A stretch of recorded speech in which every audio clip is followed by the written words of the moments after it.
7 Mauritius 189. Export-oriented strategy. The Mead Report of 196-1 had advocated export-led industrialization, but the government did not act on this recommendation until it discovered the limits of the import substitution policy.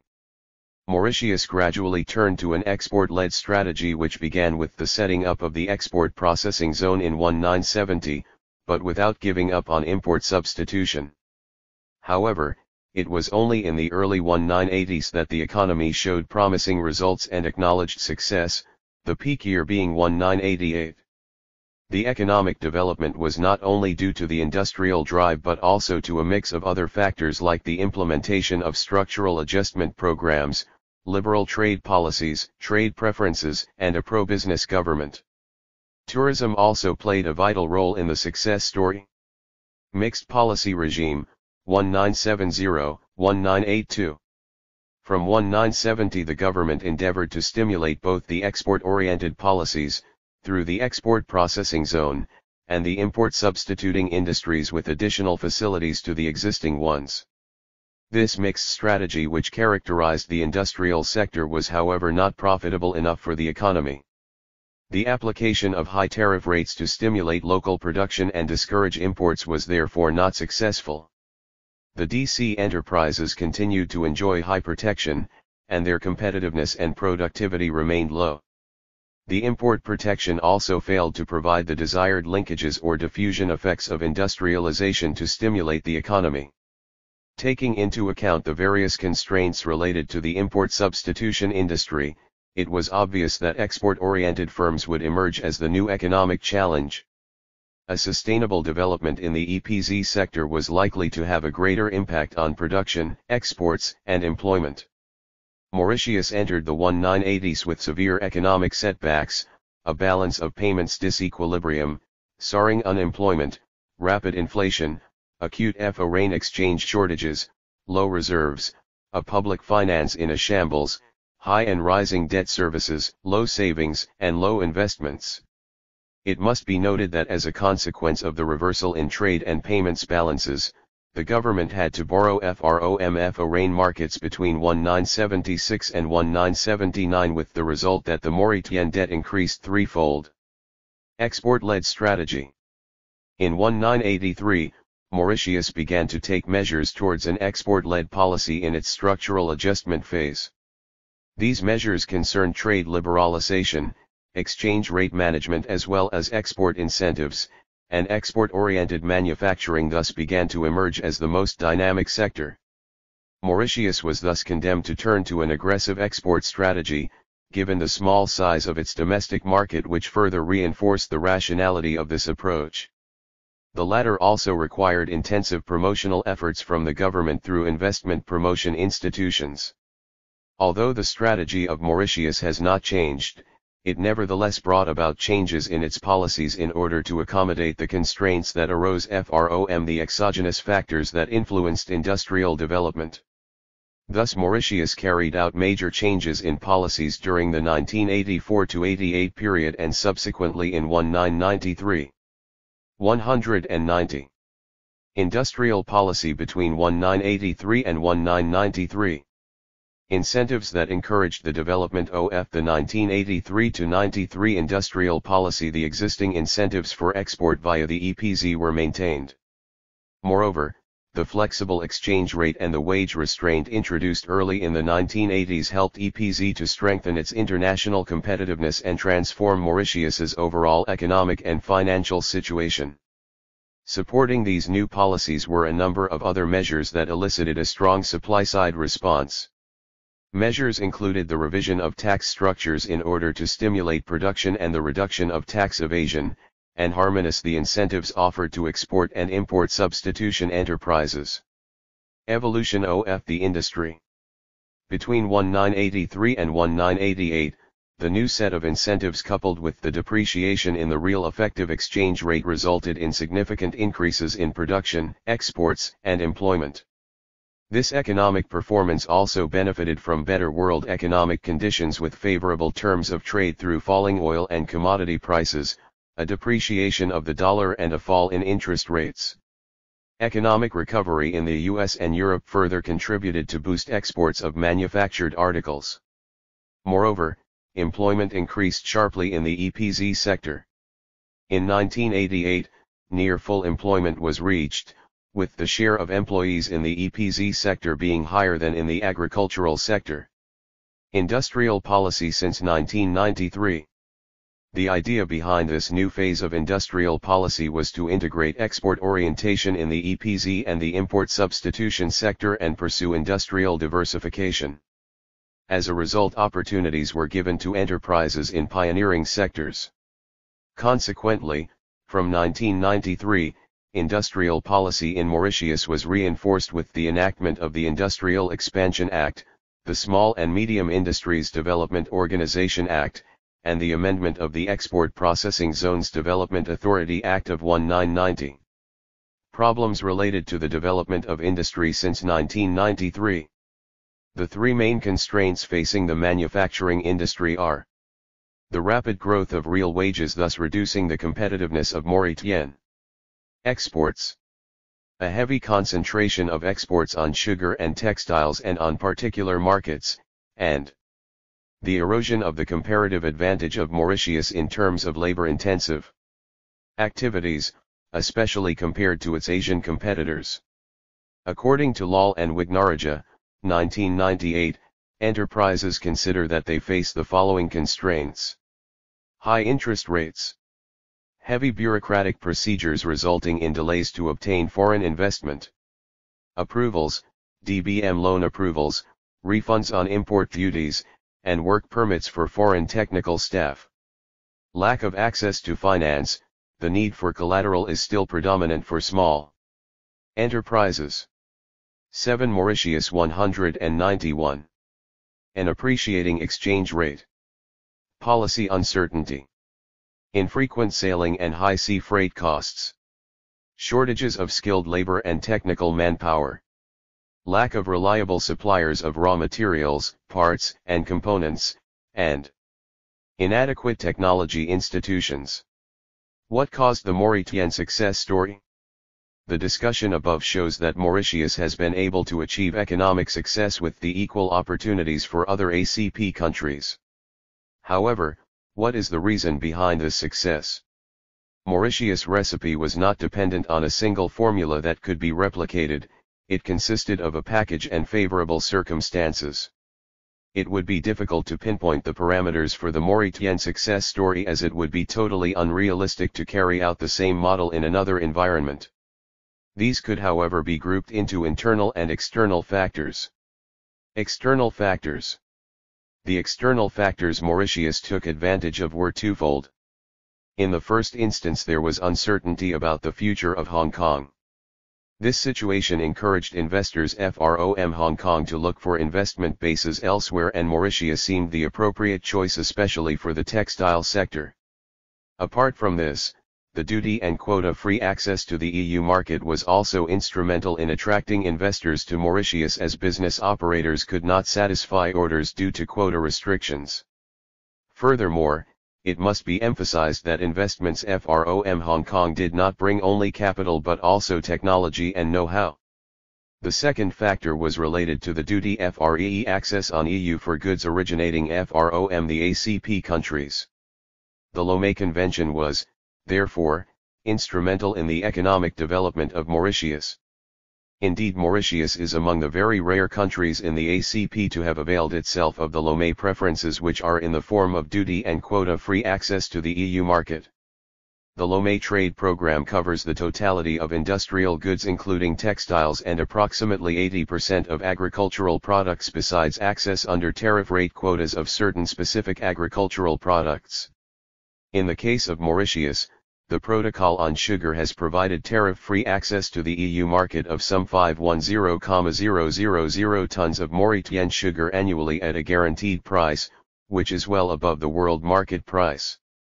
Since the coming into force of the convention, total domestic exports to the EU in absolute terms constantly increased, although relative to total domestic exports, the EU's share has been on the decline since the beginning of the 1990s.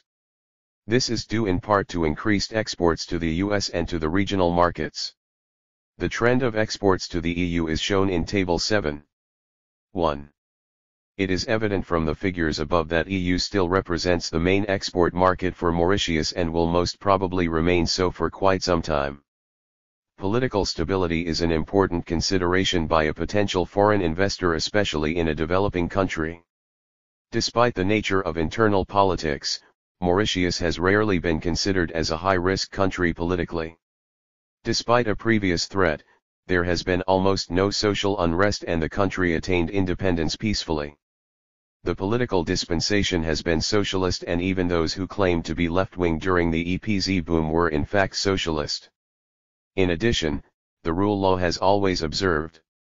Despite the existence of the EPZ legislation in the early 1970s, the export-oriented policy was not a success. This is attributed to a number of factors, including the political situation, the absence of adequate institutions or a well-defined policy strategy. This was remedied in the early 1980s following the emergence of a stable government in 1983, the elaboration of a well-defined investment promotion and marketing strategy based on the Lomé benefits, the setting up of institutional support mechanisms, in particular through an investment and export promotion authority. Business environment. The business climate in Mauritius has always been a relatively open one. The country being small, there has been a tradition of dialogue between the different partners as well as a certain degree of lobbying on policy making. Chambers of Commerce and Agriculture are the oldest private sector institutions in the country, and they have been interacting with the government since their initiation. One of the most striking examples is the decision to allow the private sector to negotiate the sugar protocol, on behalf of the government. This is testimony to the good working relations between the private sector and the government even in the 1970s. Before the economic boom, the private sector was also part of the mission carried out abroad for promotion of investment in the country. Today, communication and negotiation between the public and private sectors is better organized through the Joint Economic Council, which is the apex body of the private sector. Another example of the tradition of participation of the private sector is its presence in the tripartite pre-budget consultation process. This arrangement with the government certainly sends positive signals to any foreign investor and creates the required confidence.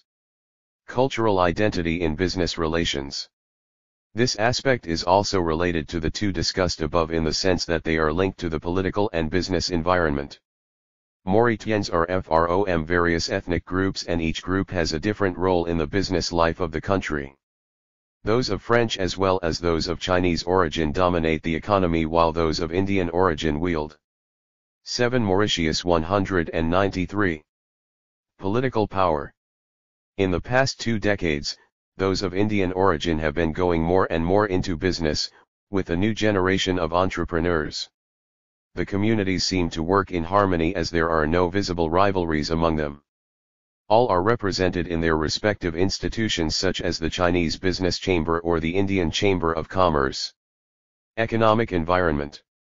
The economic environment in Mauritius in the early 1980s forced the government and the private sector into ventures that could take the country out of that gloomy situation. High unemployment, soaring inflation, unfavorable world economic conditions called for drastic economic measures. The textile sector was the immediate solution to create employment, as it did not require high-level training. The duty-free access to the ED market was another opportunity. Since Mauritius already had the EPZ legislation in place, implementation time was reduced. Role of the state. The state has been instrumental in contributing to the economic success of the country. During the mid-1970s, the government announced on the eve of the election that education would be free. This raised the level of education but also resulted in too many graduates on the market. However, even without prior strategy, this measure proved beneficial as illiterate manpower was readily available when the second phase of the EPZ development started. The tourism sector also benefited from trained labor. The welfare state system also helped in ensuring improved quality of life. Education, health, and environment were the priorities of the government. Low salaries and free education seemed to have been an acceptable compromise. Contrary to a major trend observed in many countries where military expenses have been on the increase, such expenses have been on the decline in Mauritius in favor of education and health. In addition, the government has been pro-business. Throughout the liberalization process, the government maintained discussions with the private sector in policy formulation. Obviously this did not happen immediately, but the process was smooth. The government also gave incentives as well as facilities such as access to finance through the Development Bank of Mauritius, and the setting up of the Investment Promotion Authority, media. It has also helped in setting up the required infrastructure to boost the EPZ sector. Similarly, incentives and appropriate legislation have been drawn up for the development of the tourism sector. The investment climate was also important, making investors FEL secure. Mauritius had never had a government advocating confiscation and nationalization policies. Mauritius has thus maintained a competitive edge over many other ACP countries and had been able to attract substantial foreign investment in the EPZ sector. Political, social, and psychological factors, therefore, played a vital role in making the EPZ and, consequently, the Lomé Convention, a success for Mauritius. Prospects for effective industrial policy. The way forward industrial and trade policies were set up according to the situation that prevailed, and the impact of the WTO implications on the economy had not been taken into consideration. The possible removal of subsidies on imports had not been considered, and this may affect the competitiveness of certain export industries. The global reduction of tariffs and the removal of the multi-fiber arrangement will obviously affect Mauritius in its export markets. The levels of preference are being eroded in the context of WTO, and the benefits obtained from the exemption of quotas in the major textile markets, especially in Europe due to the Lomé Convention, are disappearing, and Mauritian exporters will therefore have to face greater competition. Mauritius will be at par with new producers from countries like China and Bangladesh, who will compete more significantly because of their much lower wage costs. This will also have major implications for the agricultural sector.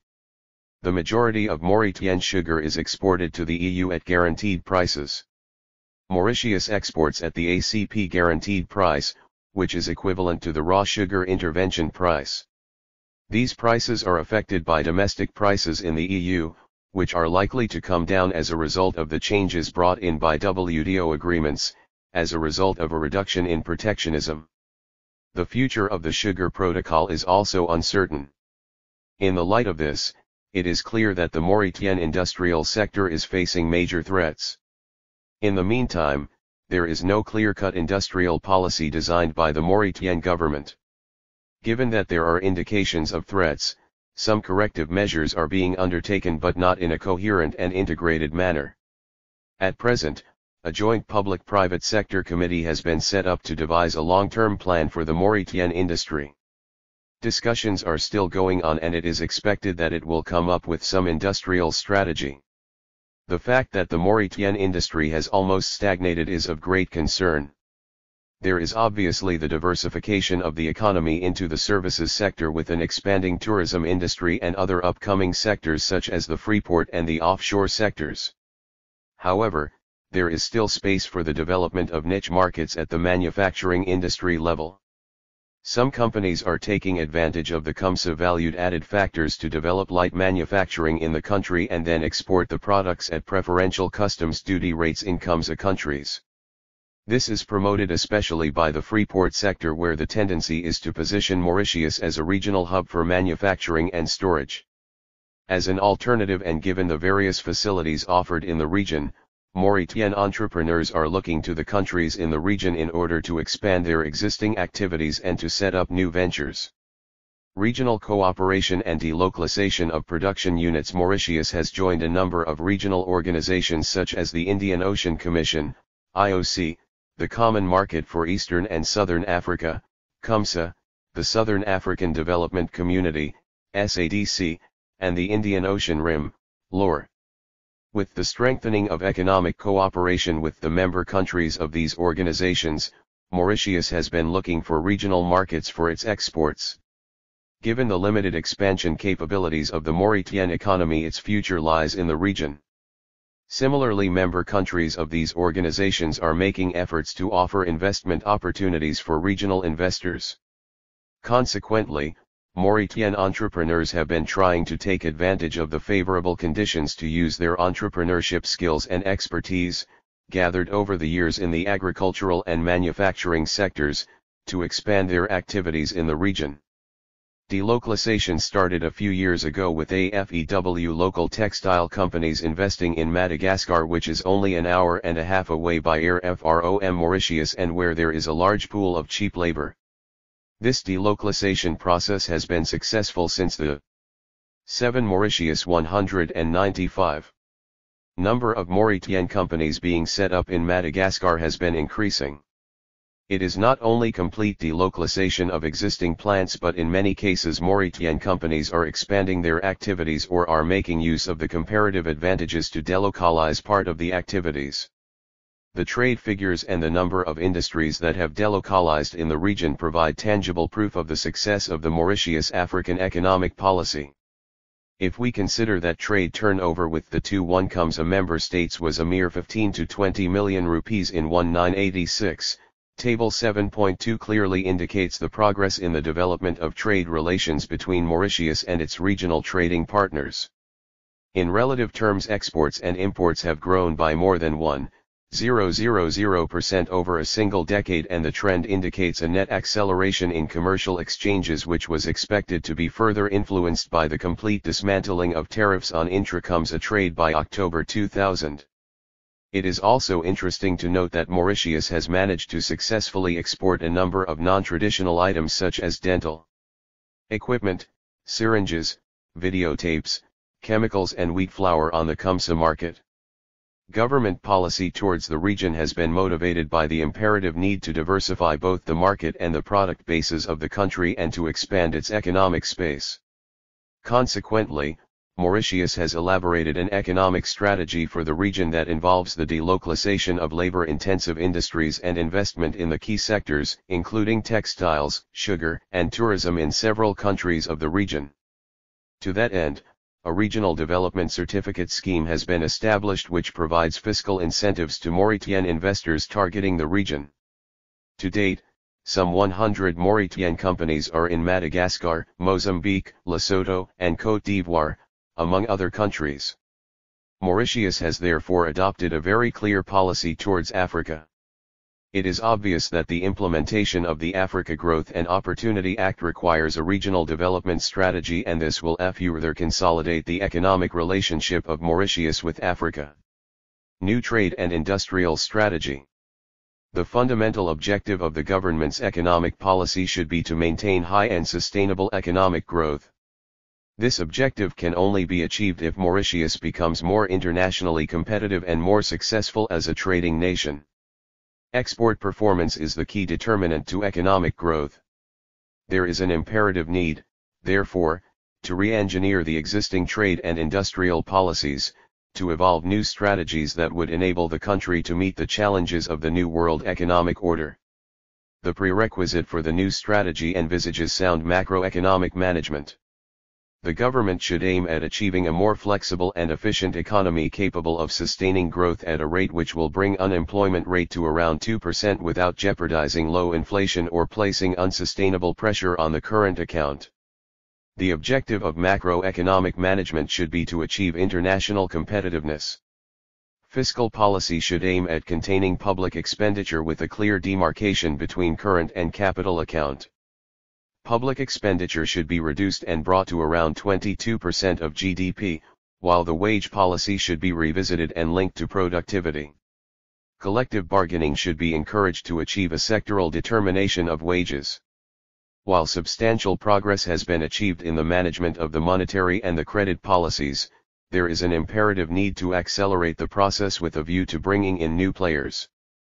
The end objective should be to reduce the extremely high cost of finance to industry. The recent decision by commercial banks to increase the prime lending rate does not augur well for industry development. Competition among banks seems to be lacking due to the limited number of players.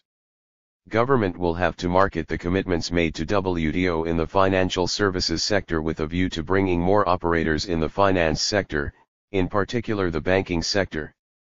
Foreign exchange transactions have been liberalized in Mauritius since 1994. There is, however, the need for the Bank of Mauritius to play a more active role in the management of the exchange rate, in particular in making frequent use of the exchange rates as a competitive tool.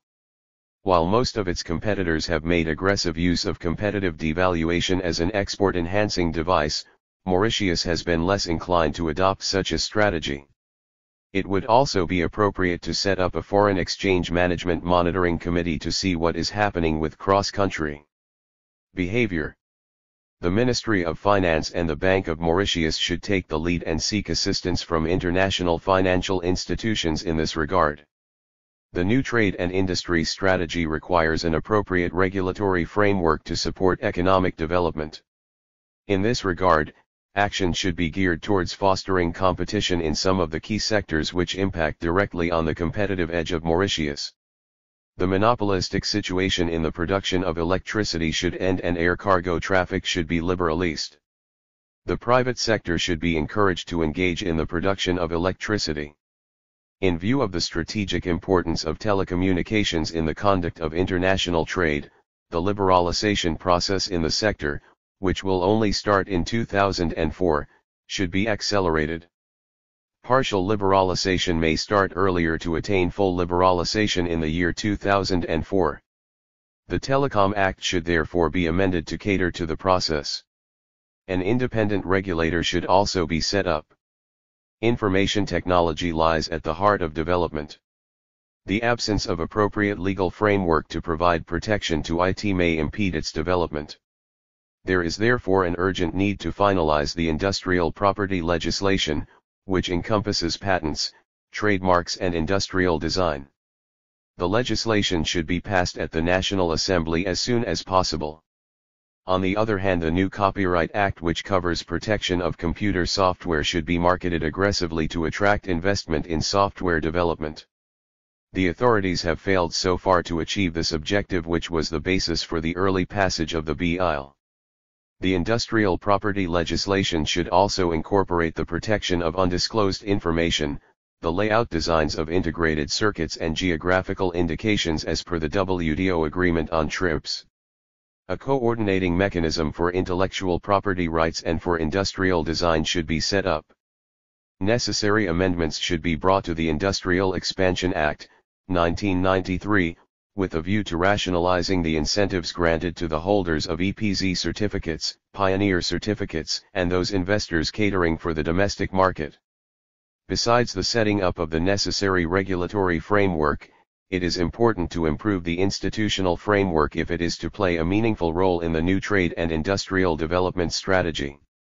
So far, a number of support institutions have contributed significantly in enhancing the economic development of the country, especially the industrial sector.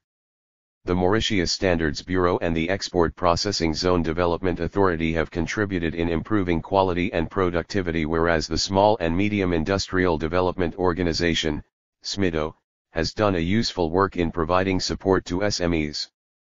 However, the size and resources that these institutions command are not adequate to face the new challenges. There are functions that no institutions are currently fulfilling, the most prominent among these being research, development, and design, Sanjay Alal and Ganesha Wignaraja Mauritius, dynamizing export competitiveness.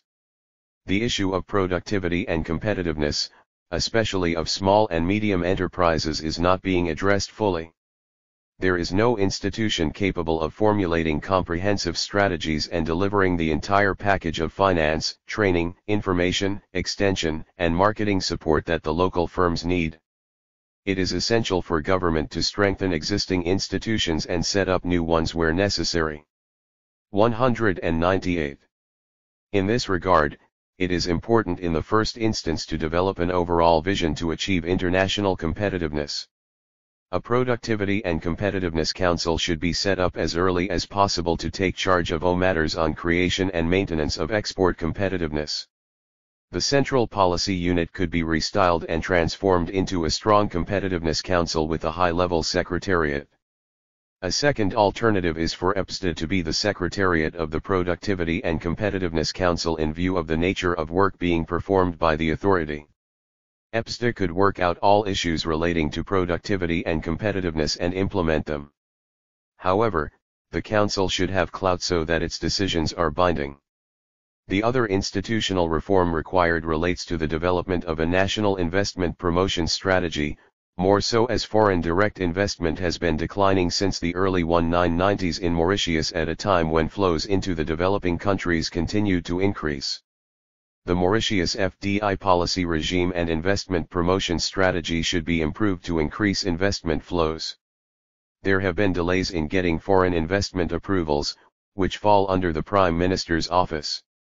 Moreover, overlaps in the activities of the different public institutions responsible for foreign investment approval and promotion have resulted in bureaucratic and structural bottlenecks in the approval process. The investment promotion strategy itself is outdated as it is neither focused nor properly planned. There is also the need to simplify procedures relating to the grant of work permits. All this requires the establishment of a coordination mechanism for investment promotion. This function could well fall under the jurisdiction of the Productivity and Competitiveness Council. However, it would be worth setting up a separate institution whose task would be to look at all the issues related to investment promotion. The creation of a Board of Investment, BI, has already been announced. However, so far the necessary legislation in that respect has still not been enacted and there is the need to expedite matters in that direction. The Board of Investment should take over the responsibility to scrutinize investment applications, to grant investment and work permits. Moreover, the one-stop shop operating in the Ministry of Industry and Trade should also form an integral part of the board. The work of the Industrial Development Committee operating at the Ministry of Industry and Trade should be taken over by the board. Reducing delays in processing and approving investment permits should be a top priority of the board. It will have to implement a fast-track approval procedure for investment projects and introduce other measures to facilitate investment, including the issuance of multiple entry visas for foreign investors and streamlining procedures for the granting of work permits. Regarding investment promotion proper, the promotion strategy would benefit if it focuses on a reduced number of potential sectors and home countries for attracting FDI and developing the country's potential as a regional center for transnational corporations. Concurrent to the development of an investment promotion strategy, it is also important to revisit the export promotion strategy of Mauritius.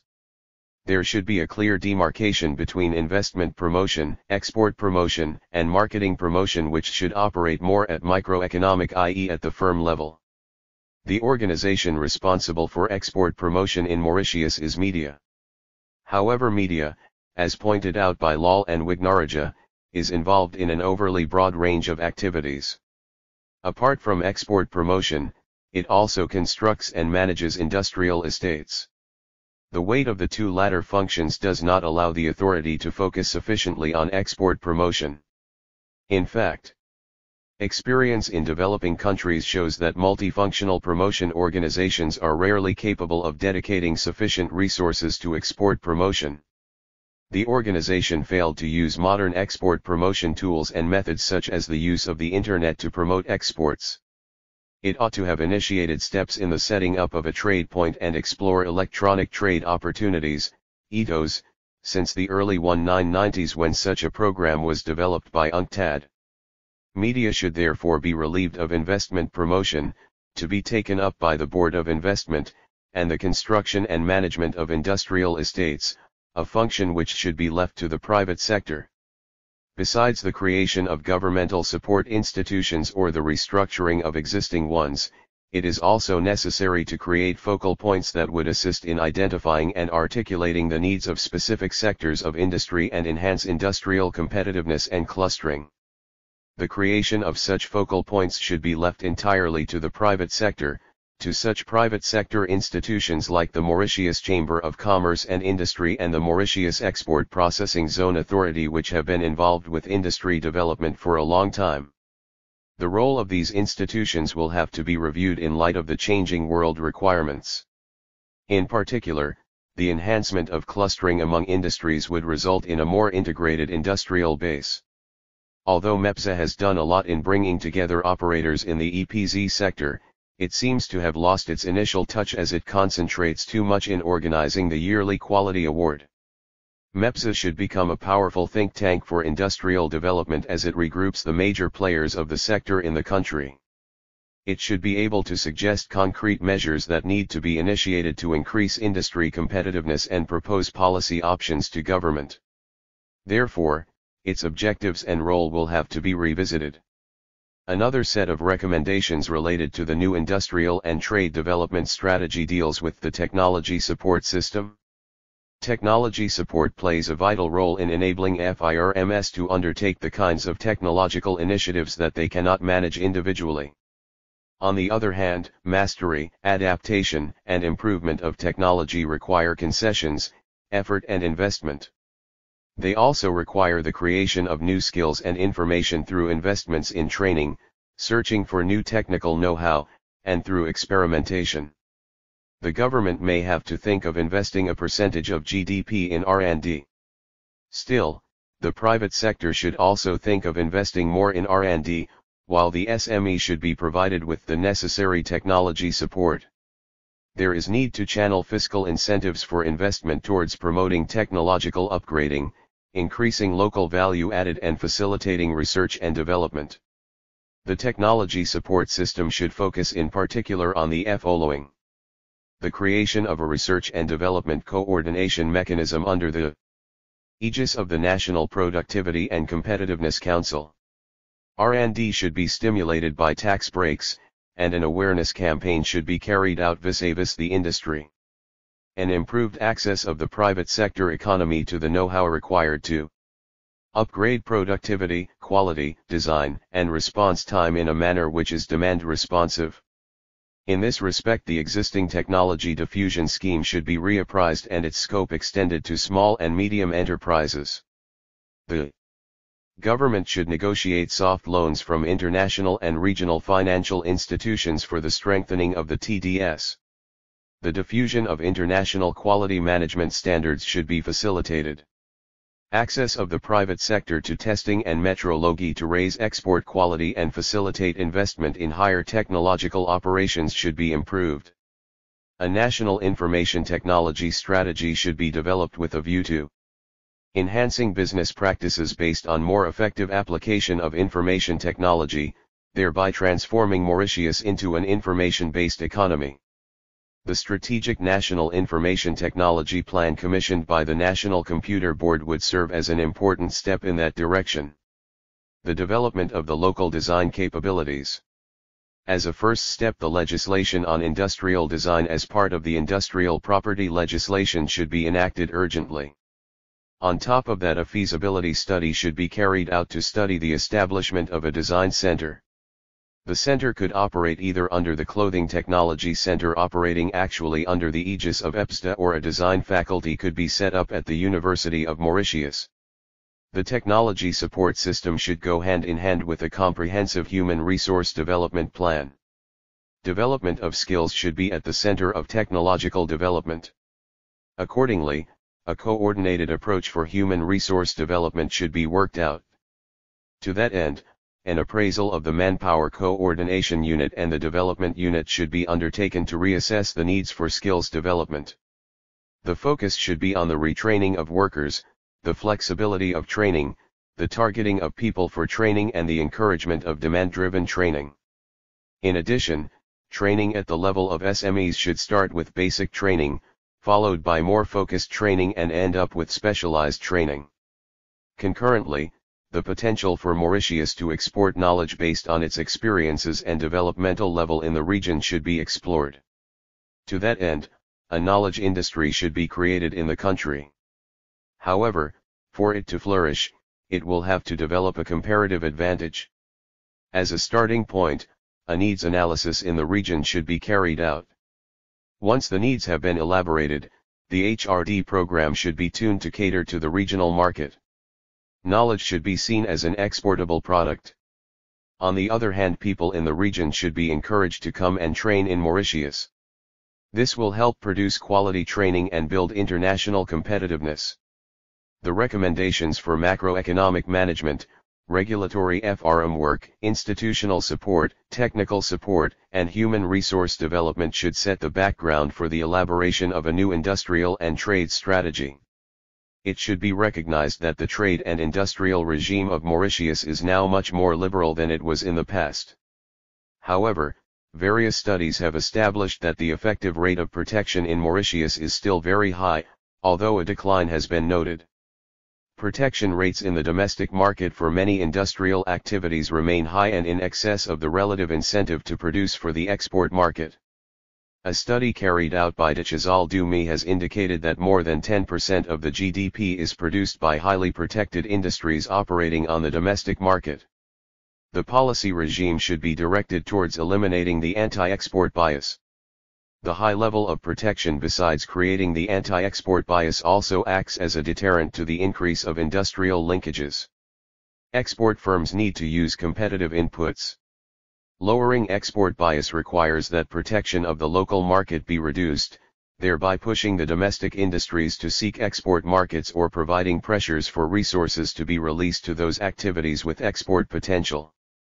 In committing itself to WTO, Mauritius could have used relatively low tariff bindings to reduce the nominal and effective rates of protection. This has not been the case. On the contrary, tariffs have been bound at rates higher than the prevailing ones. In line with the flexibility provided to developing countries, Mauritius bound only 10 tariff lines at the ceiling rate of 65% on industrial products. The remaining industrial goods remain unbound. The majority of the products in the agricultural sector have been bound at the ceiling of 1–2%, much higher than the prevailing rate. The remaining products are bound at 37 and 82% respectively. There is an opportunity cost attached to the high rates of protection favoring import substitution. Export promotion requires that relative incentives favor export activities over others. In trying to provide incentives for all types of activities, the impact of incentives in Mauritius tends to be offset or neutralized. There is therefore the need for Mauritius to try to achieve a low and uniform level of protection. In this perspective, bindings of tariff should be brought to relatively low levels. A program of future tariff reform needs to be worked out. We agree with Lal and Wignaraja that highly protected activities which have no economic rationale should be systematically phased out over a short period of time, while those that can develop into future exports should be assisted by supply-side measures to promote rapid restructuring and upgrading. Alongside implementation of the above recommendations, the government should also aim at introducing a single, consistent and simplified investment policy for industry by removing the discrimination against the non-EPZ sector, especially in incentives. Although WTO outlaws a number of incentives, especially those related to export promotion and import substitution, it is necessary that WTO-compatible incentives continue to operate in favor of targeted activities. So far, Mauritius has remained a passive player at WTO, although it has intervened quite forcefully at the second WTO Ministerial Conference on the question of small economies. Mauritius should already decide on its priorities for forthcoming negotiations in the agricultural and the services sectors and elaborate a negotiating strategy for the Millennium Round. In particular, Mauritius should seek to extend the scope of the WTO special and differential treatment to cater to the specificities of vulnerable economies. In this regard, it should press for the elaboration of a vulnerability index and the need for WTO to draw an action plan similar to the one for LDCs. Small economies endowed with limited raw materials and other resources should be able to use specific incentives to attract foreign investors and boost the expansion of value-added industries. The country should be able to prepare a schedule of commitments aimed at liberalizing the services sector with a view to attracting investors. To that end, an assessment of the services sector needs to be carried out and sectors with comparative advertisers identified so as to determine the exact nature of the commitments. Mauritius should seek to bind all its tariffs at relatively low levels to remove the anti export bias and to send the right signal to the investor community. Based on the commitments made to WTO by traditional and potential partners, an export development plan should be worked out to tap emerging trade opportunities.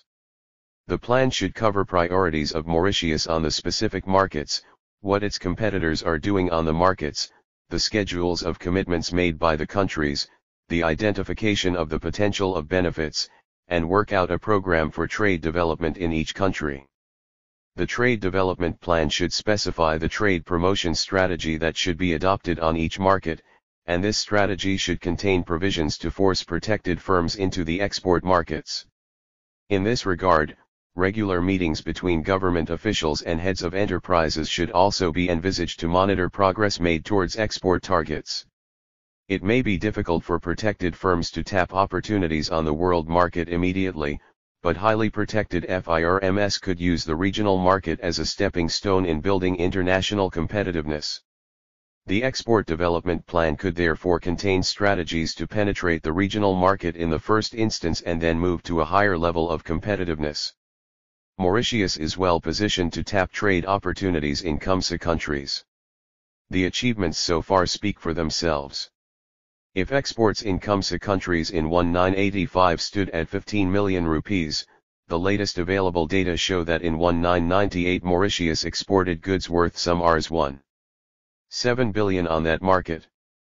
Moreover, the composition of these exports shows that many enterprises that used to service the domestic industries have started to look at the region. However, exports are conducted on an ad hoc basis. A more organized approach to the region would enable the country to significantly increase its export drive. Such an approach becomes more evident as the SADC trade protocol comes into force. The removal of trade barriers on the South African market for sensitive products would require a more forceful marketing effort so that Mauritius sets a strong foothold on the market at the very beginning. The marketing capability of Mauritius should, therefore, be strengthened and, in this regard, the capacity of institutions such as EPSTA, and the private business associations and firms to provide support to improve marketing capabilities. 8. Kenya, formulation and implementation of strategic trade and industrial policies. Jerry Sean K. Ikiera, Joshua Olunyunya, and W. Alder Odiambo. Introduction. Although the Kenyan economy remains predominantly agricultural, industrialization has been an integral part of the country's development strategies both in the colonial and post-colonial periods. Not only has industrialization been seen as a mechanism of diversifying the economy but also as a dynamic engine for sustained accelerated economic growth, especially in the post-independence period.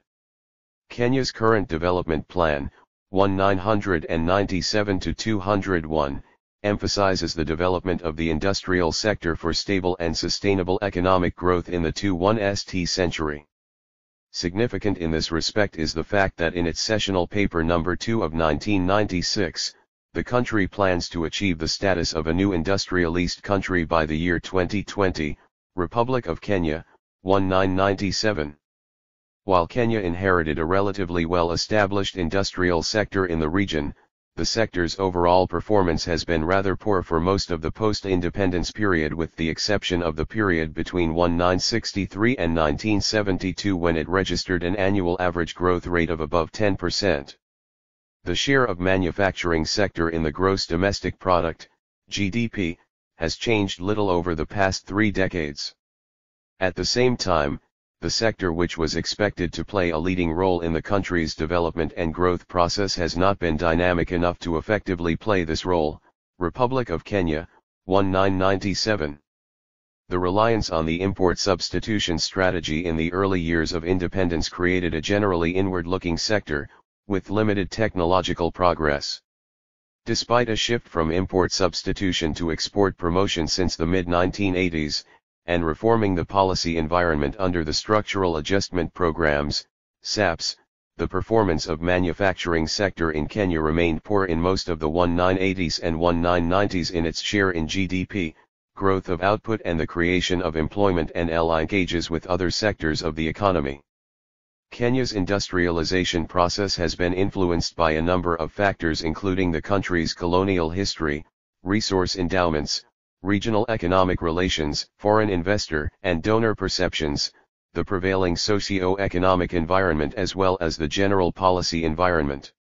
While much of the explanation of poor industrial performance in sub-Saharan Africa, SSA, is often attributed to various exogenous shocks such as wars, droughts, and adverse terms of trade, a poor policy environment must bear a significant part of the blame.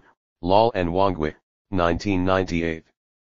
In Kenya, and indeed, in other developing countries, there is need to question not only the context and content of government policy relating to industrialization but also the legal and institutional capacity that define the scope and effectiveness of the policies. This chapter traces the evolution of the policy environment in Kenya with specific reference to strategic trade and industrial policies. It examines the role of socio-political and economic institutions in the design and implementation of strategic trade and industrial policies in the country. The assessment is based on literature and detailed interviews of domestic and foreign-owned firms, government ministries and institutions such as manufacturers' associations, retired and currently serving policymakers and researchers.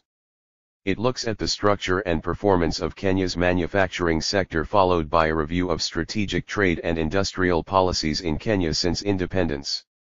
It also examines the role of different actors in the formulation and implementation of strategic and industrial policies in the country. Conclusions and policy implications are also presented. An overview of the structure and performance of Kenya's manufacturing sector. A distinctive feature of the manufacturing sector in Kenya is the coexistence of the modern sector alongside a rapidly expanding informal sector. While the former comprises mainly of small, medium, and large enterprises, the latter consists of numerous open-air small and micro-scale productive activities in towns and rural trading centers. Traditional artisan production in the informal sector is dominated by small undertakings employing less than 10 workers. These are in most cases unregistered and use production methods which require limited specialization and management capacity. A large proportion of their output is directed towards satisfying basic needs, namely the provision of low-income consumer goods and services. Such items include clothing, furniture, foodstuffs, and motor vehicle repairs. While data on this subsector are not adequate, there is little doubt that it is one of the fastest growing sectors and a major source of employment in the country. The small and medium-scale enterprises, which form part of the formal economy, are characterized by some degree of specialization. These enterprises manufacture a wide range of items including wood and furniture, metal products, glass and pottery, clothing and leather products.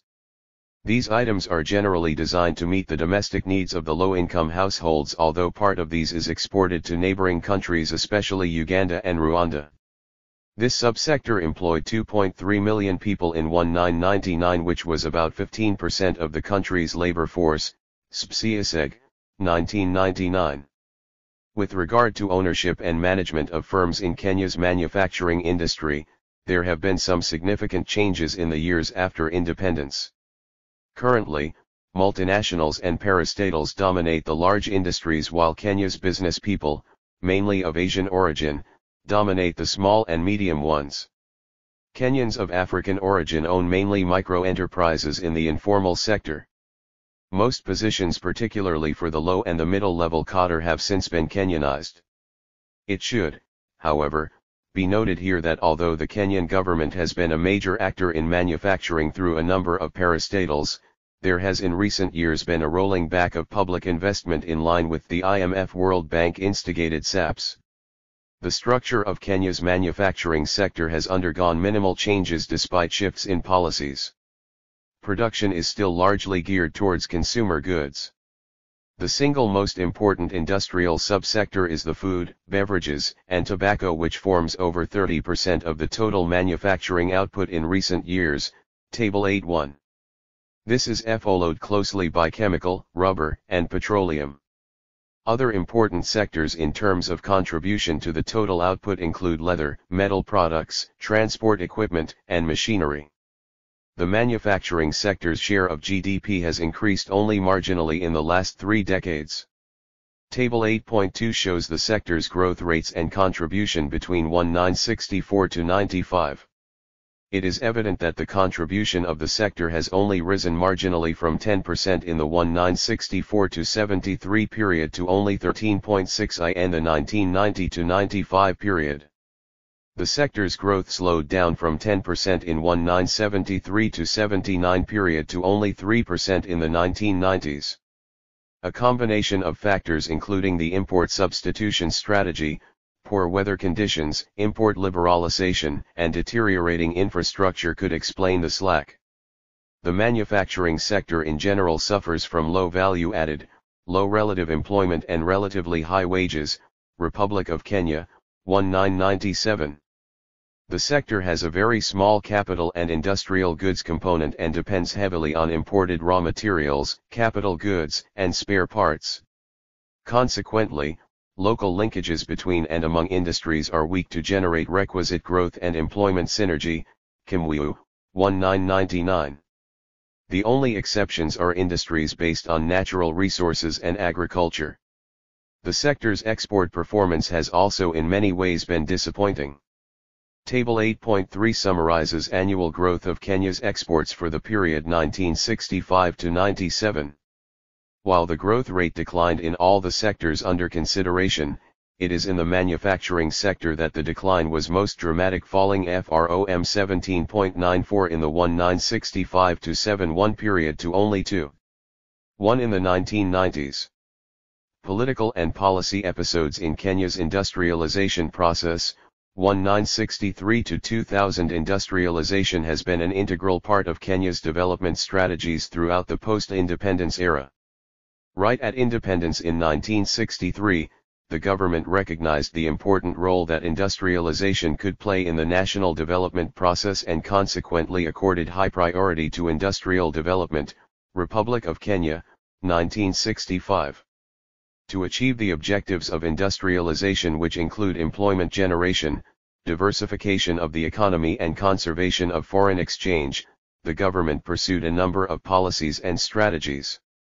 This section reviews the key strategic trade and industrial policies in Kenya and the changing policy environment since independence. The political setting. The policy-making environment in any country is determined to a large extent by the kind of political setup that a country has in place, including the legal and institutional mechanisms established to guide the policy-making process. Whereas Kenya has remained politically stable for most of the post-independence period, there have been internal political dynamics with implications on the choice and implementation of policies in the country. For the first 3 decades after independence, Kenya remained largely a one-party state except for brief periods between 1963 and 1964 and 1966 and 1969 when the Kenya African Democratic Union, KADU, and the Kenya People's Union, KPU, respectively, served as opposition political parties. A distinctive feature of most of this period has been the existence of a centralist system of government partly inherited from the colonial rule but strengthened soon after independence. The system was based on an administration tightly controlled by provincial and district commissioners and below them various cadres of district officers, and chiefs who together represented strong and extensive powers of the executive. This structure, known as the provincial administration, was by design geared towards maintaining law and order and was often ill-equipped to perform the different tasks of preparing and implementing development programs. The monopoly of political power and the colonial heritage helped to shape the nature of economic policies in general and trade and industrial policies that were pursued. This administrative mechanism gradually promoted a national culture where government actors dominated the policy formula process, leaving little room for other stakeholders. To adequately characterize the different policy regimes in Kenya since independence and to provide some historical perspectives on the nexus between politics and policy formulation and implementation, it is important to divide the post-independent era into 2 major periods: the period between 1963 and 1978 when the country was under the stewardship of its first president, Jomo Kenyatta, and 1978 to the 2002 when Daniel Arap Moi retired from the presidency. A major characteristic of the Kenyatta regime, that was to continue even after his departure, was the emergence of extremely influential individuals and groups often based on tribal and political patronage. Given the diverse expectations and aspirations of the contending groups, a major task of the Kenyatta regime was to keep the groups united. The implication of this was that often, the task of decision-making, especially immediately after independence, did not reside solely in Kenyatta as a person but in an elaborate power structure which had been built around him. Anzomo, 1981. Thus, although the president was generally able to stand above factionalism, he usually chose to either suppress or co-opt various contending groups without personalizing the public policy-making functions. He involved people who were close to him, such as cabinet ministers, prominent public servants and friends. The Kenyatta regime was also characterized by its deliberate efforts to nurture and support a class of indigenous entrepreneurs in manufacturing and other economic sectors through a number of programs variously dubbed as Africanization, Kenyanization and indigenization. The Ndigwe Commission, Republic of Kenya, 1970, which allowed serving civil servants to engage in business, was one of the measures taken to pave way for greater and open participation of the civil service elite in entrepreneurial activities. While some of the measures taken have been blamed for the erosion of civil service integrity and efficiency and for creating an enabling environment for corruption, a class of rich and aggressive entrepreneurs emerged. Kaplinsky, 1978, NCCK, 1968. The economic performance during much of the Kenyatta regime was, generally, impressive. During the first decade of Kenyatta's regime, 1963 to 73, virtually every indicator of performance was well above average. The manufacturing sector, which had already been identified as an important sector, recorded an average annual growth rate of about 7% over this period. This success can be attributed to a number of factors, including sound management of the economy that characterized most of the Kenyatta regime. During this first decade, the government and the central bank generally followed a cautious financial policy which ensured low inflation and manageable levels of external debt. There were deliberate efforts to keep budget deficits within manageable levels and to reduce the country's dependence on aid. However, from the second half of the 1970s, the country's economic performance started to decline, partly due to the commodity and oil shock of the 1970s. The year 1978 witnessed a change of government, with Daniel Arap Moi taking over the reins of power from Kenyatta. While the new regime had initially promised to continue with the policy pursued by the previous government through what came to be called Nyayo, Swahili word for footsteps, there were certain fundamental changes in the political structures during the Moi regime. For instance, Moi's rule was characterized by an acceleration of consolidation of the power of the executive at the expense of parliament and the judiciary, a development which had started in Kenyatta's regime. This has had a profound effect on the decision-making processes of the government, as the role of the bureaucrats and the technocrats as advisors and decision-makers have declined. 210. Creating a major weakness in the decision-making process. A political culture emerged in which the authority of the president in many socio-economic and political spheres of national life was largely unquestionable. The death of Kenyatta brought to an end an era in which there were a number of actors in policy making to one where the head of state became the main actor both in the making and execution of policies. By and large, major policy announcements of the government were directly and indirectly influenced by the president. Orway, 1994. The emergence of a strong executive meant that other would-be actors in policy formulation and implementation process, including political parties in the 1990s, were effectively shut out. Other government organs, including parliament and the judiciary, were seriously emasculated to a point where they played only a minor role in the determination of the country's broad socio-economic and political development policies and strategies. The private sector was also largely ignored and was hardly consulted in virtually all policy areas, including strategic trade and industrial policies. Moi's regime also witnessed the emergence of multilateral and bilateral donor institutions as crucial actors in the country's economic policy formulation, especially in the 1980s and 1990s. These changes started in 1980 when the country joined a group of other African countries implementing the World Bank IMF SAPs. By the close of the 1990s, the role of the donor community had become perhaps the most important force in Kenya's policy formulation process. The participation of donors was particularly enhanced by the economic crisis which gripped the country in the second half of the 1990s, making the country heavily dependent on external donor resources. The growth of an indigenous entrepreneurial class experienced setbacks in Mwa's regime largely due to the country's patronage and ethnicized politics. The 1980s saw increased cases of deliberate harassment of leading indigenous businessmen who were perceived to be opposed to the political regime. Some of the publicized cases of locally owned manufacturing firms that became bankrupt due to officially instigated measures include Mother Paper and 1.K Industries.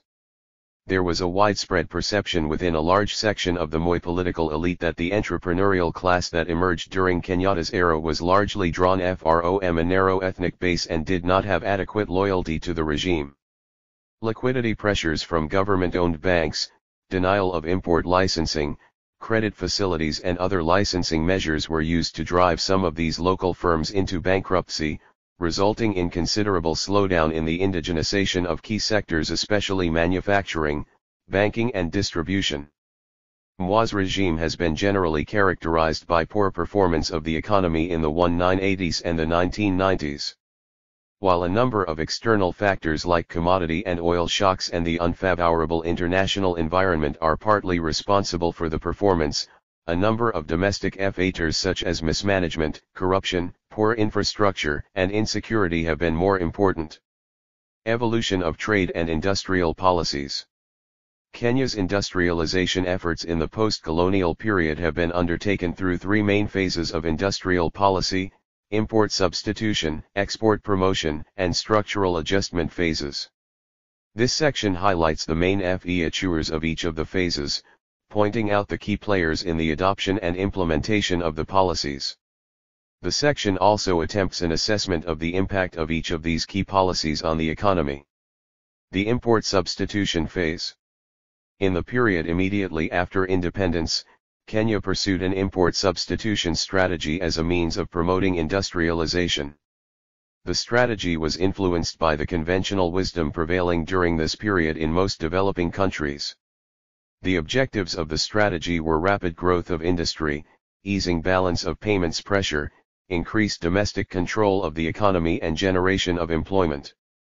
To achieve these objectives, the government relied on a variety of policy instruments including an overvalued exchange rate, high tariff barriers, import licensing, foreign exchange controls and quantitative restrictions to protect local producers against foreign competition. Bunan, 1990, Romer, 1993, Hill, 1993. Foreign exchange measures were extensively used during this phase to protect local manufacturers.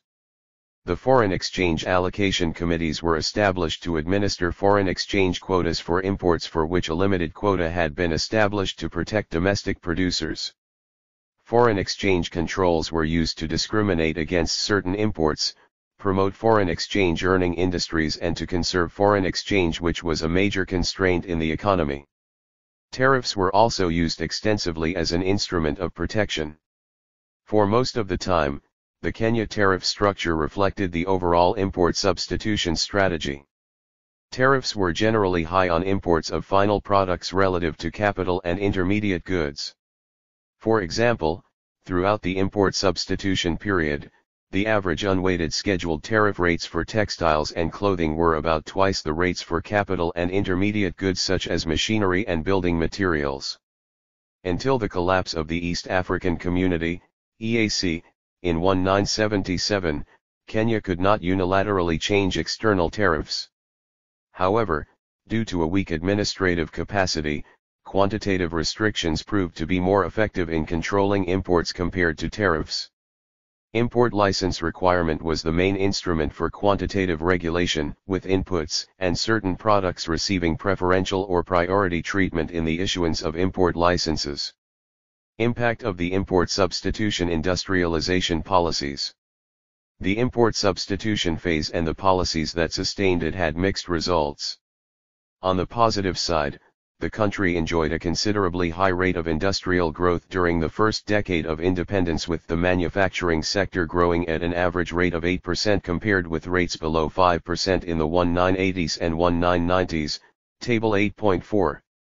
Industries that recorded rapid development during this period were processing of plastics, pharmaceuticals, steel rolling and galvanizing, electrical cables, paper, vehicle assembly, industrial gases, rubber ceramics, and batteries manufacture. Some industries expanded from a few establishments into industries with a wide range of products and a large number of employees. They include paper, textiles and garment manufacturing, food processing, leather tanning and footwear, Coghlan, 1988, CAM, 1998. The impressive performance of the economy in general and the industrial sector in particular was due to dynamism and prudent macroeconomic management. Investment was encouraged through high protection, a liberal attitude toward foreign investors, an active role played by the government in promoting industrialization through provision of credit facilities and other incentives, and a relatively stable political and economic environment that was attractive to both domestic and foreign investors. The high growth rate was also facilitated by the economic dynamism normally associated with the import substitution strategy in the initial stages. The commendable manufacturing sector performance benefited substantially also from the expanding domestic demand, partly due to rising agricultural incomes, which was stimulated by modernization and diversification of the country's agricultural production for both export and domestic markets. However, towards the end of the 1970s, there was a general deterioration in the country's overall economic performance due to a number of factors. Industrial production for export markets slowed down substantially because the incentive structure favored production for domestic markets, creating an inward-looking industrial sector whose potential was severely limited by the size of the domestic market. The situation was aggravated by the collapse of the East African Community, EAC, in 1977. In addition, there was an erosion of fiscal discipline after the coffee boom in the late 1970s, which was aggravated by a deterioration in the country's external terms of trade following the second oil shock in 1977, Forutan, 1993. The import substitution strategy was also in general strongly biased against exports. Import substituting industries created too few jobs, while many industries used inappropriate capital-intensive technologies that created a manufacturing sector heavily dependent on imported equipment and raw materials. Moreover, the sector failed to develop strong linkages with the rest of the economy, partly because of undue emphasis of production of consumer goods at the expense of capital and intermediate goods. Under the strategy, the indigenous population failed to control a significant portion of the manufacturing sector. Manufactured exports thus formed only a small proportion of the country's exports, while industrial development was concentrated in Nairobi and AFEW major towns, Ikiera, 1988, Nyongo, 1988, Aganda, 1990. There was thus growing disenchantment with this strategy by early 1980s due to these and other shortcomings. It should be pointed out that some of the failures of the import substitution strategy were caused by external factors beyond the control of Kenya's policy makers.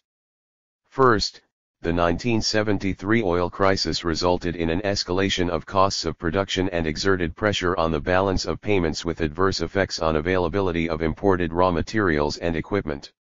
Second, the collapse of the regional market in the late 1970s forced manufacturers to depend on a much narrower market, making many of them operate with excess capacity and carrying high overheads, which undermined their competitiveness even with various protective measures. By the end of the 1970s, Kenya had virtually exhausted opportunities for further industrial growth through import substitution. Due to the absence of a well-articulated industrial policy, few measures were implemented to move the economy to the next stage of the strategy, which would have facilitated the production of manufactured exports. Conlon, 1988. The export promotion phase. As a result of increasing recognition of the economic realities facing the country, the government made some attempt to change the industrial strategy from import substitution to export-led industrialization. Some of these intentions were evident from development plans and policy documents published during late 1970s and early 1980s. The Fourth Development Plan, 1979-1984, for instance, advocated a more open strategy for the industrial sector. It outlined policies designed to create an enabling environment for industry through increased reliance on market-based incentives and less regulatory structures. This was to be done through a series of reforms in trade and industrial regimes. First, the quantitative restrictions were to be gradually replaced with equivalent tariffs. Secondly, the tariff rates were to be rationalized and reduced over time. Other recommended measures included a more liberal exchange rate policy and strengthening export promotion schemes, Foraton, 1993. Despite the expressed need to promote exports, there was lack of commitment in the implementation of the recommended measures. This poor record of implementation of policy measures was partly attributed to policy constraints facing the policymakers, Bunin, 1990. After the initial round of liberalization, the government temporarily reversed the reform process and reintroduced import controls for some items. Tariffs were steeply increased on some items with rates over 100% in some cases, Svami 1994. During the period 1985 to 90, a number of institutional and market-oriented initiatives were taken to reorient the economy away from the import substitution strategy to export promotion. These included the Export Compensation Scheme, Manufacturing Under Bond, MUB, and import duty and VAT remission schemes that were intended to improve export producers' access to imported inputs at world prices. The Export Compensation Scheme was to compensate exporters for government taxes on inputs, while the Manufacturing Under Bond program was meant to encourage manufacturing for world market. Under the program, which was open to local and foreign investors, inputs were imported duty-free. To attract foreign investors into the export sector, an Export Processing Act was passed in 1996 providing for the development of the Export Processing Zones Authority, EPZA. This led to the establishment of the export processing zones in Nairobi, Mombasa, Athi River, and Nakuru. Another scheme was initiated in 1991 to promote exports through duty and VAT exemption. The scheme also introduced regulatory changes designed to make investment in bonded factories and export processing zones more attractive. Impact of export promotion policies. Table 8.5 shows the structure of Kenya's total exports by broad economic category between 1984 and 1994. While traditional commodity products such as food and beverage continued to dominate over the period, accounting for over 50% of the total exports, there were signs of increasing diversification. The share of the food and beverage products in total exports had declined from 68% in 1986 to 52% by 1994, while that of fuels and lubricants had gone down by about 2/3 from 19% to 7%. Meanwhile, the shares of industrial supplies and consumer goods categories had, respectively, risen from 15% to over 26% and 3.8% to 13.6% between 1984 and 1994. The main export destinations for Kenyan exports continue to be the European Union, EU, and Africa, with both accounting for over 70% of the total exports between 1985 and 1999. Little or no efforts have been made to penetrate and expand new markets such as the Middle East and Eastern Europe, which remained unimportant. Table 8.6. It is, however, notable that by 1990s, Africa was emerging as an increasingly important market for Kenya, absorbing 44.6% of the country's export in 1994, up from 26.1% in 1984. Nonetheless, Kenya's industrial sector remained predominantly inward-looking throughout the 1980s and 1990s. A number of factors have constrained the country's export growth. Firstly, the government not only was slow in implementing liberalization but also did little to put in place effective export promotion policies. Insufficient exchange rate adjustments in the 1980s frustrated import liberalization while inefficient. Fiscal adjustments worked against investment. The end result was a persistent bias against exports despite the announced shift away from import substitution to an outward-looking export strategy, Wignaraja and Ikiera, 1999. High tariff rates and burdensome administrative procedures contributed in discouraging Kenyan exporters from vigorously pursuing export expansion programs as manufacturers found it more profitable to produce for the protected domestic market. Secondly, the government's institutional and administrative machinery continued to be biased in favor of import substitution, leading to slow and uneven implementation of export promotion policy reforms. In spite of the fact that policymakers clearly identified policy-related constraints to export growth, nothing much was done to change the situation. While many export promotion policies were regularly announced in various government policy documents, development plans and budget speeches, they were either not implemented at all or were implemented in such a bureaucratic manner that their incentive value became eroded or eliminated altogether. This was partly due to the fact that some of the policy announcements were largely as a response from donor pressure without genuine domestic ownership of the policies. Lastly, both the public and private sectors exhibited adverse attitudinal stances that worked against a successful push to increase export of manufactures. Despite government policy announcements in favor of exports, exporters were often not given adequate support by the government. Exporters frequently experienced difficulties in obtaining foreign exchange to facilitate trade promotion trips and other activities while their export compensation claims were delayed. The private sector, for its part, was often unwilling to take the steps necessary to raise their competitiveness in international markets. CAM, 1989. The structural adjustment phase. The beginning of 1990s marked the beginning of sweeping economic and political reforms that included privatization of parastatals, liberalization of the financial and energy sectors, price decontrols, and phasing out of import controls. The main thrust of the adjustment programs was to effect a shift from a highly protected domestic market to a more competitive environment that would facilitate increased use of local resources, outward-oriented production policies that would promote employment creation and exports expansion. However, in spite of the official adoption of economic reforms in the early 1980s, the government did not seriously implement the reforms. In November 1, 1991, the donors froze their quick dispersing aid to Kenya as a result of the slow pace in economic and political reforms. This aggravated the country's economic crisis and balance of payments deficits. This was to serve as a critical catalyst for radical economic and political reform soon after, and by end of 1991, the government had introduced foreign exchange certificates, Forex CS, which became an important source of foreign exchange to the private sector. This marked an important first step in the liberalization of Kenya's foreign exchange market. University of Nairobi and University of Gothenburg, 1984.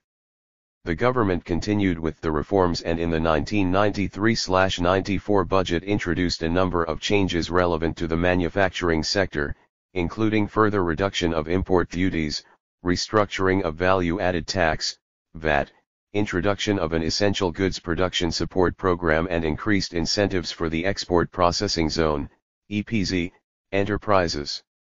As part of the policy to reduce government participation, there was need for privatization and restriction of government investment to certain aspects of infrastructure and social services. This period of economic adjustments also witnessed increased pressure for reforms in the political system from a single-party regime to a more open, accountable, and transparent system for efficient management of public affairs. The introduction of the sweeping economic and political reforms in early 1990s coincided with a particularly difficult period for the country's economy. The period witnessed a sharp decline in major macroeconomic performance indicators. The GDP growth rate recorded a negative rate of -0.4% between 1991 and 1992, the lowest rate in the post-independence period. The per capita GNP/FELL from US $350 in 1992 to US $270 in 1993, while the real annual growth rate of the manufacturing sector fell from 3.8% in 1999 to 1.8%.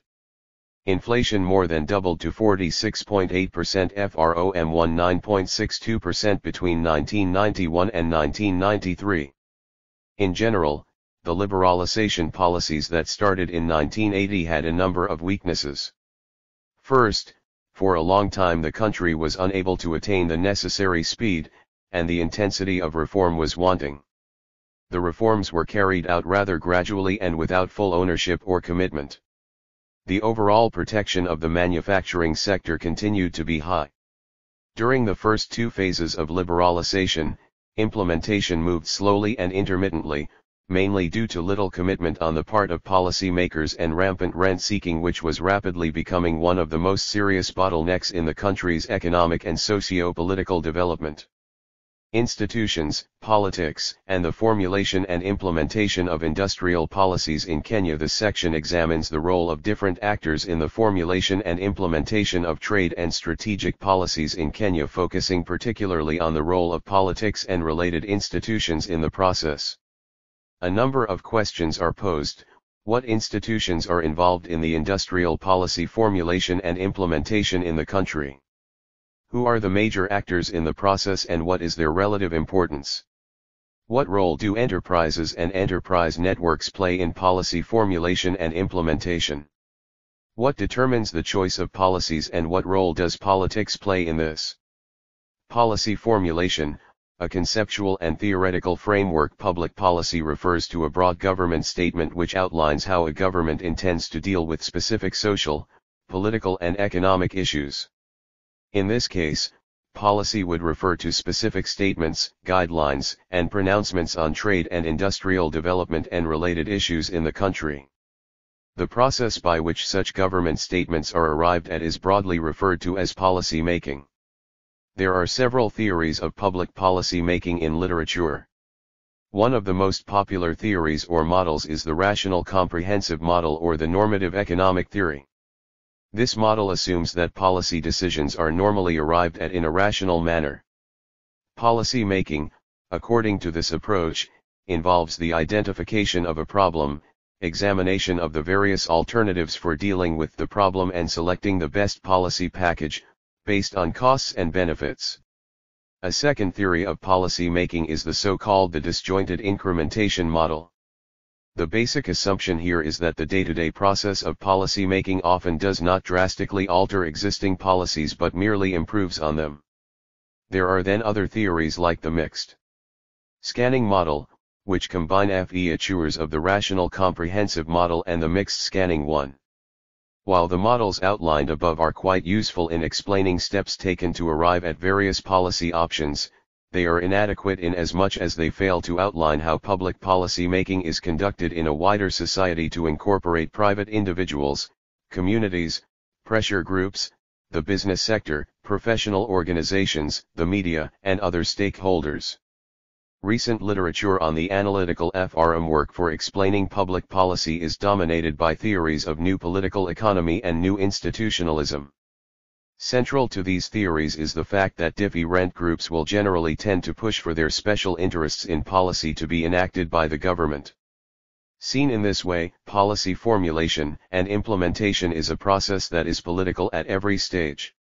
A view that is gaining increasing currency in Kenya today is that economic policies, irrespective of their soundness, do not operate in a vacuum, but take place within a setting of political institutions. According to this view, there are no pure economic decisions based on the market. Instead, public policy is the product of interested actions of private parties and individuals who bring their resources to bear upon politically ambitious policies and the political process. Bates, 1989. The immediate inference from this is that national industrial development is greatly influenced by the type of government in place, the policies it pursues and its commitment to their implementation. The character of the state as reflected in the legal and institutional framework has thus a strong bearing on the underlying economic model of development and in general on the state of the economy. Reviews of economic policy making in developing countries, and in sub-Saharan Africa in particular, point to the dominance of the executive or the presidency in the policy formulation process. Consequently, effective participation of the other state institutions, mainly the legislature, judiciary, and the political parties in the policy-making process is usually compromised. The contributions of research institutions, the private sector and the civil society are often either ignored or given inadequate attention and priority. Trade and industrial policy formulation in Kenya. Trade and industrial policies in Kenya are the outcome of numerous processes and actions of a number of actors. Among the major players are the legislature, judiciary, the executive and its agencies, various special interest lobbies, professionals, private sector entrepreneurs, bilateral donors and multilateral organizations, and a wide range of government, non-governmental and civil society institutions. The Ministry of Planning and National Development, which is charged with the overall national planning, plays a leading role in the initiation of policies and programs, usually in consultation with the relevant line ministries. Through the 5-year development plans, the Ministry of Planning and National Development establishes the broad policy framework, objectives, strategies, and targets which are subsequently pursued and implemented by various line ministries, in this case, the Ministry of Trade and Industry.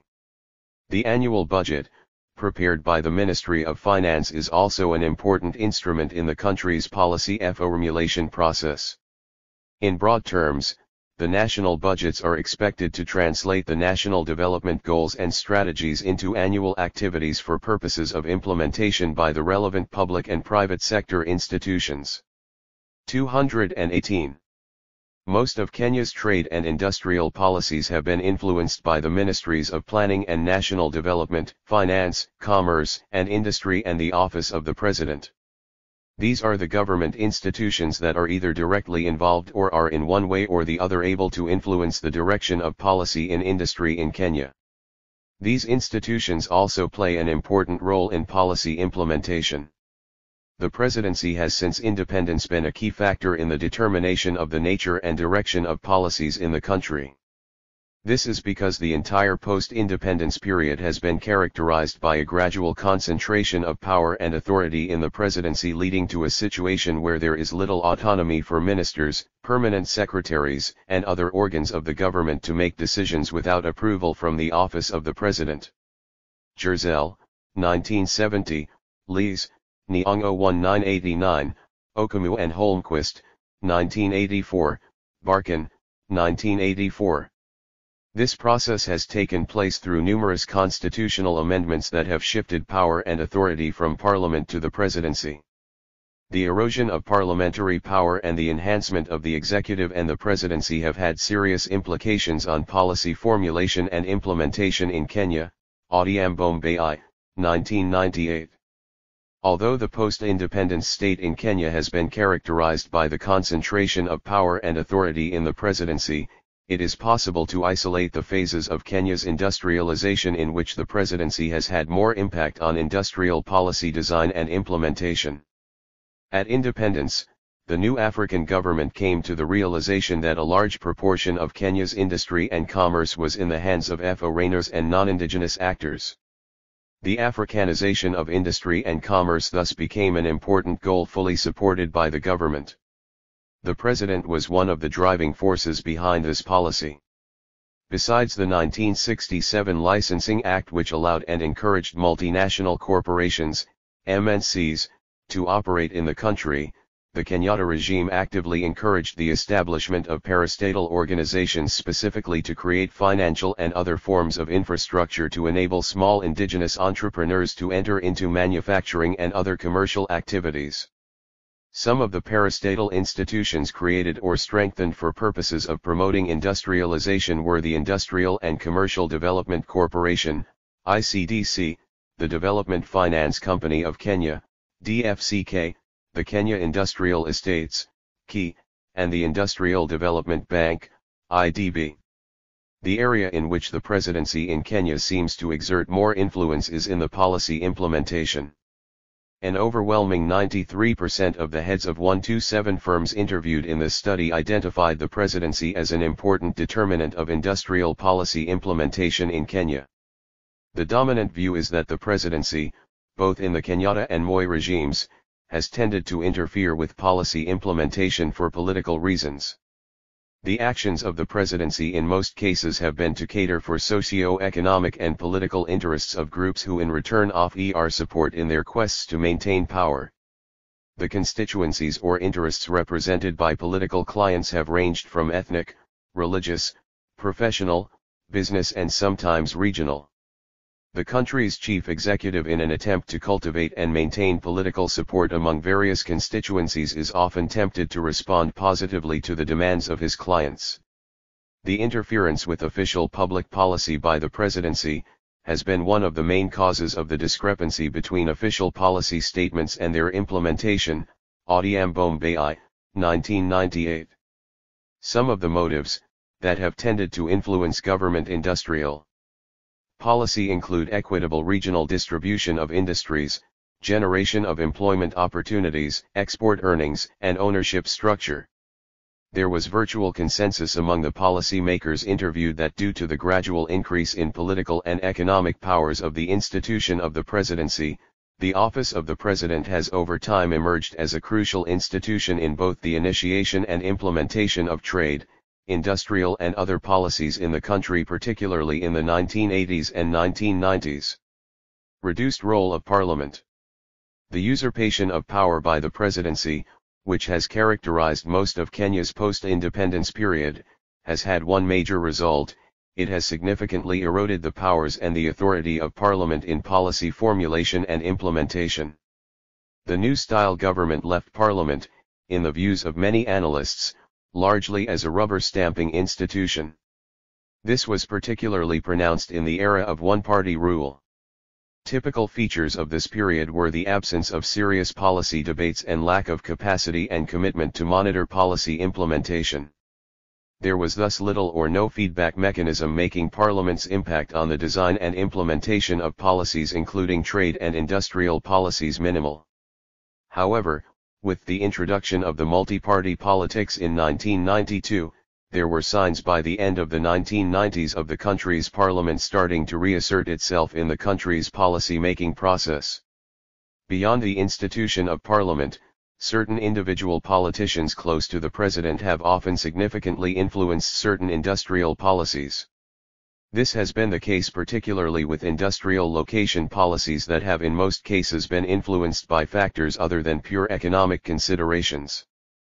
Political interference by individual politicians or by political-oriented groups has been regarded as a major hindrance to industrial policy implementation in Kenya.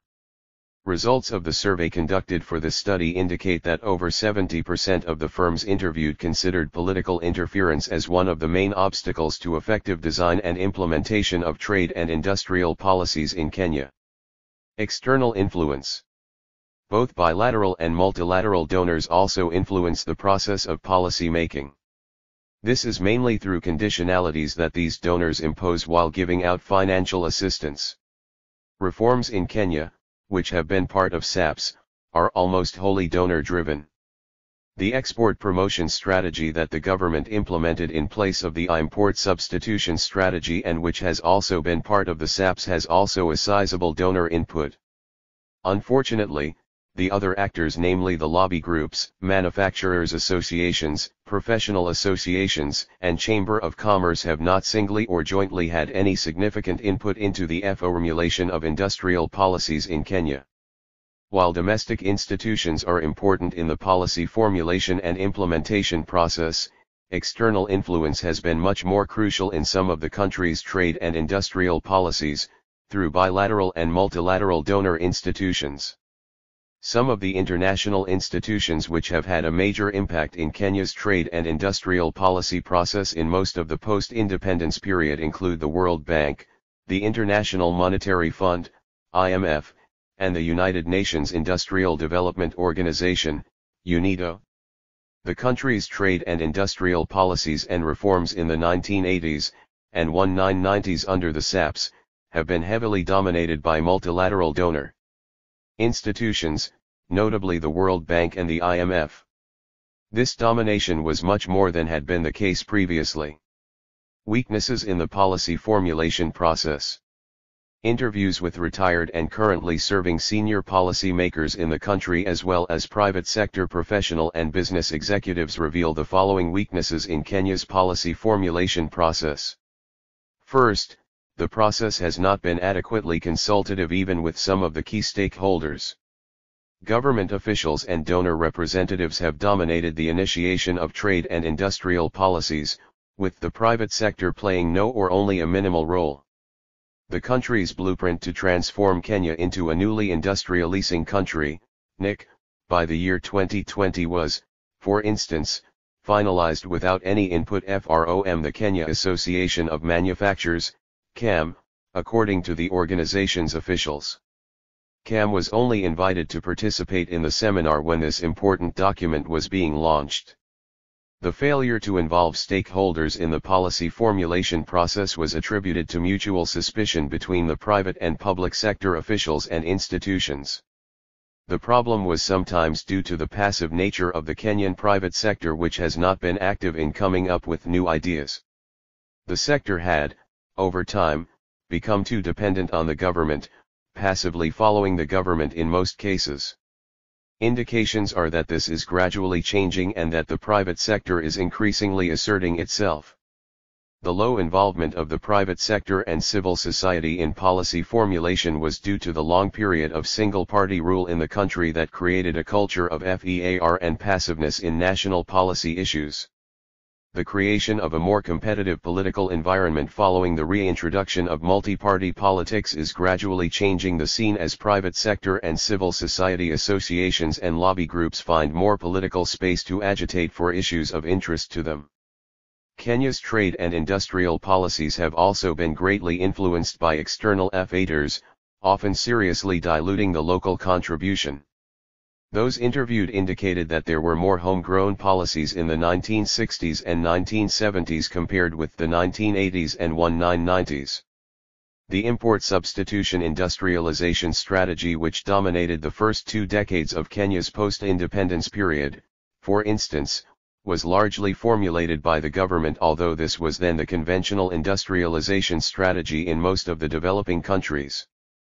Poor implementation of policies has been one of the main weaknesses in the country's economic policy process. This is due to a number of factors, including too much concentration of decision-making at the office of the president, corruption and mismanagement of national resources, inadequate supervision of the public sector workers, inadequate checks and balances, and weak reward and punishment mechanisms in the public service. Assessing Kenya's trade and industrial policies, the broad perception of the Kenyan manufacturers is that the government's commitment to industrialization has been doubtful or at best weak. Industrialists operating firms of all sizes, large, middle, small and micro, indicated that the government had consistently exhibited lack of clarity and weakness in designing policy as well as in its implementation. These weaknesses in policy formulation and implementation were attributed to a number of factors, including a political leadership which failed to create a conducive environment for policy formulation and implementation, a general breakdown of policy making and implementing institutions especially in the 1980s and 1990s, the excessive powers of the presidency which emasculated most of the other institutions, and the failure to focus on long-term national goals due to excessive preoccupation with short-term and sometimes parochial considerations, corruption and mismanagement. Determinants of small and micro-enterprise policy. A variety of actors, including public and private sector institutions as well as bilateral and multilateral institutions, have played a significant role in shaping the design of small and micro-enterprise policy in Kenya. A major shift of interest towards the so-called informal sector took place after the 1972 ILO report, which highlighted the role of the sector in the country's economic development process. Since then, the government, NOAs, and other intended institutions like churches have actively engaged in activities and programs aimed at the promotion of small and micro enterprises, which are currently regarded as crucial for the country's strategic policies to alleviate poverty and to generate employment. A wide range of policy interventions have been formulated and sometimes implemented in the last 30 years. The scope of intervention on SMEs have over time shifted into infrastructure, technology, information, financial and institutional reforms. Today, some semblance of macro policy seems to be emerging, with policy seeking to address meta-level issues such as regulation and social organization. All in all, the hand of the government has been strong in intervention and guiding the path of policy formulation for small-scale enterprises. Its direct role in implementation has however been sometimes limited.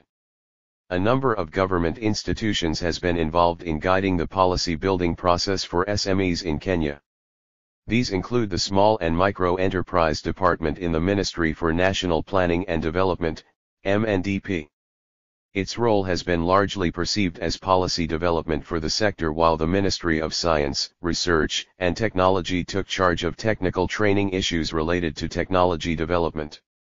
Under the ministry, there are a number of training and research institutions that have the meso-wide tasks of training and technology development for the sector. After several years of marginalization of SMEs in the mainstream policy, the process of building a framework for this sector has been slow and confused by both donor interests and the multiple roles of the sector. Donors' interests have been both multifaceted and multi-institutional. An inadequate government resource base has led to and encouraged donor dependence.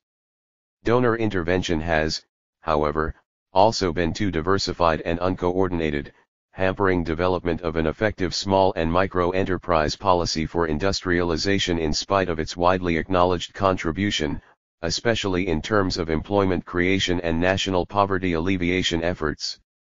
Macroeconomic effects on policy implementation. Some of the factors that have influenced the government's capacity to influence policy design have also limited its ability to implement formulated policies. Macroeconomic instability and the erosion of local resource mobilization capacity have, for instance, limited the ability of the government to implement policy. Most industrialization. 222. Programs are today financed largely by specific bilateral and specific multilateral grant or debt arrangements, which substantively reduce the government's role in both policy design and implementation. Implementing capacity and effectiveness of support institutions. Some of the factors that have influenced the level of policy implementation in the country are the effectiveness and the capacity of key institutions such as the Ministry of Trade and Industry, Export Processing Zone Authority, EPZA, Investment Promotion Center, IPC, Customs Department, Ports Facilities, Customs and Excise Department, Import and Export Banks, other credit institutions and licensing authorities. The capacity elements take into account the human resource base as well as capital support base in terms of buildings, and other facilities for industrial policy implementing institutions. Generally, the Kenyan civil service training and employment schemes are well established and capable of effectively addressing the national human resource requirements. It is the political elements relating to incentives and appointments for top staff positions that usually limit the ability of these institutions to function effectively. Promotion of staff based on ethnic considerations, political patronage, and endemic corruption have had adverse effects in reducing professionalism in a large number of these institutions, seriously impairing the country's policy implement. The role of the government in policy design and implementation. Political considerations play a crucial role in Kenya's policy process. The country's wide network of patronage is used extensively to modify, delay or stop the implementation of any policy programs that certain key actors in the patron-client relations might consider to affect negatively the interest of their respective constituencies. Political intervention has been more pronounced in areas of resource allocation, where rent-seeking is prevalent. This has particularly been the case in industrial location policy, where politicians have influenced industrial location purely to satisfy personal, group and regional interests. There are also many instances in which political influence has been behind delays in execution of projects to enable certain vested interests to reap financial benefits from inflated project costs. Industrialists perceive the government to be weak both in the design and implementation of trade and industrial policies. This weakness in policy formulation and implementation was attributed to corruption and rent-seeking, a political leadership which did not create a conducive environment for policy formulation and implementation, and a general breakdown of the policy-making and implementation institutions, especially in the 1980s and 1990s. The excessive powers of the presidency, which had emasculated the influence of most of the other institutions, was generally regarded as one of the key factors behind the decline in the government's capacity to design and implement policies. 9. Zimbabwe, Economic Policy Making and Implementation, a study of strategic trade and selective industrial policies. Benson's Wiswy, Edmore Kambadji, and Boniface Mawa. Introduction. The post-independence government of Zimbabwe inherited a fairly well-diversified economy with an industrial base stronger than that of most sub-Saharan African countries north of the Limpopo River. In pursuing its development objectives, the government developed several plans: the Transitional National Development Plan, TNDP, the First Five-Year National Development Plan, FFYNDP, the Second Five-Year National Development Plan, SFYNDP, the Economic Structural Adjustment Program, ESAP, the Zimbabwe Program for Economic and Social Transformation, ZIMPREST, and, more recently, the Zimbabwe Millennium Economic Recovery Program. Most of the objectives of these plans were never realized, and in almost all cases, the targets, particularly growth targets, were never met. Some aspects of the plans were never implemented, and an outstanding example is an aspect relating to science and technology policy for industrial development that was first mentioned in 1981. The second five-year National Development Plan was sidelined in favor of ESAP. The main objectives of drawing up development plans was stated in the first government policy document, Growth with Equity, and that objective remains the same to date: to achieve sustainable high rate of economic growth and speedy development in order to raise incomes and standards of living of the people. Gozi, 1991. The Structural Adjustment Program introduced in 1991 was aimed at restoring macroeconomic stability through reduced government expenditure, trade liberalization, and deregulation. On the whole, ESAP resulted in higher levels of inflation and high interest rates that affected investment. The level of unemployment increased as external competition forced some firms to close down. Trade liberalization, in particular the abolition of the foreign exchange allocation system, was implemented at a pace faster than scheduled. This exposed domestic companies to international competition before they were prepared for it, opportunity to modernize their plants. Tariffs on capital equipment remained high. Fiscal reforms, especially reduction of government expenditure, proceeded much more slowly, and hence the budget deficit remained high throughout the ESAP period. In the past 3 years, the economic situation in the country has deteriorated, especially since the devaluation of the Zimbabwe dollar in November 1997 and again in August 1, 1998. The cost of living has been on the increase, resulting in many social disturbances, such as strikes and consumer boycotts. These have had a negative impact on the country's rating by the international community.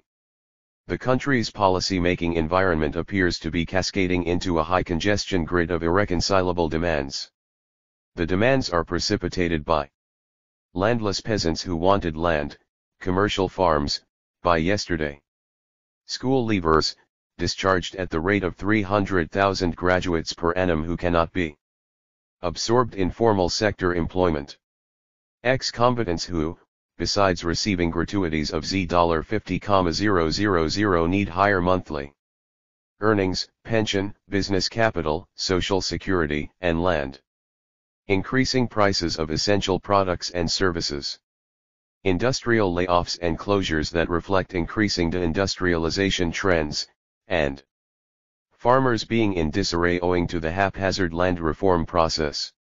It is quite clear that industrial development in Zimbabwe has not proceeded according to government or national expectations. This may be explained by the fact that although the plans were medium-term, in essence they tended to be short-term macroeconomic management tools. The annual budgets, the means for translating the national plans into actual development programs, were more influenced by the need to respond to short-term shocks. Development planning became more of a crisis management process without a guiding long-term vision. There were several examples of sudden policy changes that negated previously adopted official positions. A clear example is the case of the second five-year National Development Plan, which was abandoned in favor of the Structural Adjustment Program. In the area of land reform, the official policy changed from one of land acquisition from large commercial farmers with compensation to that of land acquisition with no compensation, in response to increasing pressure from peasants and ex-combatants who were demanding agricultural land. In the area of science and technology, the government still did not have an S&T policy in spite of pointing out to the need to do so in the Growth with Equity Policy Statement, the Transitional Development Plan and the Second Five-Year National Development Plan. The country adopted an industrial policy only in March 1999, some 19 years after independence.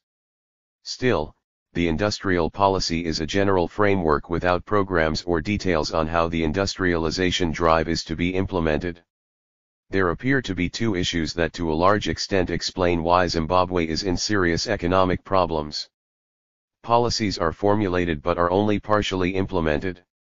The need to formulate certain policies is recognized but policies are not formulated.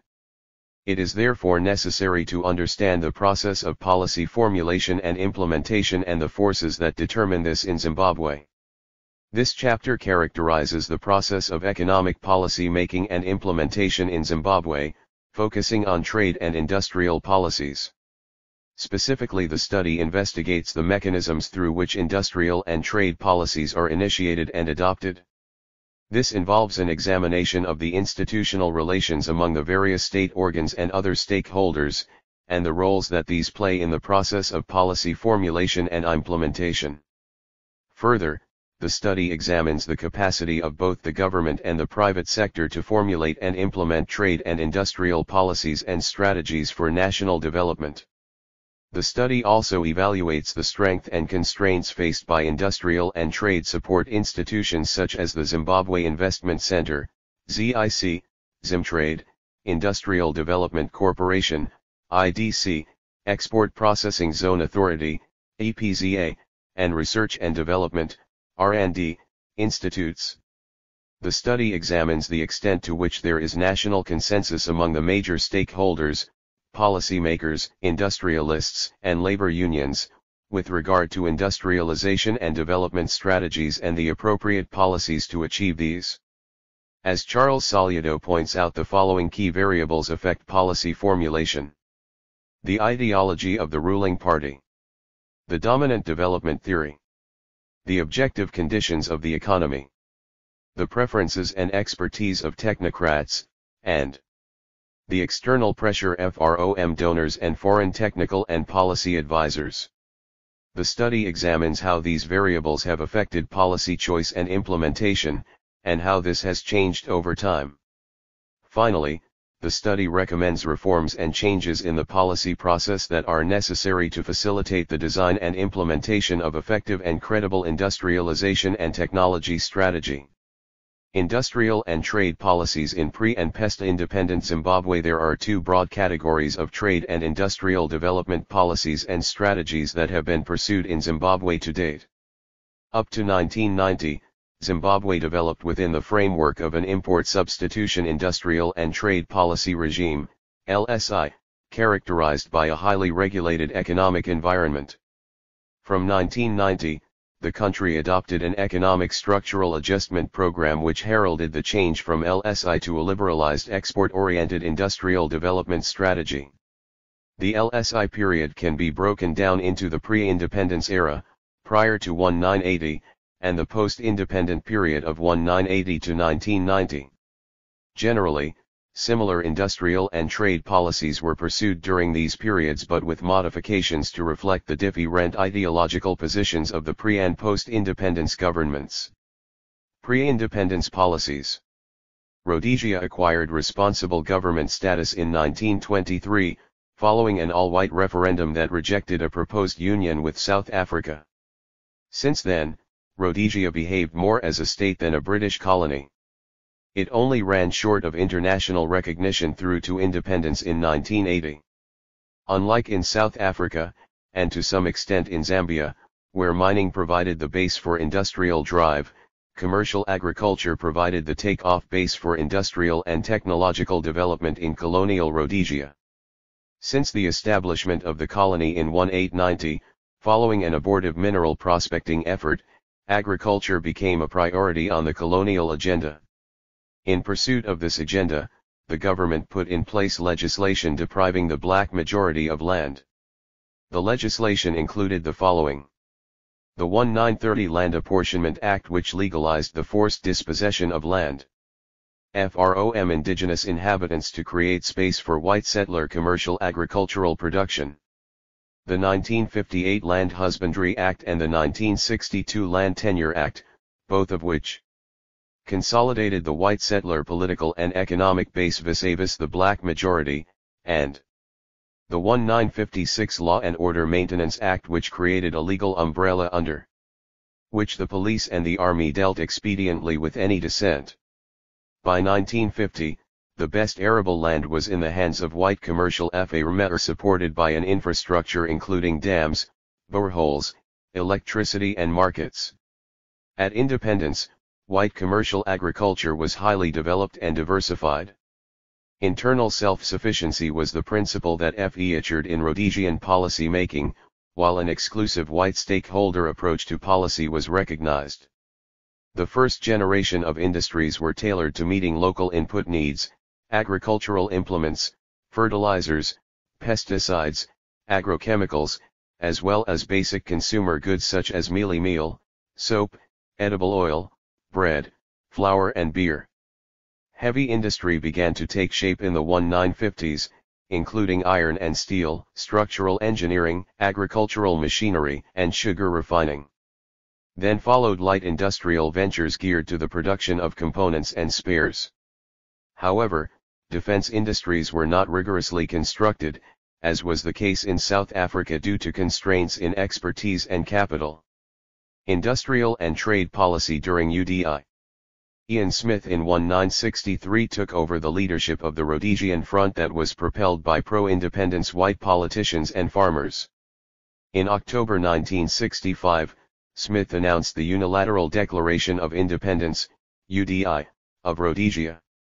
The Rhodesia Front, by engaging in UDI, counted on a vibrant agro-industrial and manufacturing economy built and designed to provide for shortfalls that could arise due to anti-UDI international sanctions.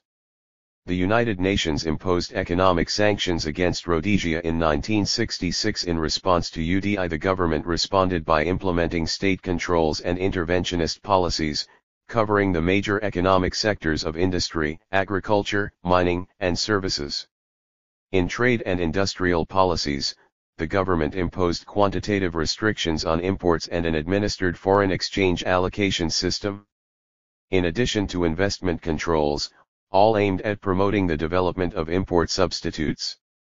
The government also used the Industrial Development Corporation, IDC, to spearhead industrial development by venturing into green pasture investment projects that were too risky for the private sector to enter into. Those projects were sold to the private sector after being proved to be viable, and the proceeds used to start other ventures. The colonial government in Rhodesia regarded the industrial sector as vital to economic development. A. Whiteside, 1989. This position could be viewed as rational in three ways. Firstly, the industrial sector had the potential to absorb a larger portion of the labor force, far above the absorptive capacities of the extractive sectors such as agriculture and mining. Secondly, the industrial sector had more room to develop and expand in the long term. Unlike agriculture or mining, where the potential to expand is often limited. Thirdly, given appropriate technologies, skills and incentives, industry is capable of value addition on export products. Thus the Rhodesian government viewed the industrial sector as the engine of growth and development. The political motives consisted of the creation of a stable government capable of building and managing a modern economy, The projection of Rhodesia as a model political economy, and the domination of the black-ruled states around and to the north, J. Origi and J. Saul, 1967, pp 42-67. The economic motives were of a twofold character: firstly, the reduction of external dependence on imports of industrial products and, secondly, to increase the size of the agro-industrial and manufacturing sectors and to expand output. South Africa was viewed as the model industrial guide. The government fixed goals which were popular with the business community, and which they later helped to achieve. Government industrial and trade policies were entrepreneur-friendly. To create jobs and competitive goods, the government looked up to industrialists and farmers. The government provided incentives to domestic producers who could develop the capacity to produce for certain needs from within. For instance, the foreign exchange regulation regime was so liberal, A. White, 1989:4, only the industrial efforts of the entrepreneur justified the allocation. Racial and class privilege were guaranteed through a network of legislation that confined the non-white populations outside the mainstream economy, i.e. Land Apportionment Act 1930, Land Husbandry Act, 1956, Land Tenure Act, 1968. At the same time, the protection of the domestic market cushioned the industrialists against foreign competition. This practice, however, eventually undermined qualitative industrial productivity.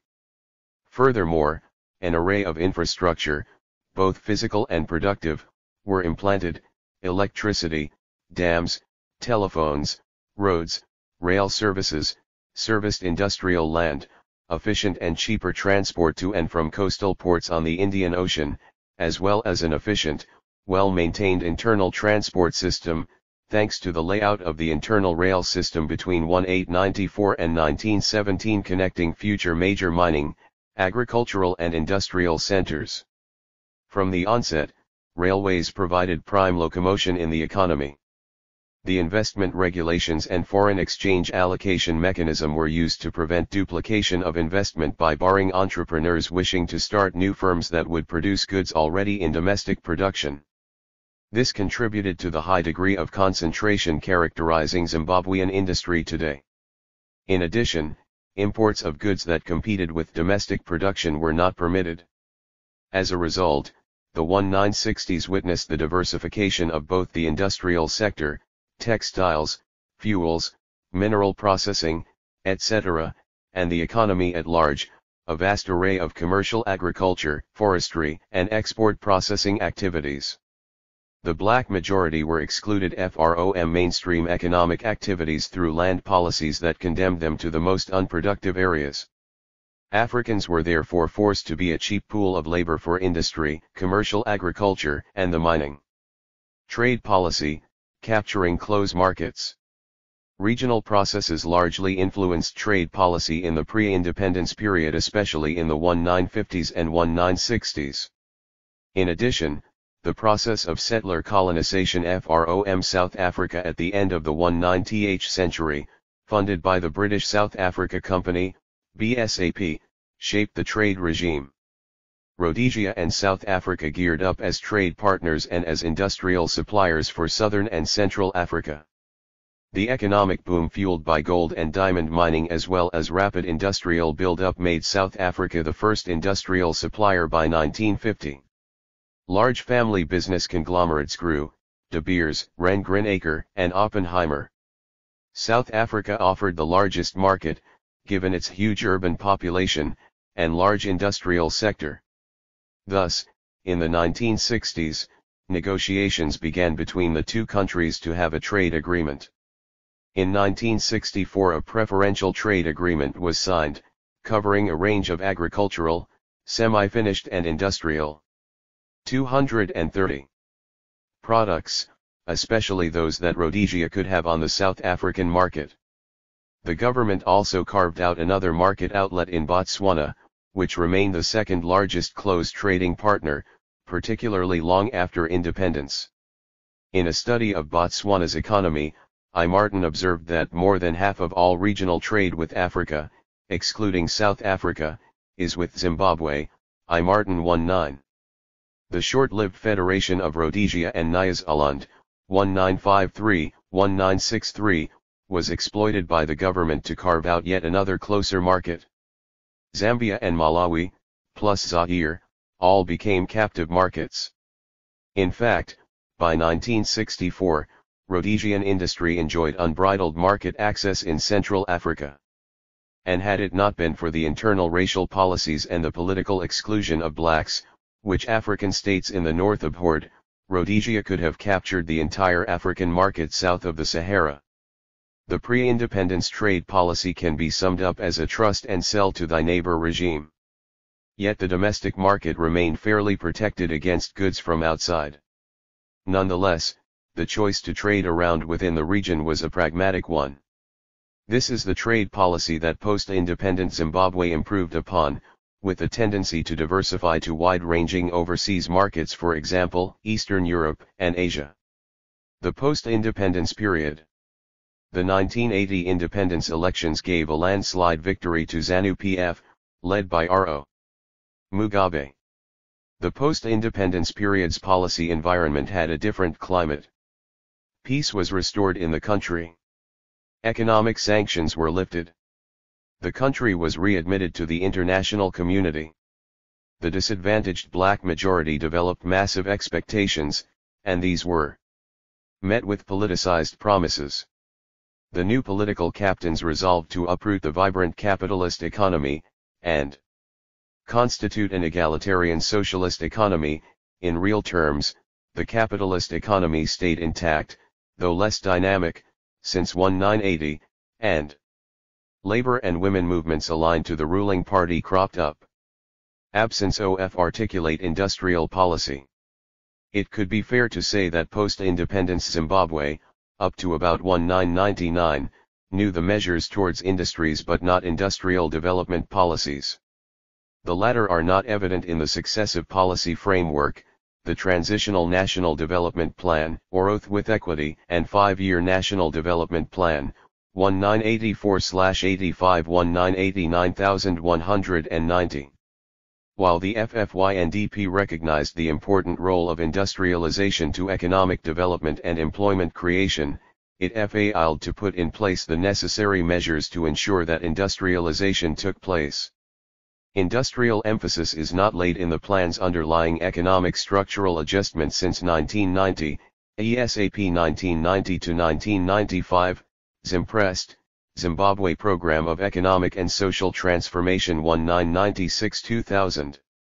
Economic policy making and implementation left industrial rehabilitation, expansion and growth in limbo, with the exception of the symbolic growth points launched as rural development centers in the mid-1980s. Even then, none of these points have become significant industrial ventures. They have been a proliferation of retail outlets, butcheries, coffin shops, grinding mills, beer halls, and horticultural shelves. Setting out the priorities, of industry, the government was suspicious of white business owners, fearing economic sabotage or the creation of artificial shortages. Consequently, the government's priorities in industry targeted ownership and not enterprise creation. National economic security became the main preoccupation. Rather than develop industry, the government's main policy focus was penetration and control through so-called commanding heights of the economy. Parastatals were the main instruments for effecting this penetration and control. The takeover bids did not go well with most private entrepreneurs. In spite of this, the 5-year plan, 1985-1989/90, stressed the need for government control of strategic enterprises. In the plan, the government made the control of strategic sectors a must, and relegated foreign investment simply to areas of shortfalls in skills and capital. Where the Rhodesian government had sought a closer marriage with international firms, the Zimbabwean government sought a quick divorce or some other suitable partnership. The commitment to socialism, without a socialist-owned and controlled economic base, had a disruptive impact. Industry, commerce, banking, insurance, and agriculture remained firmly within the capitalist ethic, albeit with little expansion in some sectors over the successive years of independence. Business remained jittery and doubtful about the future ideological thrust of the government. The primary mover of early national policies, growth with equity, grossly favored the expansion of social services, rehabilitation, and redistribution of land to landless peasants. There were barely major economic goals in growth with equity in respect of new, productive investments. Finally, the social and economic measures taken since 1980 triggered off an incremental budget deficit, galloping inflation, and declining foreign exchange allocations. The falling foreign exchange reserves in the country, coupled with an underperforming economy, high unemployment, and industrialization trends, compelled the government to seek relief in internal borrowing from IMF, donors, commodity aid programs, foreign grants, and loans. This way, the recipe for IMF and donor intervention was created and, since 1990, the recipe was tasted under the Economic Structural Adjustment Program, ESAP. The absence of any rapport with the private sector that existed in UDI, led to a situation where the bureaucracy had become a major obstacle to the running of business. The two specific areas quoted were price controls and labor regulations, particularly those relating to security of employment. Company management time and effort was wasted in wrestling with bureaucracy in the sourcing of foreign exchange, investment approvals, and in dealing with labor regulations, so that these controls became the major impediment to the efficient running of business. The price control system posed problems for the government as well as the business sector. For the government, problems were in enforcing control and dealing with huge administrative costs, large administrative work in determining prices under various types of price control formulae. For the business sector, problems were in approvals that took too long to be granted, and in most cases the price increases granted were less than those applied for by the companies. With respect to labor regulations, this had the effect of making labor a fixed cost of production, and it restricted management's control in labor matters. Employers therefore responded by looking for means of substituting capital for labor, an approach that militate against the employment creation objectives of the government. Trade policy, search for diversity.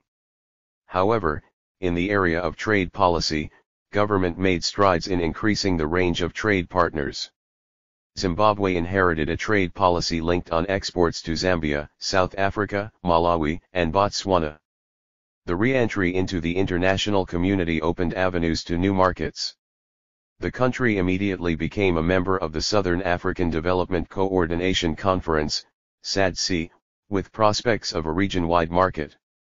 It also became a member of the Lomé Convention, and obtained preferential entry for agro-exports in the European Economic Community markets. Further, it joined the preferential trade area, accessing a closer but extra-regional market in southern and East Africa. In addition, the government negotiated barter-type trade agreements with a number of socialist countries, North Korea, former Yugoslavia, Hungary, Cuba, and China, among others. The post-independence trade policy, evidently, did not seek world market penetration for industrial produce. Instead, the trade policy thrust sought three things: accessible markets for agricultural raw materials and products, preferential treatment in markets where quality and competition would be obstacles to surmount, given the domestic base which was still short of major skills, capital, and technology, and the publicity and attraction of foreign investment.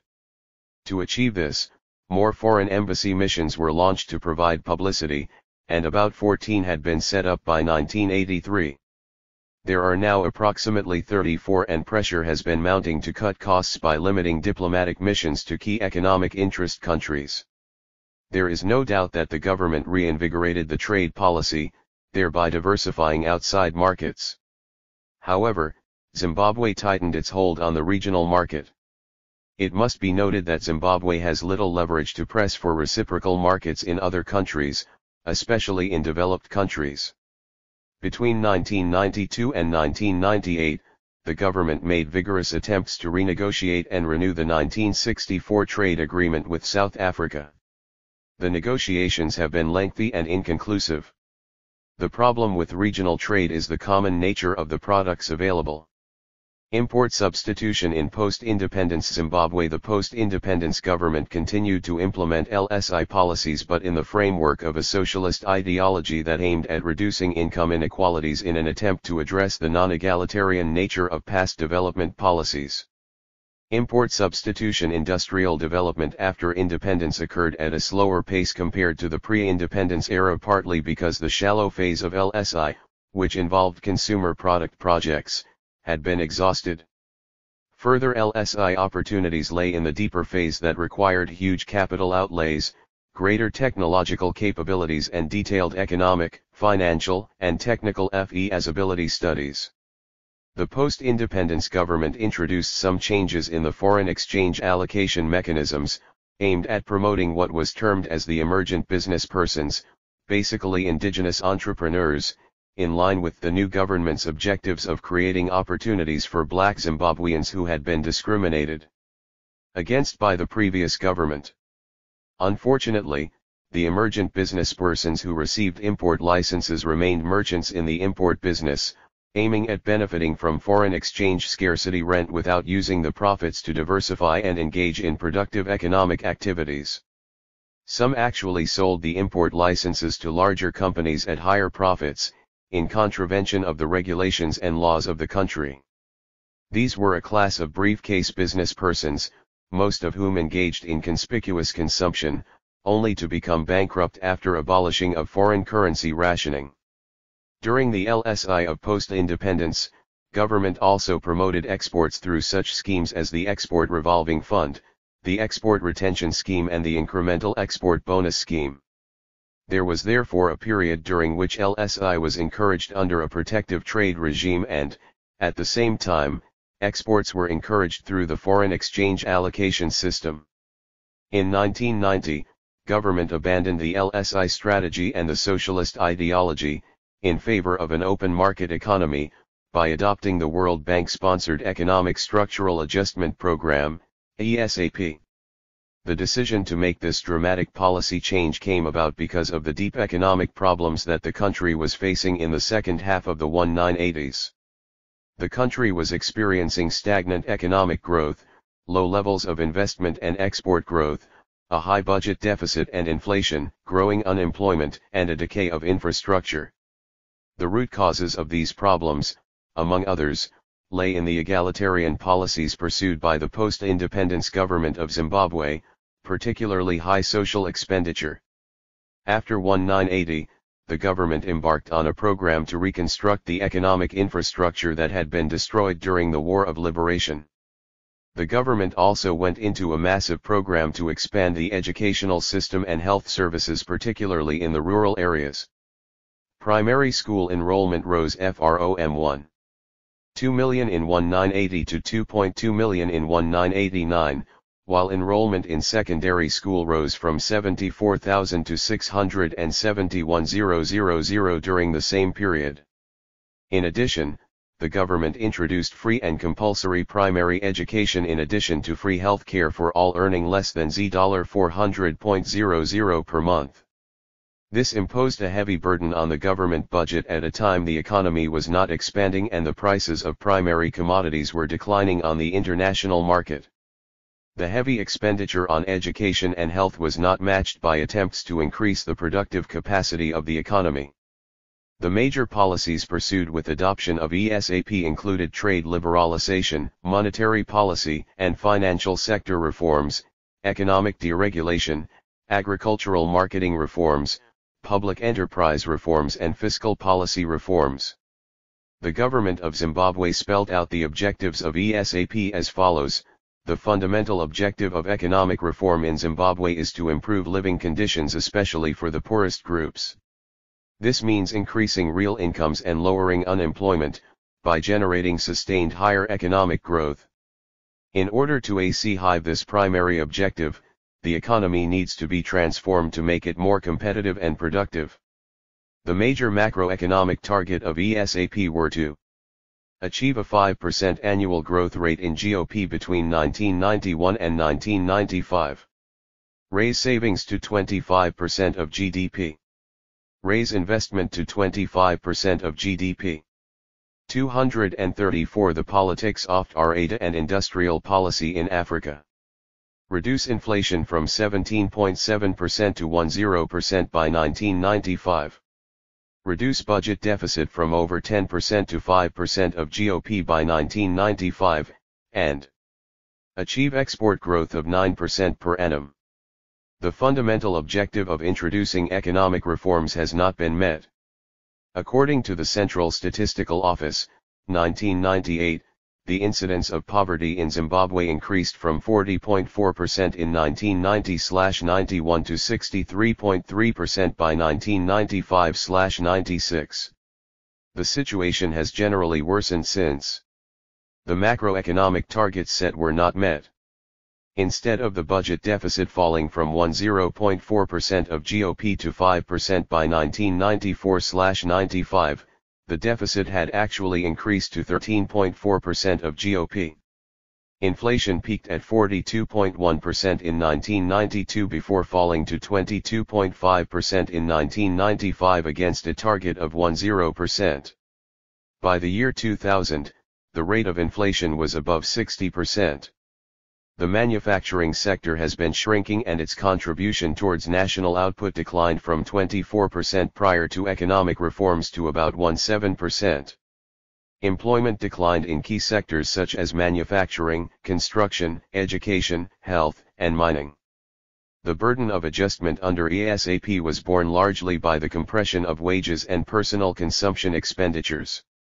Real wages declined by a cumulative 60% in agriculture, 35% in manufacturing, and 28% in mining. While real wages were declining, company profits increased by a cumulative 80% during the 7 years to 1996. On the whole, since ESAP was introduced in 1990, the standard of living in Zimbabwe has declined and unemployment and inflation increased. The following questions arise. Given the major objective of ESAP as stated before and the situation realized, were the targets set realistic? Who was involved in the design of the policies? What capacity was there in policy formulation, target setting and implementation? It appears there are serious problems in the area of policy formulation and implementation in Zimbabwe, as reflected by the glaring disparity between policy objectives and targets compared to outcomes. This disparity is not confined to the ESAP period as pointed out in Section 1. But it was most pronounced during this period and thereafter. The sections below will provide more details on the policy-making approaches in Zimbabwe both before and after independence. Policy-making approaches before and after independence. The purpose of policy-making is to array the broadest and representative possible grand lines of action to resolve identified problems, overcome perceived constraints, and achieve selected socio-economic objectives and developmental strategic goals. These grand lines are variably called blueprints, plans, white papers, green papers, etc., all of which are expressions of macro-development policy. This section examines the broad approaches used in policy formulation in both pre- and post-independence Zimbabwe. Pre-independence policy-making approaches. The whites who settled in Rhodesia, most of whom were of British extraction, brought with them a Western-type liberal democratic political culture. But they brought it to a new land for themselves only. They propped up some kind of sectional democracy. The government remained elective, and the political system was built around the values of openness, competition, and periodic change of leadership. The political practice in Rhodesia, FROM 1923–1964, has been viewed as sectional democracy, M. Sithole 1978, D. A. Mungate 1981, J. Moyo 1992. Black people were excluded from the system, as they were considered politically immature. Otherwise, successive white governments ruled through referenda on basic issues. While referenda served as a source of popular mandate, regular elections characterized white politics, though racial supremacy and white economic security and privilege always remain the main election issues. Policy making in the economic sector in Rhodesia proceeded on a consultative basis between the government and various white stakeholders. Farmers, intellectuals, industrialists, and organized foundations had a lot of influence in policy formulation during this period. D. A. Mungate, 1981. 236. According to G. Arrighi and J. Saul, 1976 p. 67, white farmers provided enormous political and financial support to the government, making them both the first and last goalpost in the policy-making process. Pricing, marketing, labor and wage policies in the agricultural sector were largely a reserve of white farmer organizations. Allied with the Tobacco Research Board and the Randalls Foundation, they together constituted the pillar of economic policy making. Implementation was, equally, their major concern, exerting pressure on the government for essential services, infrastructure, foreign exchange, protection, and security. The Confederation of Rhodesia Industries, CRI, acted as the key policy agent in pre-independence industrialization era. It played a leading advisory role, and as a critique, to the government over industrial development strategies. Unlike the industrialists' wait-and-see attitude that prevailed after independence, the CRI acted as a vanguard of industrial development. Additional policy backup came from white academics and researchers at the then University of Rhodesia. In the 1960s and after, the university formed the core of the thinking of the Rhodesia Front. The last white party to rule the country from January 1, 1963 to December 1, 1979. It remains a historical point of reference that policy making and implementation in Rhodesia survived and succeeded on the free interplay between the government, economic stakeholders and selected, white, social partners. Policy and its implementation had a popular ownership and appropriation basis as white settlers, politicians, and business people perceived the policies as their own, for their own benefit. Political parties and the government simply endorsed what the various policy influencers preferred. As the financial resources came from stakeholders, voluntarily in some cases, the government felt morally bound to share policy making with the private sector. Figure 9.2 shows the revived party policy making and implementation system. Post-independence policy making approaches the policy making and implementation system in post-independence Zimbabwe would, perhaps, need a new nomenclature to describe it accurately. The system had nothing akin to liberalism. It could not be said to be democratic centralist, in the spirit of classical Leninism, neither was it traditionalist African. One would better use the term partocracy to characterize the ensemble of the structures, mechanisms, and processes of policy making and implementation. Partocracy springs from the notion in a ruling party that it knows best the people's needs, and only itself, as the liberator, can build providence. Essence of partocracy. Partocracy can best be said to mean the omnipresence and all-embracing character of a party in power with no contestants or watchdogs. This situation in Zimbabwe began during the liberation struggle. Ordinary people were organized into revolutionary cells to undermine the colonial system and army. War strategies were unquestioningly developed down the party structure in this closely knit system. After the war, and following the independence elections in 1980, the victorious Zimbabwe African National Union, ZANU-PF, revived its wartime structural organizational style in policy setting. The leadership aimed at an arrangement that enabled uncontested party decisions and policies that could quickly assume a national character.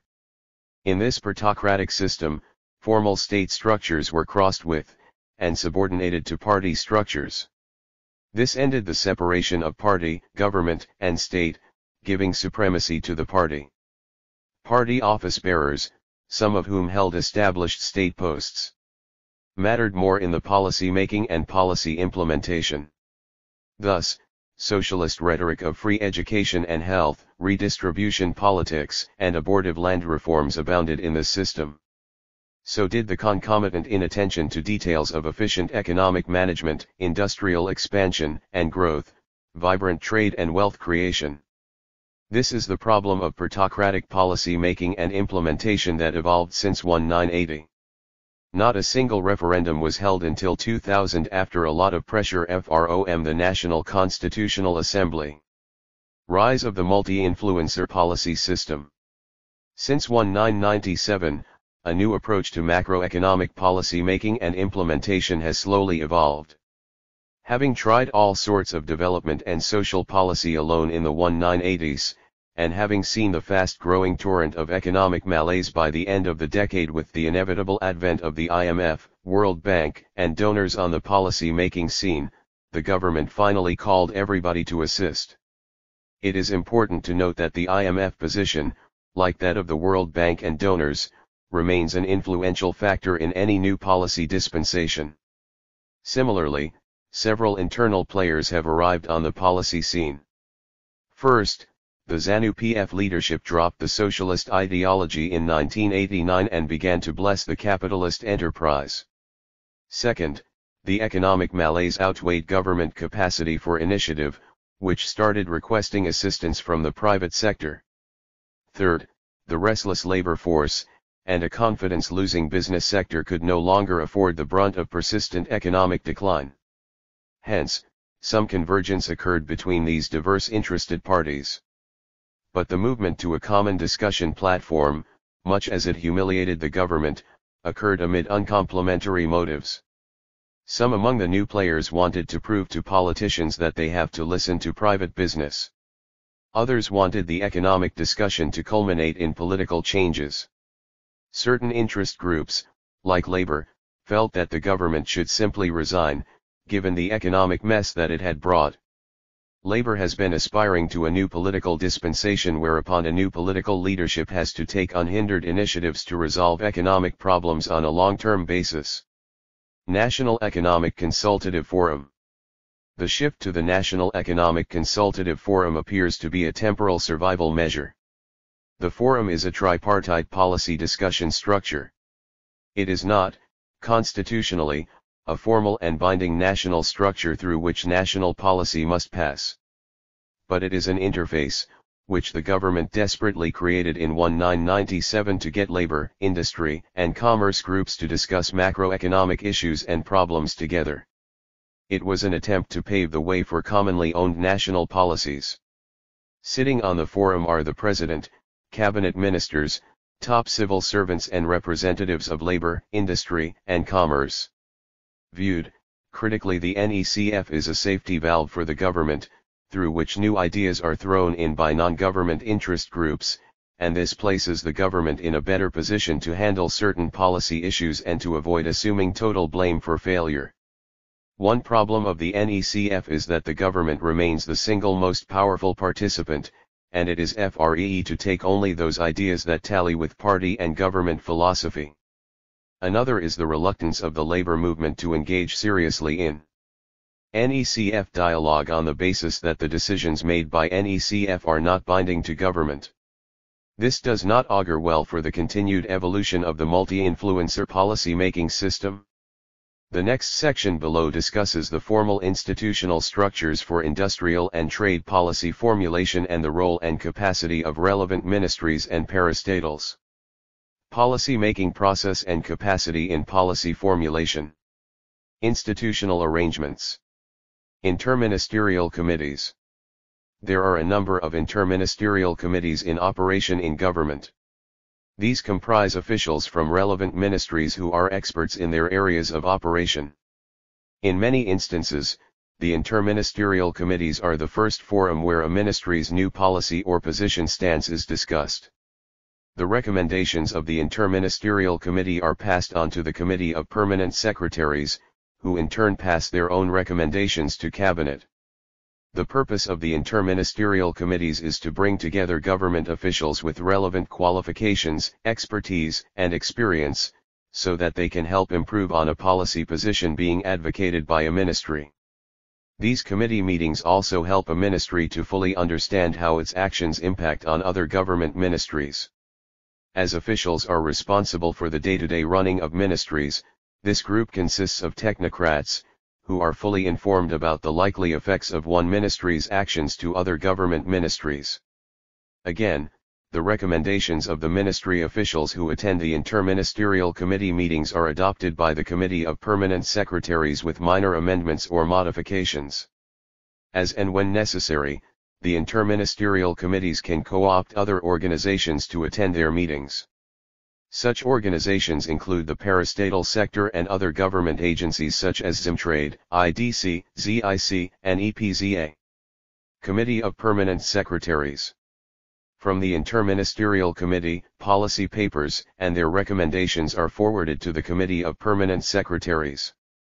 This committee also discusses the policy position papers and the recommendations drawn up by the lower committee.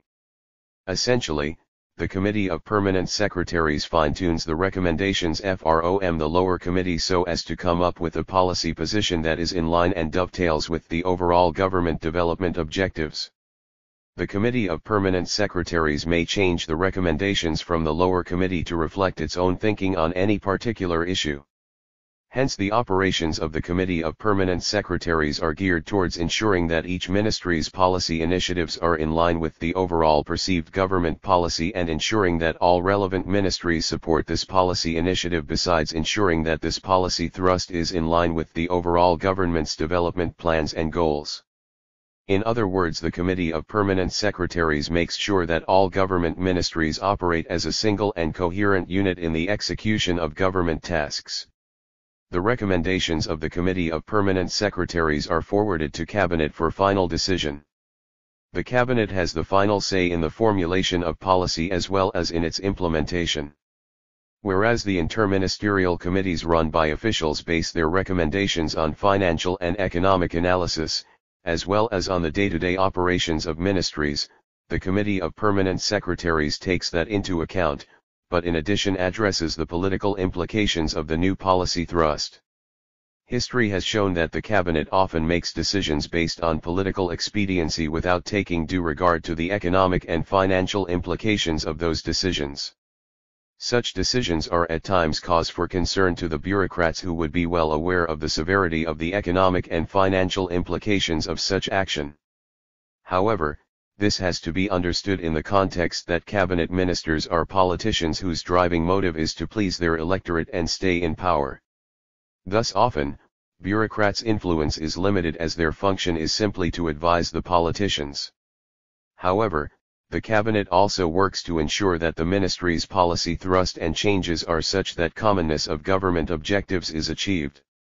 Capacity in policy making and implementation. Overview. Broadly speaking, it can be argued that there is a vibrant capacity in policy making in both the private and public sectors in the economy. Zimbabwe has a vast stock of professional and technical people who are well qualified and experienced to develop sound policies geared towards improvement of the economy. The factory labor force is also fairly well educated and trained, so that learning new skills does not pose a problem. Given the increase in the number of universities, technical and vocational colleges being established, the county is assured that it will continue to have a vast stock of competent, educated and well-trained human resources. Capacity in policy making in the public sector is, however, constrained by political interference. Bureaucrats may formulate policies guided by financial and economic considerations, but such policies may be changed or put aside simply on the basis of political expediency. This trend was very much pronounced in the first decade of independence, when socialism was the official ideology. Since 1990, when economic reforms were introduced, policy formulation became based more and more on economic rather than political considerations, up to the eve of the 2000 parliamentary elections. The IMF and World Bank contributed towards this shift with their emphasis on prudent economic management. But the extent to which economic considerations overshadow political considerations is a function of the magnitude of political threat resulting from adoption of certain policies. An interesting example in this regard is the formulation of Vision 2020 in Zimbabwe. Government hired a consultant to undertake nationwide consultations with officials from the National Planning Commission so as to draw up the vision. The Vision 2020 document was finalized about a year before general elections scheduled for the year 2000. The document placed a lot of emphasis on the need for good governance, transparency, and accountability, which was lacking in government. The cabinet felt that these issues were too sensitive and critical of government, especially in light of the parliamentary elections that were forthcoming. The document was revised several times until the consultant disowned its contents on the grounds they no longer reflected the ideas of the people consulted. To date, the government has not adopted the Vision 2020 and discussion on the subject has died down. In this case, the government perceived considerable political threat in that opposition parties could use Vision 2020 as a basis for criticizing the ruling party in the areas of governance, transparency, and accountability. In spite of the importance of the vision in guiding long-term national development, the document was suppressed for political expediency. During the run-up to the 2000 parliamentary elections, the president increased the salaries of chiefs from $2,000 to $10,000 and those of sub-chiefs from $600 to $5,000. Just after the 2000 parliamentary elections, ex-combatants were drafted into a reserve army and had their monthly allowances doubled from $2,000 to $4,000.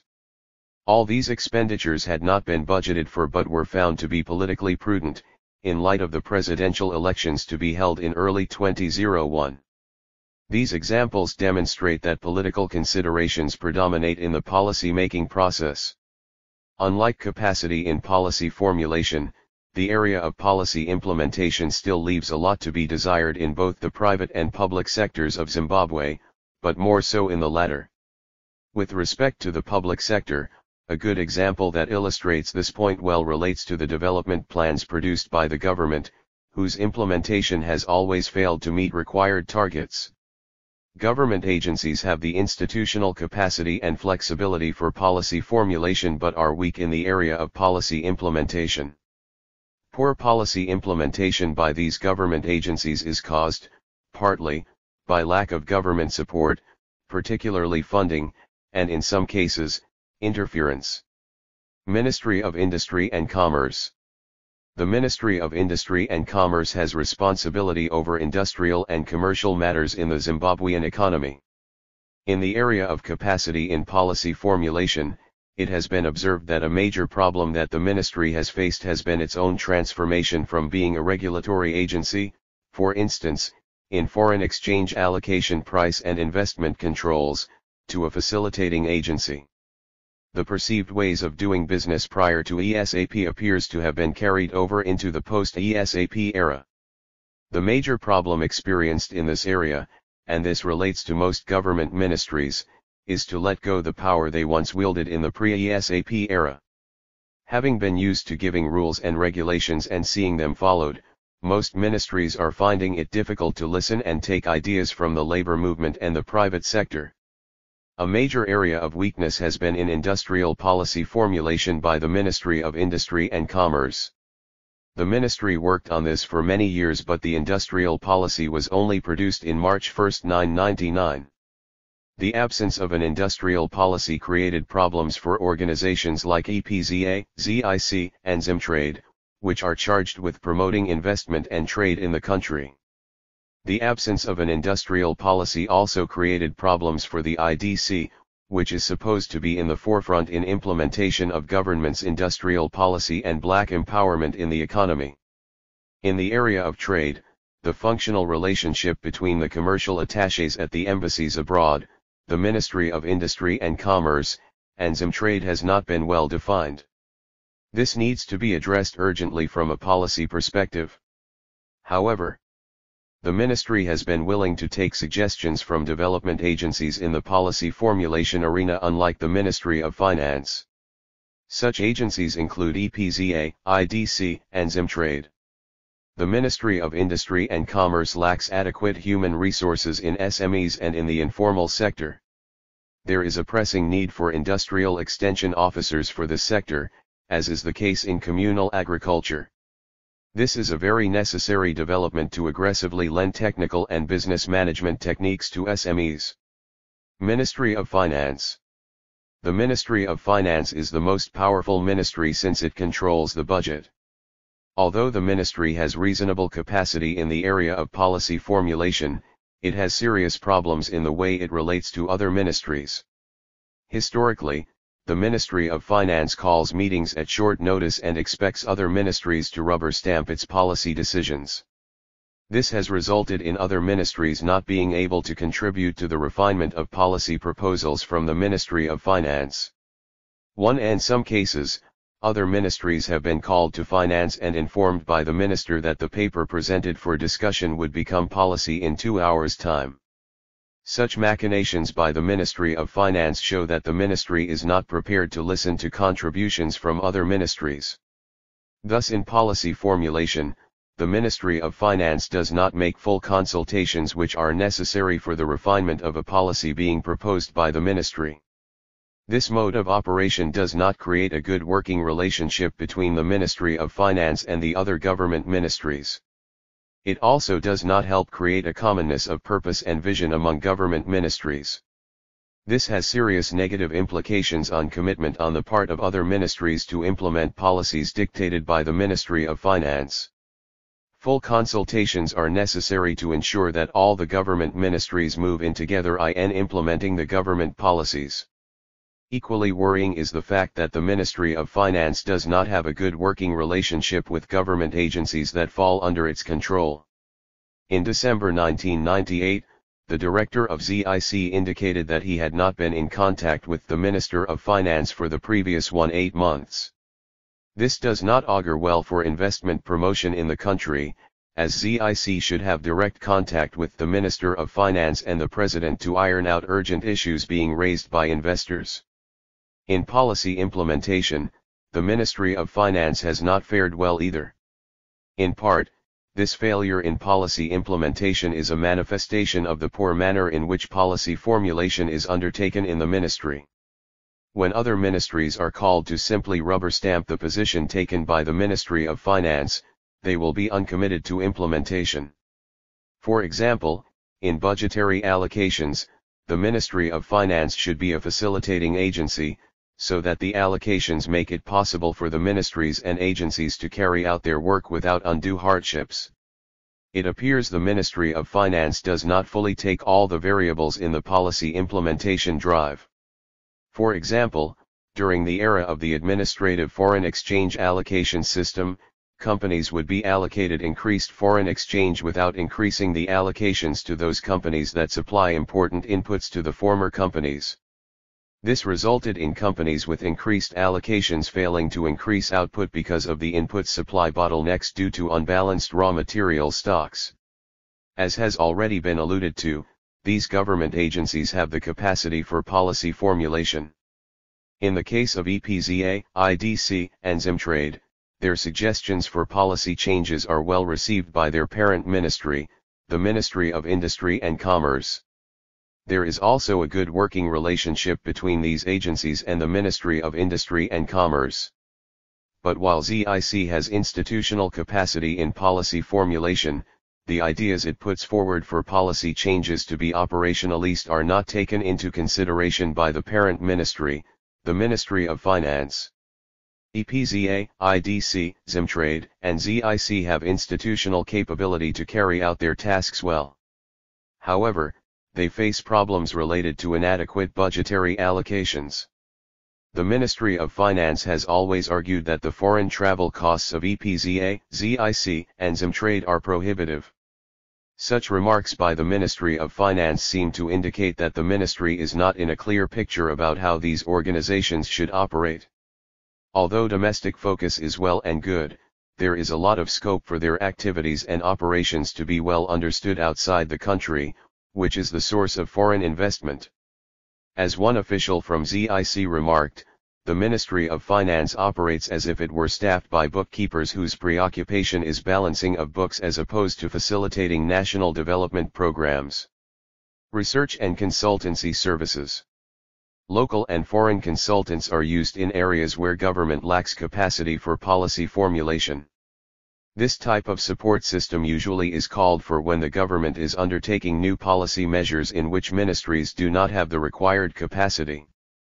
For example, when the government was working on the trade liberalization program in 1988, officials from the Ministries of Finance and Economic Development, Industry and Technology, Trade and Commerce, and the Reserve Bank of Zimbabwe, in association with 2 local consultants and 2 visiting consultants from the Centre for International Economics of Australia, carried out the first comprehensive study on trade liberalization on behalf of the government.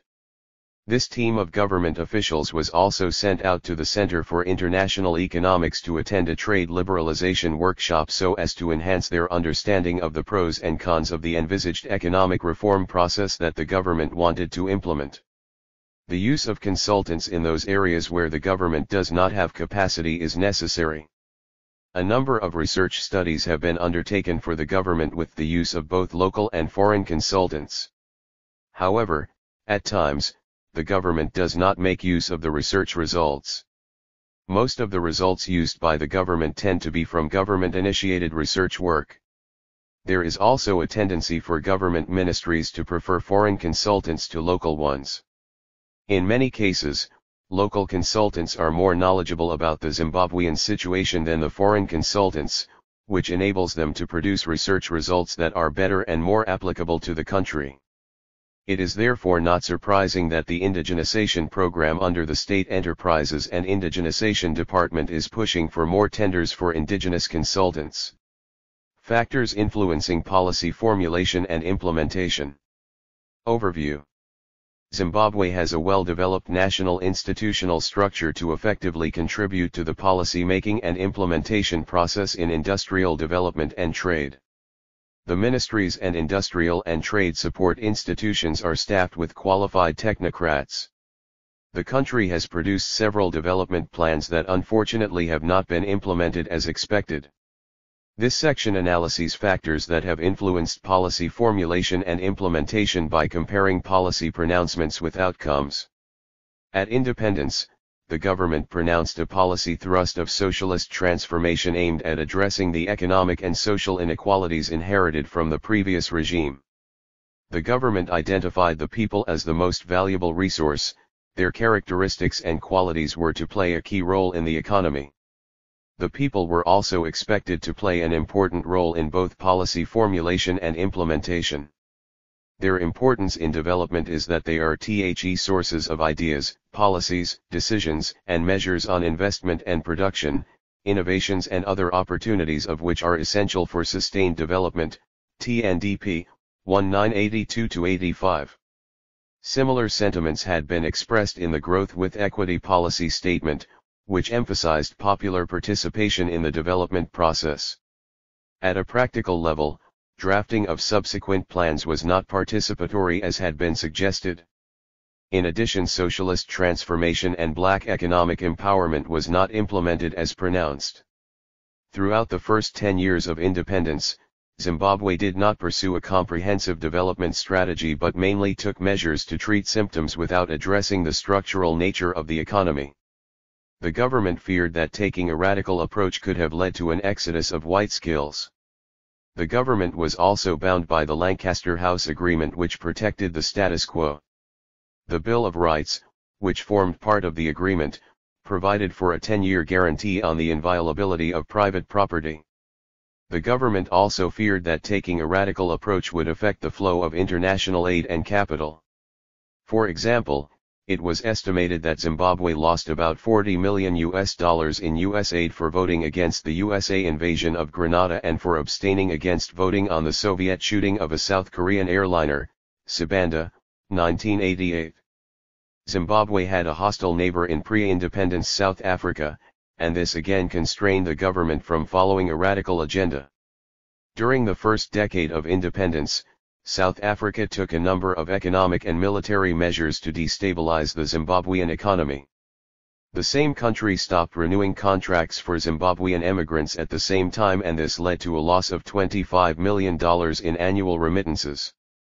South Africa also disrupted the flow of Zimbabwean goods through the railway line by withdrawing South African technicians that had been seconded to Rhodesia Railways and by withdrawing 24 diesel locomotives leased to Rhodesia Railways.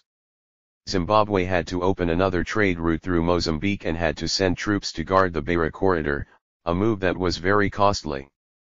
The regional and international environment within which Zimbabwe had to operate forced the country to adopt a cautionary and reconciliatory strategy. It turned out that socialist rhetoric was used for purposes of mobilizing people while in practice the government was implementing more orthodox policies. For example, the government would indicate that it was suspicious of foreign investment, but at the same time it sought to attract that investment. Donor influence was also important in determining policies in the country. In 1987 the World Bank refused to sign an agreement for an extension of the Export Revolving Fund until measures were taken to liberalize trade. Zimbabwe complied. While the international environment, particularly the donor community and close trade links with apartheid South Africa, influenced the direction of policy in Zimbabwe, there were also internal factors. Some attribute the abandonment of socialist policies to the fact that the ruling elite was accumulating wealth under the status quo. And as the ruling elite enriched itself, it increasingly became unable to put in place policies and practices that responded effectively to the aspirations of workers and peasants. Imandaza 19. In evaluating its own policies and practices, the government has conceded that it has failed in implementation, particularly during the period of economic reforms. According to the Millennium Economic Recovery Program, MERP, implementation of the two previous reform programs lacked both coordination and commitment at all the institutional levels, resulting in the missing of targets by wide margins. In this regard, the document points out at delays in rationalizing the civil service, privatization, and commercialization as having contributed to the missing of targets. MERP concedes that critical aspects of the reform program, such as divestiture of public assets, has been repeatedly targeted in successive state budgetary statements without any serious intent to meet those targets. The budget itself, until recently, has traditionally been designed very secretly, with line ministries marginalized in its preparation. The role of Parliament was reduced to rubber stamping the budget. There was limited consultation of the private sector and civil society through pre-budget meetings with officials from the Ministry of Finance, but such inputs were not taken seriously. Zimprest recognized that any reform program would only succeed if it were nationally owned. This point was taken up further in MERP, which emphasized the need for a shared vision on the part of all stakeholders, including the need for dialogue with international cooperating partners to enlist their support. The institutional framework put in place to ensure national ownership of policies and programs is the National Economic Consultative Forum, NECF. Unfortunately, participants in this forum are invited in their own individual capacities. It is therefore clear that one of the problems in industrial and trade policy formulation is lack of consultation and consensus building to create a national ownership of policies and programs. One weakness that has been pointed out on successive development plans right up to the most recent MERP is that the plans have tended to be well-articulated pronouncements of good intentions but without an equally well-articulated means, strategy, of attaining those intentions. It is this that has resulted in the plans being undermined by short-term budgetary concerns. On the whole, the budgetary process has not been guided by priorities set out in the development plans. For example, Zimprest was launched in April 1, 1998, when it was covering the years 1996 to 2000. It means that when the program was launched, it was already 2 years behind. In addition, it came when financial resources for the remainder of the period had already been committed through the 3-year rolling budget system. Similarly, the Millennium Economic Recovery Program was to run concurrently with the Millennium Budget. But the Millennium Budget was done before MERP. It is insightful at this point to present cases of failure in policy formulation and implementation respectively to illustrate some of the problems in these areas. Failure in policy formulation, case study of S&T policy in post-independence Zimbabwe. The importance of science and technology in national development was first mentioned in the Growth with Equity Policy Statement of 1981. In that policy statement, the government announced its intentions to come up with an explicit national S&T policy to guide efforts aimed at building the country's technological capabilities. This point was repeated in the Transitional Development Plan and the first and second five-year National Development Plans.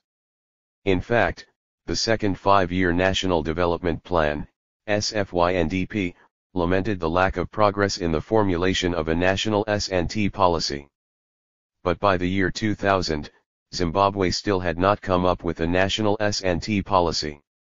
The first efforts to draw up a national S&T policy were made around 1986 through the then Ministry of Industry and Technology.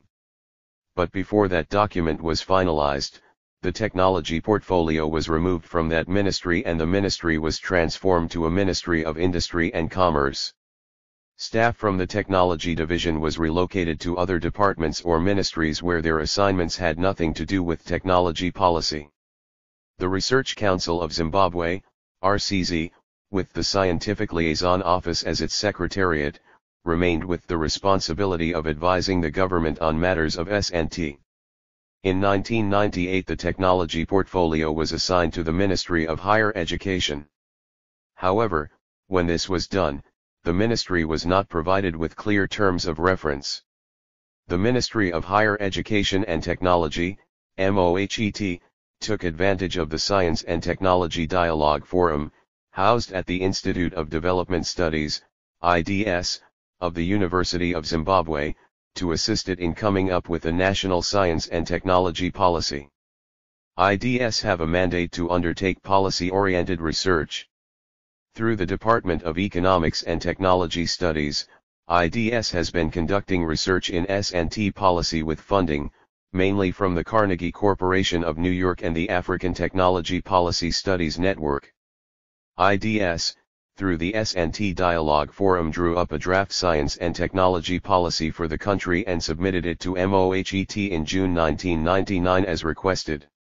That policy document had been drafted after nationwide consultations and had been subjected to a national review seminar involving all S&T stakeholders, both in and outside the government and with external resource persons, from the United Nations Institute for Economic and Development Planning, Africa Technology Policy Studies Network and the Carnegie Corporation of New York. But by the end of 2000, the MOHET had not finalized the policy document for submission to the cabinet. Parallel to these efforts, the Research Council of Zimbabwe was also involved in drafting a national S&T policy. This process was done in secrecy, with RCZ being unwilling to discuss its document even with other government departments, let alone S&T policy researchers and other stakeholders. The efforts of RCZ started in the early 1990s, but to date no document had been submitted to the cabinet.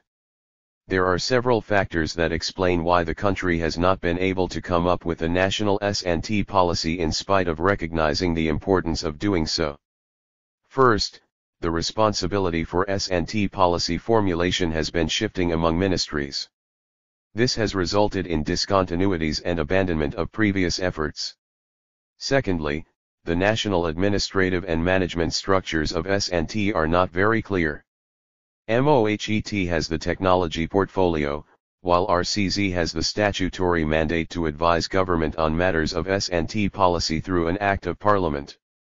But RCZ falls under the office of the Vice President and does not report to MOHET. The relationship between RCZ and MOHET and the division of responsibilities among these is not clear. Similarly, the division of responsibility between any one of these two, and the line ministries responsible for overseeing sectoral S&T programs is not clear. Another factor that has led the government to sideline S&T policy relates to the nature of investment in S&T. The benefits that accrue from investment in S&T are usually realized in the medium to long term. The government has been preoccupied with immediate and short-term problems of macroeconomic stabilization. As a result, the government has kept on postponing making serious efforts to come up with a national science and technology policy. Having such a policy and implementing it would require resources in competition with recurrent expenditures and social expenditure programs that create political popularity, especially during hard economic times. Finally, the country does not have mobilized capacity in the area of S&T policy formulation. The failure by the Research Council of Zimbabwe to come up with an S&T policy after more than 6 years of effort is a clear indication of this lack of capacity. When Marit was assigned the technology portfolio, it was not allocated additional financial resources to recruit personnel to work in the technology division. Therefore, the ministry does not have adequate human resources to formulate and oversee the implementation of S&T policies and programs. However, nationally, there are adequate human resources and institutions to contribute to the formulation of a science and technology policy. IDS have mobilized these human resources through the Science and Technology Dialogue Forum. Unfortunately, the policy-making process in Zimbabwe has traditionally been carried out under secrecy and has been the preserve of government bureaucrats. Policy documents would only be made public after having been adopted by the cabinet.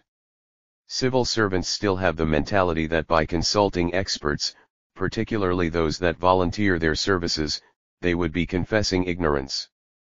This to a large extent explains why Marit has not submitted to the cabinet the draft S&T policy document drawn up by experts from the S&T Dialogue Forum based at IDS, a national research institution funded by the government through the University of Zimbabwe. It was the Minister of Higher Education and Technology who solicited the assistance of IDS in drafting a national S&T policy. But that minister was transferred to another ministry and replaced by a new minister who was unaware of the efforts in S&T policy formulation. This provided an opportunity for the technocrats in the ministry to sideline the S&T policy document drafted by IDS. Marit is attempting to come up with its own S&T policy document with the assistance of 2 consultants. The first draft produced by the consultants was disappointing to the ministry itself. This experience is likely to change the attitude of civil servants, particularly in MOHET, with regard to utilizing nationally available experts, institutions, and stakeholders in policy formulation. Failure in policy implementation. Case study of growth points. The objective of the growth point, GP, policy was to promote rural industrialization and transformation by encouraging decentralization of investment in industry. This would create employment and promote a more nationally balanced development pattern. GPS also provided an opportunity for every racial, ethnic, and business group to invest in the country. The communal lands in Zimbabwe are overcrowded due to pre-independence policies that displaced Africans from fertile lands with reliable rainfall.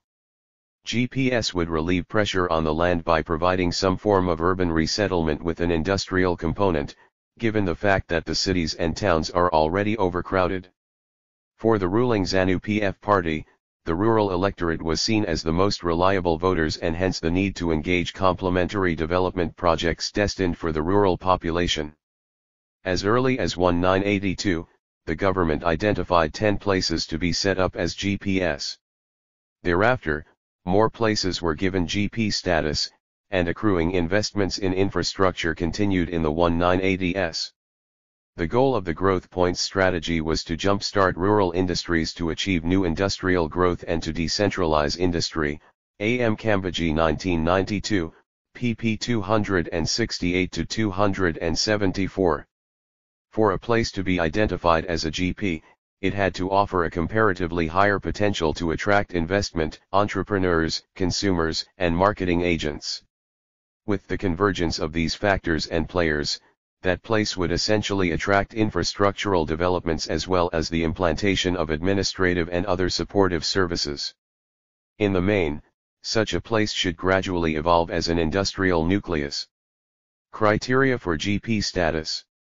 The criteria used to select a place and evaluate its potential for growth point status were 4. Proximity to an area of elevated agricultural production. Possession of a basic economic potential to jumpstart agro-industrial and industrial ventures.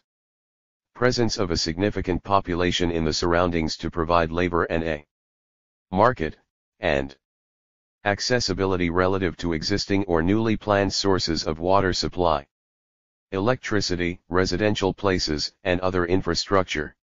The criteria were set up in terms of economic considerations. However, the practical process of identifying GPS departed from the set criteria and was heavily influenced by political considerations. By 1987, 16 rural centers had been awarded GP status and obtained public investments in electrification, telephone installation, construction of water supply dams and waste disposal system, erection of administrative facilities, and provision of social services and construction of feeder roads and banking facilities. Field research was targeted on some of these growth points, with a bias on the long-established ones to enable some reviews to be made on the ongoing and potential industrial projects. Table 9.1 is indicative. Large-scale industries located in the traditional economic hubs have hardly moved to any of the GPS, with the exception of those located in close proximity to Harare, such as Ruwa and Juru. Table 9.1 shows a marked decline in manufacturing and processing projects on the 5 GPS covered by the study. The small-scale industrial projects that had been established in GPS include maize milling, oil processing, bakeries, fruit canning and soap making. The market factor and the intervening distance seem to have influenced investor decisions more than the provision of infrastructural and administrative services. There has been some geographic inertia, even contrary to the call in the 5-year plan to decentralize industry towards new centers.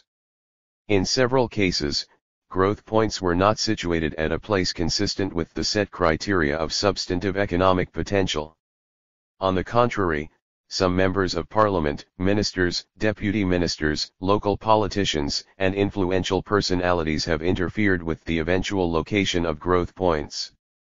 Political influence, prestige, support, and grassroots party structures were considered more important for the location of a growth point. In some instances, the proximity of a place to the rural home of a political heavyweight sufficed to locate a growth point. One of the examples encountered during this study is Sadsa growth point. Sadsa has stagnated over the past 12 years. Local businessmen and potential investors who were interviewed suggested that the GP status be transferred to another place, Nharara, which is located on the main trunk road, with access to electricity, water supply, dairy projects and productive informal undertakings. Nharara has been a victim of political conflicts and favors, which led to the growth point status being given to low potential Sadsa. In reality, Nharara demonstrated the conditions vital for a growth point better than Sadsa, tables 9.2 and 9.3. The Sadsa-Nharara mislocation affects various other growth points throughout the country. Some original indigestions and imperfections in government policy formulation sometimes translate into constraints at the level of implementation. Such constraints arise from two sources. Either the policy makers and planners overexpand the range of a project, anticipating certain future resource inflows, which may never materialize, jeopardizing the chances of project success and goal achievement, or the project lacks a stage-by-stage achievement approach, in which case, investments at places X and Y must be accomplished by avoiding the ambition of simultaneous projects at places T and S. Zimbabwe's GP projects were too many at the same time, shunned by economic stakeholders, and without available resources to trigger off the intended productive activities. The idle facilities at some growth points manifest serious stagnatory tendencies. These idle facilities, again, are indicative of the constraints upon a growth point. In assessing the growth points, one would like to contend that the strategy of GPS failed to get new industrial poles rising on the rural front for a number of reasons. The strategy was formulated in economic terms, but the execution of policy was deflected by self-interested political interventions. Some places did not qualify at all on the given criteria to acquire GP status. The parent ministry policy formulation was too statutory, central policy makers, technocrats, and excluded actors who mattered most, such as industrialists, entrepreneurs, local people, and service recipients. Otherwise, there were enough industrialists to have decided to develop one or more of these growth points. Some of the places turned into growth points were just far behind, requiring every Type of initial investment in water, electricity, telephone, housing, roads, waste disposal, administration, financial and postal services. The macroeconomic environment, from the mid-1980s, had too many negative features, inflation, budget deficit, escalating debt, etc., to generate sufficient investments to finance all those needs. And the time lost by government in putting up these investments translated into the loss of investor patience and confidence. The growth point issue was not cast as a national plan, but was made part of national plans, and, apart from infrastructural investments, soon discontinued in some cases, there was little preparation to turn growth points into new agro-industrial, industrial and rural development poles. Ethnic factor and geo-investment asymmetry. Growth points could be made a top policy priority again, since they can be used to contain inter-ethnic hostilities arising from perceived economic variations in investment growth and job creation. For example, over the 1980s, the two western Maitland provinces, mainly inhabited by Ndeb people, received insignificant investment owing to political antagonisms between the then leading Shona-based and Ndeb-based political parties. Between 1981 and 1986, there were serious civil, political, and military disturbances in the predominantly Ndeb western provinces. After some negotiations between the leaders of ZANU-PF and ZAPU-PF, Shona, and Ndeb, respectively, some unity formula was attained in October 1, 1987. This unity accord ended inter-party and inter-ethnic violence in the country. But the damage in Maitland over the years of violence and is still evident today. In fact, some civil groups in the area have been advocating compensation for human and developmental losses during the disturbances. The disturbance resulted in destruction of infrastructure, closure of businesses in rural areas and small towns, desertion and stagnation on commercial farms, withdrawal of transport and communication services, migration of business towards safer areas elsewhere in the country, and non-implantation of domestic and foreign investments.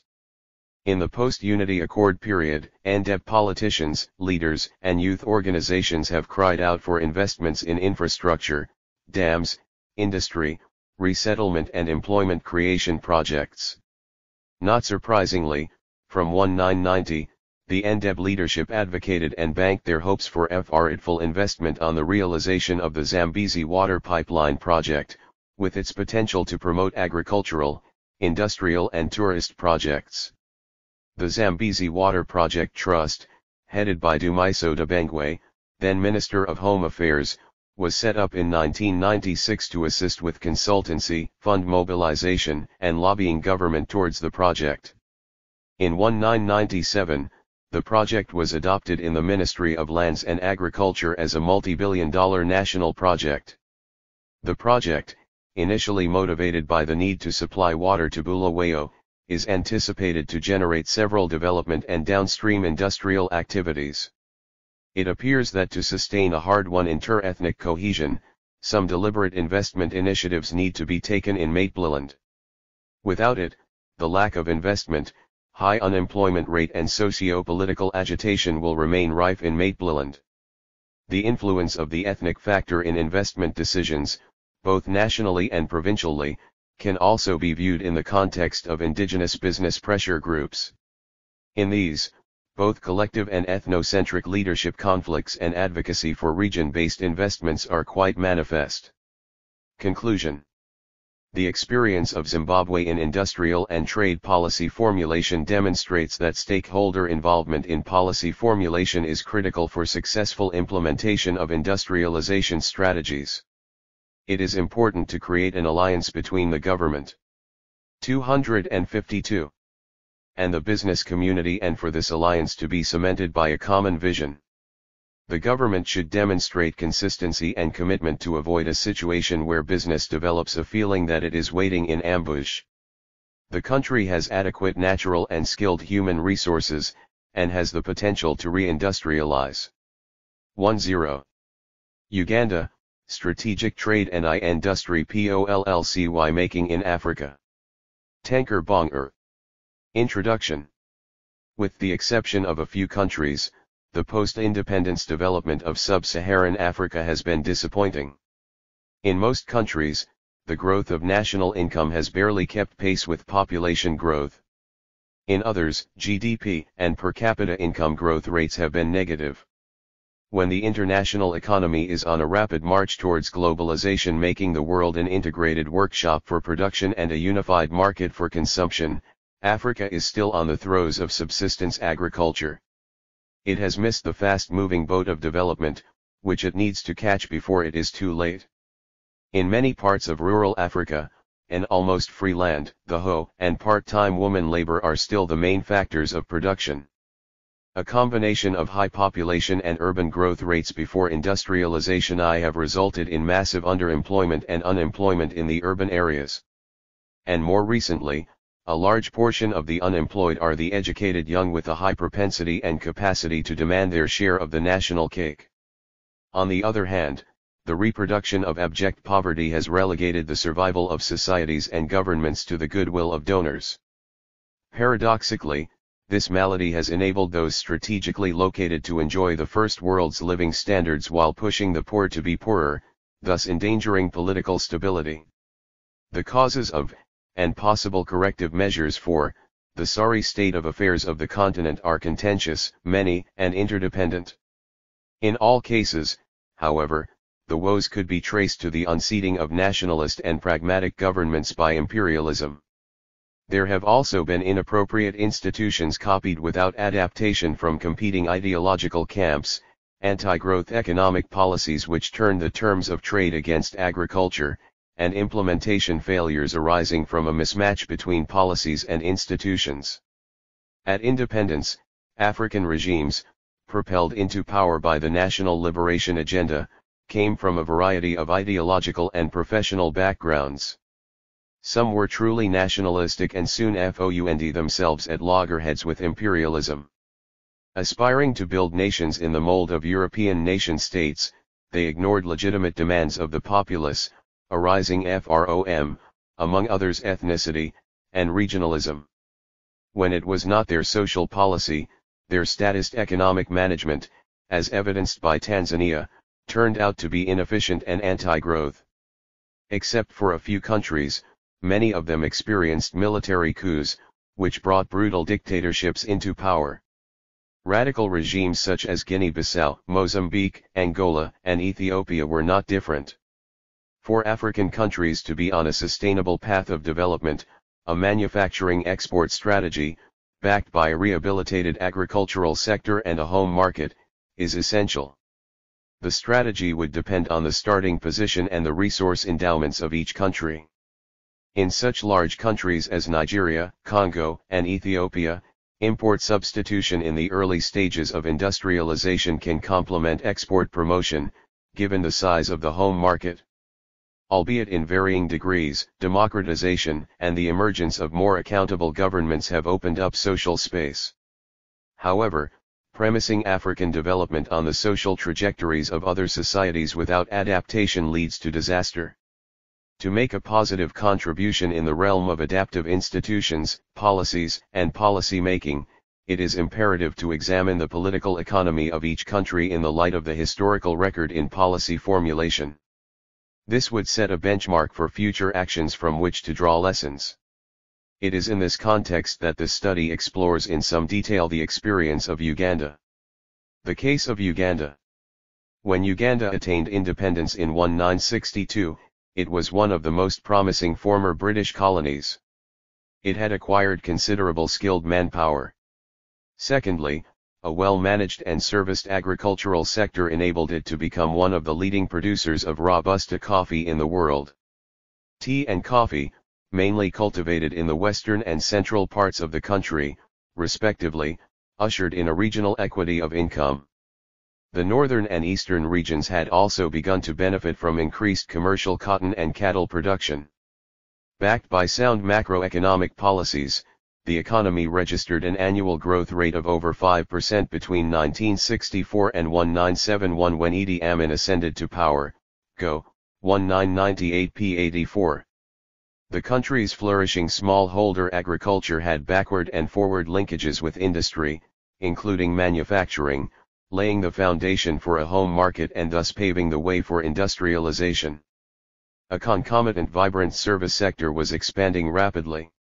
As a foreign exchange earner, tourism ranked third only to coffee and cotton.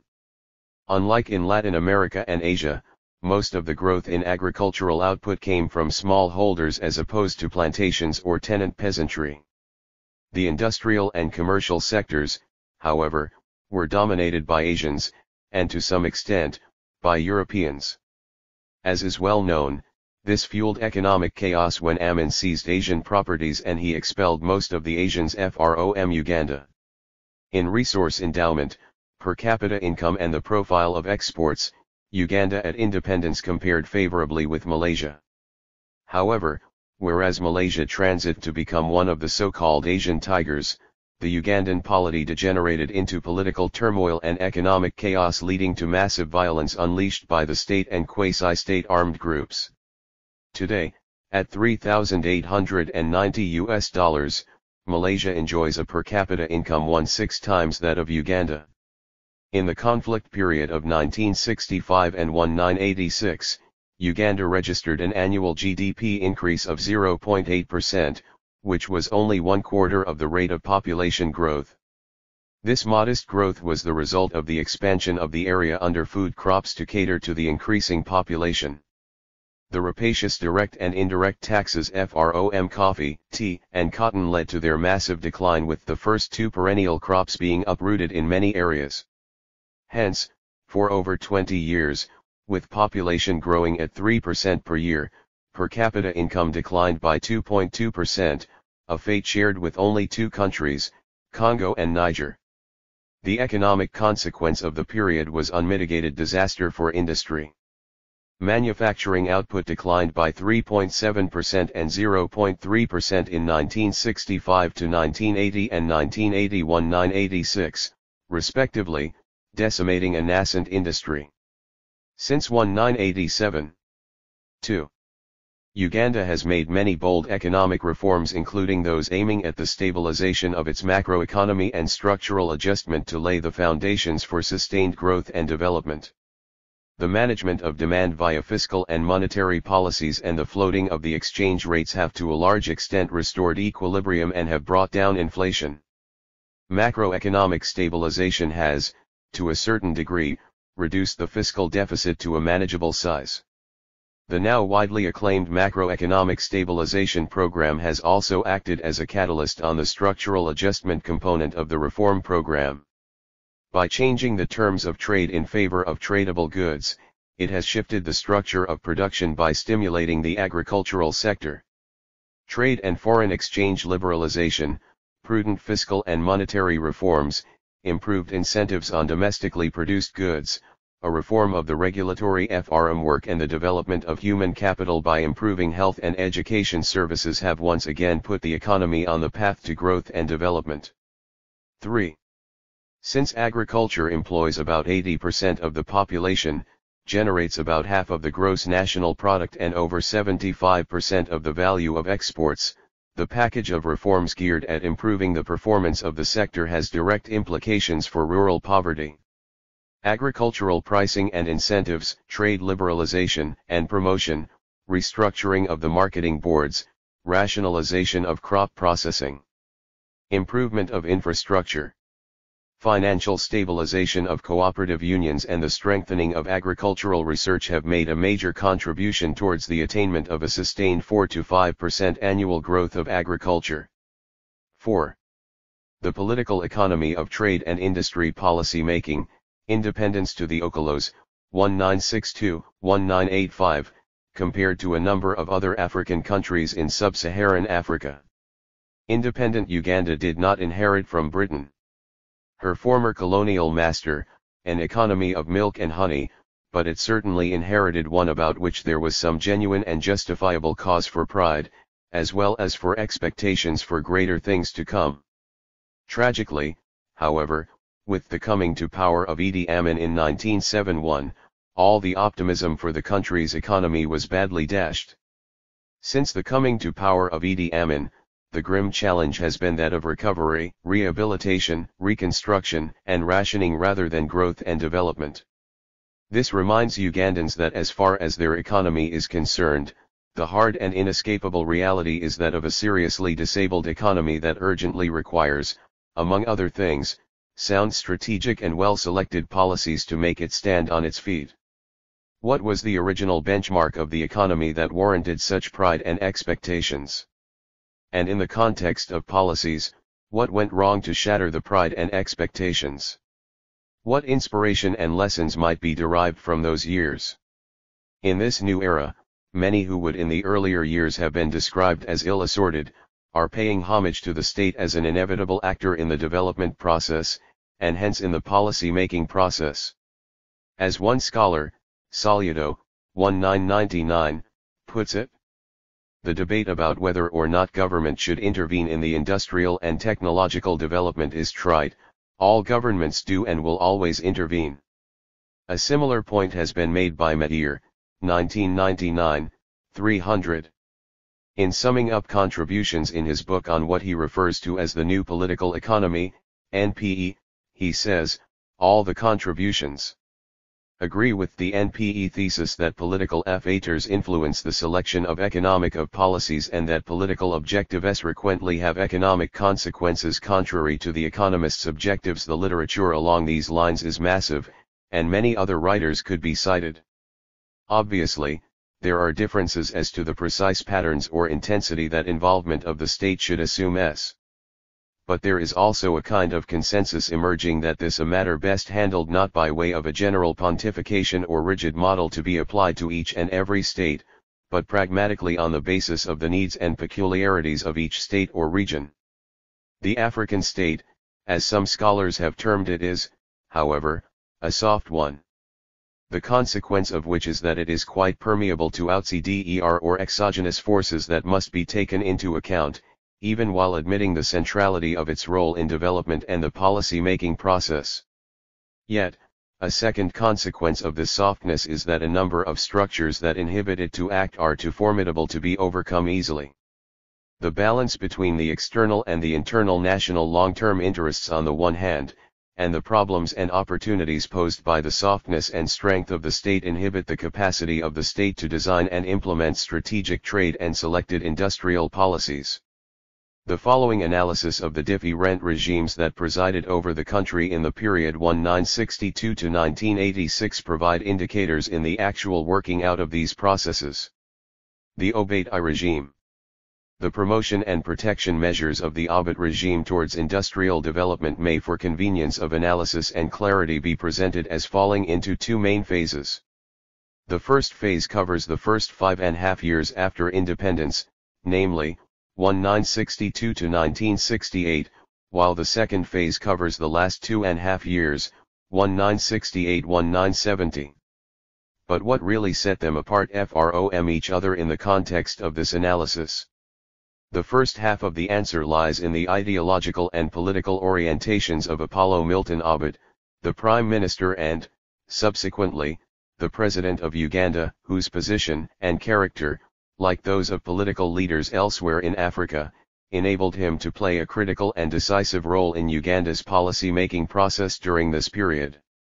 In the first phase, although Obaid nurtured a kind of ideological radicalism that tempted him to have a soft spot for a socialist path to development, he was cautious and guarded about his predilection for that ideology. Gingira Pinique, 1978, 17-1-192. Under the circumstances, it was only nationalism and pragmatism, rather than socialism, that came to influence his policy-making process generally, and promotion and protection of industries. In his own words, Uganda, my country, whose development is so far behind, must rise up and develop industrially through policies which are as non-offensive as possible to politically interested parties. This would appear to have been the general line of the regime's approach during the first phase. By contrast, in the second phase, following the demise of the monarchies in 1966-1967, he gained some political breathing space and became bolder ideologically and politically. He accordingly came out in the open, not merely to profess his preference for the socialist ideology, but to embark practically on the socialist path in policy making in a broad spectrum that included the drive towards majority state ownership of industry, the targets of which were set out in 3 national plans. These formed the bedrock from which specific export and industrialization processes were derived. Annual budgetary speeches and the accompanying annual background to the budget pinpointed and elaborated specific policies. By doing so, Abbott and his regime stepped on the toes of some people and groups in Uganda and abroad who felt the pain most critically, but who were also too powerful to let go their interests. To be sure, in the face of the regime's many policy innovations in foreign relations including international trade relations, with non-traditional trade partners from the Eastern Bloc countries, some measure of alienation and resentment was evident in the first phase. But they were muted. In the second phase, however, they assumed a level of intensity too dangerous to the regime. Idi Amin regime.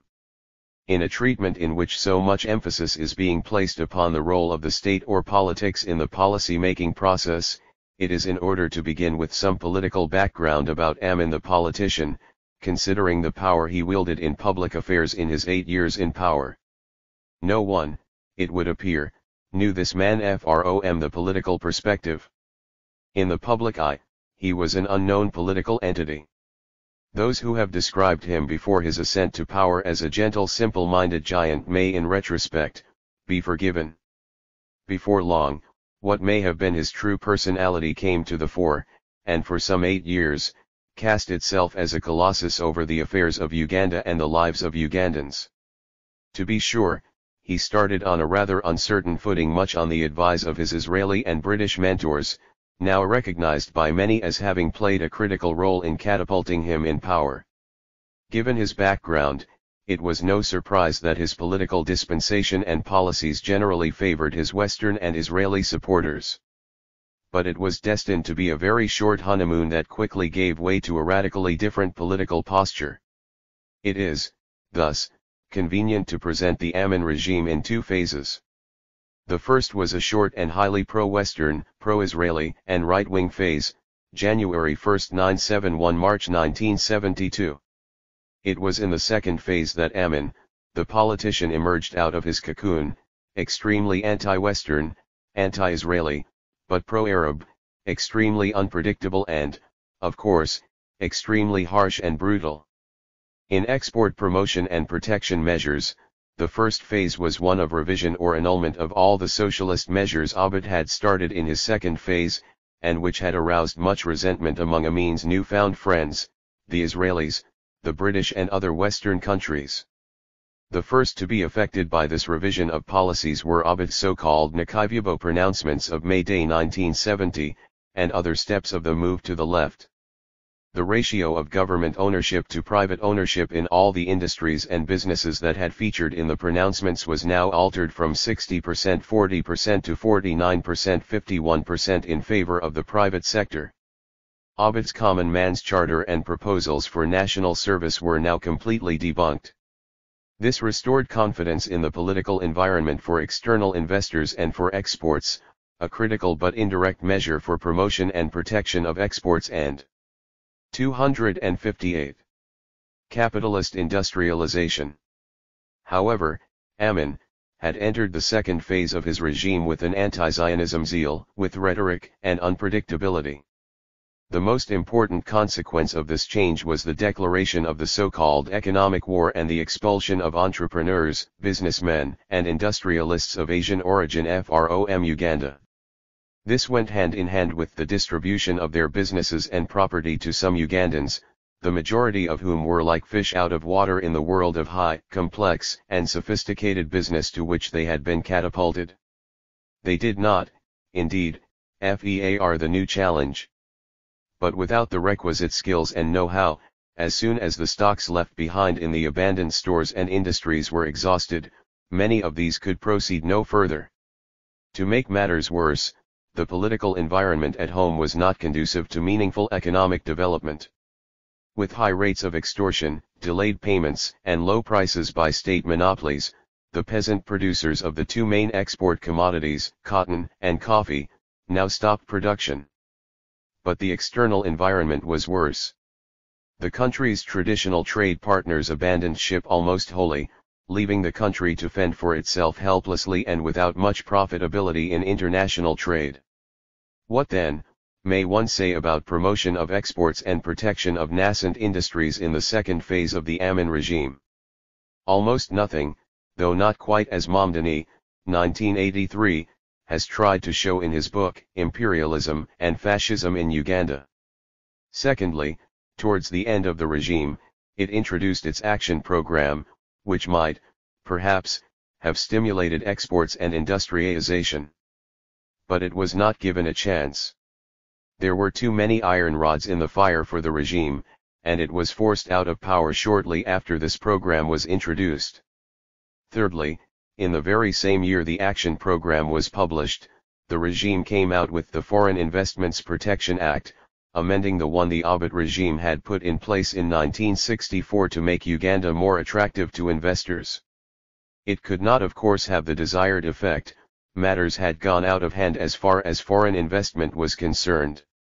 Two basic submissions may be made about the revolving door regimes of the interlude of the Uganda National Liberation Front, 1979 to 1980, Yusuf Lul's, Godfrey Binazaz, and the Military Commission under Paulo Muwanga in less than 2 years. First, they were too absorbed in their quarrelsome and divisive politics. In the circumstances, the matter of the promotion and the protection of exports towards industrialization was, without doubt, not within the scope of their attention.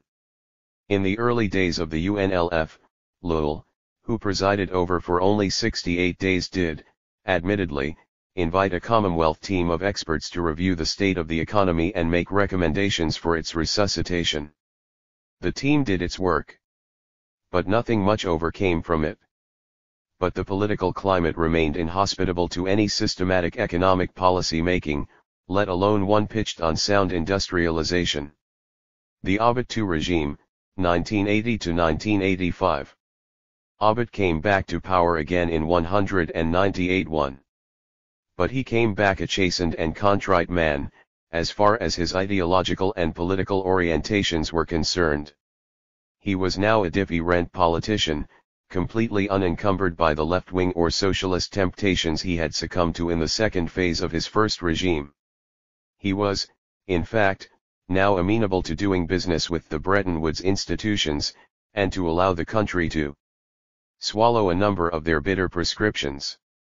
For this, he was now doubly armed, for he was both President and Minister of Finance. Accordingly, it was under him that the Uganda shilling was allowed to float, to attain its real value in the interest of promoting the country's exports. Price controls were relaxed, and the country's hyperinflation was tackled through appropriate fiscal and monetary measures. Funds from the Bretton Woods institutions to boost production and exports began to find their way in meaningful amounts into the country. Political goodwill from the international community and willingness to trade with, and to invest in, the country rose considerably, to mention but a few of the positive developments. But it was a time of war, too. Poised strategically close to the heart of the country in the so-called Luwero Triangle, Yoweri Museveni and his NRM army harassed and destabilized the regime, neutralizing all its economic efforts, but without wrecking the regime's image internationally. It was a time the regime needed a clean record to remain in power and to succeed economically. The political climate was, in short, not conducive for investment or domestic production. Whenever Yoweri Museveni has had the opportunity, he has told the public that he defeated Abiy. Indeed, the process contributed substantially to the collapse of Abiy's regime and his economic efforts in collaboration with the Bretton Woods institutions to promote exports and industrialization. But other actors administered the direct push that felled the regime.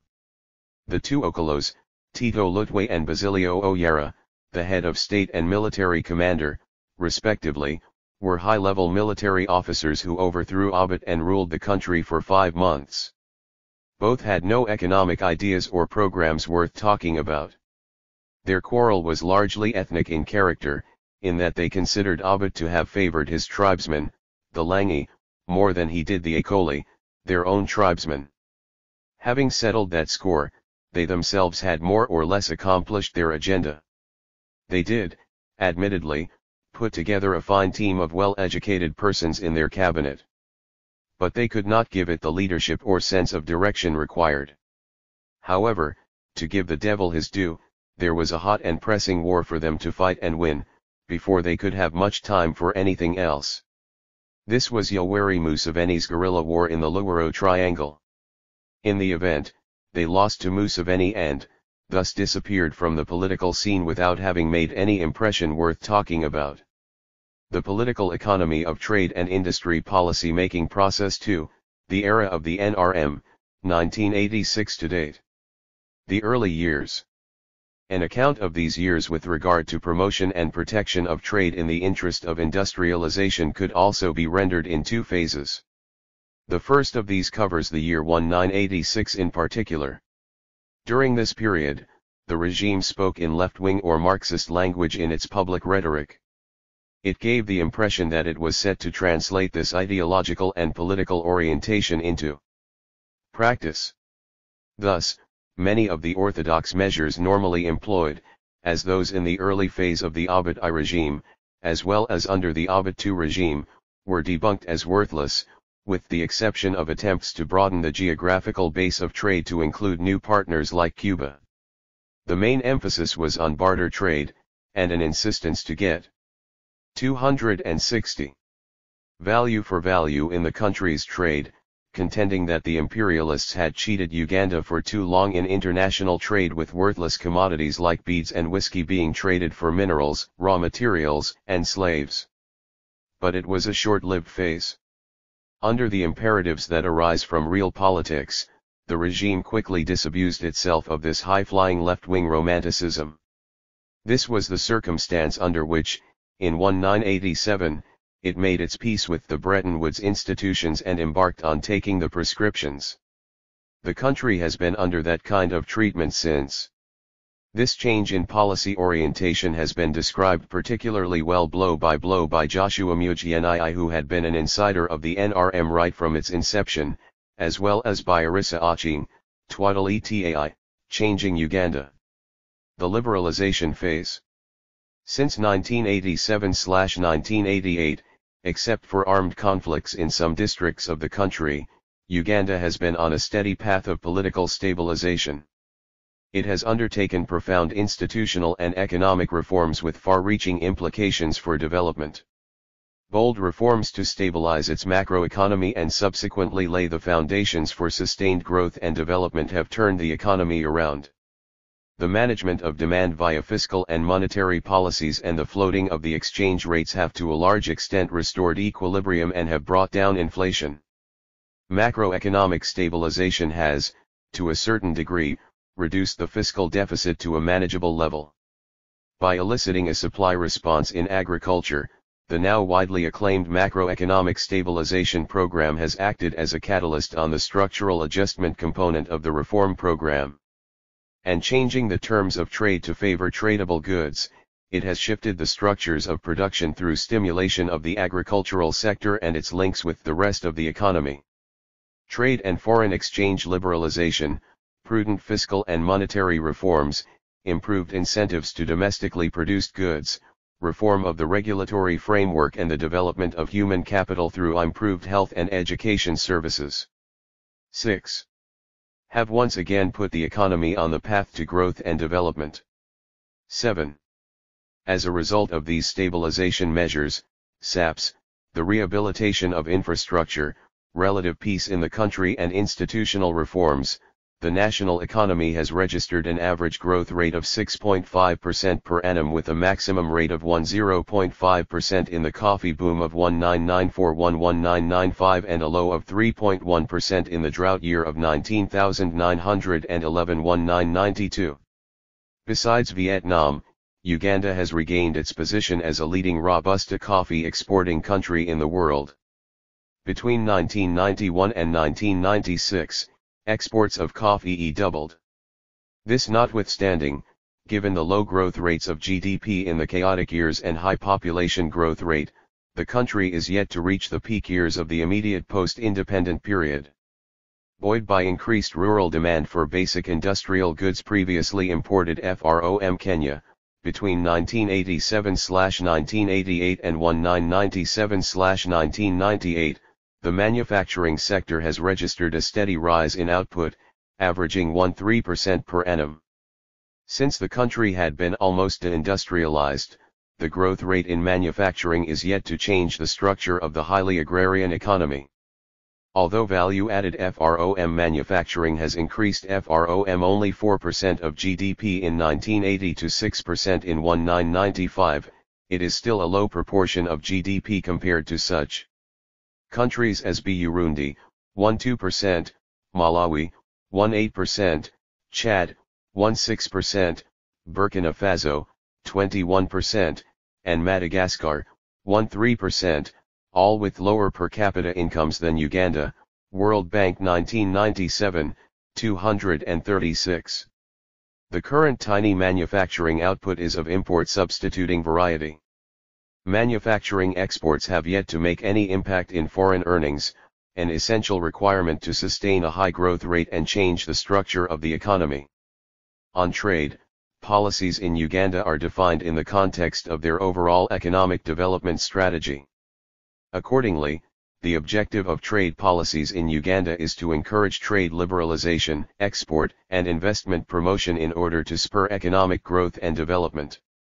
Market opening, deregulation, and privatization are expected to induce productivity, foster export competitiveness, and improve resource allocation.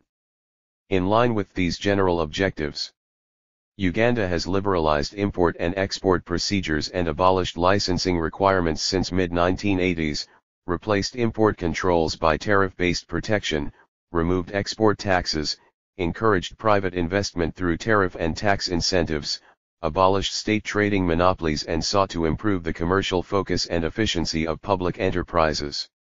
For a long time, foreign direct investment in Uganda was discouraged by restrictive government regulation, compounded by episodes of expropriation in the 1970s. The enactment of Expatriated Properties Act in 1983 was the first attempt to regain investor confidence. More substantial changes came with a structural adjustment program in 1987, and a new investment code introduced a general set of investment incentives, guaranteed profit repatriation, and provided protection against expropriation of assets. It also gave birth to the Uganda Investment Authority, UIA, a one-stop shop center for processing investment proposals and offer assistance and advice to potential investors. Social characteristics of the firms in the study. A study that informed this chapter showed that over 80% of the industry and trading firms were limited companies. Nearly two-thirds and their associations came into being during the reign of the National Resistance Movement government. While trading firms and associations go back before independence in 1962. 8%, 6%, and 17% became operational during Abd I, Amin and Abd II regimes, respectively. The study showed that half of the policymakers are in the age group of 50 to 60 years, with the remaining quarter above the age of 60. And 51% of all the four groups are members of at least one association. Only one trading firm and 5 policymakers reportedly belong to no professional association. Just under one-third of the industry, 44%, and trade, 30%, firms employ more than 50 persons each. And about one-quarter employ 10 persons or less. A fairly high proportion of the management and workforce is educated. Thus 21% of the managers in the skilled category are university degree holders. Another 20% have diplomas.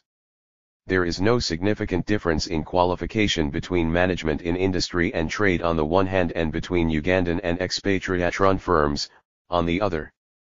While 28% of the firms comprising 35% of industries and 24% of traders have annual turnovers of over $35 million, the small firms with less than $350,000 per year account for 22% of the total. Industries compared to traders. and foreign-owned firms tend to have a statistically significant higher business turnover. Europe and other undisclosed destinations supply about half of the total capital. The rest originate from Africa, a significant 3% is mainly from Kenya and the Far East. Given the high cost of domestic capital and the convertibility of the Uganda shilling, it appears that Uganda's post-SAP growth is fueled by foreign merchant capital. Foreign-owned firms have a higher turnover and foreign capital in trade supersedes industrial capital, making the Ugandan economy entangled with the flow of merchant capital. This has far-reaching consequences for domestic accumulation, the formation of a national capitalist class and the basis of transition from agrarian to industrial economy. Apart from capital, the bulk of the raw materials are imported. This is part of the pervasiveness of the flow of foreign merchant capital into the economy. Still, there is no statistically significant difference between industry and trade in either accessing foreign capital or raw materials. Unlike capital and raw materials, most technical innovations are reported to be domestic, while Europe accounts for nearly 1/4. 2/3 of all the surveyed firms reported an increase in the trend of output in the past 5 years. Another 1/4 reported a decrease, while about 5% in both categories reported no change. Although a bulk of the trading and marketing of industrial products is destined to the domestic market, 1/4 of the industrial firms cite Europe and Africa as their main markets. With substantial foreign merchant capital, industrial production and trading appear to have an outward orientation requiring further extension and deepening. While foreign merchant capital may have many potential adverse consequences for industrialization, its orienting of production and trade to the global economy is positive and may require enhancement by policy. There is also growing interest to expand the market for the products into Africa from the current level of 7% of the firms to 50%. The policy marketing process. According to 67% of the current and past policy makers, the engagement of economists and economic consultants in the policy-making process is high. More than half also consider that the private sector and bureaucrats participate systematically in the framing of policies. Since such major policies have to be enacted by Parliament, all cite its role highly and very highly. Some 45% consider that some policies are enacted by presidential fiat. Closeness to the presidency and the personal character of the top bureaucrats in the policy-making ministry are also important factors. Thus, according to current and past policy makers, support by powerful individuals plays a vital role in policy making. Indeed, after the presidency, foreign transnational corporations and the Bretton Woods institutions are the most pervasive groups. The Uganda Manufacturing Association is a distant third. Individual firms and to a lesser extent indigenous ones exert some influence. Trade unions and state firms have little input. Donors, the Bretton Woods institutions and transnational corporations are among the most influential groups in economic policy making. Inappropriate policy influence of interest groups, lack of capacity and good leadership are the other perceived problems in the design of trade and industry policy. At the level of implementation, the most dire problem is corruption, followed by lack of resources, poor incentives, overlapping responsibilities of ministries, non-commitment of the bureaucracy, frustration of implementation by disgruntled interest groups, and lack of staff training. Policymakers recognize that the private sector has a vital role to play in the policy-making process provided that its potential is enhanced through training and practical experience. Most policymakers are aware of the programs of privatization, commercialization, training, and special credit availed to the private sector. The most important rationale for the reform tariff and trade policy regimes are compliance with the demands of the Bretton Woods institutions. The most important lobbying issue is tax, especially value-added tax that was introduced in 1997. Lengthy import and export procedures, tight regulations, and denationalization are the other minor issues for lobbying. In this case, traders and industrialists, and to some extent trade associations are the main lobby groups. For 10% of the traders, lobbying resulted in a worsened situation. More improved change is also reported by traders and associations, while the no change scenario is more among industrialists. The most important media of lobbying, especially by the industrialists, are the newly established associations followed by personal contact. Powerful persons, religious and ethnic associations are not important venues of lobbying. While the latter responses may appear somewhat unrealistic, particularly in their significance as extra venues, formal associations appear to take the stage in lobbying for members' interests. Consultations about policies in government mostly take place in associations. Some 57% of the industrial and 48% of the trade firms are also directly consulted on anticipated policy changes. Also consulted are the policy makers. Since many of the trade firms are small, more than half are not directly consulted. The variation in the degree of consultation is statistically significant. As with lobbying, the single most important area of consultation has been on VAT and to a lesser extent Forex, import-export procedures and denationalization. A significant number say consultation had led to change in the policy. Industrialists also complained about export and import procedures. The main media of complaint are associations, letters, and personal contacts. While 40 to 50% of the complaints resulted in positive changes, those that went through associations did so more significantly. Judged from lobbying, consultations and complaints, there have been extensive formal and informal interactions between traders, industrialists, and their associations on the one hand, and policy makers, on the other. As evidenced from the channeling of complaints, formal associations are becoming more and more important as media of communication. Despite the numerous trade associations, lack of regular fora are the most important obstacles to improved communication. This is a decreasing level from industrialists to traders, associations, and policy makers. This is followed by complaints against the government that it does not listen. Bureaucracy is abhorred by as majority of traders and industrialists. Understandably, FEW policymakers view government as a major obstacle to effective communication between it and business. Lack of organization is hardly viewed as an obstacle to communication, bringing to the fore the role of the formal business in the policy consultation with government. The study also sought a ranking of different regimes in Uganda with respect to vision, transparency, sensitivity, and accessible mode of operation. Abbott in his first term scores as high as Museveni, reflecting the high level of openness and consultation in the policy making in the country. 264. Idi Amin's regime scores worse than the colonial period on the attributes necessary for policy making. The case of Amin is indicative of its massive negative intervention with no major policies informed by vision for the country's development.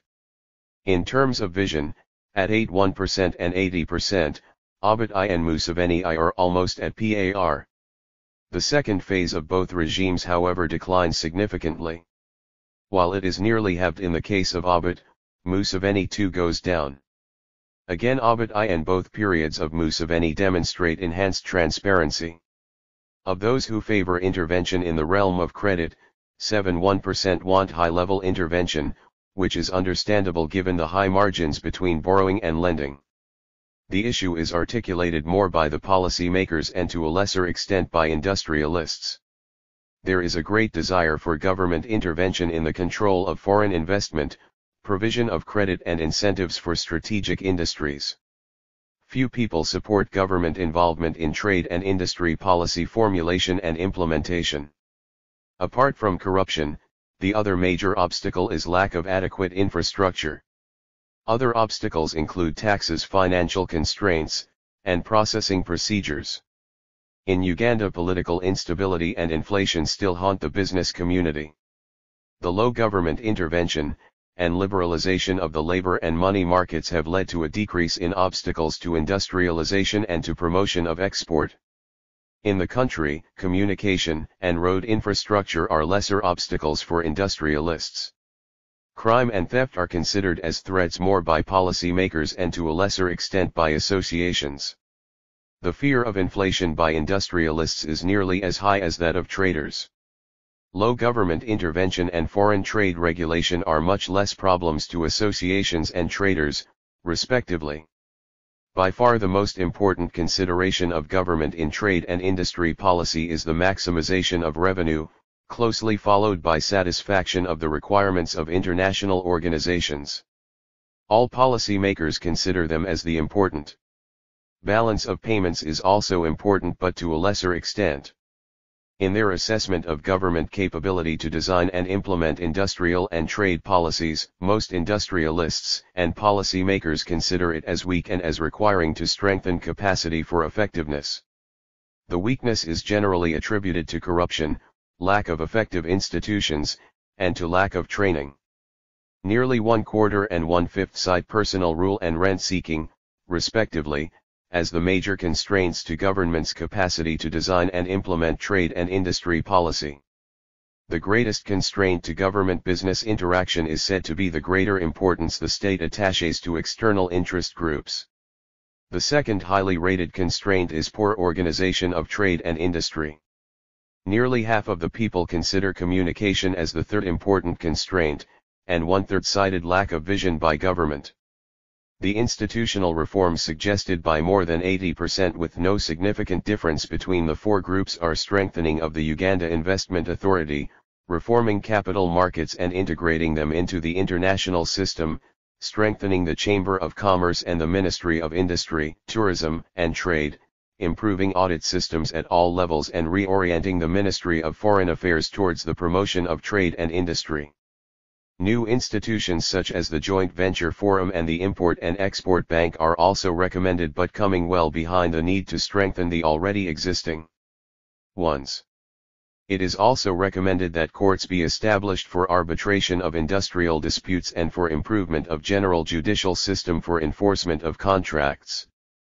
Schematization of the current policy-making process. The diagram on schematization of the policy-making process in Uganda shows the process and its implications for development, trade, and industry. It begins with a vision operationalized in the NRM's 10-point program, which was revised with liberalization and the adoption of SAP. The presidency is the fountain of policy and inspiration. The contemporary policy-making social space is composed of growth, foreign aid, economic liberalization, socio-political innovations in governance, institutionalization of democracy, open society, and a free press. Juxtaposed against the operating environment are the major interest groups that exert heavy influence in policy making. These are foreign organizations, donors, the Bretton Woods institutions, multinational companies and, to a lesser extent, local companies. Also exerting pressure are the Uganda Manufacturers Associations and individual interest groups. Labor unions have almost no influence. The policymakers from the presidency and the cabinet interact with the major interest groups and the policy analysts. Given the three structures of the policy-making process, the execution depends to a large extent on the objectives and capacity of these two groups, and their influence on the policymakers manifested in their agenda setting, focus, and implementation thrust. Its hypothesized success of the policy-making process will depend on the degree of national commitment by the policymakers on the one hand, and intellectual confidence, technical competence, political autonomy, and access to political power by the policy analysts, on the other. If agenda setting and focus are heavily tilted towards interest groups, or if a weak autonomy is exerted by national policy makers, the execution of policy will not attain the medium and long-term objectives of development. The following is a brief comment on the opportunities and constraints of each. In the past 10 years or so, the Ugandan economy has been growing at an average rate of about 6.5% per annum. This is a reasonably high rate by world standards. However, most of the growth is accounted for by the reconstitution of factories and farms, which were in the past rendered unproductive. Uganda has yet to attain the pre-independence zenith per capita income level. Growth has been aid-driven. As a percentage of GDP, the country is the largest recipient of foreign aid in the world. 8. Most government development and recurrent expenditure originate from foreign sources.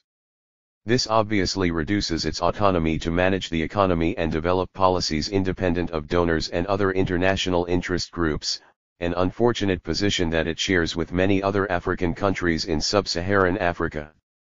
9. Most growth in agriculture has occurred through lateral expansion of land and labor inputs rather than through absorption of technology. Being a high-cost country, there are FEW manufactured goods for export. However, the economy can advance to the level of the likes of Côte d'Ivoire.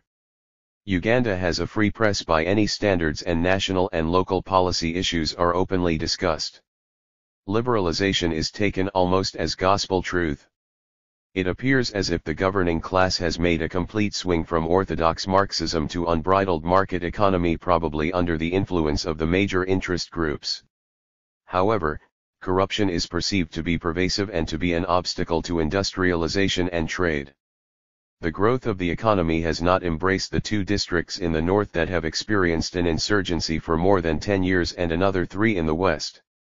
The insurgency has led to a diversion of resources to the military, a development that has a negative effect on attraction of foreign capital. Among the negative constraints, corruption and the insurgency are being openly discussed by all sectors of society. However, the sustainability of the foreign aid-driven strategy and its impact on reducing national autonomy in industrialization does not figure in popular discussions. Foreign capital is merchant in nature and is engaged in the export of primary products, import of raw materials and manufactured goods, and import substitution in light manufacturing. For example, in the multinational structure, the propensity for repatriation of extraordinary profits by multinational firms from coffee is very high. Low bilateral and multilateral donors began to give aid following NRM's acceptance of the prescriptions of the Bretton Woods institutions, which have considerable influence among funding personnel in the public and private sectors. There is consultation by foreign institutions with state agencies on what is ideal for the Ugandan economy. Although the Ugandan Manufacturers Association has some influence, that of Ugandan nationals is insignificant. The expulsion of Asian traders and industrialists by Amin's regime left behind the positive legacy of a national merchant class, albeit in the lower echelons. The weaknesses of the national bourgeoisie in accumulation could be countered by the state class as in Latin America and East Asia during their early stage of industrialization. Thus, the critical issue in the development of an industrial strategy is the interaction between the major interest groups, and their influence on agenda setting, policy making and execution.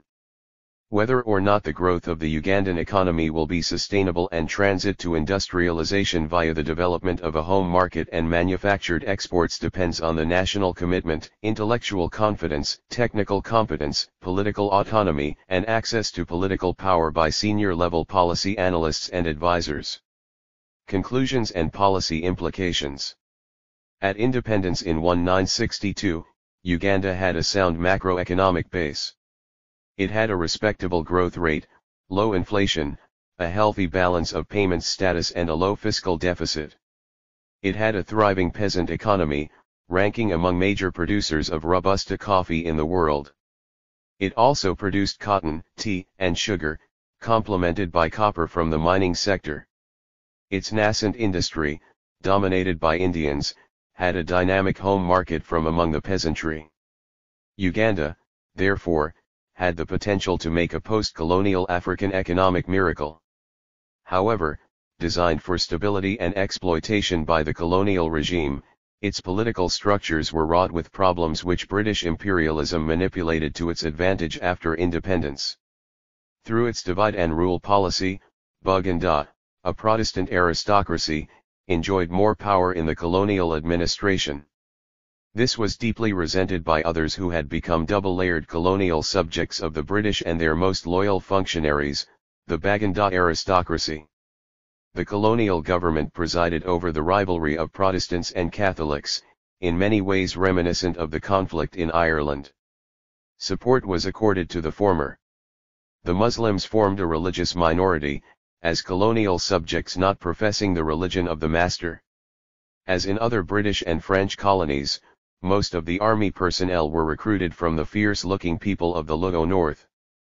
Although the combined anti-colonial struggle ousted the British, the Protestant-based alliance between the Kabaka, King of Buganda, and the Uganda People's Congress fractured soon after independence, culminating in the narrow escape from death and subsequent exile of the king in 1966. Later, when the Abbott government became visionary as manifested in the Common Man's Charter in the middle of Cold War, the regime became anathema to world imperialism. Abbott met the fate of Nkrumah, Lumumba, and other visionary African popular nationalist leaders. The machinations of imperialism demonstrated in Idi Amin's intervention brought to the fore many of the potential sources of conflict which British colonialism nurtured for control of post-independent Uganda for its own national interest. Following the overthrow of Amin, tinkering with the political, social, economic, and moral ruins left by Amin, the highly rated Abbott in his 1962-197 one-phase scored very low in terms of vision, transparency, openness, and sensitivity. The system of government embroiled state and society in protracted conflict. Some of the impacts are still reverberating to this day.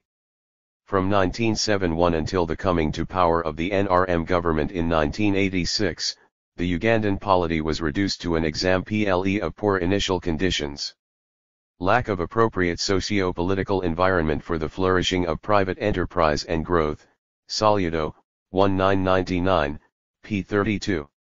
In the typology of Collier et at. 1996, a promising Uganda was reduced to the level of Angola, Sierra Leone, Burundi, Liberia, or Somalia.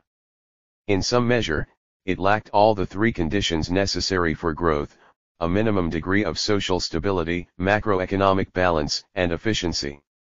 Lacking stability, cohesion, and endurance, the state atrophied, with its legitimacy and authority in the realms of the economy, politics, and security severely diminished. These functions were fragmented and reallocated to the household, to localities, and other primordial institutions, a situation still posing serious problems in the public service. Unlike Côte d'Ivoire, Kenya, and others, there is little systematic, trade or industrial policy to review and evaluate during the period 1971 to 1985. In the post-SAP period, growth appears to have been fueled by foreign aid and merchant capital with far-reaching consequences for domestic accumulation, the formation of a national capitalist class and the basis for transition from an agrarian to industrial economy. Apart from capital, the bulk of the raw materials are also imported. This shows the pervasiveness of foreign merchant capital into the economy. However, with policy direction aimed at indigenizing it, this outward orientation has the potential to garner enterprise, foreign direct investment, skills, product development, and markets. A reversal of the downward trend of economic and social development set in motion during the era of Idi Amin will depend on policy makers with commitment, policy analysts with intellectual confidence, technical competence, political autonomy, and access to those with political power. 11. Senegal, institutional aspects of trade and industry policy. Gaeta FFE and Mamar Koumba Diop. Introduction. The economic history of independent Senegal can be divided into two main characteristic periods, spanning the 1960s and 1970s. The first one was dominated by sustained interventionism in the economic sector. The second one, which started in the early 1980s, has been characterized by policies of liberalization and private sector development under the aegis of the World Bank and IMF. The transition between the two was marked not only by a change in policies and economic strategies, but also by a replacement of a good number of the political ruling elites and by a steady rise of a new breed of economic operators, Diop and Diouf, 1990. Senegal is one of the first developing countries to have experimented with the structural adjustment programs initiated by the World Bank and IMF in the early 1970s, Roderick 1992. With the exception of World Bank publications, there exists little systematic research on the conditions of implementation of such reforms, though. Yet, besides being increasingly influenced by the institutional FRM work, structural adjustment affects a country's social and political environment. It is therefore not easy to understand the episodes of economic policy reforms without a systematic analysis of institutional aspects which, as everyone knows, condition a mastery of such policies and the adjustment of economic players to the reform process. In this context, one understands better why the role of the state and other social players has become once again one of the most important discussion topics on strategies for the industrialization and international integration of sub-Saharan Africa. The aim of this chapter is to bring to the fore the historical context in which economic policies and industrial strategies have been carried out in Senegal since independence, the institutional environment and the trade and industry policy reforms elaboration process, the relationship between the social forces and the institutions that inspired the design of such reforms, as well as the reaction of social and economic players to the implemented measures. After an overview of the various phases of the industrialization of Senegal and of the strategies used to achieve it, the chapter analyzes the institutional environment of trade and industry policies and assesses their impact on Senegal's economic performance. The last part of it talks about the prospects and conditions of implementing a successful trade and industry policy in Senegal / economic policies and industrial performance, historical landmarks in Senegal, the phases of state formation. The turning points of political and economic life have been for a long time closely linked with groundnut production performance. That is why, by abruptly putting an end to the socialist leanings of the first leaders of independent Senegal, subjecting the Senegalese economy to structural adjustment, also 271. 272. Coincided with the time when the model of economic regulation essentially relying on exploiting of this groundnut industry had run out of steam. From the various episodes of the structural adjustment program implementation and the social players' response to the proposed reforms, there transpires an attempt to overhaul a political and economic management model adopted soon after independence, with a view to submitting the national economy to new organizational and functioning standards. In order to better understand the underpinnings of such changes, it is essential to shed light on the process of industrialization of the Senegalese economy. The trade and industry model during the colonial period, located at the crossroads of the trade routes linking Africa, America, Europe and, through the Maghreb, the Arab world, Senegal aroused great interest for the outside world very early. Brought by the trans-Saharan caravans, the Islamic influence penetrated the region in the 13th century. 2 centuries later, it was the turn of Portuguese navigators to reach the Senegalese coast. They were followed by the British and the French, who set up their first trading posts in the first half of the 17th century. Since then, Senegal remained a bridgehead first, for the triangular trade, and then for the French colonial expansion in sub-Saharan Africa, which completely shaped Senegal's mode of economic development. Thus, the slave trade, the trading post of which was at Gorée, was replaced by the gum Arabic trade along River Senegal, with St. Louis as the main trading post. However, after brief experiments in growing cotton and indigo, groundnut stood out as the most dominant crop, thus establishing Dakar's dominant economic role. DAF, 1994. The passage from a slave trade-based economy to that based on the groundnut as a cash crop was going to deeply influence the subsequent economic development of Senegal. Built between 1863 and 1898, the port of Dakar established its preeminence at the time when the town was promoted to the rank of administrative capital of French West Africa. As the first port of call for European ships en route to South America, Dakar port was also destined to serve, like those of Gorée and Rufisque, as a warehouse between Europe and the other ports of call in Africa. Most of trade companies had their main African headquarters in Dakar.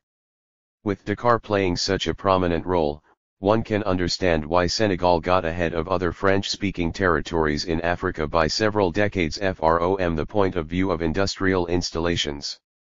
The captive trade and private credit system linking manufacturers and metropolitan suppliers to merchants and dealers based in Senegal were progressively replaced by monetary exchanges whose popularization was due to the extension of groundnut growing, to the inflow of the first public investments needed for the development of transport infrastructure, and to timid industrialization attempts, Daf. 1994.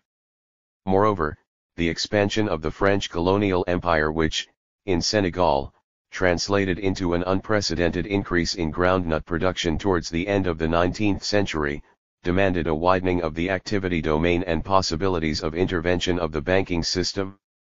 Having replaced the Bank of Senegal, created in 1853, the West African Bank, BAO, Banque d'Afrique Occidentale, was not only vested with the right of issuance for the whole of French West Africa, but it equally functioned as a deposit-cum-business bank, Chouret Canale, 1964. This change was a response, at the level of the banking system organization, to the rise of America's industrial power at the end of the 19th century and to the tight competition that ensued at the international level. The liberalism that had characterized trade relations between colonial powers and their empires was to be replaced by a type of protectionism that guaranteed to each metropolis preferential access to markets in the territories under its domination, Rocheteau, 1982. The exchange economy and, before it, the goods exchange trade thus put Senegal in a state of total dependence vis-à-vis its metropolis. The economic circuit set up looked like a mere extension of that in France. The venal nature of such a system, and the dissociation of production from the commerce it entailed were not conducive either to the integration of various activity sectors or to national capital accumulation. With the colonial administration being definitely established, relations between France and French West Africa in general and with the colony of Senegal in particular were governed by what was called the Colonial Pact, which was a clever balance between the interests of metropolitan manufacturers and those of trade companies established in the colonies. Chouret Canale, 1964, and Rocheteau, 1982, have aptly described how such a mechanism managed to reconcile the divergent interests of commercial firms among these, on the one hand, and between the same firms and metropolitan manufacturers, on the other. As far as these firms are concerned, two groups of interest can be distinguished, on the one hand, the Marseillaises, so called because they originated from the city of Marseilles, and, on the other hand, the Bordelais, so called because they originated from Bordeaux, and other firms. Connected with the manufacturers at the oil factory in Marseilles, the first group, headed by the French Company for West Africa, CFAO Compagnie Française d'Afrique Occidentale, was hostile to trade protectionism in the colonies, which it considered as an obstacle to the free supply of goods by the metropolitan industry. The second group, mainly composed of commercial firms from Bordeaux, was linked to branches of the metropolitan industry that exported textiles and cars especially. In search of outlets, this group was naturally favorable to trade protection of colonial markets.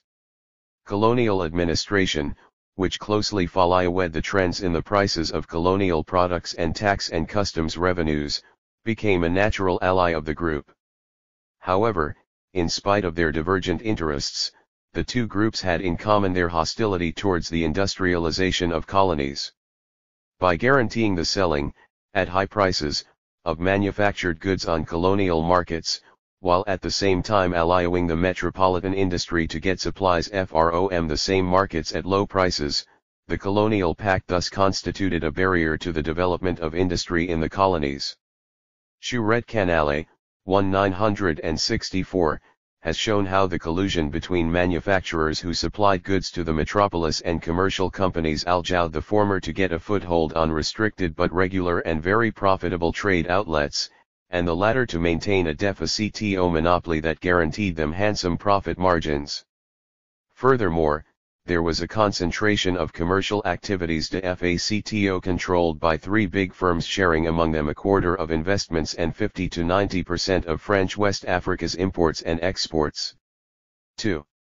One can thus understand why, until World War II, the investments made in the French African territories remained so low compared to those made in the Portuguese and British territories. 3. In addition, of the rare capital flow to French West Africa, only a very small proportion was invested in industry, the bulk of investments was destined for trade, real estate and, regarding public investment, for transport infrastructure. 4. The first important industrial activities started only as an aftermath of World War II, when the shortage that resulted from the maritime blockade created the need for new consumer industries oriented towards the local market, while the activity of the first industries set up in 1920s, oil factories in particular, was strongly stimulated, Nguyen Van Chi Bonardal, 1978.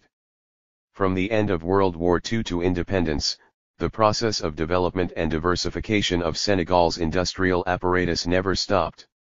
The socio-economic concerns in France's colonial politics led to the adoption of infrastructure development plans, the implementation of which was entrusted to a special French government fund, namely the Investment Fund for the Development of Overseas Territories, FIDES Fonds d'Investissement pour le développement économique et social des territoires d'outre-mer. At the same time, there was an increase in the flow of private investments in trade and industry. As a result, almost the whole industrial apparatus in Senegal was set up 1955. It underwent very few changes during the entire decade that followed independence. Activities were little integrated because they essentially rested on import substitution industries that relied on the sole criterion of profitability. The industrial sector was rather directly pegged either to export agricultural produce, of which it was just an extension, or to the final consumption. Even though most of the efforts to industrialize the colonial economy were done by metropolitan manufacturers, this industrialization was not done without resistance. As for the big colonial trade, it is only in the mid-50s that it really started to become important, especially in the cotton industry. This period indeed corresponded to the end of the colonial pact and, with the suppression of authorization required before setting up industries, to a certain amount of the trade and industry policy liberalization for colonies. The French government's strategy aimed both at adapting and strengthening dependence links between the colonies and the metropolitan economy. Trade interdependence was effected through a system of reciprocal preferences guaranteeing the selling of products from colonies to the metropolis as well as support for farm gate prices higher than world market ones, Rocheteau, 1982. At the monetary level, the adaptation consisted in creating the franc for the French Community of Africa, CFA, Communauté Franoise d'Afrique, in 1945 and in instituting unlimited convertibility of the CFA franc vis-à-vis the metropolitan franc at a fixed exchange rate S. It also consisted in total free money circulation within the franc area. Such a system which, even today, constitutes the pivotal element of economic and political relations with France and its former colonies in sub-Saharan Africa, has proven to be remarkably stable. Naturally, neither the colonial pact nor the readjustments brought to it on the eve of independence worked in favor of the promotion of Senegalese economic operators. On the contrary, all the trade policies and strategies were meant to systematically evict them from the business community and decision-making centers, Marfing and so, 1998. With the big crisis of 1929-30, it was first the massive arrival of economic operators of Lebanese origin that started to eat into the economic space which national independent traders had managed to carve for themselves during World War I. Some of these gave up their own businesses to be employed by the big colonial firms. Others were reduced to engaging in contraband trade, particularly in areas bordering British, Gambia, and Portuguese, Guinea-Bissau, territories. With World War II, some Senegalese economic operators were given an opportunity to widen their field of action by establishing, for their imports, direct contacts with representatives of French firms. To other operators, the shortage of merchandise and of means of transport and technical skills owing to the severance of relations with the metropolis, created business opportunities in urban centers. However, those operators had only limited contact with the big French commercial firms which could serve as their only intermediaries for their transactions with Europe, as they themselves were Lebanese, Marfing and so, 1998. With the return to economic liberalism, which was heralded by the end of a war economy, there was a massive withdrawal of French economic operators from the interior of the country. They gave up general trade to devote their time to importing heavy equipment, goods, and to highly protected light industry. At the same time as the French interest groups were withdrawing, there started a policy of Senegalization, followed by that of putting the groundnut circuit under state control. The two policies fostered the emergence of Senegalese operators on the economic scene. But even in this context, the Lebanese operators were more efficient and swift in taking over areas of activities abandoned by French firms. That period was even put to better use by certain big Lebanese businesses, which tried to diversify businesses, notably in the food industry. It is only in the transport sector that Senegalese operators in the end managed to achieve a lasting breakthrough. Taking advantage of the shortage of vehicles and workforce during World War II, many of them indeed turned to this sector. This change of sector increased soon after independence and continued until all agricultural produce marketing circuits were brought under state control. More than changes in the political life inside France, it is a number of events that took place in the mid-50s, military defeats in Indochina and Algeria, the anti-colonialist conference in Bandung, that explain the abrupt change in France's development policy towards its colonies. These events called for a different policy that would allow France to safeguard its interests and involve the African elites more in the management of political and economic power. But the aspirations of the African populations at independence influenced the restructuring of the colonial system. In Senegal, it is under the leadership of Léopold Sédar Senghor that, since independence, the ruling class tried to set up political, administrative, and economic structures capable of taking over from the colonial system. Guided by the doctrine of the African way of socialism, it quickly took control of the country whose economy was on the decline. The option taken by the first rulers of Senegal for state capitalism was permanent, even though strategies for its implementation varied with time. Rocheteau 1982. Soon after independence, the state was perceived as a foreground player in economic life. Asserted in the first four-year plan, 1961-64, this general orientation was regularly reaffirmed in all the next three plans. It was also in the first plan that the role of engine which the new state was going to play in the process of industrialization was stated. State intervention on the economic scene in general, and in the industrial sector in particular, remained, in keeping with the blueprint drawn in the first four-year plan. 6. Two phases can be identified in the economic policies and development strategies of the 2 decades after independence.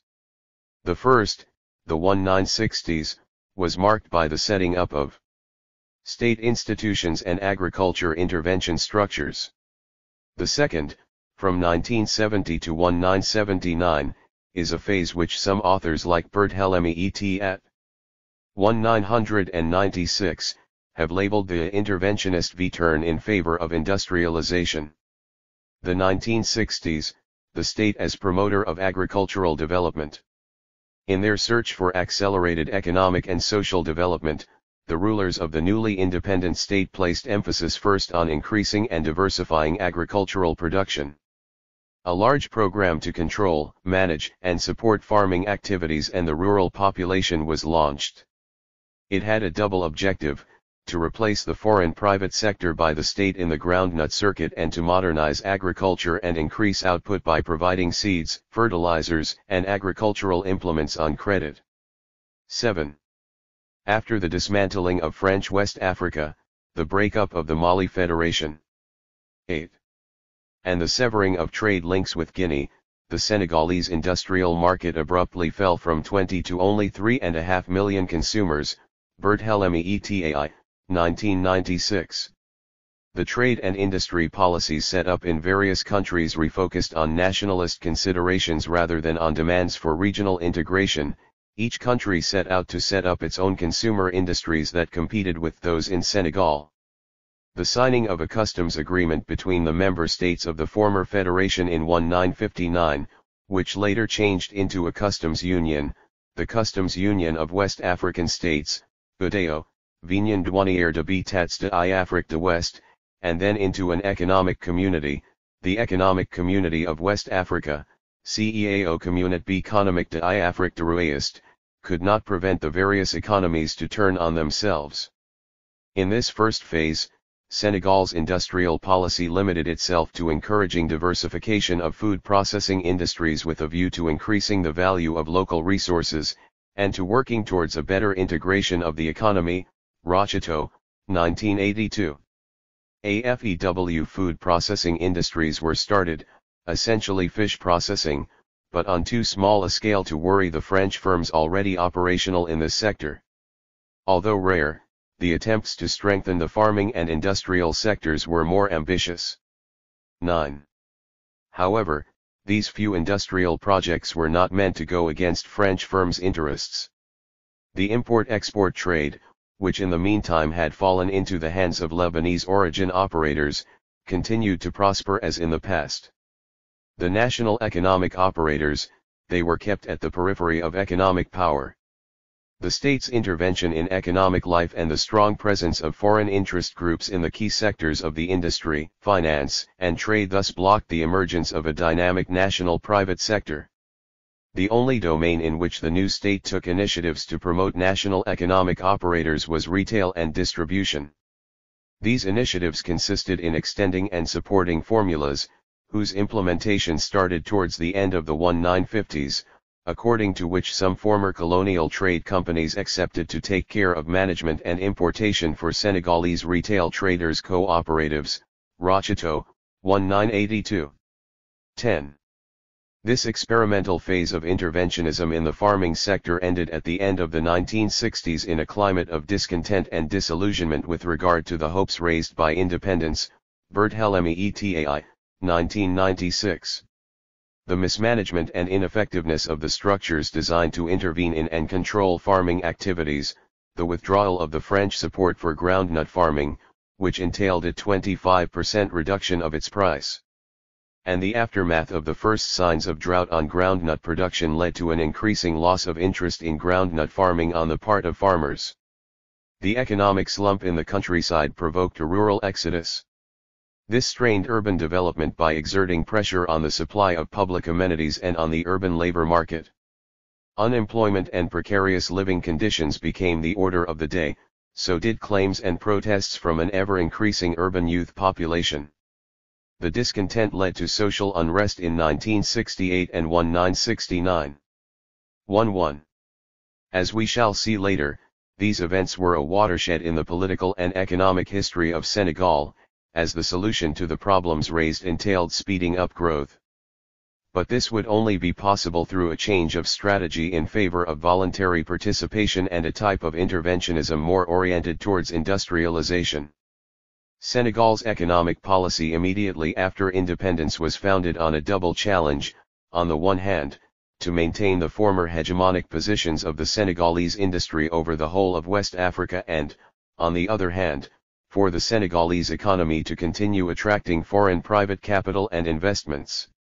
It is this double challenge based on the performance and promising prospects of the Senegalese economy that explains the government's choice to allocate the bulk of public investments to agricultural development.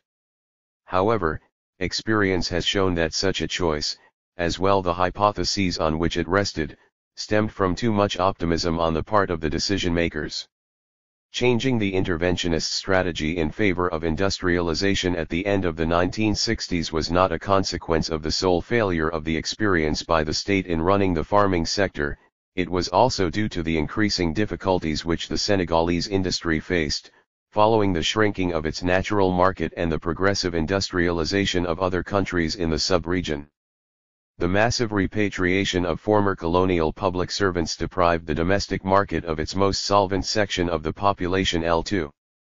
In the face of the production overcapacity resulting from such a situation, companies, mostly of French origin, reacted either by not renewing their equipment or by relocating production units in countries with fast-growing industrialization such as Côte d'Ivoire and Cameroon.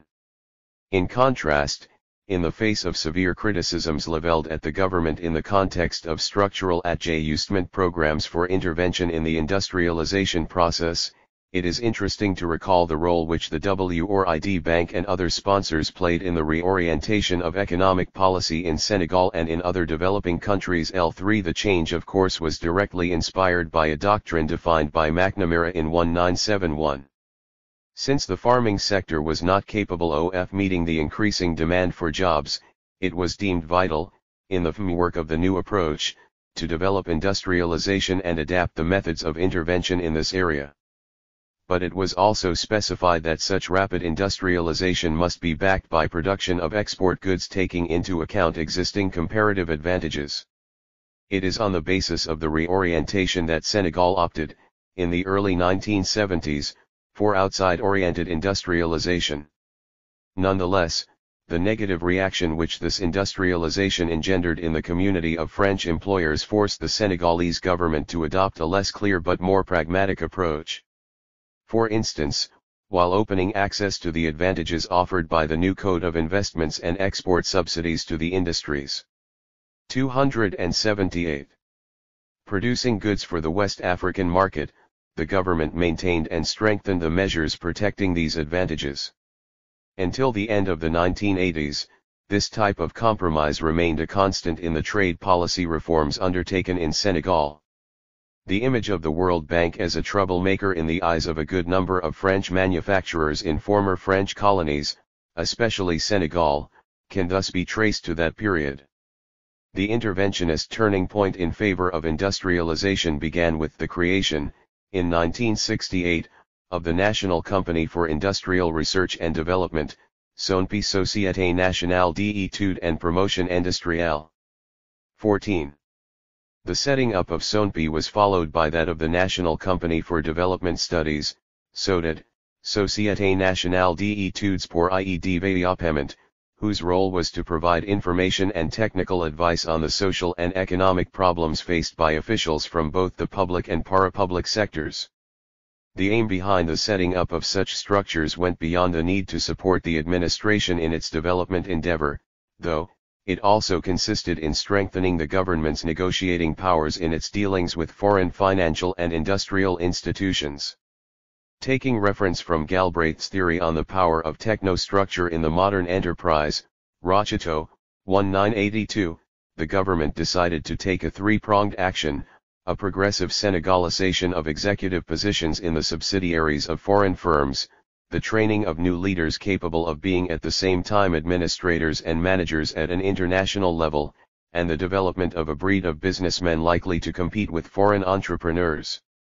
Contrary to the previous situation where the government bowed to the will of and conditions imposed by foreign partners, it took the initiative to invite international investments, decided on industrial projects, and looked for and selected foreign investors. Industry creation became a political act that necessitated the collaboration of both the administrative services and private managers. It also made investment a state affair. Nonetheless, such change required prior setting up of an appropriate institutional framework. I5.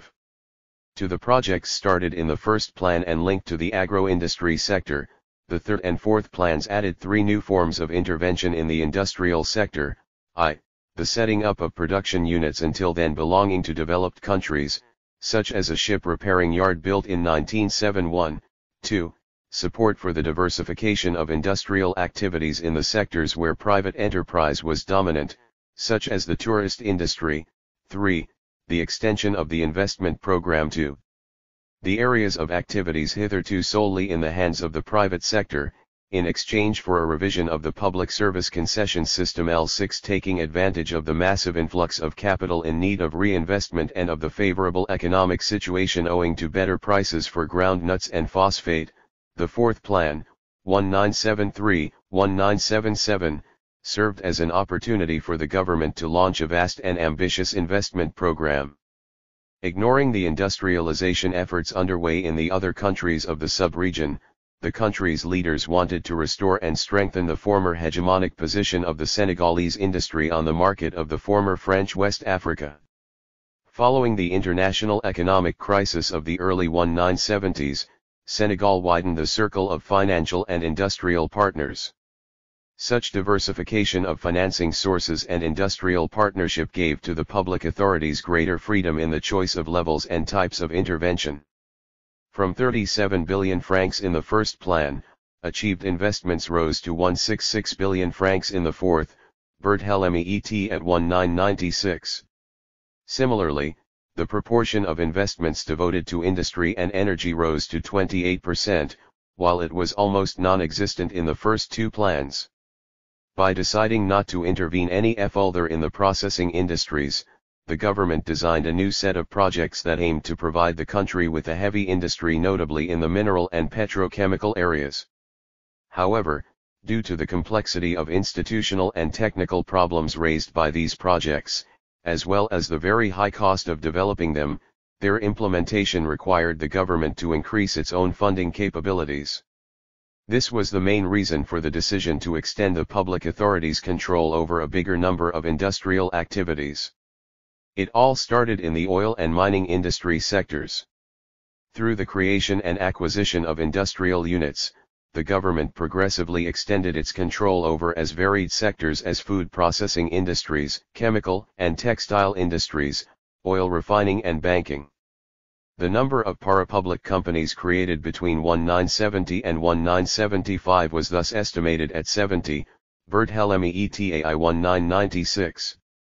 That said, the Senegalese decision-makers of the 1960s and 1970s were as much explicit about the objectives and strategies for the country's industrial development as they remained relatively discreet about the corresponding trade policies.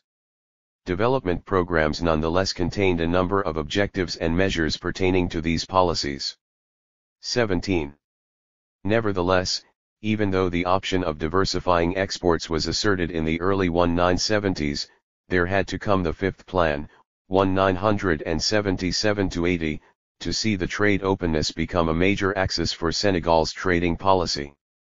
In addition to the increased measures designed to promote and diversify exports, this plan was actually an opportunity to standardize customs tariffs, while at the same time non-tariff related protection measures were made more selective. Created in 1974, the Industrial Free Trade Area in Dakar was the first initiative aimed at encouraging export-oriented industrial investments. Its creation was followed by numerous other institutions destined to give support to export companies in the form of advice and information, one of them being the Senegalese Center for Foreign Trade, or in the form of insurance and favorable credit conditions. However, even though the different measures were oriented towards a growth strategy relying on foreign trade, they still remained within the limits of a relatively protectionist political framework. As a matter of fact, FROM 1960 to 1979, import duties and taxes varied about 20% of the value of imports, which was not a negligible rate if one considered the relative share of imports in the resources of Senegal's economy. In the face of the reduction of French public aid, the Senegalese government resorted more and more to customs receipts to cater for its expenditure. On the other side, to escape such tariff protection that had become increasingly complex and selective, numerous companies sought to benefit from exemptions and essential the advantages linked either to the Code of Investments or to special conventions. In 1977, more than 30 companies benefited from this type of convention. The multiplication of such exceptional measures contributed to rendering the protection system even more complex and opaque. As government-appointed executives newly graduated from universities and public service training institutes to head public and parapublic corporations, its policy also sought to promote a new breed of Senegalese business people. But the selection was not done on the basis of efficiency and economic management criteria.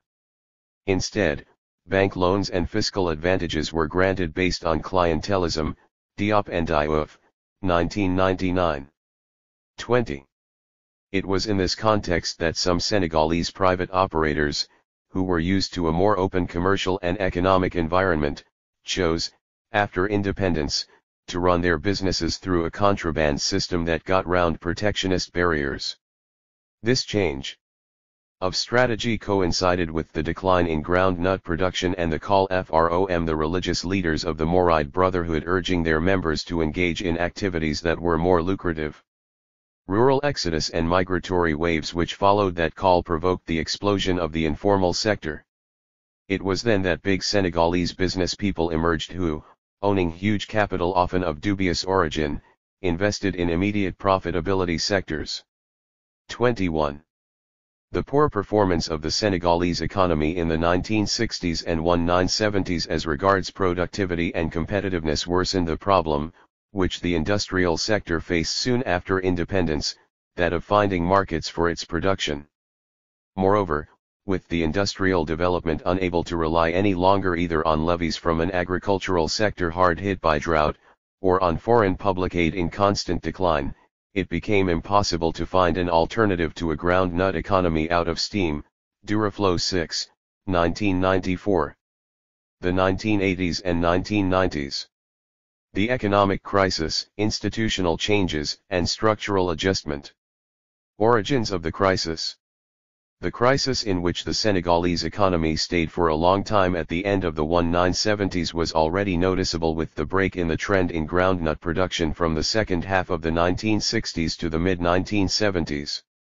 At the same time, consequences of the closure of the West African market could be noticed in the domestic industry. The decline in groundnut production and the ensuing financial difficulties led to a slowing down of GDP growth. This fell from an annual rate of 2.5% between 1960 and 1970 to that of 1.8% between 1975 and 1980. Given the high rate of population growth, the per capita GDP fell to 1%. The economic imbalance was compounded by a trend in consumer expenditure that was not commensurate with the resources of the economy. Supported by the inflow of foreign financial resources of the early 1970s and by the export revenue boom that followed on the heels of this inflow, the GDP proportion of consumer expenses rose to more than 100% in 1979. But its decline in elasticity that was to follow had disastrous effects on domestic savings, the GDP proportion of which plunged to about -7% in 1981. The fall in domestic investment could not be made up for by greater recourse to external sources of funding, since these were drying up. Senegal's foreign accounts depreciated at an alarming rate too. Taking the place of a slowing down domestic production, imports kept increasing while export revenue fluctuated according to climatic vagaries and increasingly unstable prices on international markets. From an average of 0.1% between 1960 and 1970, the growth rate of export goods and non-factor services rose to 6% between 1970 and 1975, before becoming negative between 1975 and 1980. No surprise then that the current account deficit grew larger by rising from low a percent of GDP in 1970 to almost 26% in 1981. The country's budget deficit followed a similar trend by rising from 0.6% of GDP in 1970 to 12.5% in 1981. The deterioration of public finances increased as the debt service became a necessary component of budget expenditure, while at the same time foreign borrowing had become the preference source for financing Senegal's domestic and external deficits. Boy, 1992. The deterioration of the country's exchange rates and the frequency of occurrence of the shocks that had to do with climatic factors, oil crises, and an international environment, were undoubtedly linked to the increasingly mediocre performance of the Senegalese economy since the end of the 1970s. However, in spite of the option taken in favor of a type of industrialization aimed at diversifying exports, this poor performance was also the result of an absence of a strategy for external competitiveness.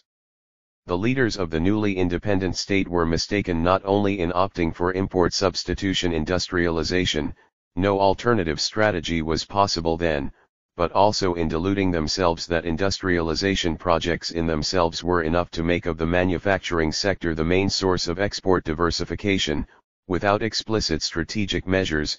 Gandaire and Solido, 1999.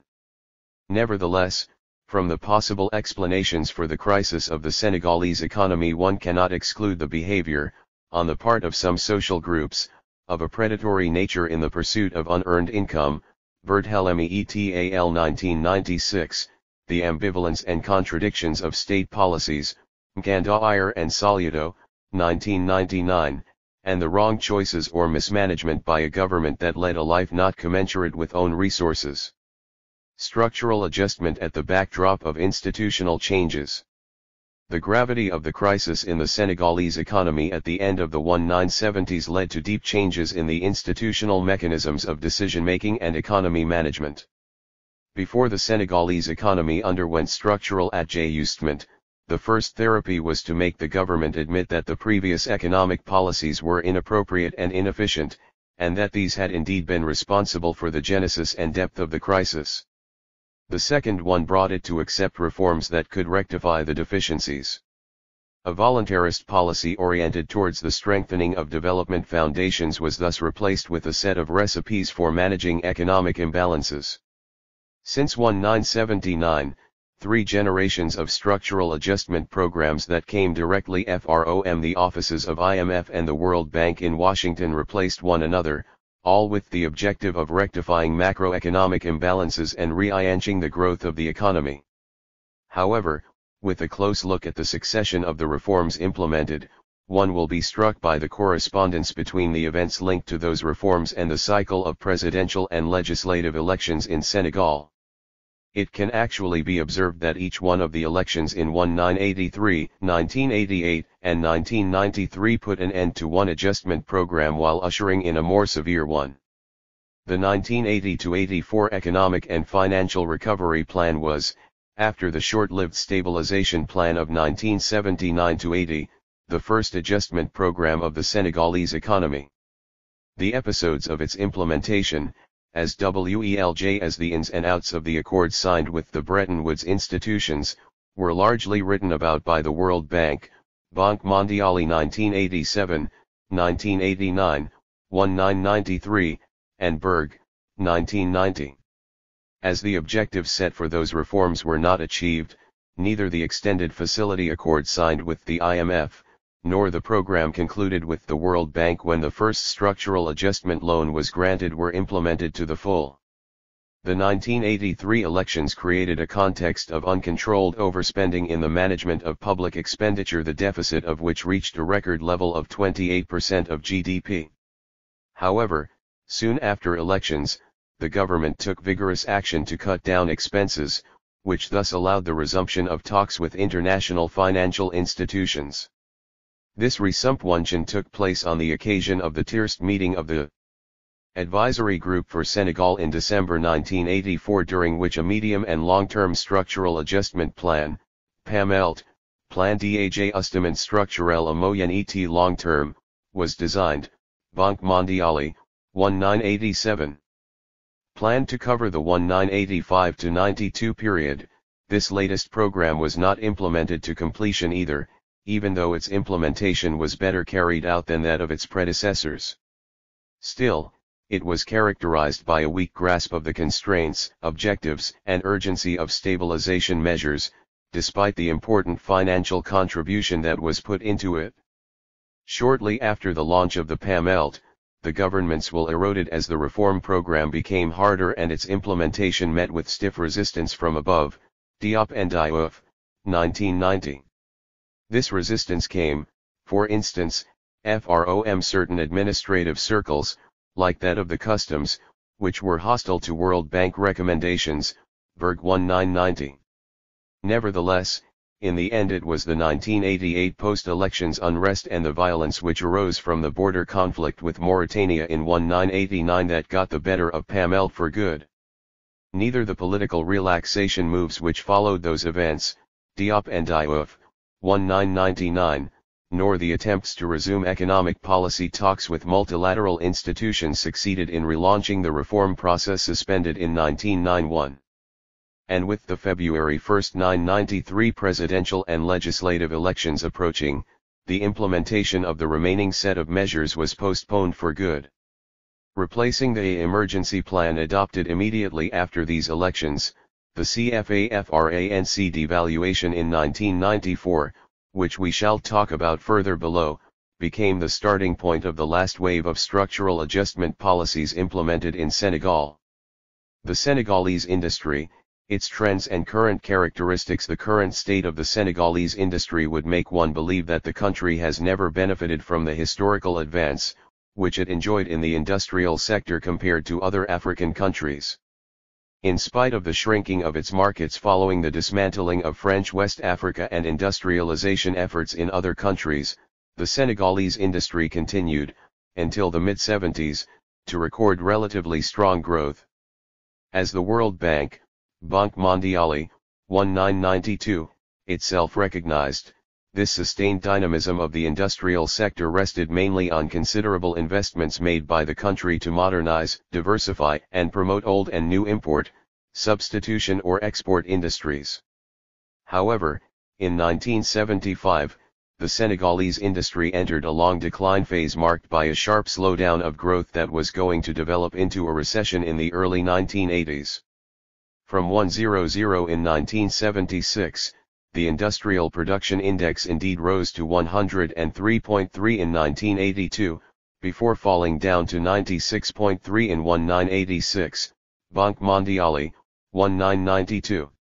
The contribution of the secondary sector to GDP, in current value, which was 1.5% in 1960 and 15.4% in 1980 is currently around 22%, against 24%, 19%, and 18%, respectively, in the primary sector. However, in view of the weight of the energy, housing, and public works subsectors, and of the development which the informal sector, also called other industries, has experienced since the beginning of the 1980s, the share of the manufacturing industry in the growth of the secondary sector appears extremely weak, if not nil. As we shall see later, the new industrial policy, which was designed to reinvigorate the Senegalese industry, had rather a recessionary impact, Latraille and Varoudakis, 1996, both on production and industrial employment, while its expected effect on competitiveness and diversification of manufacture exports did not materialize at all.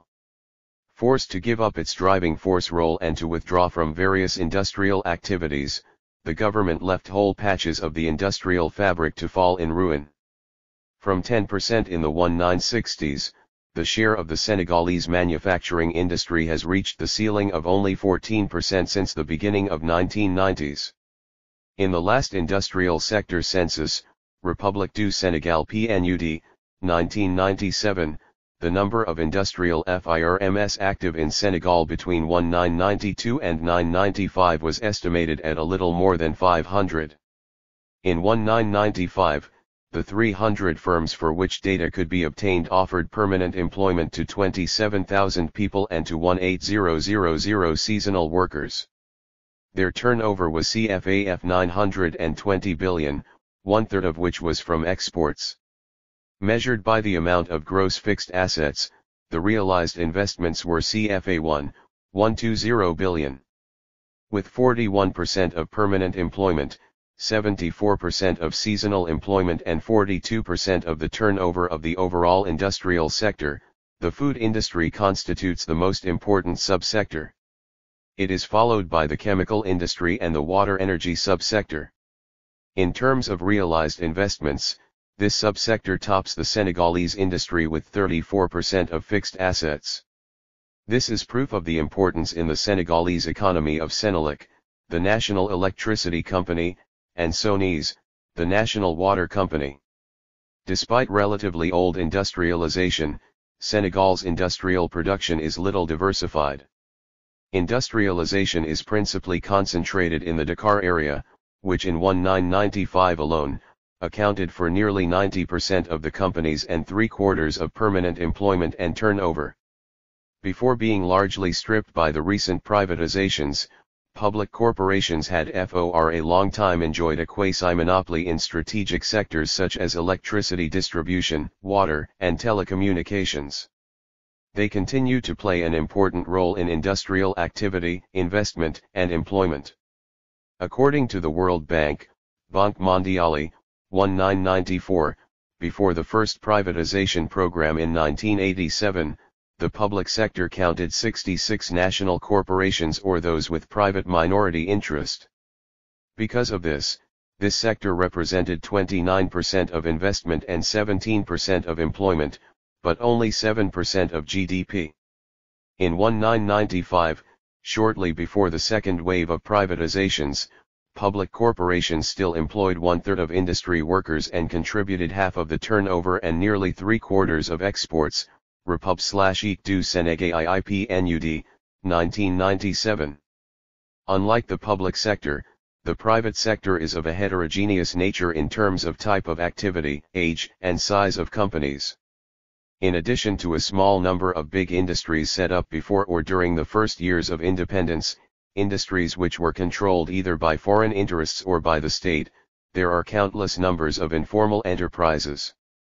According to the last industrial sector census, République du Sénégal PNUD, 1997, while the big industry brought together hardly 10% of enterprises in business between 1992 and 1995, it however represented 70% of investments and jobs and 75% of the turnover of the entire industrial sector. Although the small industry accounted for 60% of the enterprises identified during the census, it nevertheless accounted for only 13% of jobs and 8% of the turnover.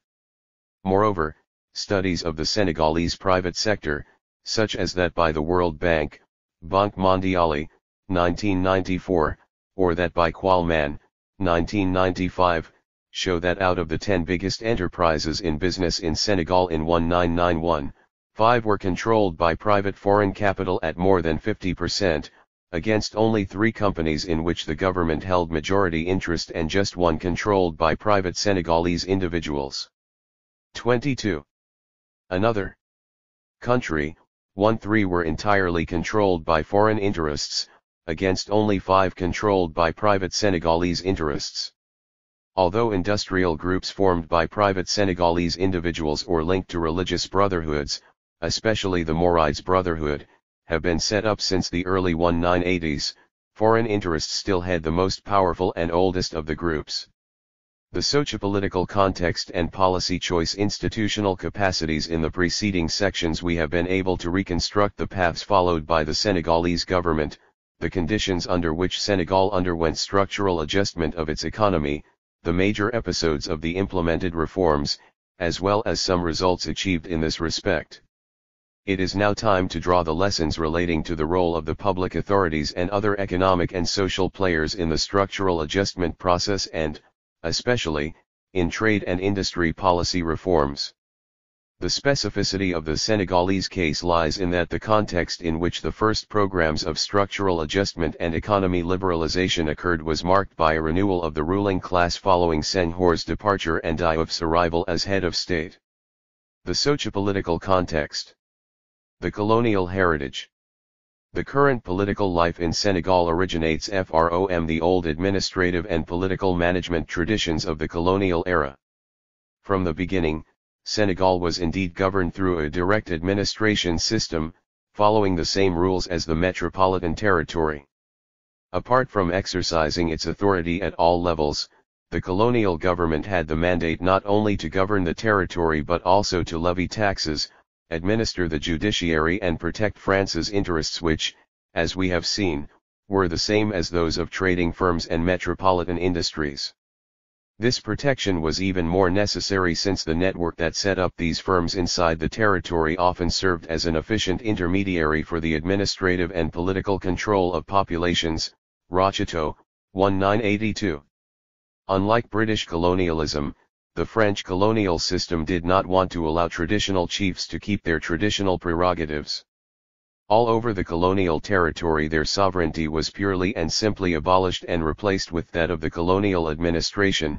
Chouret Canale, 1964. But as the number of French administrators was not enough to cover the whole territory, the colonial government had to seek the services of indigenous assistants. However, because of territorial expansion, the need for a wider network of intermediaries made it necessary to set a new chieftainship that was less traditional but more administrative. It is in this same context that religious brotherhoods were also made party to the endeavor to get rid of traditional chiefs. 23. The specificity of the role of religious societies in Senegal, especially that of the Moorides, lies in that they allowed for extensive growing of ground nuts. However, the setting up of the new indigenous and religious-based administration, DIUF, 1992, went hand-in-hand with a policy to assimilate part of the population. It started with granting, in the 1782–89 years, French citizenship to the populations of the communes of Gorée, St. Louis, Rufisque and Dakar. Later, in 1946, this citizenship was granted to the entire Senegalese population. Before that, in 1914, the election to the French National Assembly of Deputy Blaise Diagne, an indigenous Senegalese, had put an end to the monopoly of the whites and mulattoes over the political life, Chouret Canale, 1964. This political life was coupled with equally intense trade union activity.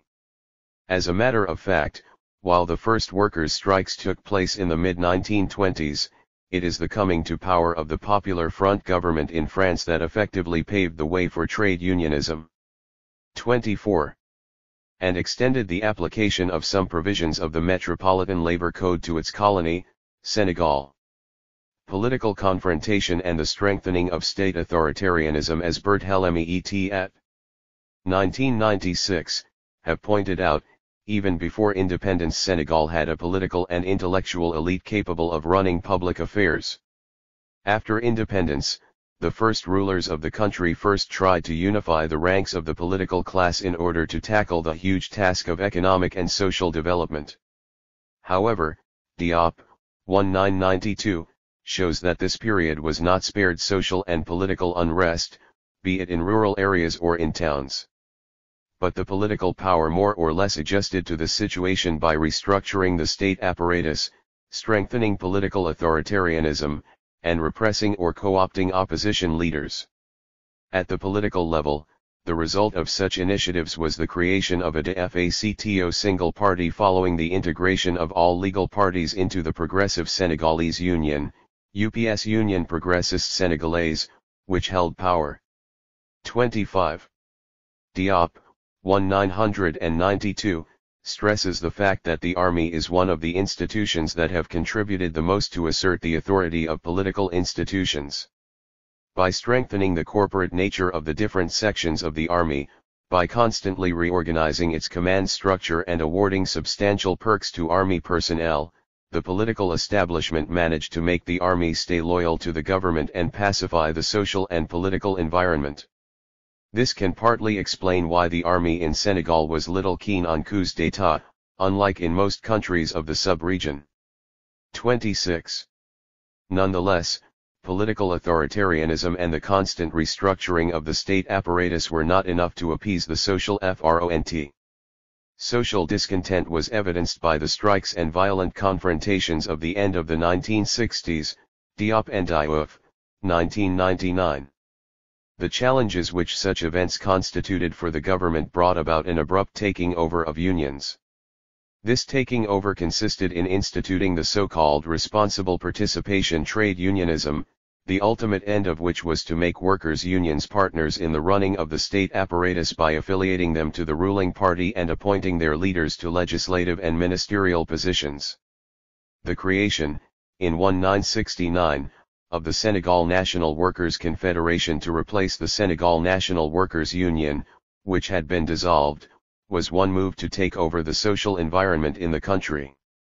Business communities were not spared this general trend to strengthen state authoritarianism. The modest breakthrough of Senegalese operators on the economic scene. 27. Just before independence translated into the creation, in addition to the first unions controlled by French and Lebanese traders and manufacturers, of small professional groupings of Senegalese traders which, by widening their reach to other professions, attempted to unite into one single organization. Created in the thick of students' and workers' protest movements in 1968, the Union of Senegalese Economic Groupings manifested, from the outset, its political independence and its nationalist orientation. But its too critical analysis of the economic situation could not leave the government indifferent.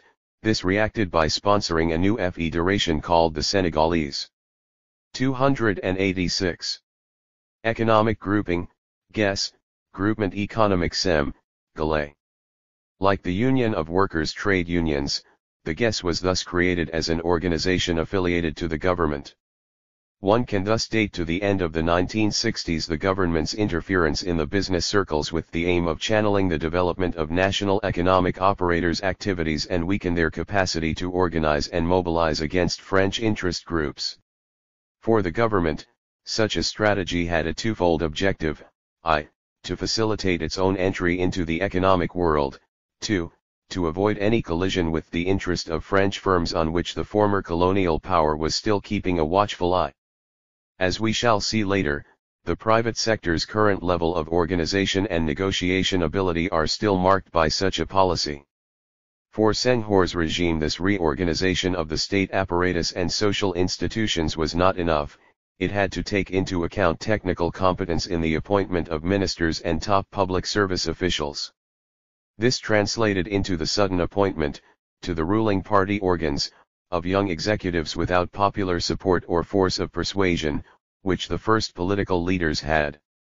The political relaxation moves, which were designed to respond to the demands of the urban lower middle class, were thus accompanied measures to technocratize the regime with such appointments of young executives, among whom were Abdou Diouf as Prime Minister and Boubacar Bft as Minister of Economy and Finance. 28. Such moves went in parallel with the setting up of a patronage apparatus that would enable the functioning of a mercenary support system. We have already seen how the government, through a special bank account which received money from the Public Revenue Department, allowed its political supporters to have access to bank loans. Diop and Diouf, 1999.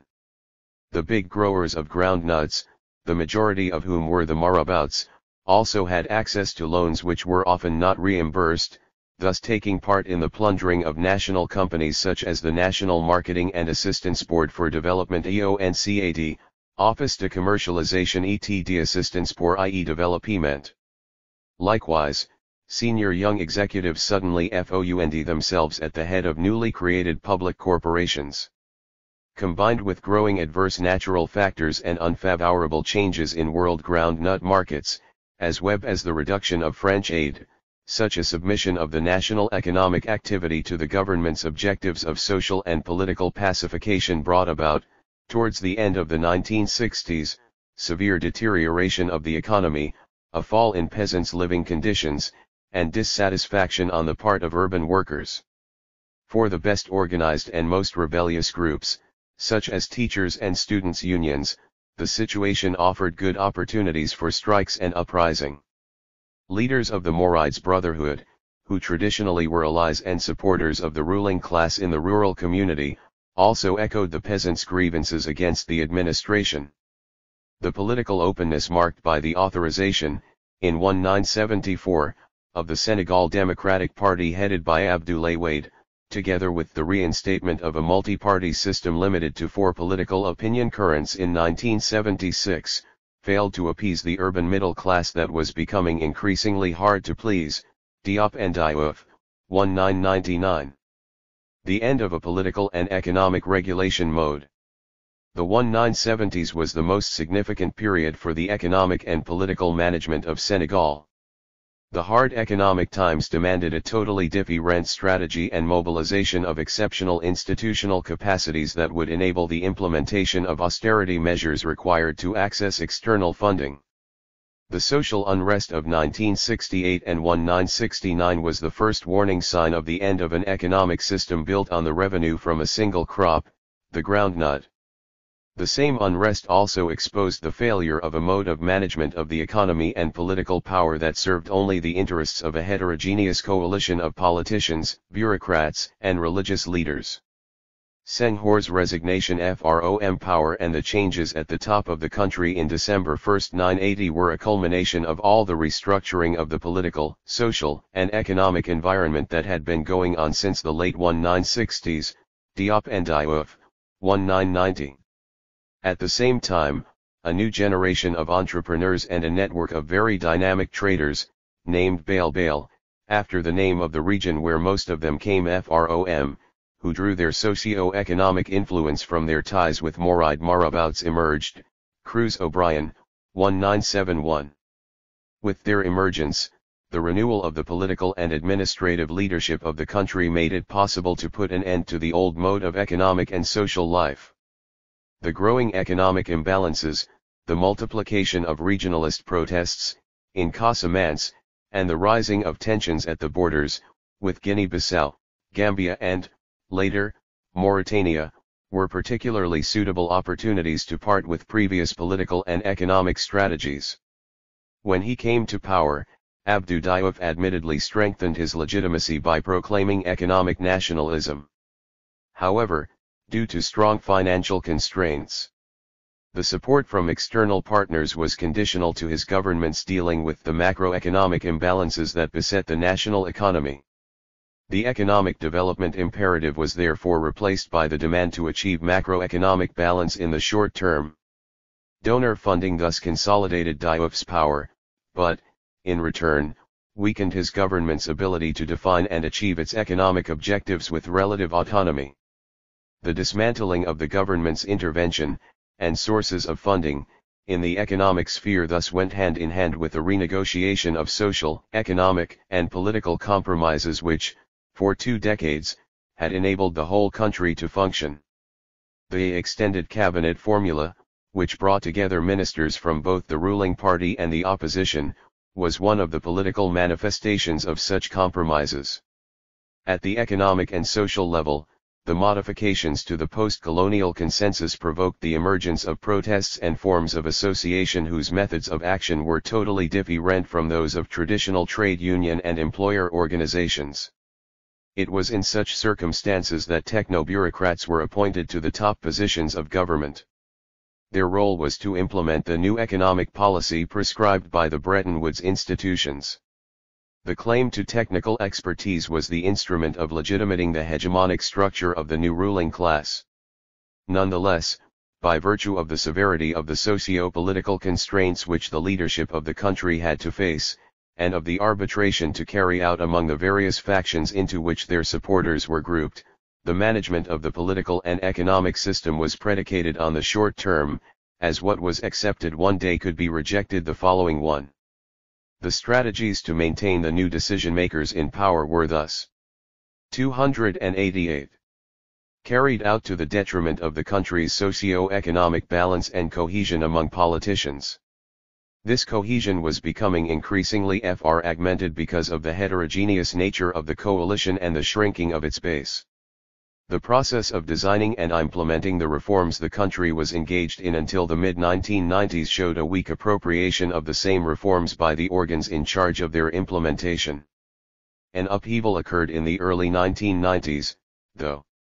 That was on the occasion of the evaluation missions carried out by the World Bank and IMF on the macroeconomic situation in the country, Banque Mondiale, 1992 and 1993, ROERS, 1994.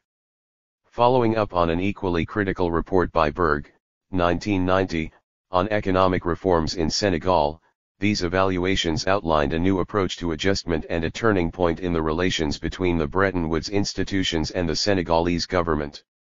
One of the conclusions of the evaluations was that while the adjustment programs had allowed the Senegalese economy to record undeniable results, the manner in which these were achieved was questionable.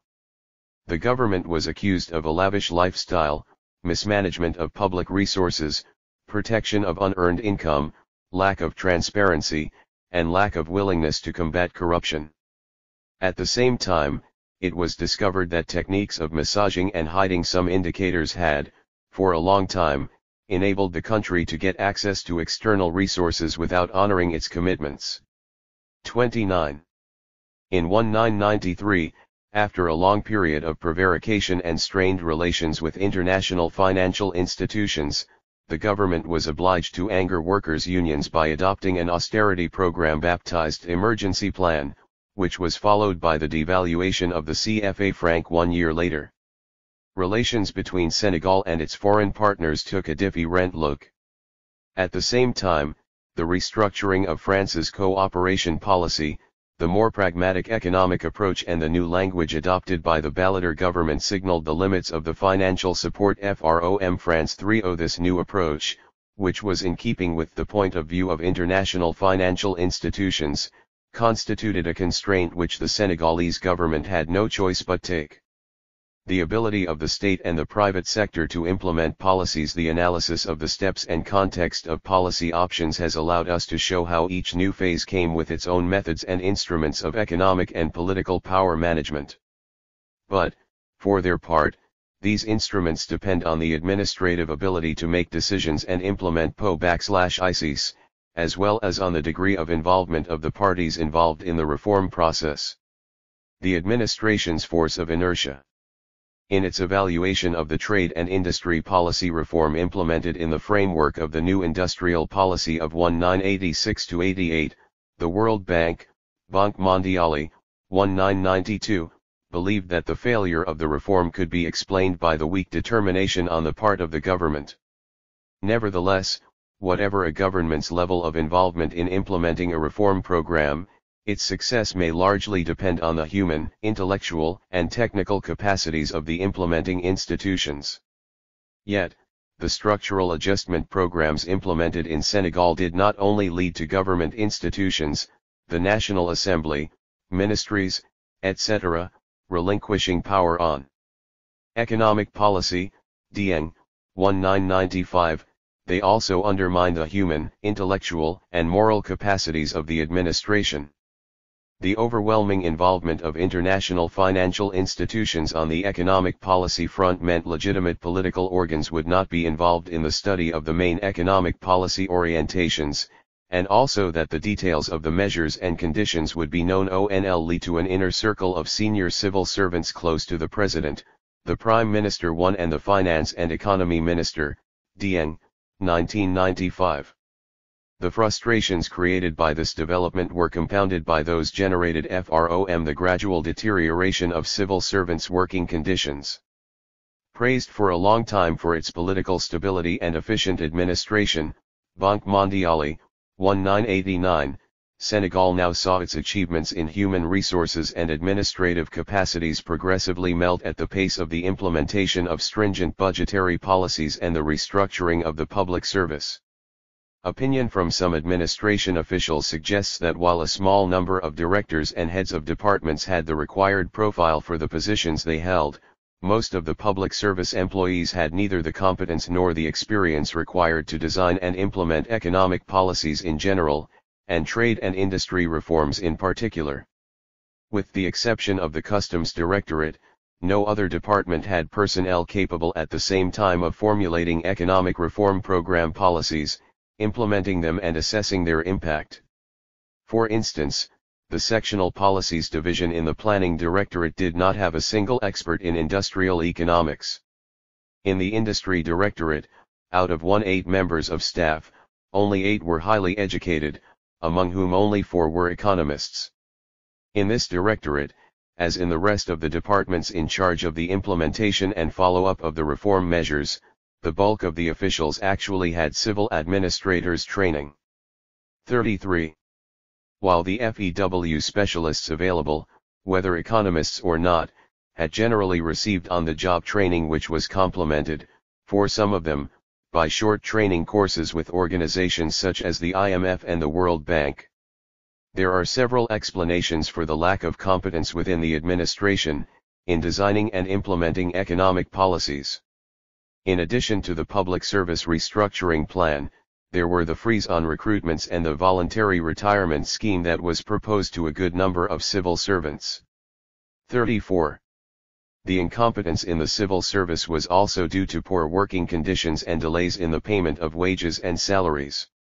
Taken together, all these reasons can explain why an increasing number of senior civil servants were attracted by job opportunities with international organizations such as the World Bank, IMF, and UN agencies, where career prospects and salaries were definitely more attractive. 35. These new expatriates thus joined the already big numbers of senior employees who, after graduating from European or American universities, preferred to offer their services to the international job market rather than to the Senegalese one. In this respect, the overwhelming intervention of international financial institutions in designing and implementing adjustment programs thus had the effect of attracting to the best trained civil servants rather than strengthening the administration's capacities for policy analysis and management.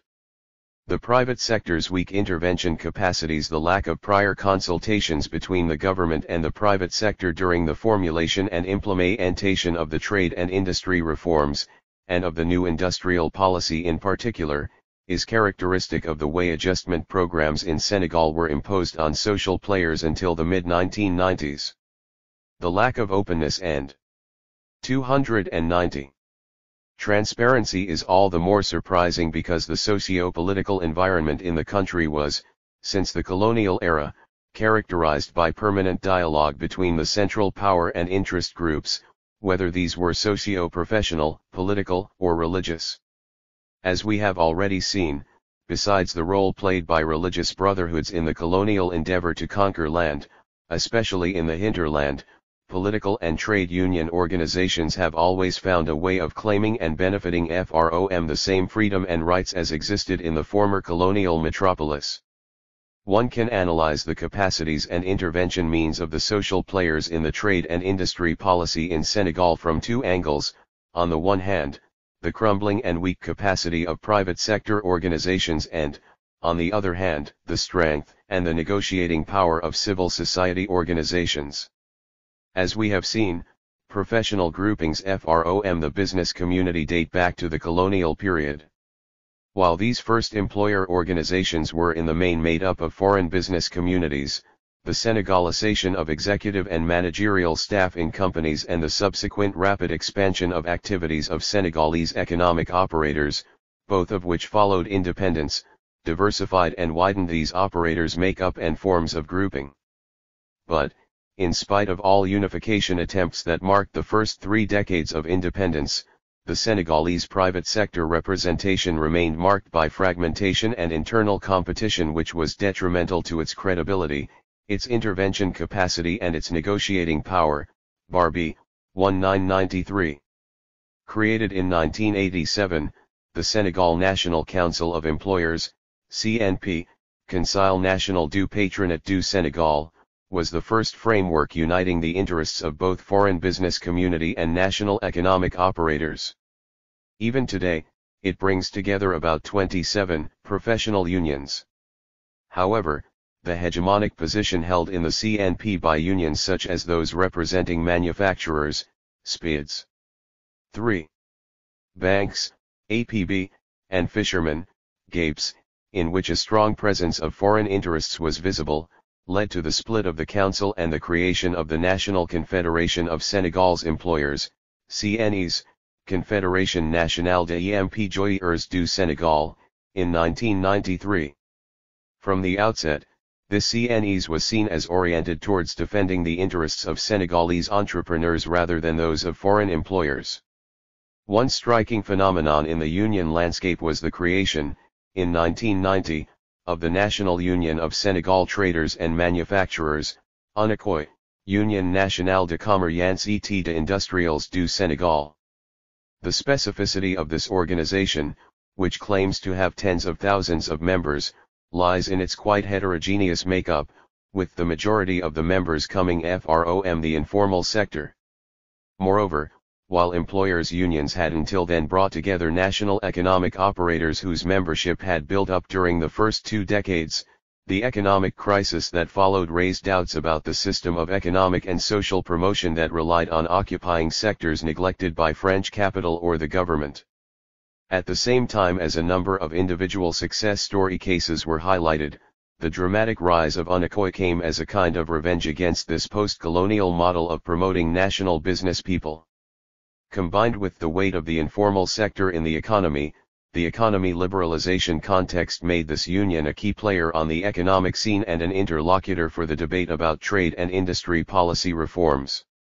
However, falling victim to its success, the UNACOI in turn increasingly threatened to split up. The most recent case of unification of professional organizations consisted in the setting up of the Senegal Employers Coordination, CPDS, Coordination Patronale du Sénégal. Set up in 1995, the CPDS was an initiative of almost all the unions and professional associations in the country. By allowing all the constituent organizations to show their unity on one of the many consultation occasions created after the devaluation of the CFA-FRANC, the existence of the CPDS was proof of the role which the private sector was bound to play in the new context of choosing and implementing structural adjustment policies. The Senegalese private sector's weak capacity to intervene in adjustment policies was compensated for by the relative influence and negotiating power gained by civil society associations. Created in the context of structural adjustment, these gained their strength from the control they exerted over the associative mediation system as well as from the initiative they showed in response to the good governance demands from donors.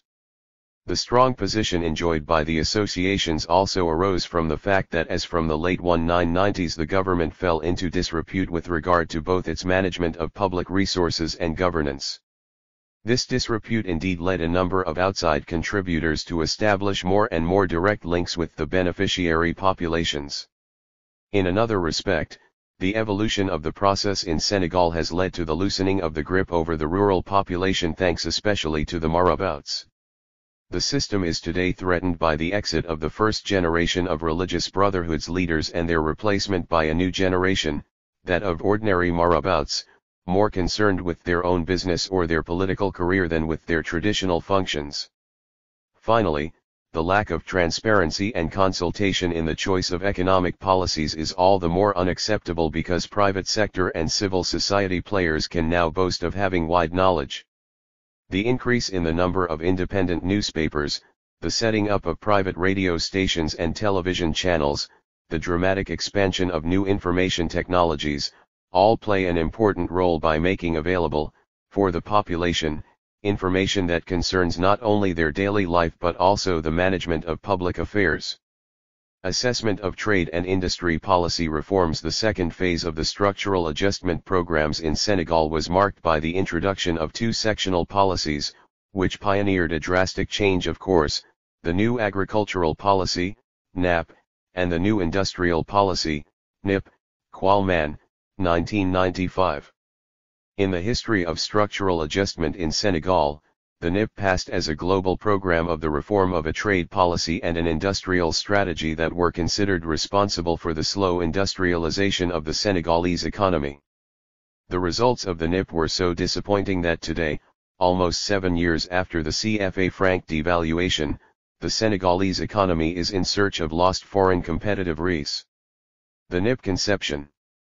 Considered as the trade and industry component of the adjustment program, NIP is the name that was given to the action plan for the industry devised in 1986.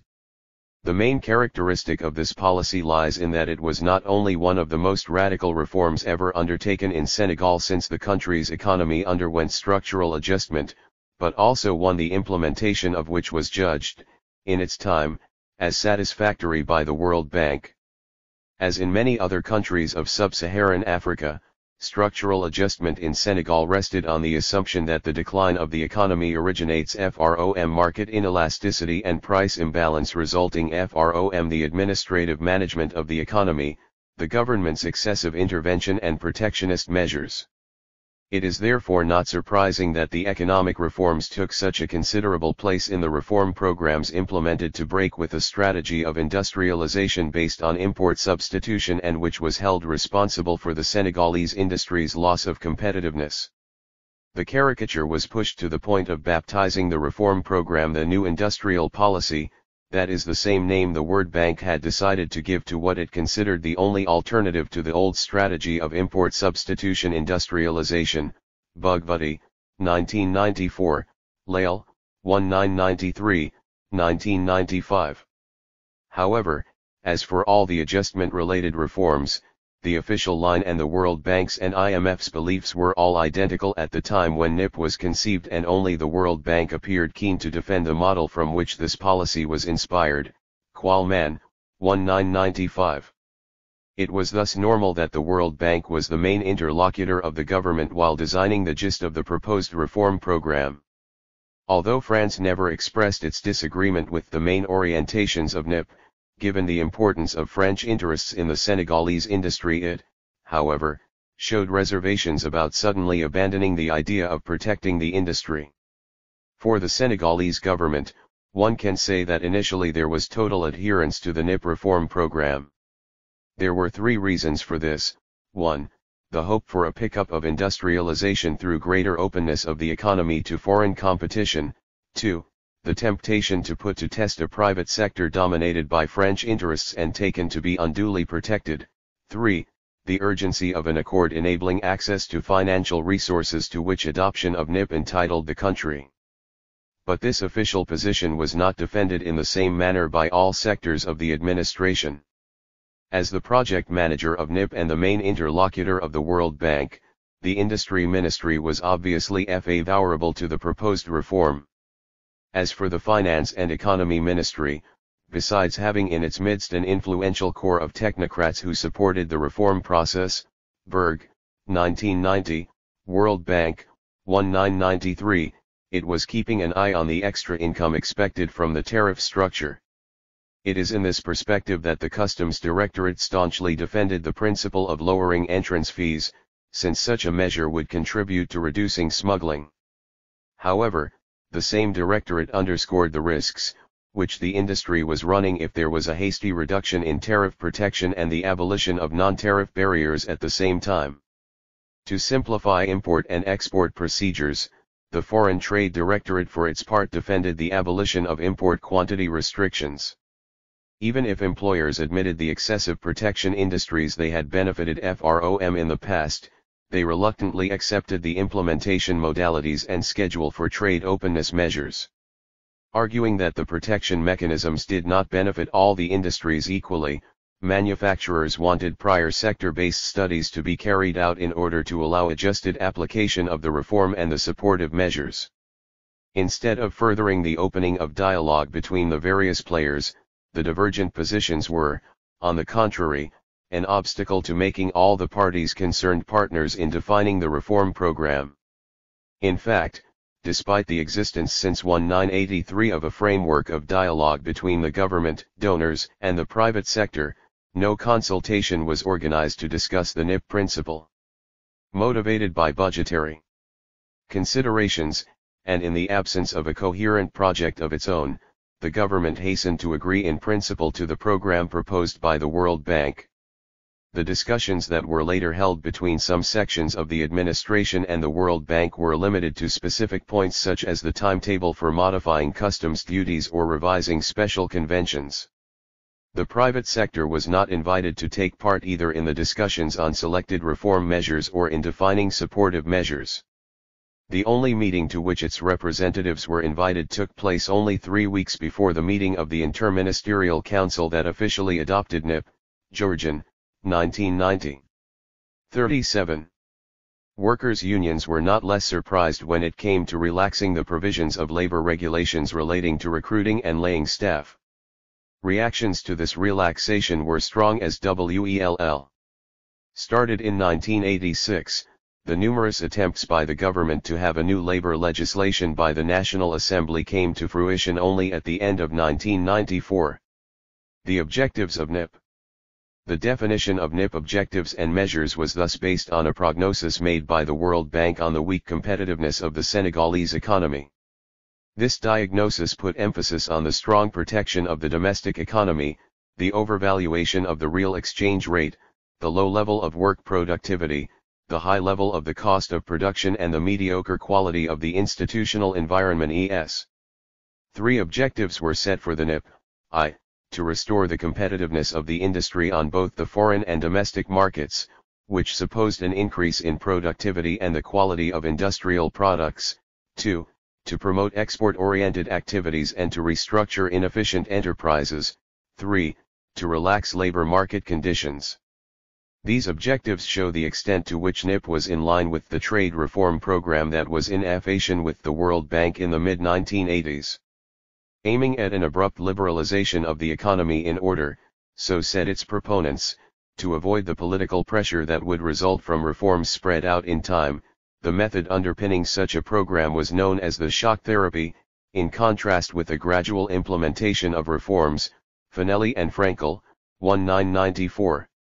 The drawback of such a method lies in that it does not adequately take into account the time factor, which is crucial in a period of structural adjustment. Georgian, 1992. Planned to last 2 years, the reform program comprised 5 principal types of measures: I. The reduction and harmonization of customs tariffs; 2. The abolition of import quantity restrictions; 3. The reorganization of the export promotion system in favor of activities with a higher local value added; 4. The revision of the investment code and the gradual abolition of special conventions.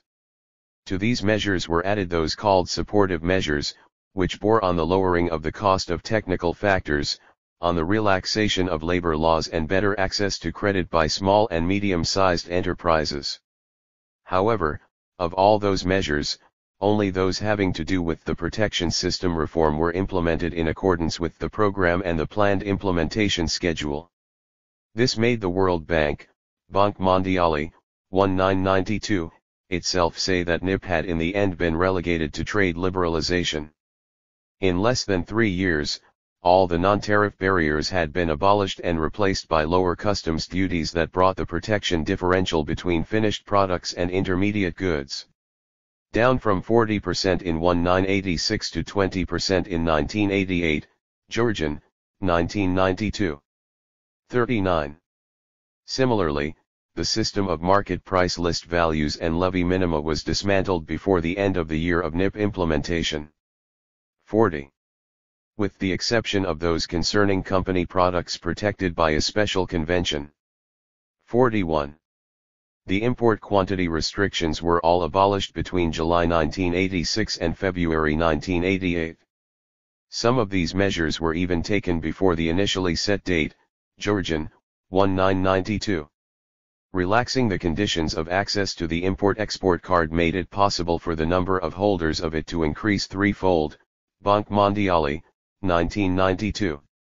Other measures towards liberalizing domestic and foreign trade were taken, among them the adoption of a new investment code and customs laws that were less repressive vis-a-vis smuggling, or the abolition of price controls in competitive sectors. The restructuring of the export activities promotion system consisted in fixing an export subsidy at 25% of the local value added and in widening the range, about 100, of the products likely to benefit from it. However, the subsidies actually granted were not only insufficient, but also very irregular. 42. While all the reforms having to do with the system of protection and export incentives were more or less implemented in the scheduled period, it was not the case at all with the supportive measures designed to facilitate the adaptation of the domestic industry to the new competitive environment. Except for a small reduction in the electricity price that occurred in 1987, no measure designed to reduce the cost of technical factors was applied. The liberalization of the labor market, which had after all been planned as a key arrangement of the structural adjustment of the Senegalese economy, ROAS, 1994, was limited to the abolition of the recruitment monopoly held by the Labor Force Department. 43. The NIP failure. The exceptional fall in customs and tax receipts that came as a consequence of the 1988 series of tariff restructuring measures gave the government the pretext to call into question the reform program. After rising from 73 billion francs in 1985 to 83 billion in 1987, customs receipts indeed dropped to 74 billion francs following the 1988 tariff restructuring measures. Consequently, in August 1, 1989 the government decided to annul those measures by reinstating the pre-1986 customs duty rates. At the same time it rectified the errors in the list of import products in order to increase the number of those of them that would be subject to standard or raised taxation. The second raising of tariff barriers came in July 1990, with the institution of a customs stamp, of 3%, on almost all the imported goods. Finally, market price list and levy minima were reintroduced. These reversals in tariff restructuring provoked the rise in the economy protection level, the legal average rate of imported goods tax, which had fallen from 98% to 68% between 1986 and 1988, again arose to 90% in 1991, Banque Mondiale, 1994b. Even though, as Berg, 1990, says, the conclusions of the first evaluation 44 carried out only AFEW months after the implementation of the first reform measures, of the NIP impact were neither alarming nor reassuring. They are evidence of the haste with which the protection measures were designed and applied, as it is on the occasion of this study that the reform supportive measures were identified and investment needs estimated. All the NIP evaluations that followed this report, including those that acknowledged that the reform program was coherent, Vallette, 1989, Georgian, 1992. Banque Mondiale, 1992, were unanimous in admitting the negative effects of the liberalization of imports on industrial production and job creation in Senegal. Such poor performance is indicative of the disastrous consequences which NIP's trade openness measures had on the industrial sector. It shows that for 13.5% decline in production between 1985 and 1989, there was indeed a 14% job loss. While in the manufacturing industries proper there was a lesser decline, 5%, in production, job losses were far more important, 16%. With regard to enterprises that closed, the Senegal Industries Professional Union, SPIDS, estimated their number to be about 30 between 1985 and 1989, while the World Bank, Banque Mondiale, 1993, put the number at about 50, among them big companies which could not survive the opening of the domestic market to foreign competition. Comparatively, only one industrial unit was created during the period, Georgian, 1990. Aggravated by the crisis in the banking sector, the slowdown in industrial activity was accompanied by a drop in private foreign investments. According to statistical data cited in Georgian, 1992, from -$3 million in 1985, the flow of direct investment from outside fell to -$50 million in 1987. 45. NIP did not have positive effects on Senegal's trade balance either. The upturn in exports that was observed during NIP implementation could be attributed to an increased demand of phosphate at world level. The other traditional exports either stagnated or diminished, Roeris, 1994, Pigito, 1997. With a 46% increase in imports between 1986 and 1990, the current account deficit rose to 11% of GDP. Despite the macroeconomic positive aspects one likes to see in implemented structural adjustment programs, Pigito et al. 1997, the share of Senegal's exports on foreign markets fell by 1/5 of what it was in the 1960s. Although in the modern sector the measures to reduce the tariff and non-tariff protection ruined some enterprises in difficulty and weakened others that were in a better situation, they, on the other hand, benefited informal sector trading activities. As a number of authors, Durov, 1994, Georgian, 1992, Diouf, 1992, have shown, the consequences of the lowering of tariff barriers indeed were the transformation of a big number of producers into importers traders and the expansion of the informal sector. While the economic constraints on the competitiveness of the Senegalese economy were more or less well diagnosed when NIP was being designed, in the end no prior analysis allowed for assessing the government's ability to carry out, in such a short period of time, a reform of such a scale, or to assess the level of preparedness and the private sector's reactions to the implemented measures. It is therefore not surprising to notice such a big contrast between the abruptness of the measures proposed on the one and, on the other hand, the flimsiness of the institutional mechanisms used in their design and implementation. As the World Bank, Banque Mondiale, 1993, has admitted, the government's will to implement agreed-upon measures eroded as the other social players not only showed hostility towards the reforms already underway, but also organized to defend their interests. Thus, the greater the intensification of the structural adjustment implementation, the stronger the reaction of the parties concerned, and the more hesitant the institutions in charge of coordinating the reforms. This hesitation in turn contributed to creating a climate of uncertainty around the reforms and to strengthening the interest group's defense means.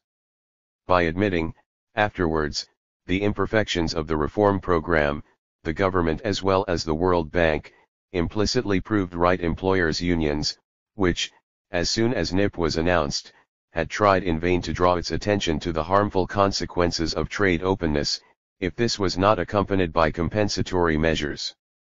Angered by the government's failure to listen to them, entrepreneurs then came together to form, as we have seen, the CNP, National Employers Council.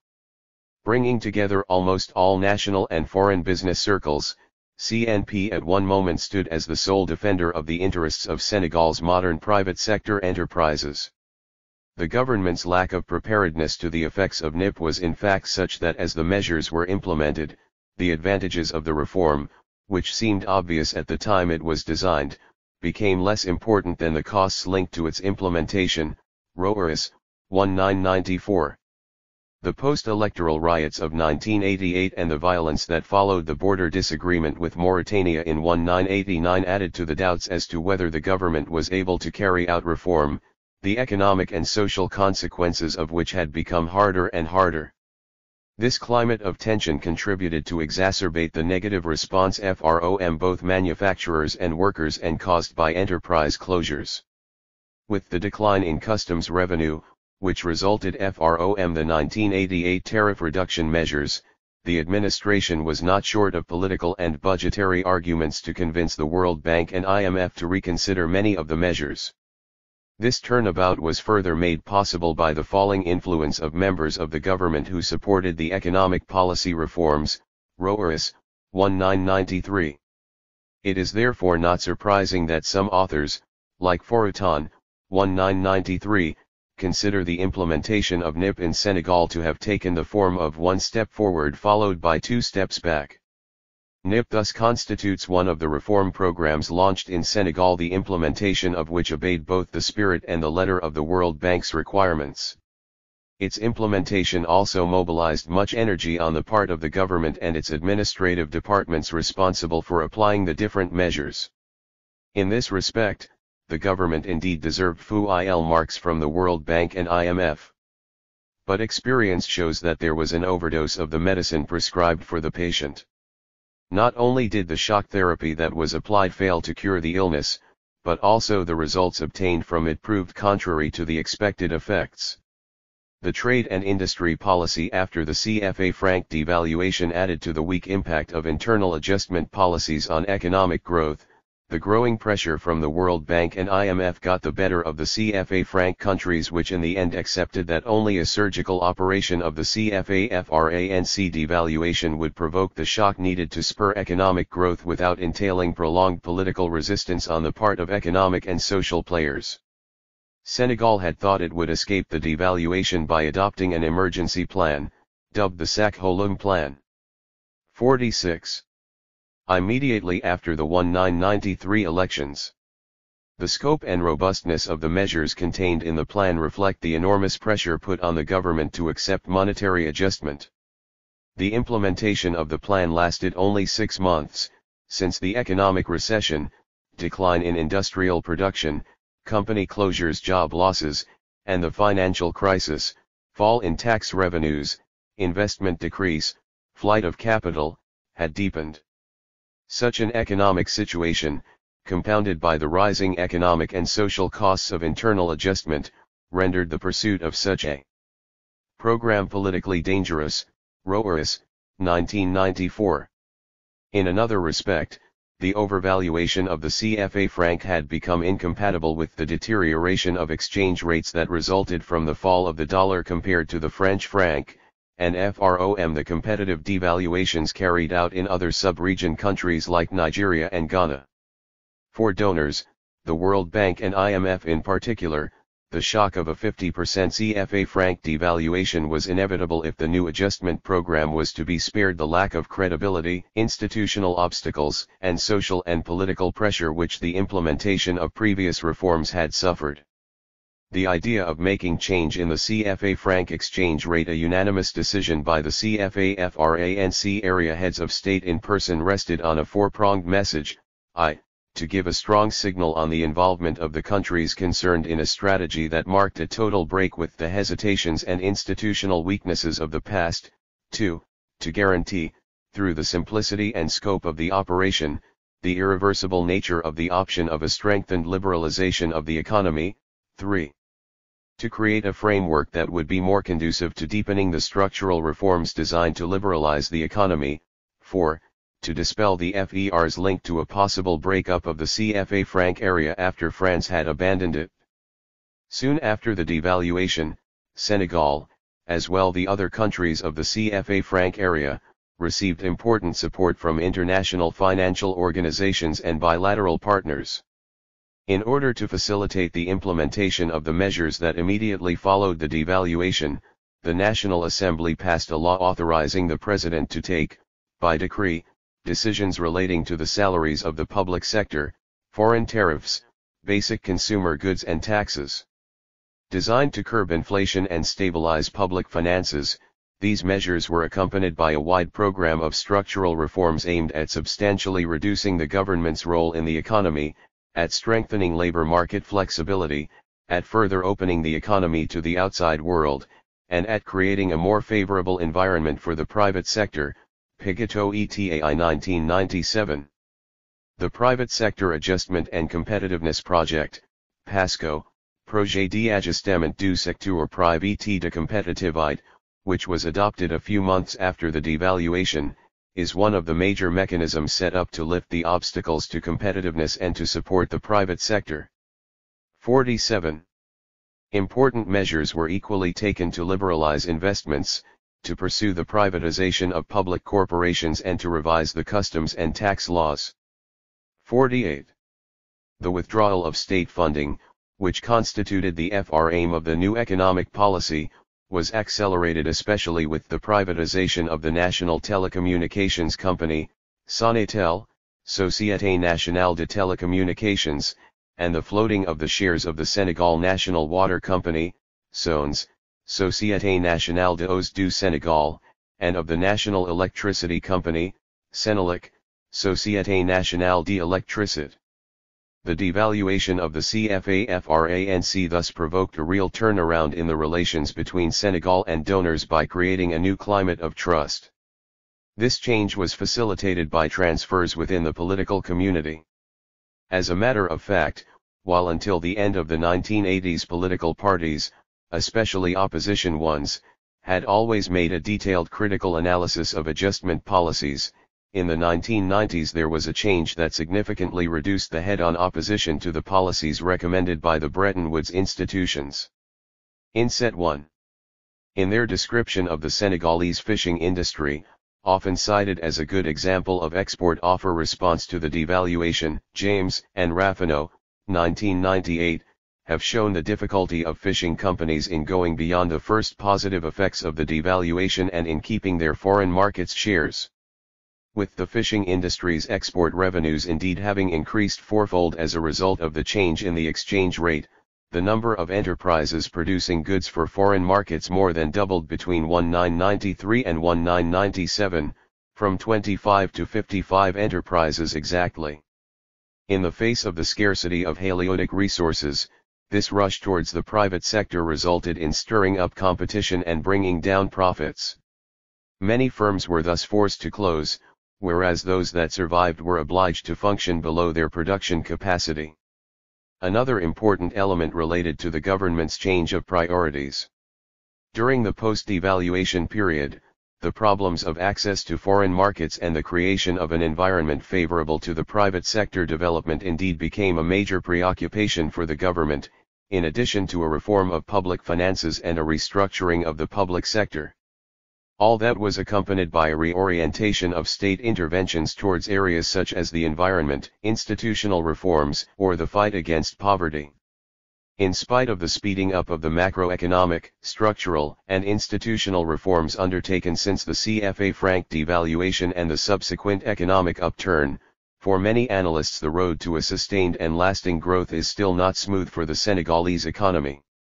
As far as the trade and industry policy is concerned, the progress achieved along the lines of price and import liberalization, of the reduction of port dues, of the abolition of non-tariff barriers and of a better access to international trading was translated neither into higher factor productivity, nor into a sustained export growth, see inset below.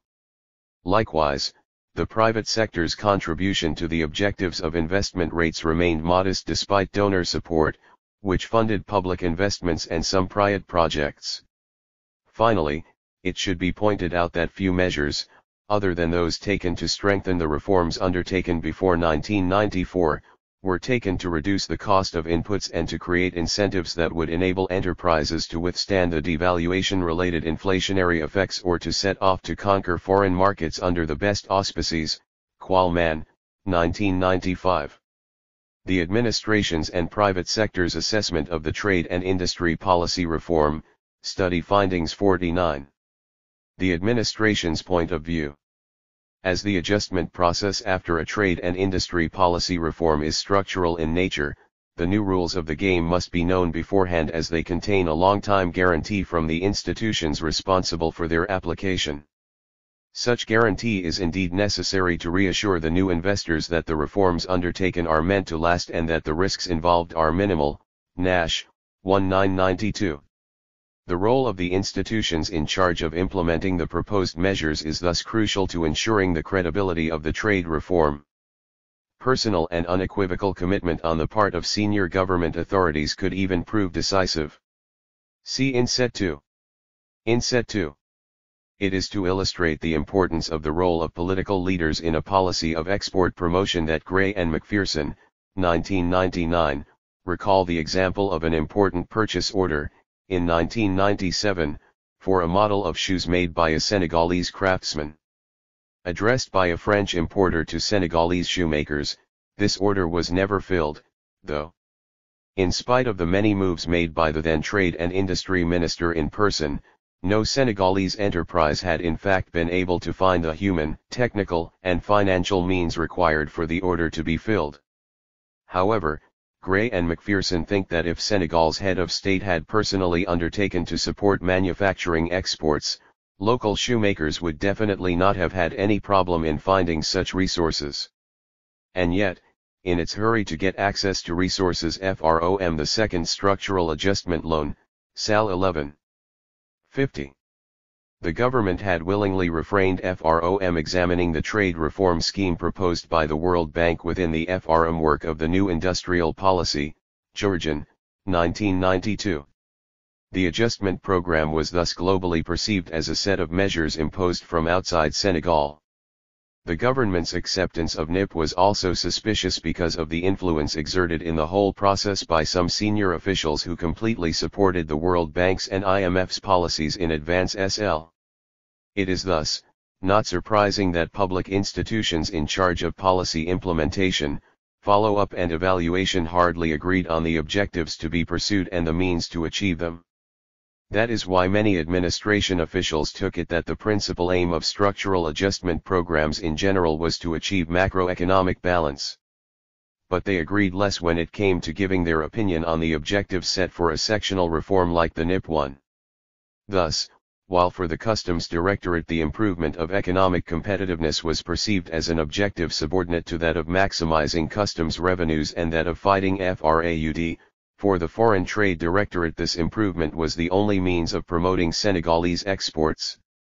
As for the Directorates of Planning and Industry, they had a more precise idea of the advantages to expect from a trade and industry policy, since they considered that its effects could only show after a long period during which investment, employment, and growth were stimulated.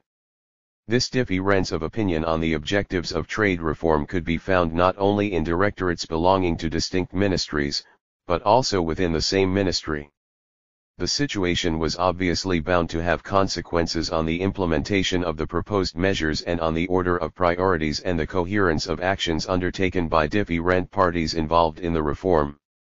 Regarding the government's responsibility and commitment in the formulation and implementation of policies, the opinion of the chief officials was, on the whole, quite reserved. However, Those who expressed opinion suggested that even though at the time the reform was launched the administration's commitment and will were genuine, the motivation of the players in the field could only remain intact if the results expected from various measures were significant. Furthermore, it has been stressed that the determination of the departments responsible for implementing reform is a function of the government's financial incentives for the administrative staff. This latter factor was generally related to the corruption that was eating into the administrative machinery. The administrative officials' points of view on success or failure of the trade and industry policies implemented in Senegal were equally varied from one interlocutor to another. While some interlocutors considered that making a policy a priority was the key to its 300 success, others thought the key lay in the political will and determination of the players responsible for carrying out the reform. And still, others thought that consulting with all stakeholders and getting their approval were prerequisites for success. Paradoxically, it was observed that although almost all the administrative officials complained of lack of competence, only AFEW considered administration weaknesses as the possible cause of the failures in economic policy implementation. However, many of them agreed that the diagnosis and policy recommendations by foreign experts who were hardly conversant with local economic realities were responsible for the failures. This explanation is closely related to coordination problems stemming from the multiplicity of implementing agencies set up with the initiative of donors. The administrative recognition of the growing role of the private sector in the reform process does not necessarily translate into greater influence on the policy orientations adopted. For most of those that we interviewed, the strengthening of government-employer consultations had the advantage of enabling the parties to identify and better grasp the constraints likely to hinder the process of implementing the proposed reforms. Administration officials admitted that whatever amount of pressure they came under from interest groups bore more on the measures than on the major policy orientations, which confirmed our analysis of the Senegalese private sector's weak negotiating power. Furthermore, there was a relative agreement on what officials considered to be the place and role of the state in the economy. While for some the state must limit its role to defining the rules of the game as laid down in international accords, others considered that it should, in addition, facilitate and protect private enterprise.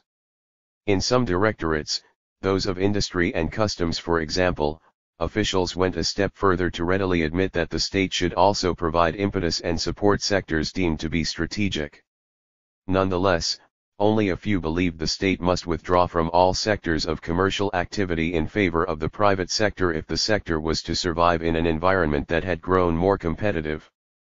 This skepticism can be explained by several reasons: the private sector's organizational weakness and lack of preparedness in accessing technology and finance, a weak capacity for initiative and the absence of development strategies, a weak market size, and a small of enterprises.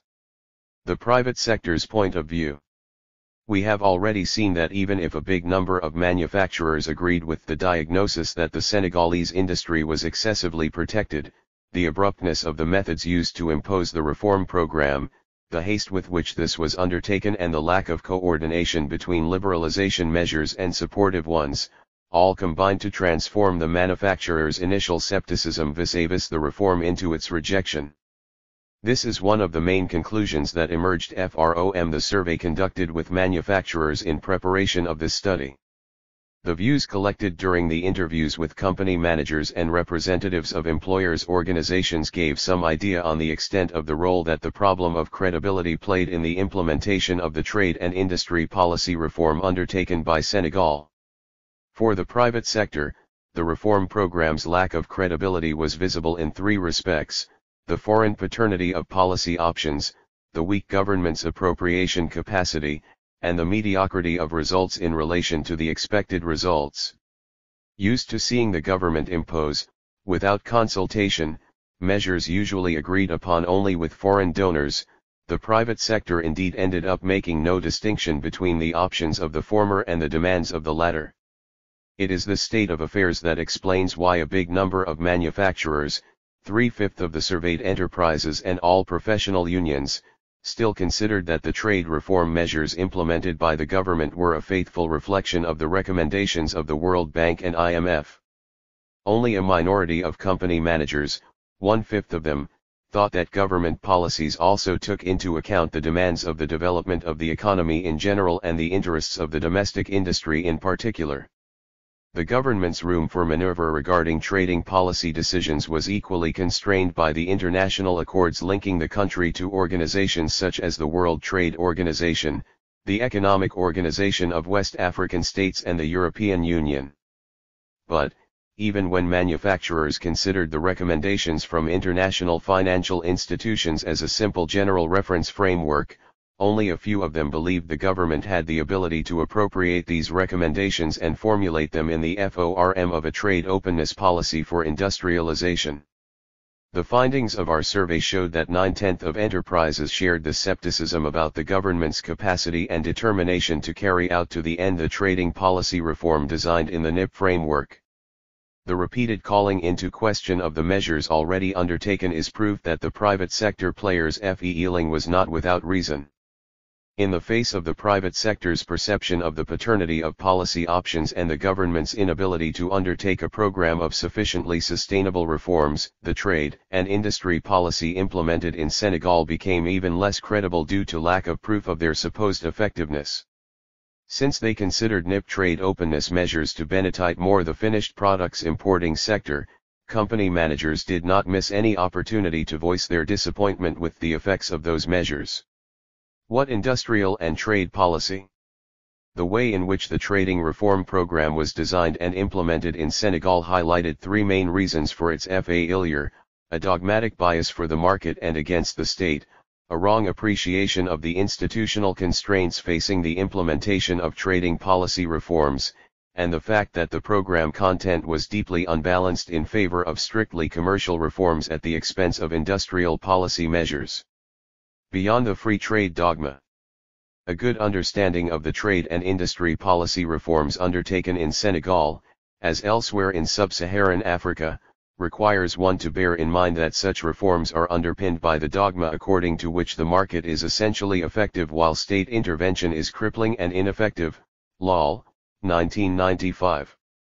As already pointed out, Senegal is one of the countries that served for experimentation of the new industrial policy, as a component of the development strategy imposed, in the early 1980s, especially in Latin American countries by the USA and the Bretton Woods institutions. Roderick, 1992. As a result of a Washington consensus, the approach that inspired that strategy holds it that the economic stagnation those countries had experienced since the 1970s could be accounted for by the previous development model which was adopted by most of the countries in the region, the model of industrialization to substitute for imports. With such a diagnosis, there was naturally need for a policy founded on trade openness. In addition to the similarity between this diagnosis and that of the Senegalese economy, the fact that trading reforms were carried out simultaneously in Senegal and some Latin American countries suggests that they had a common source of inspiration. A careful examination of the outline of the new industrial policy shows, however, that what was presented as a prognosis of those economies was in fact only a set of arguments meant to demonstrate the assumed superiority of an export-oriented strategy vis-a-vis the import substitution model. Thus, as it is often the case for any reasoning based on a given dogma, the diagnosis and the hypothesis become the same thing. For the proponents of the new industrial policy, it is the protectionist and interventionist measures followed by the country's first leaders that were responsible for the poor economic performance of the Senegalese industry and for the price and market distortions within the economy. It was therefore enough to replace such practices with a policy strictly based on market mechanisms if the economy was to regain its domestic and foreign competitiveness. The change of policy was thus aimed at reducing the role of the state to that of a simple guarantor of free trade and a stable macroeconomic environment. By insisting that obstacles to a smooth running of markets be abolished, the proponents of the new industrial policy supposed that there exist regular trade relations among the economic agents assumed to be rational and equally sensitive to price signals. Mkandair and Solido, 1999. Accused of being the troublemaker on markets presumed to be perfect, the state is thus ordered to stop all involvement in economic life. But our analysis of the context of the Senegalese economy has brought to light the types of constraints which the implementation of such recommendations stumbles against. As Mosley, 1995, has indeed stressed, it is a fact that market imperfections, which cannot be attributed to policies followed in the past, are more numerous in Africa in general and in Senegal in particular than elsewhere. Such a particularity did not seem to worry the proponents of the new trade and industry policy, though. If the government had not played the role it effectively played in the setting up of modern economic structures and hence in the development of market relations, those imperfections would certainly have been more important. It is therefore not surprising that each step made by the government in its withdrawal from economic activity translated into a decline of commercial relations in favor of the expansion of the informal sector. The crucial role of institutional factors. The big variation observed in the results achieved by the country that experimented with the new industrial policy for the past 20 years calls for questioning the relevance of this policy with regard to the institutional environment of the economies concerned. That is why, prior to implementing such a policy, an analysis of organizational factors and political constraints that influence the perception of the concerned players and their response to incentive measures can prove as essential as the study of only economic mechanisms for policy transmission. The Senegal experience has highlighted the decisive role, which such factors play in the implementation and the results of trading reform policy. 3 reasons have generally been put forward to explain the NIP failure in Senegal: the lack of credibility of the reform program due to weak determination on the part of the government, the non-involvement of the private sector in defining the reform measures, and the non-implementation of the planned supportive measures. As already pointed out, the credibility of the trade reform undertaken in Senegal first suffered the effects of the financial crisis at the time when it was implemented. After 3 years of weaning following the cancellation of previous adjustment accords signed with international financial institutions, the hasty adoption of a reform that broke so drastically with past policies could hardly be seen as sustainable by industrialists. Such a perception was reinforced by the attitude of the government, which at no single time in the implementation of the reform showed any sign of beginning to appropriate it or any willingness to carry it out to the full. The lack of transparency about the conditions of NIP elaboration was not going to earn it enough credibility in the eyes of the private sector players either. And yet, such a policy stands better chances of succeeding if the main players are involved in the definition of reform measures from the start. This involvement serves also as an opportunity to evaluate the manufacturer's adjustment ability and to estimate the costs of the implementation of these measures. In the end, one can understand why, in the absence of the supportive measures provided for in the reform measures, the implementation of which would have alleviated the lack of credibility, the manufacturer's skepticism vis-a-vis the government's determination to pursue a sustainable reform transformed into a reaction of rejection. This grew stronger as the real impact of the implemented measures departed further and further from the effective gains expected from the change of policy. Elements of a trade and industry policy. The weak impact of liberalization and trade openness policies on the Senegalese industry leads one to question the effectiveness of the strategies used to curb the industry's decline that started in the mid-1970s. In order to draw the outline of a trading policy that would enable a resurgence of Senegal's industrialization, we will look at 3 elements around which reflection on the industrialization of the whole of sub-Saharan Africa centers. The 3 elements are: the compatibility of externally oriented industrialization on the one hand and the trading system in force in developed countries on the other hand, the required degree of trade openness and its different phases, the position of the government in the reform process and its role in the building of the capacities necessary for industrial development. Bugvati, 1994, has shown the asymmetry which, for about 50 years, had characterized trade and industry policies in developed countries on the one hand, and developing ones, on the other. It is a fact that while from the 1950s to 1970s the former group of countries constituted the main center of application of free trade and the latter that of protectionism, In the 1980s, arguments in favor of one camp or the other changed sides completely. The context then was marked by the contrast between a strategic policy favorable to selective state intervention in developed countries on the one hand and, on the other hand, insistent recommendations urging African countries to liberalize their trading system. Thus, while admitting that state intervention could enable developed countries to reduce market imperfections, governments in developing countries were asked to abandon any policy aiming at protecting domestic industries. Bhagavati, 1994. By giving the example of Asian countries that benefited from such externally oriented industrial strategies, the proponents of this model too often forget that the adoption of 304 such policies happened before the structural imbalance of the early 1970s.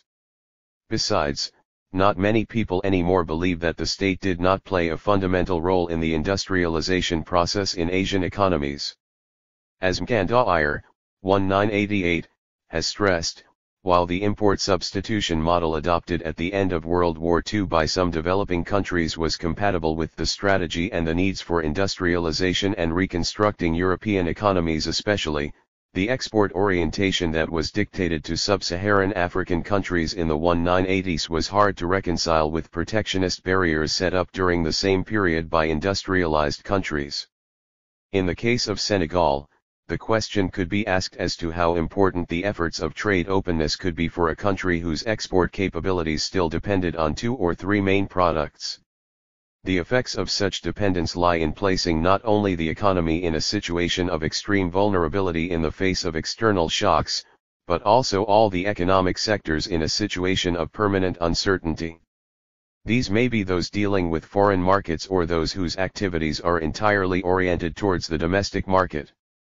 Moreover, in a country like Senegal where the integration of economic structures is weak and the industrial fabric is little diversified, it is hard to imagine that the mechanism of allocating resources could function fully without state intervention.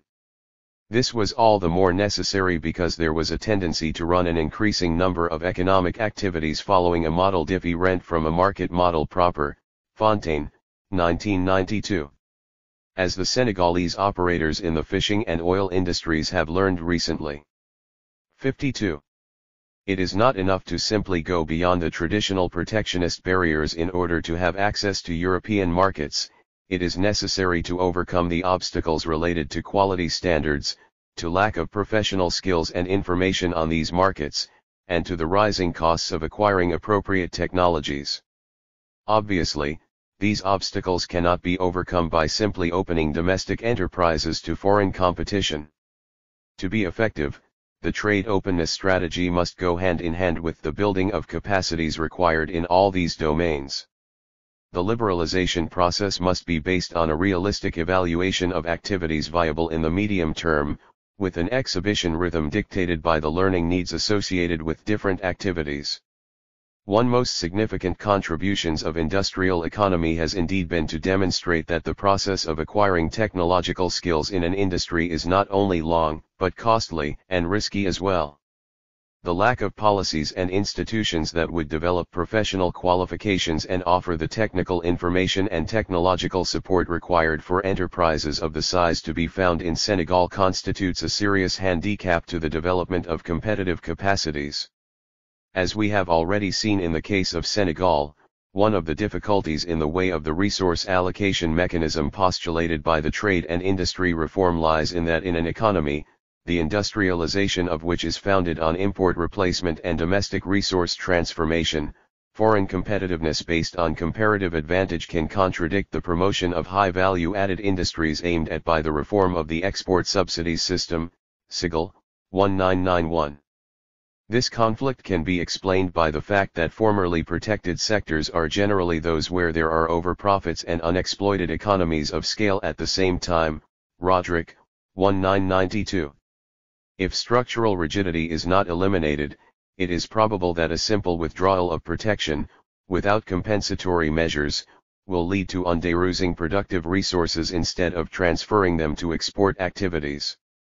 The privatization examples we have seen these last years show that denationalization of public corporations more often translated into their being taken over by foreign interests than serving as opportunities for investment for the national private capital. Due to a lack of financial resources and management capacities enough for people to launch into the industrial sector, this sector must usually content itself with service or informal activities with a low value added. In such conditions it is not surprising to realize that while the great majority of Senegalese industrialists stated their approval of the new economic policy orientations, indifference seemed to be the rule as regards the trade and industry policy proper. To the question of whether they preferred the current strategy or that which preceded the structural adjustment years, 20 out of the 30 enterprises surveyed responded by saying that they were indifferent to the two strategies. 7 company managers said that they preferred the adjustment period, while 3 stated their preference for the period before SAP. Company managers considered that the then current economic policies were less conducive to rapid industrialization. 4/5 of the surveyed enterprises even thought that the country did not have a true industrialization policy and that it was not much in favor of industrialization. The findings of the survey show that 18 out of 30 enterprises, i.e. 3/5 of them, wanted to see the government play a greater role in promotion of the domestic industry, against 8 who, on the contrary, thought the government should rather play a lesser role. Only 1/10 of enterprises, 3, did not wish for any intervention by government to promote industrialization. Regarding types of intervention, 21 enterprises, 70%, thought that the government should limit its intervention to setting up infrastructure and a competitive environment for all the enterprises, whereas 1/3 of them wanted the government to facilitate access to credit and 12 of them wanted it to ensure the promotion of some strategic industries through specific incentive measures.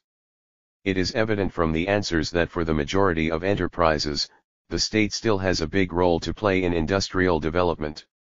However, they consider that this role should consist more in promoting domestic industries than in intervening in industrial activity proper. Conclusion.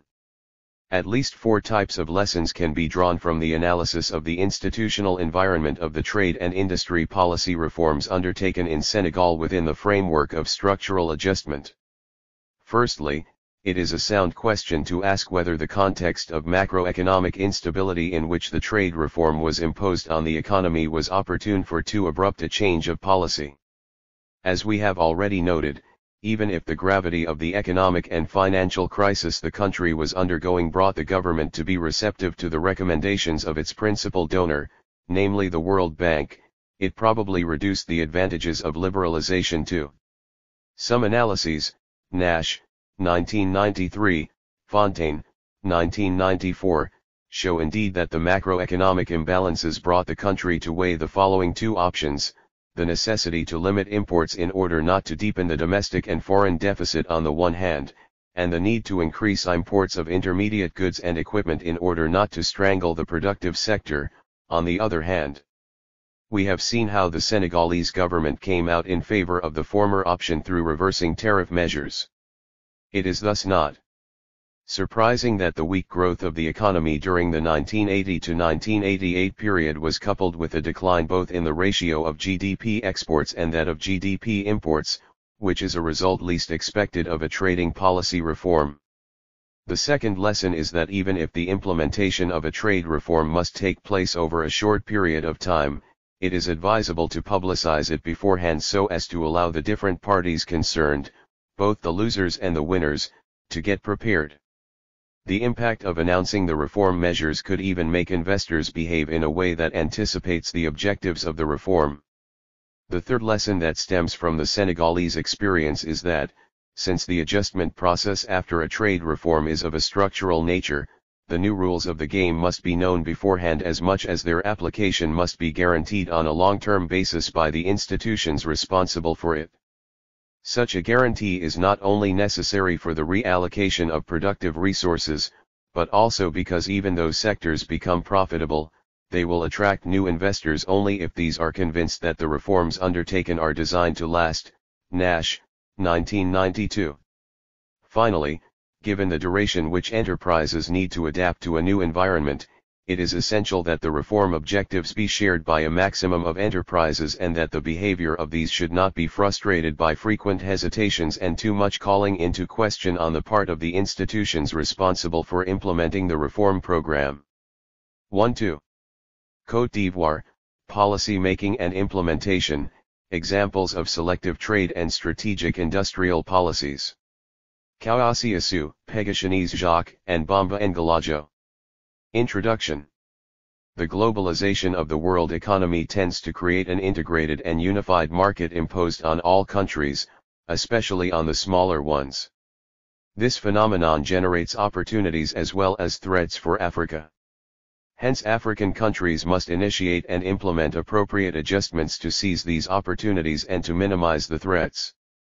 Studies show that there is a consensus that trade liberalization, despite its sequencing problems, stimulates economic growth. The poor economic performance of Africa, therefore, can be explained by its trade regime that is more restrictive than that of other countries. Indeed, Africa appears insignificant in world economy. Its per capita income of $509 in 1995, 297 excluding South Africa, is 1% of world GDP, and its exports are 1.4% of world exports. Wang and Winters, 1998. Africa's share in world trade decreased for all categories of goods. The share of OECD imports of the 30 most important products fell from 20.8% in 1962 to 1964 to 9.7% in 1991–1993. Africa's exports have somehow diversified since the share in world exports of the 30 most important goods in 1991 to 1993 was 42% compared to 72% in 1962–1964.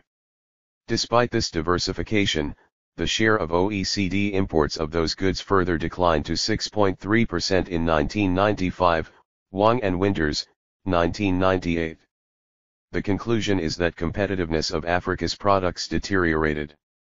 Despite its liberalization efforts, Africa's openness is narrower than elsewhere, for example East Asia. Over the early 1990s, customs duties were 26% in Africa compared to 17% in other developing countries. The limited openness of the continent is not accounted for only by its restrictive trade regime, but also by the insufficient industrial development and especially the weakness of its manufacturing sector. The rate of growth of manufacturing value added fell from 3.3% in 1989 to 1990 to 1.7% in 1992 to 1994.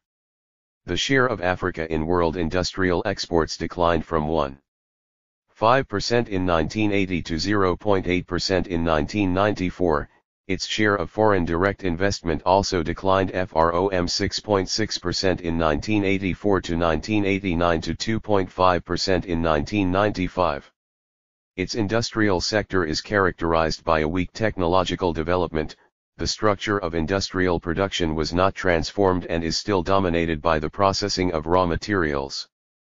The profile of trade and industrial performance in Côte d'Ivoire, which is very close to this picture, is shown in Table 12. 1. Table 1-2.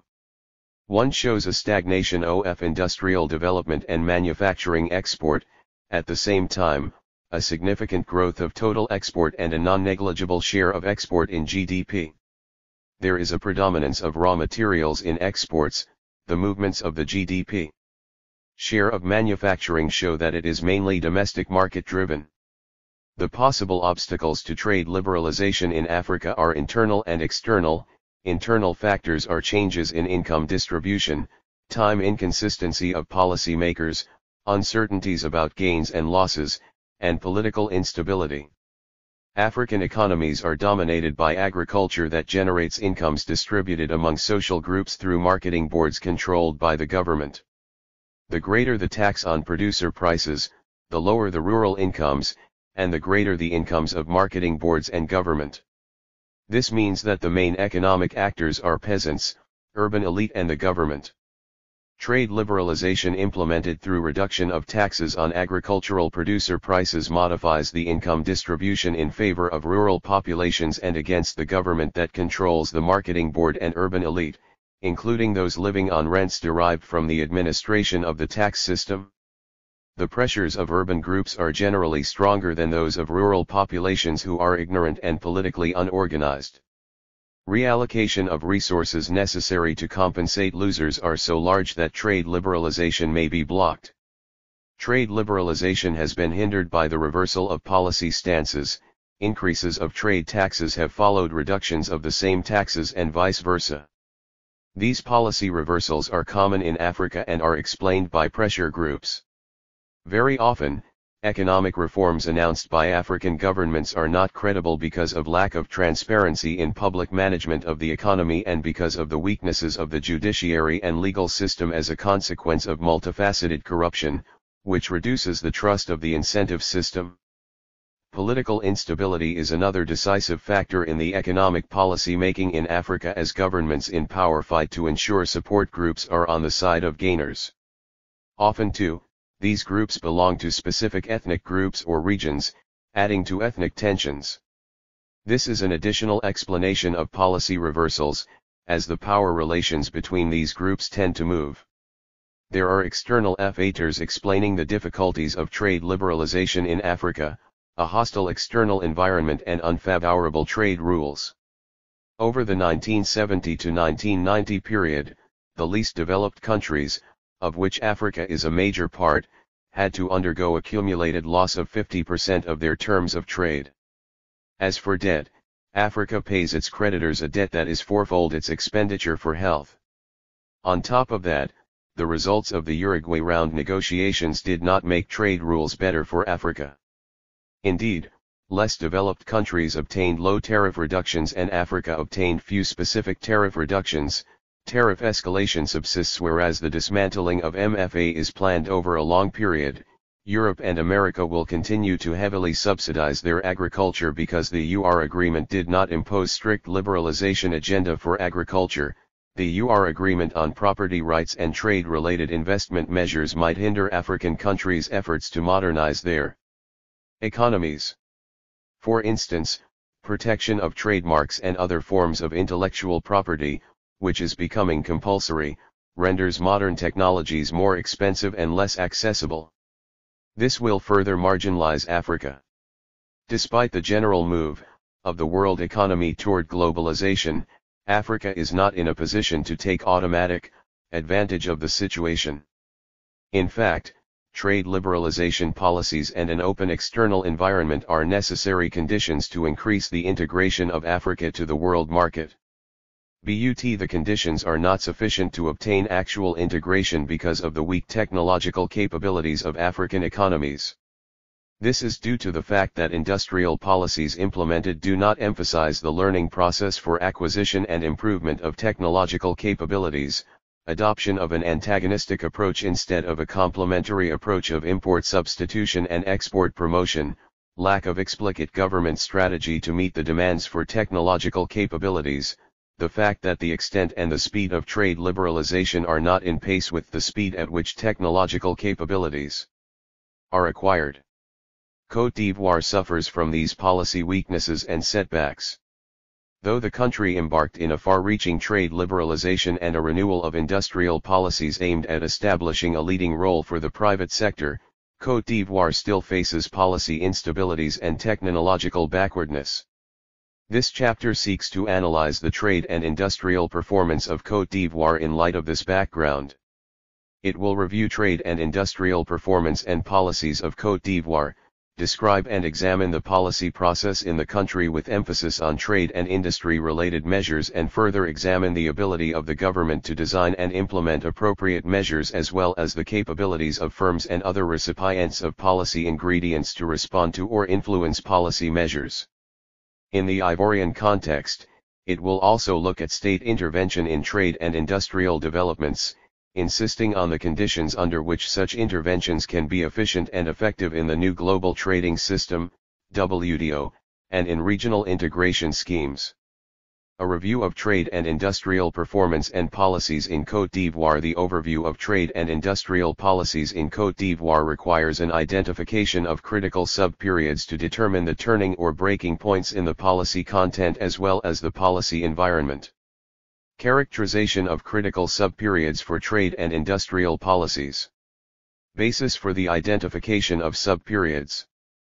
The identification of episodes of trade and industrial policies can be based on economic or political factors. From an economic standpoint, Côte d'Ivoire was under a state-controlled economy from independence to the end of the 1970s, and the country entered a reform period, led by the private sector, after 1980. This dividing line is critical and 318. Episodes derived on this basis have resulted in different policy patterns and economic performance that should be taken into account in analyzing the policy process.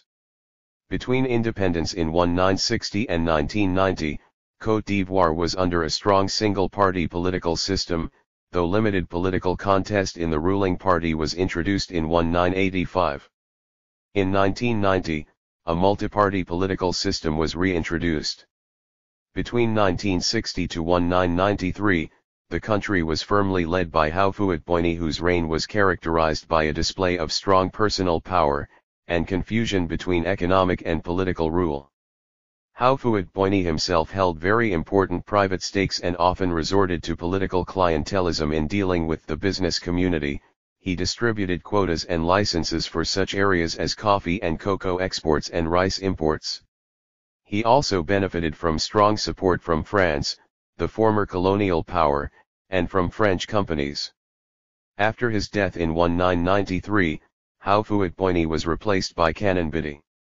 Bidi's regime had less political power, because of the multi-party system that the country had embarked on in 1990, the wider spread of the economic power as well as the weakening of France and French interests in Côte d'Ivoire as a result of the increasing weight of the WRID Bank and IMF. Clearly, the shift from the Houphouët-Boigny to the Bidi regime was a breaking point as important as the restoration of the multi-party system in 1990.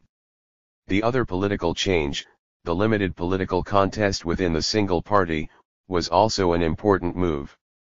The political changes should be taken into account in analyzing the economic policy process. But, we will stress the economic basis for the identification of critical periods, while incorporating political changes in the analysis where they are relevant. On the basis of economic factors, two broad critical periods are identified, from 1960 to 1980 and from 1981 to date. The first period is relatively homogeneous politically and economically. Over this period, trade and industrial policies display the usual import substitution features, with wide direct state intervention. The second period witnessed more frequent changes. 3 sub-periods have been identified. During the first one, which runs from 1981 to 1985, Côte d'Ivoire initiated the first structural adjustment programs, SAPs, under a single-party system. Measures adopted then were mainly macroeconomic and stabilization policies. Over the second sub-period, running from 1986 to 1993, the second wave of SAPs, was launched under political opening up, limited opening up in 1985 and full multi-party system from 1990, with more sectoral policies. Since the policy measures adopted did not include an exchange rate realignment, the adjustment remained real.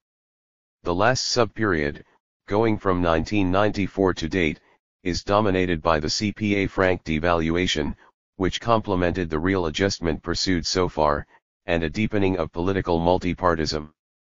Table 12.1 shows the trade and industrial performance of Côte d'Ivoire between 1960 and 1980.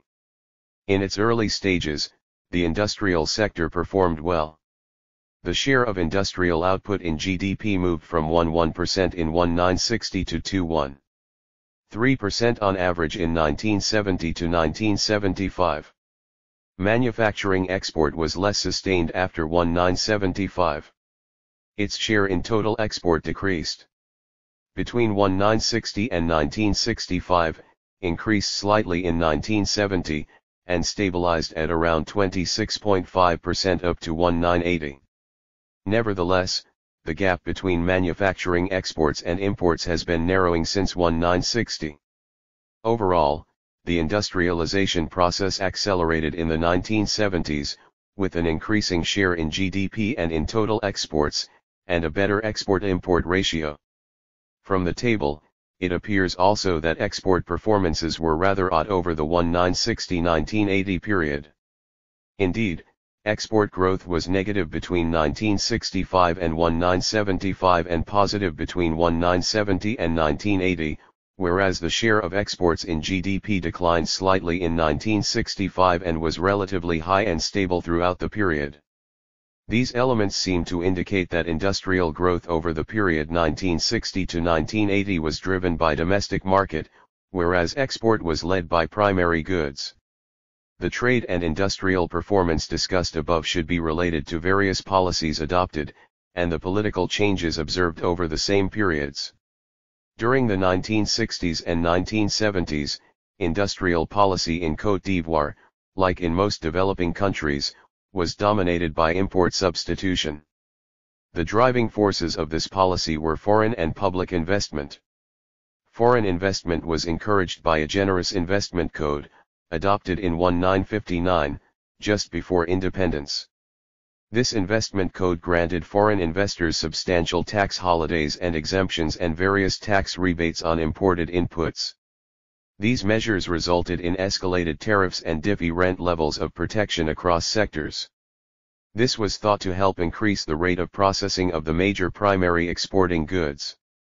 According to Noel, 1982, between 1971 and 1978, the range of nominal coefficient of protection, NCP, of industrial sectors moved from 1.2070 to 1.8573 to 1.1547 to 1.5574, while the range of effective coefficient of protection, ECP, moved from 1.1855 to 2.0601 to 0.9177 to 2.1805.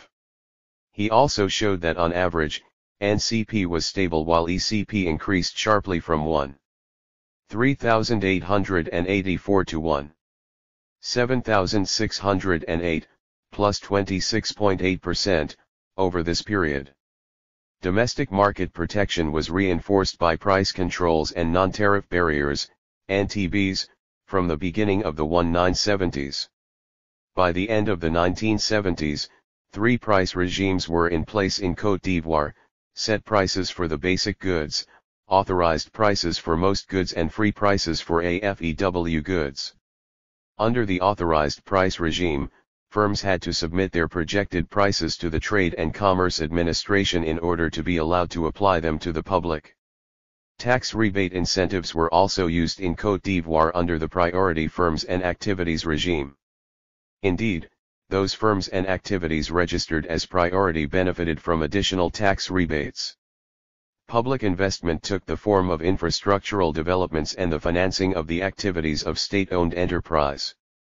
Infrastructural developments dominated public investment in the 1960s, whereas state-owned enterprise, SOEs, were very active in the 1970s.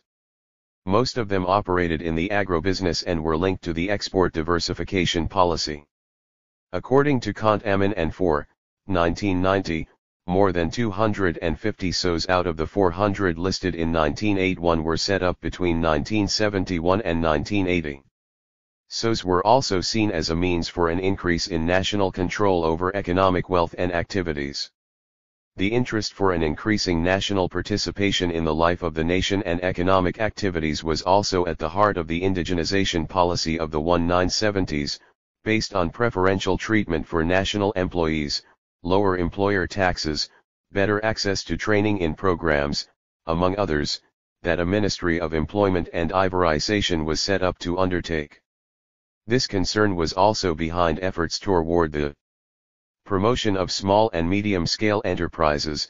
A separate ministry, and various public agencies were in charge of this task, over the period.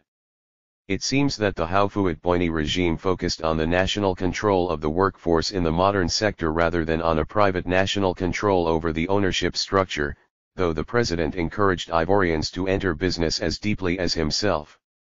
This resulted in a general attitude among Ivorians, characterized by a high preference for wage work, particularly civil servant positions and expected attached rents, and a little interest in risk-taking and private activity undertaking. Despite these efforts toward increased national participation in economic activity, the 1960 to 1980 period was characterized by strong foreign control, dominated by French interests. In the 1960 to 1980 period, trade and industrial policies displayed the features of a controlled economy.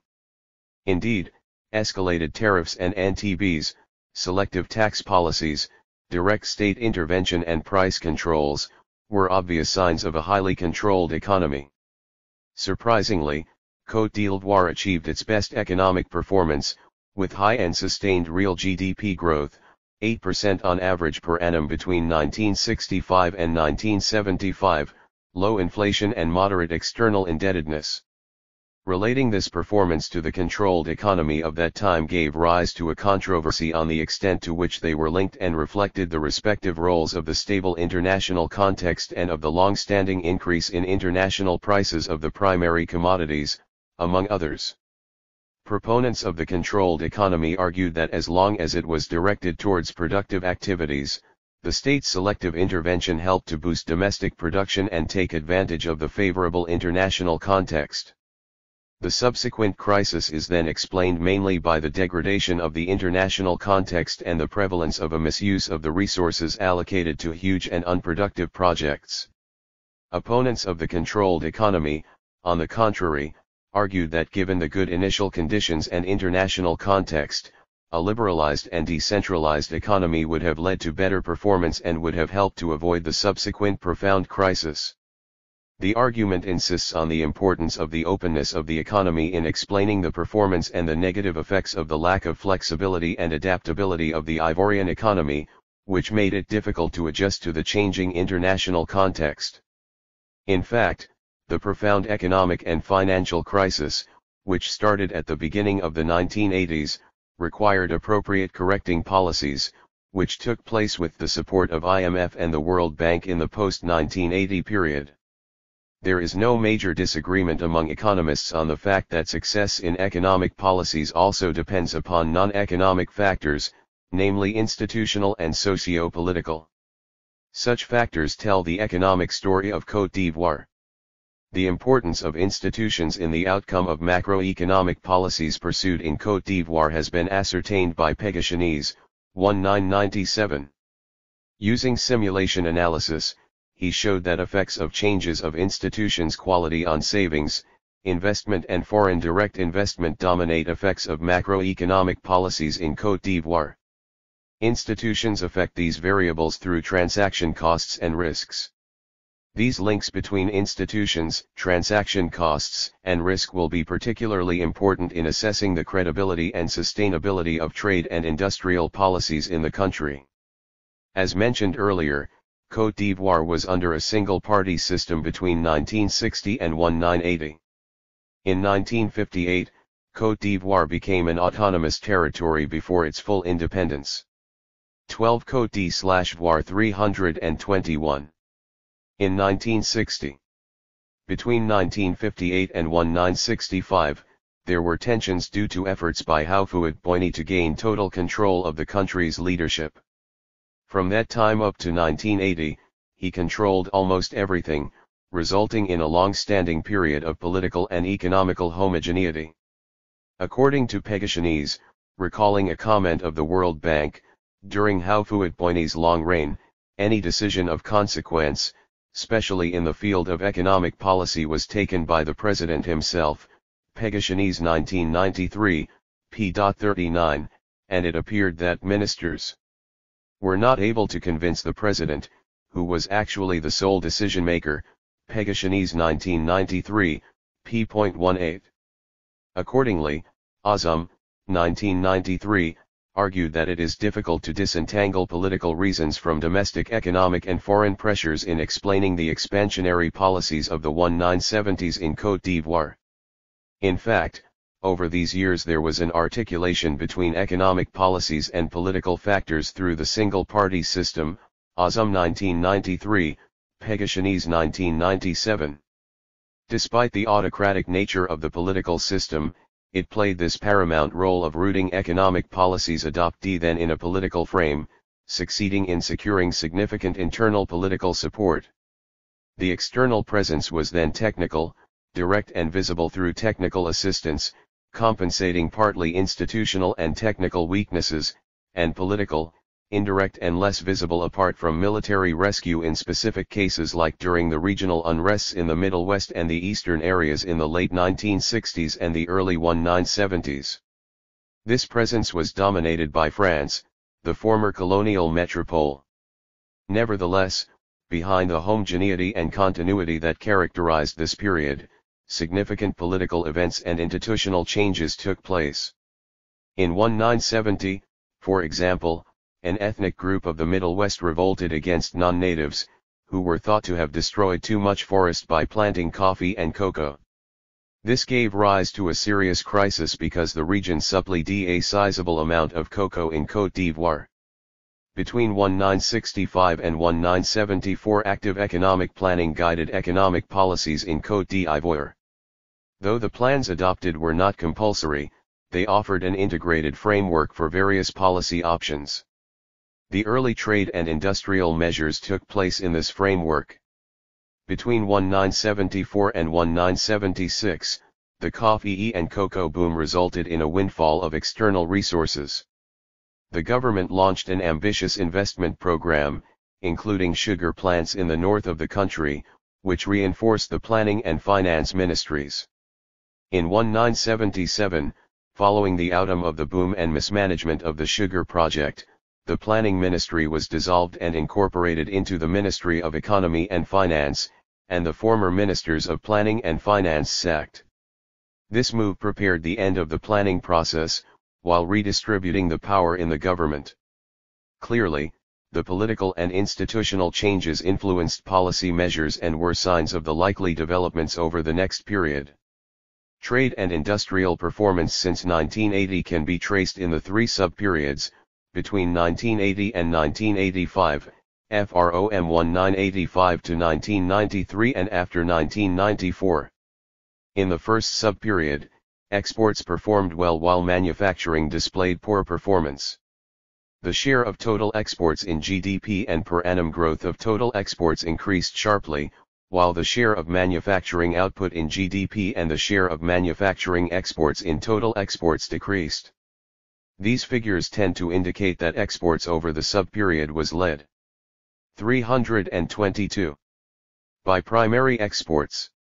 The increase in manufacturing exports probably meant an accelerated compression in manufacturing imports. The weakening of both manufacturing outputs and imports tends to indicate that Côte d'Ivoire was on a disindustrialization path. In the second sub-period, exports performed poorly, with a decline in the growth, followed by a weak recovery, while manufacturing was characterized by a non-sustained recovery, with an improvement in manufacturing indicators in 1990, followed by a deterioration in 1993. In this sub-period, the Ivorian economy faced a lack of overall competitiveness, and there was not a substantial change on the deindustrialization trend of the previous sub-period. The last sub-period, starting with the CPA devaluation, is characterized by a sustained recovery of exports, with a positive growth in 1994 and an increasing growth subsequently, in 1995 and 1996, and a limited manufacturing recovery. The response of manufacturing output to the devaluation took some time. The share of manufacturing output in GDP increased only after 1995, whereas manufacturing export responded barely to the measure. Therefore, though the CPA devaluation seems to have significantly corrected the lack of international competitiveness in Côte d'Ivoire, the manufacturing sector still displays a sluggish response. The strengthening of post-devaluation industrialization seems to require additional measures and policies. This subperiod witnessed the early structural adjustment programs, SAPs, supported by IMF and the World Bank, with their usual stabilization growth-enhancing sequencing. The emphasis was on the stabilization component over the subperiod, which meant trade and industrial policies were subject to the macro stabilization objectives. In the light of this, objectives of the programs focused on export development regardless of their sectoral features, which reinforced the traditional exports of Côte d'Ivoire, cocoa, coffee, wood products, and FRSH-FRITs, privatization and liberalization measures as the means of state retrenchment and public sector downsizing. Removal of domestic price controls and of NTBs, rationalization and reductions in tariffs were seen as the best ways of moving from a selective to a more neutral incentive structure, Noel 1984, Cuadillo et al. 1985. The approach in many ways reversed the previous strategic orientation, and aimed clearly to move away from the controlled economy. An active industrial policy was not necessary in this new approach, which called upon market forces to regulate the main economic activities. The export promotion efforts, at least during the early stages of this new strategy, did not focus on industrial exports or try to rely heavily on the comparative advantage prescriptions. Since 1986, a renewed interest for industrial development could be noted in Côte d'Ivoire.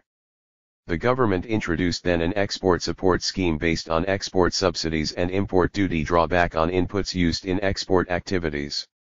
Along with these efforts, an industrial development plan was designed with the support of UNIDO, Ministère de l'Industrie, 1988. The plan analyzed the potentially exporting products, identified the required production chain developments, identifying specially backward-forward linkages, and devised options for different industrial strategies. Due to financing problems, the plan was not implemented. But, the thrust of the plan paved the way for a consistent industrial policy based on an increase in industrial value added and exports, and the strengthening of the linkages in industrial activities, and between the industrial sector, agricultural production, and the service sector. Direct state intervention was particularly challenged during the period. Yet, in 1981 a full listing of SOs was published and a restructuring and privatization plan was set up. After 1985, the major measures in this respect concerned privatization and liquidation of some SOs, particularly in the housing, services, and banking sectors, and the restructuring of a number of SOs, mainly in the agricultural and industrial sectors, Cont Amin Et 4.1990, Azam 1993. The macro underpinning of the adjustment programs of the early 1980s faced significant obstacles and the country witnessed major policy reversals. Due to pressures from domestic industries and accelerated fiscal imbalances, partly due to the collapse of international prices of the country's major primary exports, the liberalization process was stopped and tariffs as well as NTBs went up in 1989 and onwards. The privatization process also slowed down given the accumulation of technical problems, valuation of assets, narrowness of the financial markets and difficulties in organizing the sell-out of the companies, whereas the export subsidies went through payment arrears. The export environment was worsened by a continuous appreciation of the currency due to domestic inflation and the French franc's appreciation against the US dollar. A devaluation of the CFA franc was required in order to ease these additional constraints and restore the international competitiveness. But Houphouët-Boigny's skepticism, and that of the political leadership as well as uncertainties and fears of the business community, made it difficult to adopt this measure. Furthermore, difficulties to reach an agreement over the opportunity and the size of the devaluation among West African Monetary Union, WAMU, country members delayed the devaluation. For many authors, the case of Côte d'Ivoire over this period is characterized by a postponed adjustment, Demery, 1994, Chamley 1991. The situation also demonstrated the constraints of collective policies in regional groupings like WAMU as opposed to unilateral policies. To reach a similar result on the trade front, an alternative approach to devaluation was adopted over the second half of the 1980s. These measures aimed at an active export promotion, complemented the export subsidies scheme by a further rationalization of tariffs, reduction in the number of tariffs, combined with selective rises in some rates as well as an increase in NTBs on some products. Indeed, the government extended the list of products under NTBs in response to complaints of industrial firms, mainly from the textile industry. This was a good example of reversals under local firms' pressure on the government. It also displays the frequent conflicting interests between foreign donors, pro-liberalization views, and local firms, pro-protection views, in economic reforms, particularly strong in trade and industrial policies. From 1992, liberalization stance became strong again and a competitiveness enhancing program, PASCO, was launched. The program tried to rationalize the incentive structure, reduce the cost of production factors, liberalization of interest rates and reform of the labor market aiming at more flexibility and labor tax reduction, and phase out reductions in domestic tax costs. PASCO also started the removal of price controls while restarting the liberalization process. In addition, the government decided to eliminate export duties on coffee and cocoa and to introduce a single office, guichet unique, to deal with export incentives, regulation, and procedures. The government also adopted a PSI, pre-shipment inspection, scheme in order to enhance custom valuation operations which were centralized and contracted out to an international private agency, SGS.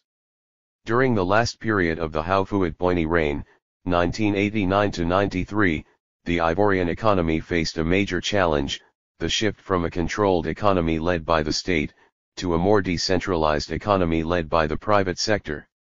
This shift supposed that the private sector is developed and imaginative enough to take over most of activities handed over by the state.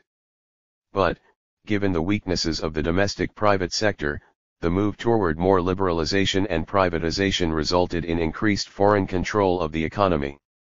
A recent survey of the manufacturing sector, Bowen, McKay, and Kawase, 1995, shows that in the wake of the devaluation, exporting firms were mostly foreign, 54% of the total, with a very high proportion of French firms, 28.4% of the total. Therefore, efforts to assist the domestic private sector, which were initiated under Houphouët-Boigny, were taken over by the new regime, which accentuated aspects of this policy and others of the non-achieved trade and industrial agenda of the previous era. The CFA devaluation is the major change observed in the last adjustment period starting in January 1994. Indeed, after many years of heated debate on the issue, African franc zone countries agreed to devalue their common currency heavily, 50% in foreign currency terms. This measure, which restored the external competitiveness of the Ivorian economy, the competitiveness gap was estimated at 20 to 30% before the devaluation, did not automatically lead to equal benefits across sectors and groups, importables against exportables, agriculture against non-agricultural sectors, rural against urban populations, wage against non-wage workers, etc. In addition, the nominal adjustment provided by the devaluation could not be sustained if price inflation was not controlled and foreign currency earning activities not developed sufficiently. To ensure maximum benefit from devaluation, the government took accompanying measures. The accompanying measures involved first, tariff and custom reforms, with a reduction in tariff rates, and further elimination of NTBs. VAT and other domestic taxes were also involved. The government reduced the number and the level of VAT rates, eliminated employer tax paid on nationals, and reduced the rate paid on expatriates. A new investment policy was also promoted, based on the adoption of a new investment code, and the acceleration of the privatization program and the recovery of public investment. The new investment code extended the advantages of the previous codes to smaller investors and simplified the application procedure. Investment promotion was further reinforced by the creation of a specialized center, CEPASI, in charge of this task, including the handling of the single window for investors. The privatization program was updated in 1994 and accelerated. Indeed, out of 45 companies privatized between 1990 and mid-1997, 10 were sold before January 1994 and 35 after. From less than 3Ps privatized on average every year between 1990 and 1993, 5 companies were privatized in 1994 and 10 each year between 1995 and 1997. In addition, vigorous economic policies, mainly fiscal and sectoral, were adopted. On the fiscal front, the government cleared most of the pre-devaluation public arrears, restored public investment and clarified the external debt situation. It also controlled for current expenditure by imposing a very small increase in nominal salaries in the public sector. The sectoral measures consisted in increasing producer prices of the main primary exporting products, coffee, cocoa, and cotton, setting industrial development objectives in order to increase the processing rate of most traditional primary exporting goods and develop the mining sector Jr. The government also set out a liberalization program of the marketing of primary exporting activities. Industrial activities were also boosted by the salary freeze, which was extended to the private sector, improving their cost competitiveness by saving wage costs. These measures helped to strengthen the fiscal situation while avoiding the usual surge in inflation following an important devaluation. It improved the real income of the peasants and of the other rural populations, while wage workers and urban populations suffered significant losses in real income. But firms of all economic sectors gained from wage cost saving and public arrears clearing. Overall, the set of measures adopted following the devaluation seemed to have clearly focused beneficiaries, private firms, peasants and rural populations, external donors and interests. Overall, the different policy measures introduced in Côte d'Ivoire since independence yielded ambiguous results. This is particularly true after 1980 when the world economy became more unstable and international competition increased. The reforms engaged over the post-1980 period seem to have improved the overall efficiency of the economy, particularly after the CFA franc devaluation, but they were characterized by poor growth and fiscal performance and efficiency over the second half of the 1980s. According to Pegationese, 1997, the total factor productivity growth, which was negative between 1962 and 1981, minus 6.3, became positive between 1981 and 1989, 4.0, with a sharp increase between 1981 and 1986, 9.5, whereas the volume of inputs increased, 2.8, and decreased, minus 6.1, respectively, over these two periods. The degradation of the fiscal performance following a slight improvement over the early 1980s is a sign of non-sustainable results of most policies adopted in Côte d'Ivoire in the 1980s. Reversals and poor or non-sustained results explained partly the poor industrial performance in the country. This in turn raised the issue of the source of growth efficiency in the industrial sector. A recent study of industrial and source of growth, Cone, 1995, confirms the manufacturing growth episodes identified in the above discussion. Between 1965 and 1980, the Ivorian manufacturing sector performed well, apart from the period 1970 to 1975. Its growth rates were between 7% and 9% on average. Between 1980 and 1985, the manufacturing sector still grew at a significant rate.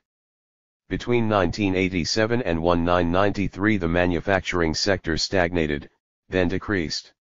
Industrial growth recovered slowly with the CFA devaluation, then accelerated.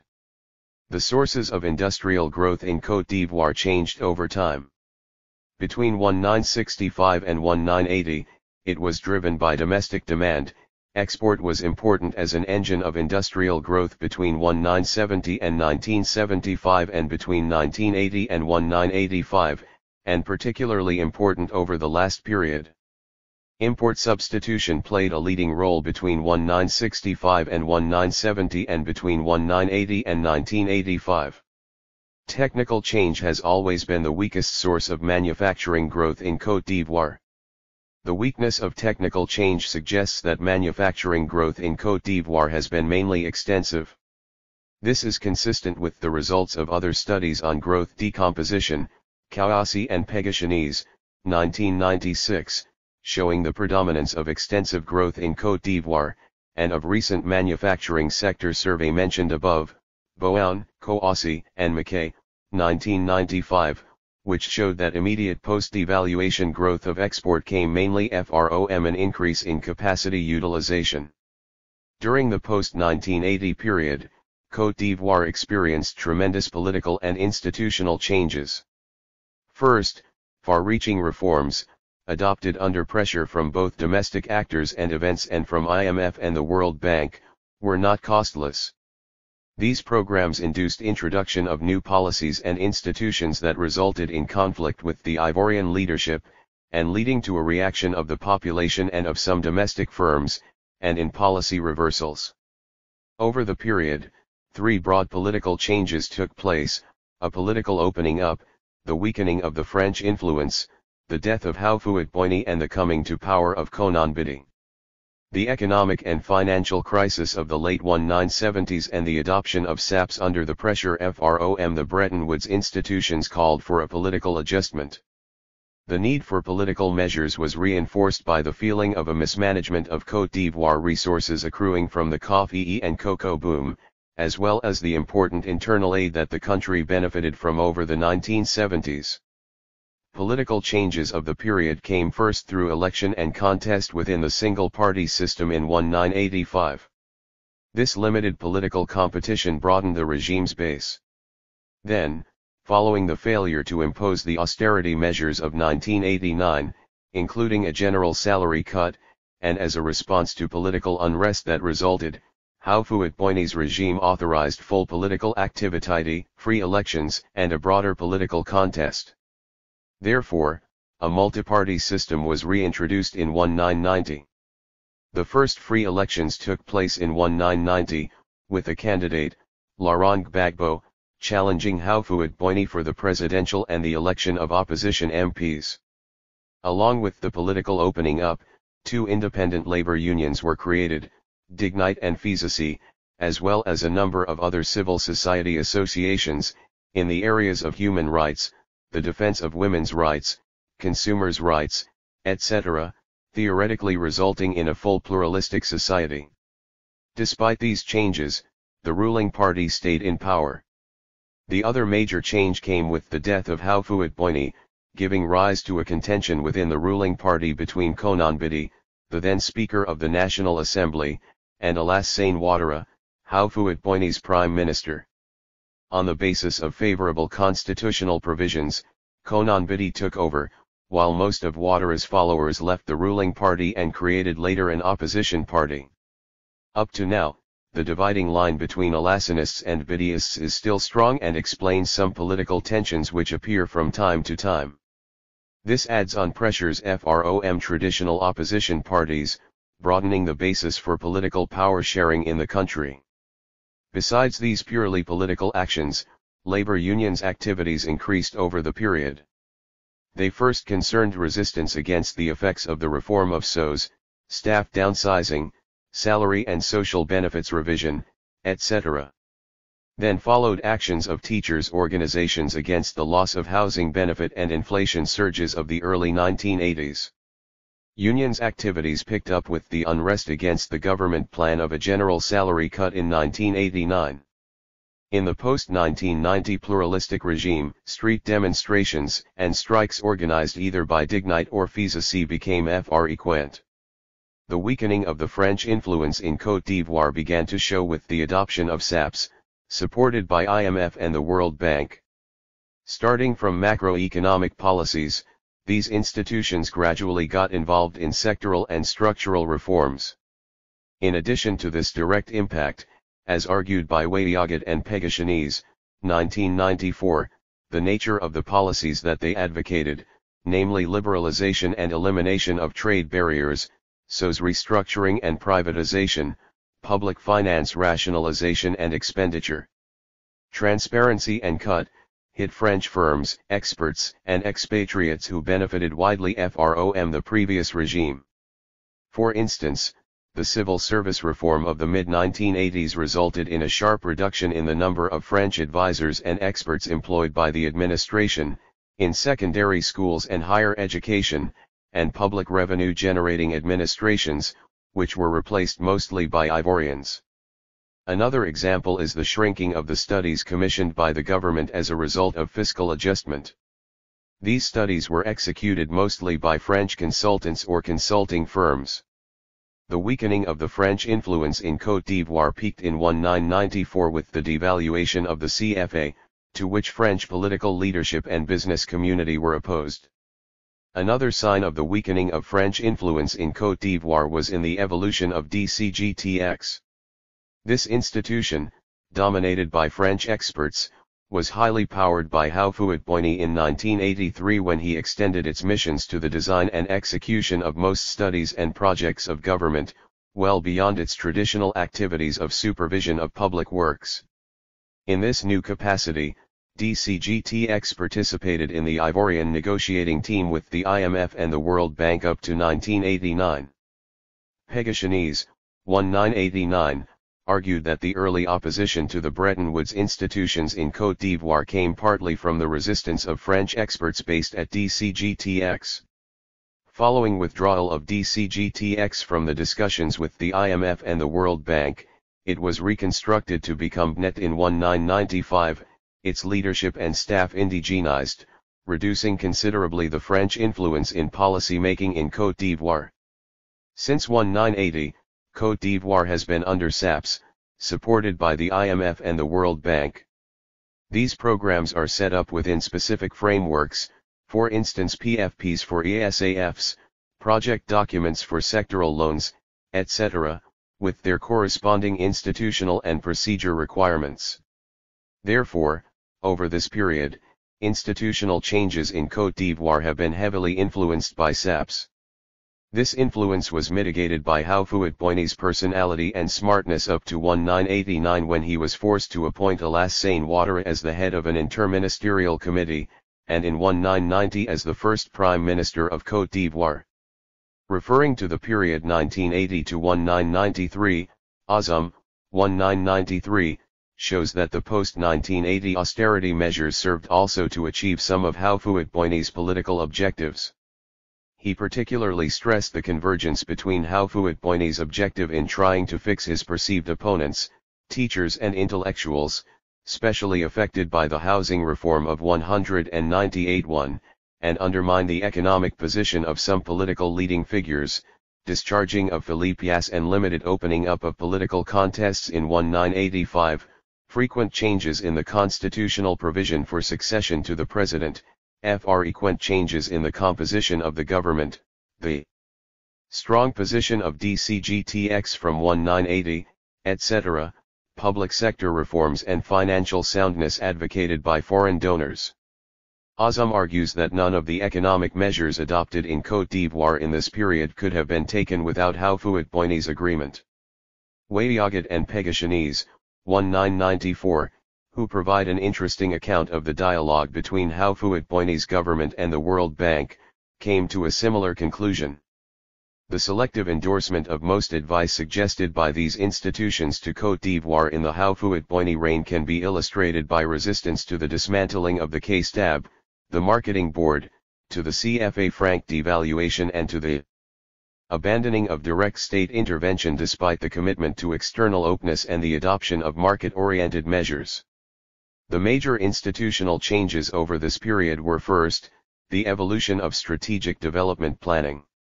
As mentioned above, the adoption of SAPS in the early 1980s coincided with the abandoning of previous 5-year development plans, replaced by short-term programs and individual projects. By the end of the 1980s, the government went back to strategic development planning, which started in 1988, with the adoption of an industrial strategic plan, with UNIDO support. Between 1992 and 1994, Côte d'Ivoire initiated a long-term perspective analysis, with UNDP support. In 1998, a department in charge of development planning was created, showing the government's interest in strategic planning. During the period, there was a renewal of industrial and trade policies. New industrial and trade policies were rooted in privatization and liberalization efforts.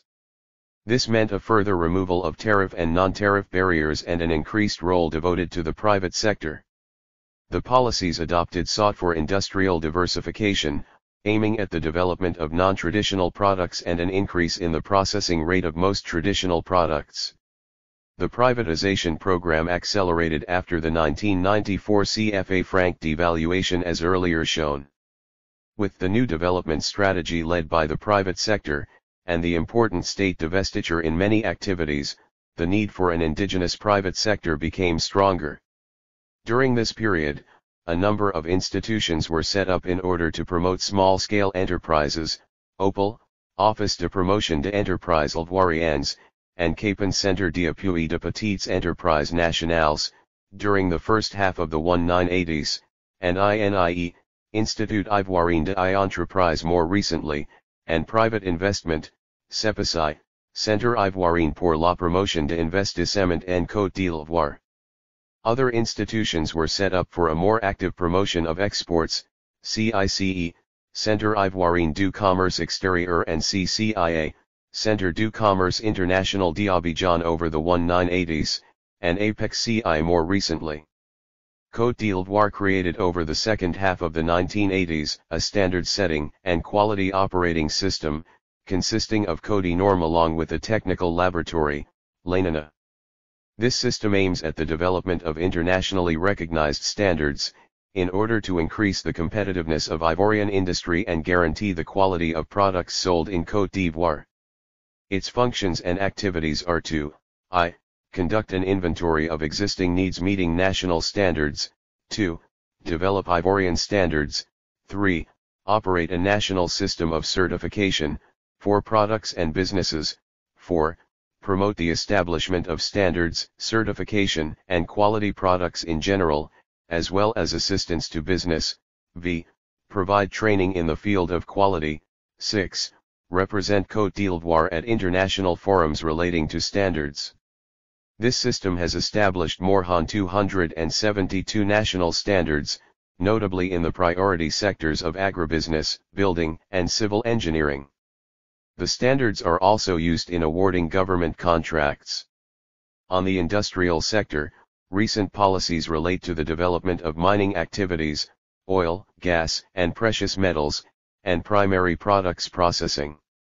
The strategy adopted by Côte d'Ivoire is an accelerated privatization of SOs, a better organized investment institutional framework, mining code, new investment code, setting up of the Investment Promotion Center, CEPACI, in order to attract foreign investors, and an active infrastructural development policy.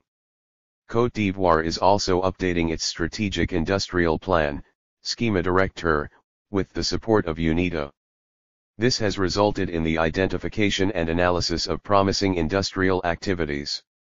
The new industrial strategy has been further discussed during a strategic workshop, SALA, organized in March 1999. The efforts are the sign of the government's willingness to reveal the industrial opportunities while urging the private sector to be involved in the industrial development, with the state providing an enabling environment and refraining from direct involvement in these activities. On the trade front, priority areas for trade policies in the country came up clearly during a trade strategic workshop, ACOMEX 99, in February 1999. The workshop identified three major areas of interest for the near future: promotion of non-traditional exports and export diversification, with greater attention directed toward regional markets, a better knowledge and strengthening of trade of services, an increase in the supply of trade-related information, and efforts toward an increase in product quality. On infrastructure, greater involvement of the private sector is sought through the partial privatization of the public telecommunication company in 1997, following the full privatization of the water and energy supply companies in 1992. The new strategy also relies on contracting out the provision of infrastructure structure and commercialization of the two ports, PA in Abidjan and PASP in San Pedro. The analysis of the concrete policy-making process in Côte d'Ivoire refers to an assessment of the institutional setting of the country and the interplay of various actors intervening in this process. As recalled by Soledad, 1998, the policy process encompasses the following three stages: policy design, policy content and agenda setting, policy implementation, and policy control. The institutional setting of Côte d'Ivoire has been described by AFEW Studies, Azum, 1993, Hoffman, 1995, Kouassi, 1996, Pegashanese, 1997. It consists of a strong government, legislative and legal mechanisms, the private sector, individual firms, professional and civil society associations. From this, a clear distinction can be made between the different levels of domestic sources of policy design and making as detailed now. Questions of trade policy are primarily handled by the Ministry of Trade, who defines the country's trade policy with the assistance of various ministries, depending on the type of activity: the Ministry of Economy and Finance, the Ministry of Industry and Small-Scale Enterprises, the Ministry of Development Planning, and the Ministries of Agriculture and Animal Resources, of Mines and Oil Resources, of Energy, Transport, and Infrastructure. The Ministry of Industry and Small-Scale Enterprises is in charge of industrial policies, with the assistance of relevant ministries. In the event of differing viewpoints among ministries on an issue, the matter is arbitrated by the Prime Minister or the President if it is serious enough. The government is dominated by the President's office, which initiates policies and exerts most of the arbitration. The Prime Minister plays some political role, but reports to the President. On technical issues, the Prime Minister has more power. Other actors are ministries and some special administrations. Concerning ministries, Hoffman, 1995, classifies them in central ministries, ministries of finance, planning, or economic forecasting, and line ministries, agricultural, education, employment, trade and industry. The interplay between ministries and their relations with the purely political levels of government, the President's and Prime Minister's offices, constitute the basic frame of the policy process. Special administrations include the Director of Customs, the Tax Administration, NET, the government's think tank, and university and research centers. Though they have some political power, they are supposed to provide additional technical support to the government. In addition, various public or joint specialized agencies have been put in place in order to handle specific problems relating to investment, CEPACI, export promotion, APEC-CI, or small-scale enterprises development, INIE. In order to help Ivorian products and exporters face increasing competition and more stringent international quality standards, Côte d'Ivoire has put in place a quality scheme around Codinorm and Lanina. One should also mention some checks and controls required from sanitary inspection of the Ministry of Agriculture for any imports of vegetable products and the export of live animals and vegetables. After the CFA franc devaluation, the Government-Private Linking Committee has been reactivated. This committee, under the Prime Minister's authority, is a venue for discussions on policy and implementation. On trade and industrial policies, the contribution of Parliament and the judiciary is weak. This is due to political and technical reasons. The political reasons can be traced back to the single-party system when there was no independence of Parliament or the judiciary. At the time, parliamentary discussion of government policy was a formality. Judicial checks and controls were loose, ineffective, and never led to any action from the government. Instead, the judiciary was sometimes used as a means to punish businessmen who were not tamed. This monocolor nature of Parliament and the ineffectiveness of the judiciary still prevails in Côte d'Ivoire today despite efforts to open up the political system. Technical reasons have to do with the complexity of trade and industrial policy issues, the low professional skills of parliamentarians and the short period of time devoted to discussions of policy measures. The judiciary is also understaffed and the financial resources devoted to its activities are generally weak. Obviously, this is a sign of lack of political will to empower, check and control institutions. Private sector power is more dispersed in the society, but is important since the market economy in Côte d'Ivoire has private actors as the main recipients of policies. They make them work or fail.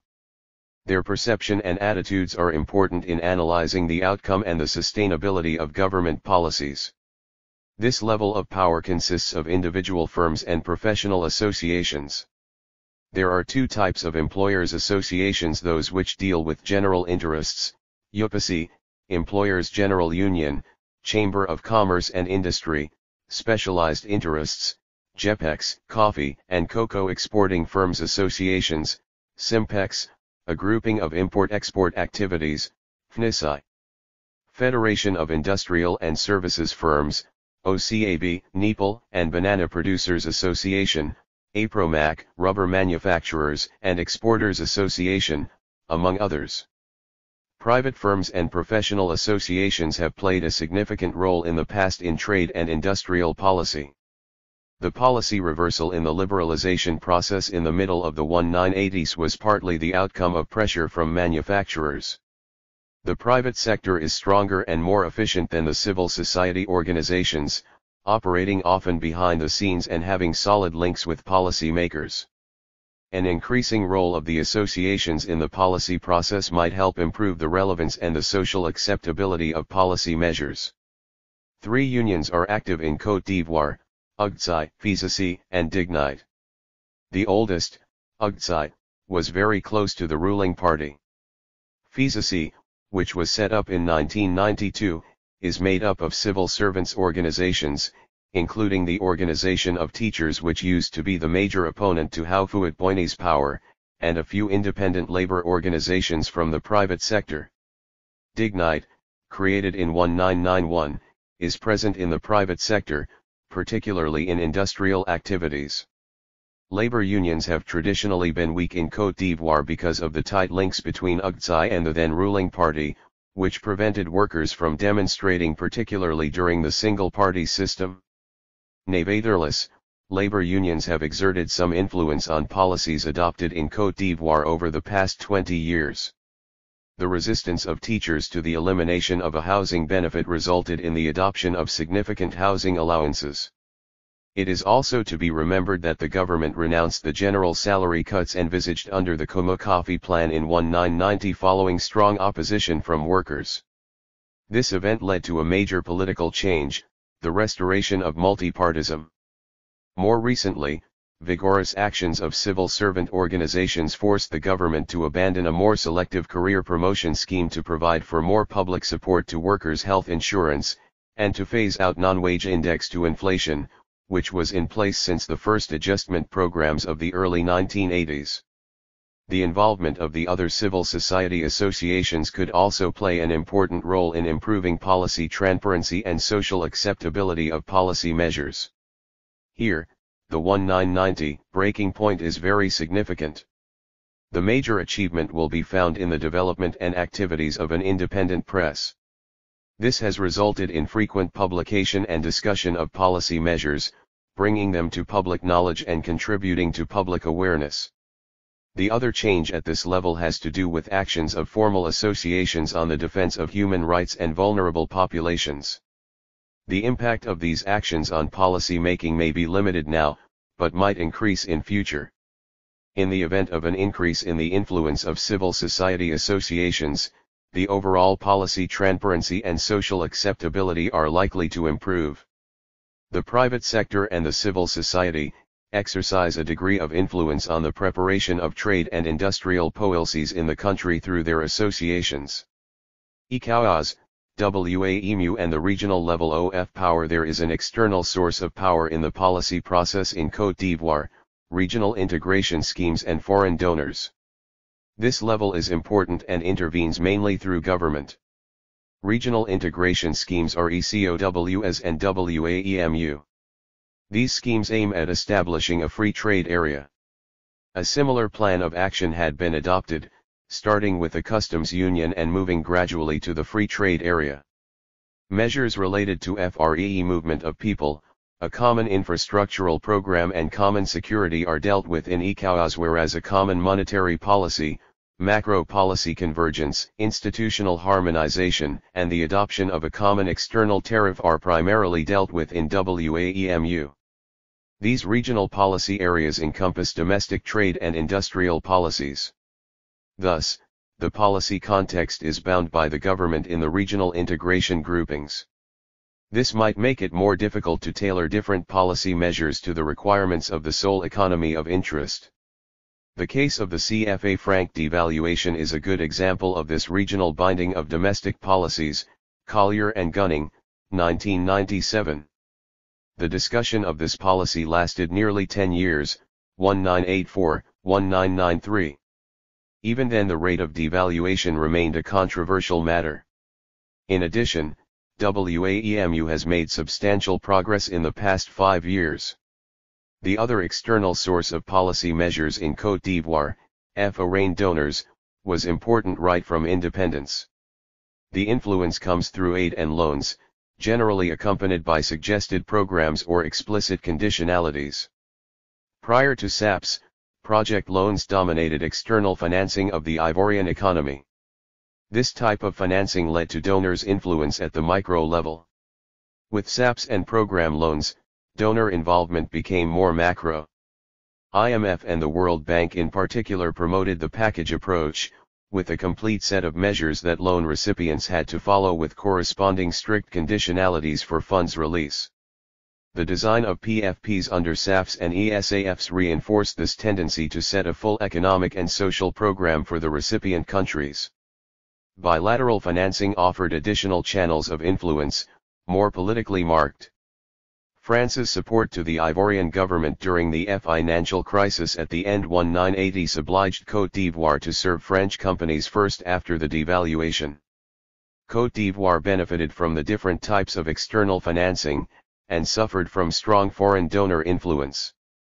The main policy choices in the area of trade and industrial policies between the mid-1960s and the end of the 1970s were inspired by advice from French experts, UNIDO, and other UN agencies, and partly by the World Bank, with substantial support from outside.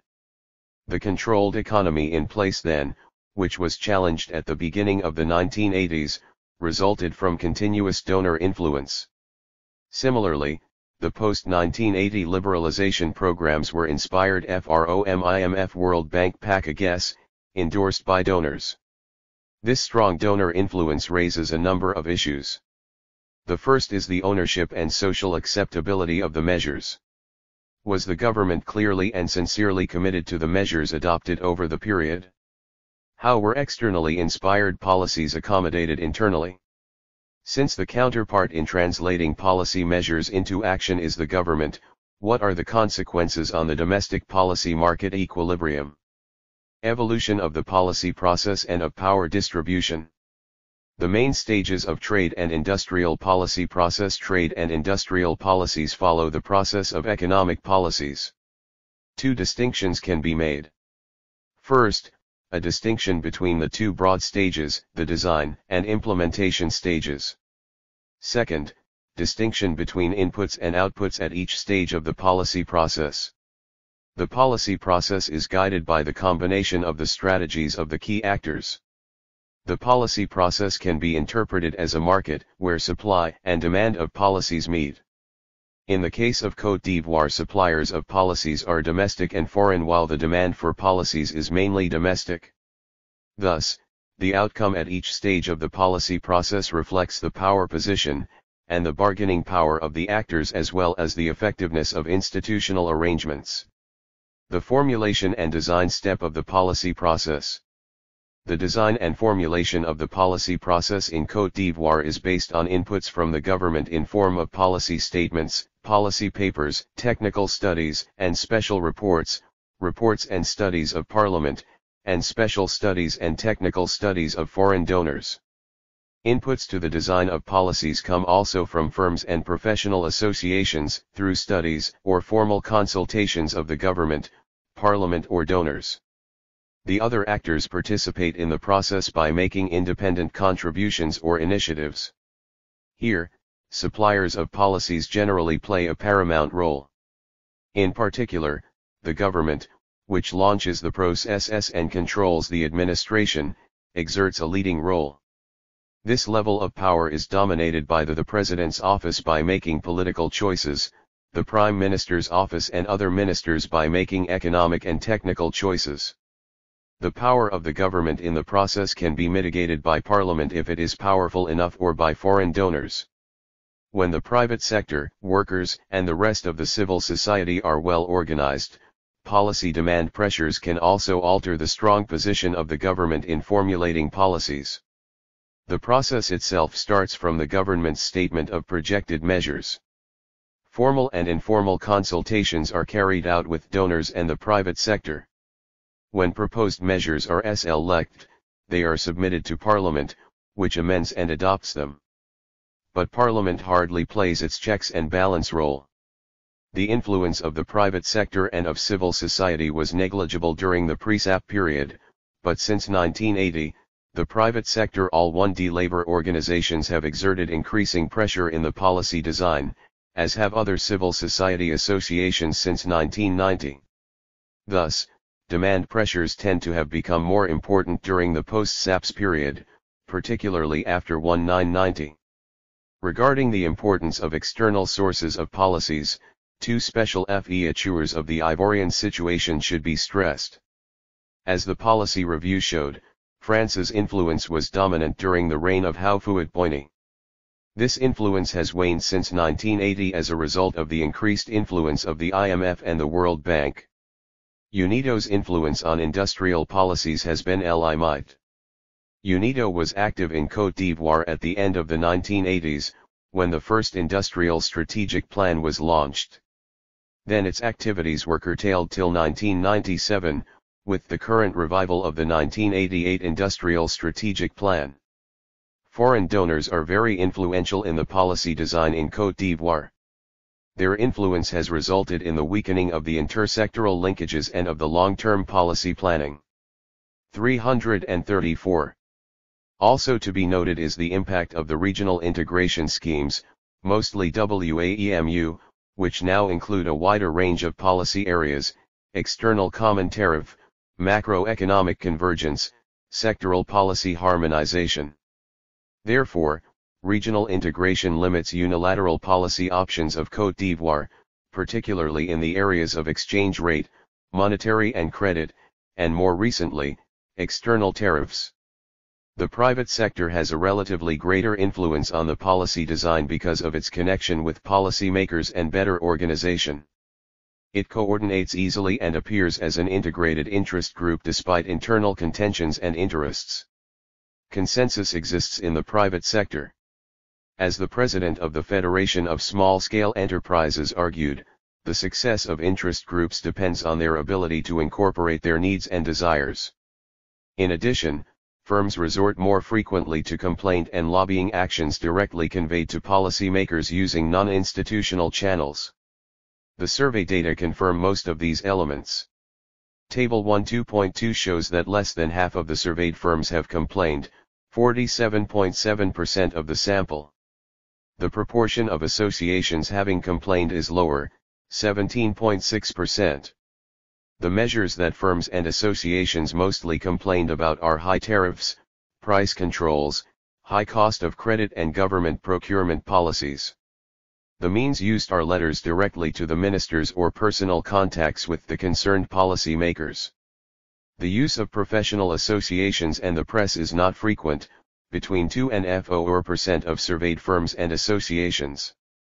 Also, 86% of firms and 89.2% of associations have never lobbied.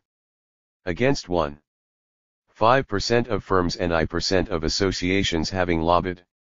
Only 7.6% of firms and 6% of associations could identify the measures for which they lobbied, i.e. lifting or waiving of price controls. Tariff changes, lifting or waive of export regulation, tax exemptions, etc. Lobbying was made through professional associations, 7.7% of firms and 3.9% of associations, and personal contacts, 3.1% of firms and 9.8% of associations. Firms and associations successfully lobbied for tariff lowering, the simplification of most export regulations and the publication of government economic programs.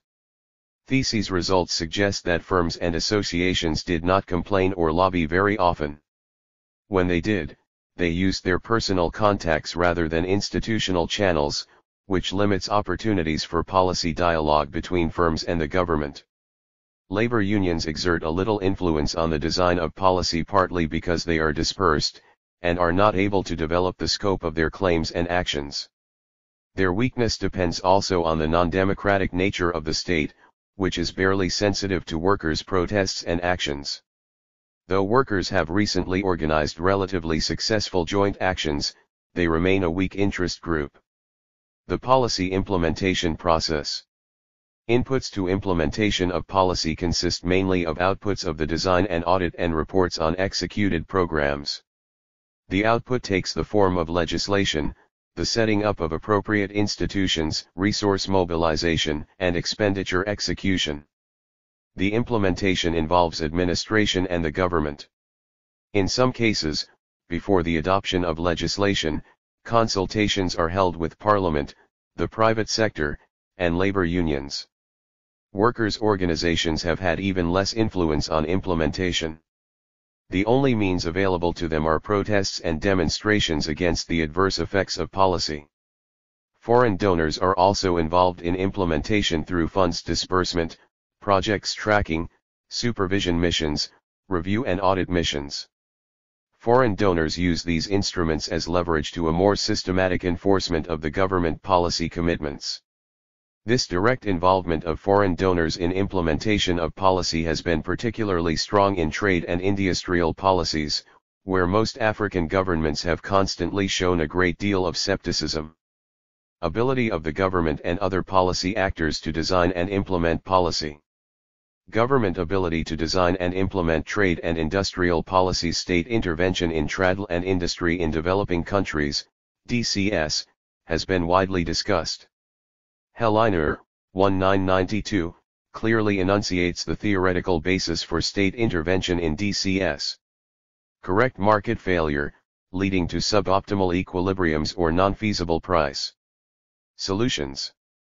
Correct knowledge gaps, which result generally in technological backwardness and non-competitive production processes, and correct institutional failure, with associated bottlenecks and coordination failures. On the need for the state to take appropriate actions in order to achieve these goals, there is little disagreement. Controversy arises on how this can be done efficiently. Questions frequently raised are the following: what should be the extent and the type of state intervention? Should it be selective or general? Should it be time-bound or not? These questions are particularly important when put in perspective with the no economic rationale behind trade and industrial policies in DCS. Indeed, in addition to economic rationale, socio-political preoccupations are part and parcel of policy making in DCS. They include poverty alleviation, protection of the national interest and political support. The purely non-economic preoccupations should be taken care of in assessing the outcome of policies adopted in countries. The extent of non-economic factors seems particularly important in African countries. In order to take into account this array of factors, the analysis of the policy process can be organized in the two basic groupings proposed by Sogliato, 1998: state-centered and society-centered approaches. State-centered models refer to situations where the state has large autonomy vis-à-vis society and can choose and implement policies that it deems valuable, relevant, and feasible. In this model, the role of interest groups is limited. This model has two versions. In one, the state-centered model collapses in a personalized rule model, dictatorship, where a rational dictator generates and controls policy measures. The other version is the bureaucratic model, where bureaucrats hold political power in addition to technical power. They formulate and implement policy according to their perception of priorities and preferences. In society-centered models, on the contrary, policies are derived endogenously as the outcome of conflicts, bargaining, and coalitions between organized social groups that constitute society. This model also has two versions. In one version, organized groups are dispersed and policy choices are based on unstable equilibria and occasional coalitions. In the other one, a limited number of social groups is organized and are powerful enough to capture political power, direct and control the policy-making process. The role of the state in trade and industrial policy. The private sector, main source of wealth and productive employment. Industrial and trade policies are designed to, I. Facilitate the building up of a solid industrial base to transform local agricultural and mineral raw materials into finished goods, aiming at the satisfaction of growing demands. 2. Stimulate industrial firms to exploit business opportunities profitably and competitively, and 3. Equip local firms with adequate technological and entrepreneurial capacities and skills. In essence, trade and industrial policies require the collaboration of its main actors, the state and the private sector. In the recent past, there has been a conflict between these two since the state used to be involved in productive activities as trader and industrialist before the adjustment policies and programs initiated the transfer of these tasks to the private sector. As a consequence, at the end of the transfer, the private sector will eventually become the main source of wealth and productive employment. There is now a consensus that this change is in the right direction. The local private sector is still weak, especially for productivity and competitiveness in globalization and regional integration, and cannot discharge its duties properly without state support. To the extent that the state maintains a strong interest in competitive trade and industrial activities, there is a need for partnership between it and the private sector. The need for action and the relative role of main actors. The areas of need for action. The most important needs for all parties include, I. Adequate and efficient financing system, 2. A moderate, selective, and stimulative fiscal system, 3. Diversified industrial products and export markets, 4. Sustained improvement of industrial competitiveness. V. Developed and update technological capacities, and 6.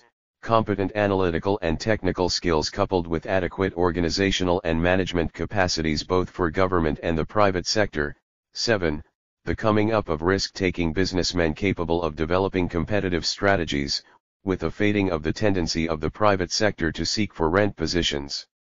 Financial constraints rank highest in the list of problems faced by local firms, especially the small and medium-scale enterprises, SMSCs, that show the greatest growth and employment potential. Indeed, SMSCs have problems securing start-up funds, working capital as well as operation and investment funds to finance their growth. These problems are analyzed at several levels, including access to credit, the high cost of credit, the inadequacy of type of credit, to type of activity, and the lack of appropriate guarantee and insurance. The reforms implemented during the past 10 years have not yet succeeded in providing the SMSCs with adequate level of financing at a reasonable cost. Thus, given the low level of self-financing allowed by limited family income, private enterprise and self-employment grow at rates lower than expected. These deficiencies inter alia explain the high death rate of SMSCs in Côte d'Ivoire, estimated at 80% over 3 years. The government currently faces a trade-off between the short-run need for high fiscal revenues to finance increasing public expenditure on one hand, and the medium-term risk that high tax rates will deter investment and productive activities, on the other. This trade-off accounts for the time inconsistency of tax policies, the high cost of production and imported intermediate inputs, as well as the low level of local and foreign investment. To eliminate this trade-off and broaden the fiscal base, the tax structure, income versus trade and production taxes, direct versus indirect taxes, and collection need sweeping reforms that will make the fiscal system moderate, selective, and stimulating, especially for SMSCs and for industrial exports. An illustration of this dilemma appears in the conflicting understanding of tax matters. Indeed, the business community complains about high tax. Though excessive taxation did not appear in the firm survey as a major obstacle to industrial development, this concern was widely shared. With technological progress underway, natural resources and raw materials are being progressively crowded out of the production process and replaced by accumulated human capital in information and management skills. The improvements in productivity and competitiveness required for growth in the export industry are impossible unless SMSEs organize themselves to adequately muster information technologies. For the government, the challenge here is how to continue to regulate economic activity while being out of direct production. Required actions and relative roles of main actors. Apart from policies related to macroeconomic and institutional reforms and development of basic infrastructure and public services that benefit all activities and actors, there are more selective policies focusing on specific targets. The targets should be export activities and SMSEs in general, and more specifically, microenterprises, project developers and enterprises with difficulties. Actions required to meet the identified demands include, I. Prioritization of export activities and stopping the granting of rent positions, 2. Sweeping reforms to fix the fiscal trade-off and access to financing by SMSEs, 3. Setting up of the base for steady improvements of technological, entrepreneurial, and managerial skills. 338. Like most African countries, Côte d'Ivoire needs to minimize the risks of its marginalization from world trade. At the same time, it needs to generate adequate flows of foreign exchange earnings in order to pay for growth-promoting technologies, equipment, and intermediate inputs. Thus, both the state and the private sector need to strongly commit themselves to prioritize the development of export activities. For the time being, however, the local market is the main target, for 15% of surveyed firms, while regional and external markets are targeted by only 17% and 9% of surveyed firms. There is no problem with local markets when they are competitive. But, to the extent that this is not always the case, there must be concern that the bulk of activity concentrates on local markets. Thus, a lot remains to be done to change the structure of industrial firms and promote an export base. More importantly, the local private sector, especially the SMSEs, lacks the analytical and technical capacities required to comprehend, design and propose appropriate policies. Besides, their tendency to work in isolation precludes a common vision on strategic planning and management and on what policies the government should be implementing. Finally, the building up of a consensus on strategies to bring about changes has been difficult to reach because of the lack of efficient mechanisms for dialogue between the state and the private sector. Two recent initiatives, ACOMEX, Associations du Commerce Extérieur, and Salon d'Industrie, are fora that can facilitate the required policy dialogue between the government and the private sector. Difficulties in SMSE's analytical and technical capacities dictates that the government takes the lead in initiating efforts for the private sector to promote export activities. Since promotion of industrial exports and SMSEs is a priority, the government should eliminate the distortions that exclude SMSEs from the credit market and provide them with start-up funds, working and investment capital on fair terms.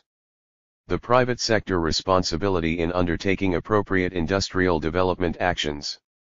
Though important in supporting industrial development, government policies cannot be a substitute for private sector efficacy and proficiency in building a competitive industrial base. Indeed, it is the responsibility of the private sector to, I. Demonstrate willingness to improve economic efficiency, and, g. Improve productivity and competitiveness. The willingness to improve efficiency should not be taken for granted, as any improvement in productivity and competitiveness is costly. If the cost is deemed too high, this effort, although beneficial in the medium term, may not be forthcoming. Since rent-seeking activities prove less costly, private enterprises find it easier and rational to engage in them. To avoid rent-seeking activities that stimulate corruption, targeted public support services and selective financial help necessary to reduce the transitional costs would be justified. To break the isolation of SMSEs and improve their access to information, technologies, and markets, professional organizations should network. Finally, to demonstrate their commitment to the changes, the private sector should be ready to contribute some of its financial resources. An nature and content of state-private sector partnership in the past, lack of confidence between the state and the private sector led to the failure of the official mechanisms of consultation, dialogue, and communication. One reason is the perception of the private sector as the main source of wealth and productive employment. Indeed, the private sector is perceived as a hunter for tax exemptions or privileges and subsidies. With a clear political choice to promote export activities and SMSEs, there must be a mutual need for consultation, dialogue, and communication.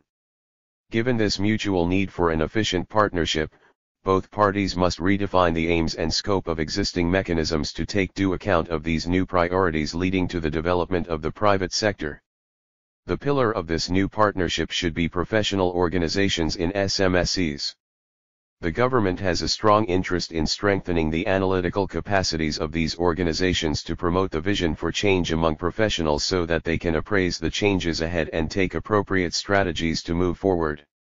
To facilitate the emergence of this potential think tank, there is need not only for financial support services, but also non-financial support services, including information, counseling, technical and market studies, training, and search for markets. One obvious area where this new partnership can be tested is the joint provision, through concessions, of public services and basic infra structure. In this regard, a strategy of systematic subcontracting to SMSEs, where applicable, is a priority. Finally, for the private sector to trust the process, government actions must be predictable. This is not possible unless the government has a programming mechanism that works and is ready to convey adequate and timely information to the private partner. In forging stronger links between the state and the private sector and active use of the Comité de Liaison, Government-Private Sector Linking Committee, and the strengthening of private sector organizations should be seriously considered. Among the organizations of the private sector are FINISC 1, CCICL, and CNPI, and among the sectoral organizations are FIPME, OCAB, and ADPH. By providing support to these organizations, the government will create conditions for the coming up of permanent and credible private sector representatives in order to facilitate a continuous dialogue on main policy issues. 1.3. Nigeria, the political economy of the policy process, policy choice, and implementation. NIEPS, CC Solido and NN. Elque. Introduction. Nigeria's experience with external trade and industrialization is a classic case of tragedy. Manufacturing value added as a percentage of GDP was about 5% in 2000, less than the proportion at independence in 1960, making Nigeria one of the 20 least industrialized countries in the world. Industrialization in Nigeria soared during the oil boom era, 1973–81, with manufacturing share of GDP reaching 11%, but has had a precipitous decline to about 5% in 2000. Manufacturing export was barely 0.4% of exports, while import of manufactured goods was about 15% of GDP or more than 60% of total imports. Export of agriculture has declined from a share of more than 80% at independence to less than 4%, and that of oil approximately to 95% since the mid-1970s. Thus, there has been rapid deindustrialization, continuing loss of market shares in traditional export markets, and increasing import dependence, especially food imports. This is in spite of government's huge investment in the industrial sector. 1. Active industrial policies as well as a restrictive trade policy with effective rate of protection higher than the developing country average. This is also in spite of 4 different national development plans, 1962 to 1985, and industrialization as the number 1 priority of successive governments in Nigeria. So, what went wrong? Studies on the trade and industrialization process in Nigeria have paid great attention to a plethora of factors explaining the failure. See for example Egbon 1995, Ekehere 1996, Lkapes 1991, Oyejide 1975, Oyelaran-Oyinka 1997, Solai 1987, Taraba et at 1981, Ugber 1988, Yusuro 1997. However, what is missing in this more technocratic exposure of the country studies is an analysis of political and sociological aspects of African industrialization regarding, for example, the state class, which has more or less ignored or hindered the development of domestic industries. Capel, 1991. For Nigeria specifically, Adamisa Turton, 1992, admits that Nigeria's industrial policies, objectives, and strategies are often subject to either modifications, or neglect or even total abandonment. In other words, industrial policies and practices are pursued on an ad hoc basis and in a most uncoordinated manner. This major shortcoming partly explains the reason for the concentration of Nigeria's few industries in major cities like Lagos, Kano, Ibadan, and Port Harcourt, the centers of political power of the ruling elites. This partly explains why industrial location is not solely a function of reasoned entrepreneurial planning and decisions, since political considerations are oft and given undue weight, emphasis added. This chapter focuses on the political economy of the policy process, policy choice, and implementation. Political economy framework 2. In a country like Nigeria where the prizes are so few, and the stakes so high, the fight for booty or national cake is fierce and often vicious. It has at times led to a debilitating corruption in the arena of public policy making and implementation. Who gains, who loses in these federal, state and local policy arenas is rarely an accident. More often than not, the distributional consequences of public policies are the intended result of the private interests which have been instrumental in their design, passage, and implementation.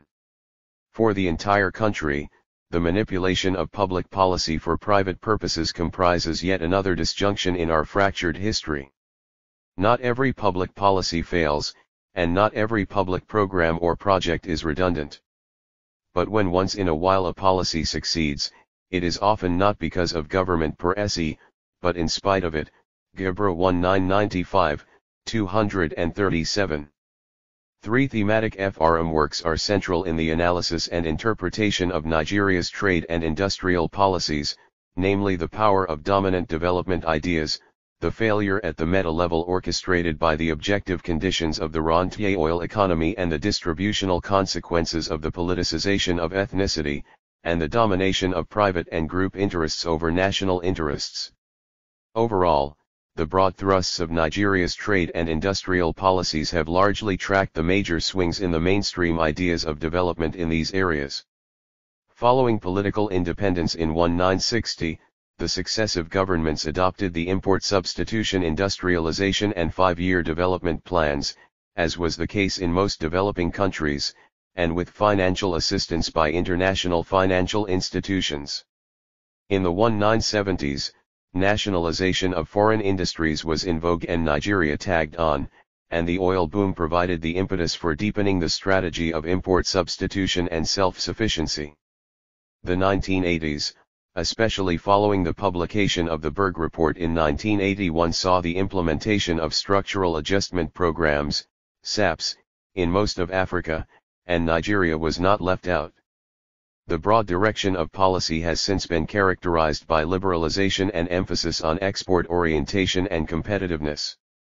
Economy-wide or systemic competitiveness is important in thinking about the levels and nature of interventions as well as the actors crucial in evaluating appropriate industrial and trade policies. Under this framework, what happens at the meta level is key. That is, the politico-social and governance arrangement that is broad-based and that builds national consensus or national vision for industrialization, an ideology of development that supports wealth creation, is export-oriented, prone to competition, and is market-oriented. Without this governance structure at the meta level, it is difficult to see how the meso, institutions and infrastructure, or the macro stability and competitive real exchange rate regime, or the micro level, emergence of capable and competitive firms, that support industrialization can materialize. In Africa, Nigeria is probably a classic case of failure at the meta level, and hence the ineffectiveness of actions at the other levels. We identify the lack of a nationalist orientation given the politicization of ethnicity as a key element in the failure at the meta level. This has been exacerbated by the rentier economic system, based essentially on patronage and rents from the enclave oil sector, and hence the dominance of distributive politics of trying to hold together the fractious polity, euphemistically referred to as sharing of the national cake, rather than emphasis on the baking of the cake or wealth creation. Thus, while much of the policy documents are full of nationalist rhetoric, the implementation process can almost be completely explained by the public choice model, almost complete capture by personal and special interests. Understanding the interests of these individuals and the incentives that drive their actions is critical to an evaluation of certain policies and why they are chosen or how implementation outcomes are shaped. Political economy literature presents two model frameworks that can be used to characterize the trade and industrial policy process and policy outcomes, the public choice, and the state-centered models. The public choice model shares basic assumptions with pluralist thinking but views both societal interest groups and government officials as purely self-interested, with the latter predominantly concerned with maintaining power by attracting and rewarding supporters and favoring certain groups. Rent-seeking via policy formation and implementation is a major feature of this process. In the public choice model, the competition among the various interest groups is inimical to the coactive interest. Rational politics generates irrational economic policies. The model might be placed in either of two categories, state-centered or society-centered, Healy and Robinson 1992, Sadowlet 1995. Group interest theory further explains society-centered approaches. Group theory begins with the proposition that interaction among groups is the central fact of politics. Individuals with common interests band together formally or informally to press their demands upon governments. According to the political scientist, David Truman, an interest group is a shared attitude group that makes certain claims upon other groups in the society. Such a group becomes political if and when it makes a claim through or upon any institutions of government.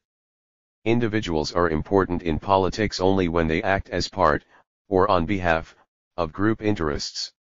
The group becomes the essential bridge between the individual and his government. Politics is really the struggle among groups to influence public policy. The task of the political system is to manage group conflict by I. Establishing rules of the game in the struggle, 2. Arranging compromises and balancing interests, 3. Enacting compromise in the form of public policy, and 4. Enforcing these compromises. According to group theorists, public policy at any given time is the equilibrium reached in group struggle. This equilibrium is determined by the relative influence of interest groups. Changes in the relative influence of any interest group can be expected to result in changes in public policy. Policy will move in the direction desired by the groups gaining influence and away from the desires of groups losing influence. The influence of groups is determined by their numbers, wealth, organizational strength, leadership, access to decision-makers and internal cohesion. Dye, 1981. The state-centered approach argues that the perceptions and interactions of policy elites and the broad orientations of the state more generally account for policy choices and their subsequent pursuit. This perspective views the state as analytically separable from society and the state elite as having interests, which they adopt and pursue, with some autonomy. These interests include the pursuit of ideologies of national interest or the achievement and maintenance of the state elite's own hegemony vis-a-vis societal actors and the particular self-interests of regime incumbents. In Nigeria, this categorization includes the impact of politicians, the military, bureaucrats, the legislature, and the state is conceptualized as a complex organization of numerous bureaucrats and politicians, each with their own objective, information, and instruments for influencing policies. Society-centered approaches explain or predict policy choice in terms of the values, perceptions, behavior, and historical or international contexts of social classes and interest groups. These encompass neo-Marxist theories for which social class formation and changes in the composition of the dominant class or class allegiance are key to policy formation and political change, and pluralist perspectives which see the state as a neutral arbitrator among competing organized interests in society where its principal role is to respond to societal pressures. Public policy results from conflict, bargaining, and coalition formation among potentially large numbers of societal groups organized to advance the interests of their members. As indicated earlier, Nigeria's trade and industrial policies have largely swung with the pendulum of dominant development ideas since 1960. However, the specific policy choices and implementation in each of the policy regimes have largely reflected personal and special interests. For example, these personal and special interests have determined the nature of tariff and non-tariff barriers to trade and their frequent reversals, the structure and administration of incentives, the timing and administration of the indigenization of enterprises, the location, size, and management of public sector investment in core industrial projects. In a sense, the policy environment has been dominated by three broad categories of interest groups: the business community or the private sector, ethnic groups, and the state. The business community has, right from the colonial period, always been in alliance with the state for assistance. In the early post-independence period, however, the alliance turned unholy. By the 1960s, nearly all businessmen were necessarily in politics because the state had become the main source of finance and contracts, and nearly all politicians were in business. Wrigley, 1974. This relationship intensified as the state became a major source of rents, through contracts, foreign exchange allocation, direct credit at below market interest rates, tariff concessions, and a gamut of incentives directed at the private sector.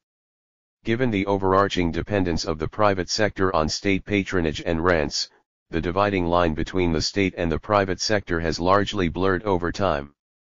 The organized private sector is represented by a plethora of organizations, but the major ones include the Manufacturers Association of Nigeria, MAN, and the National Association of Chambers of Commerce, Industry, Mines, and Agriculture, NACSIMA.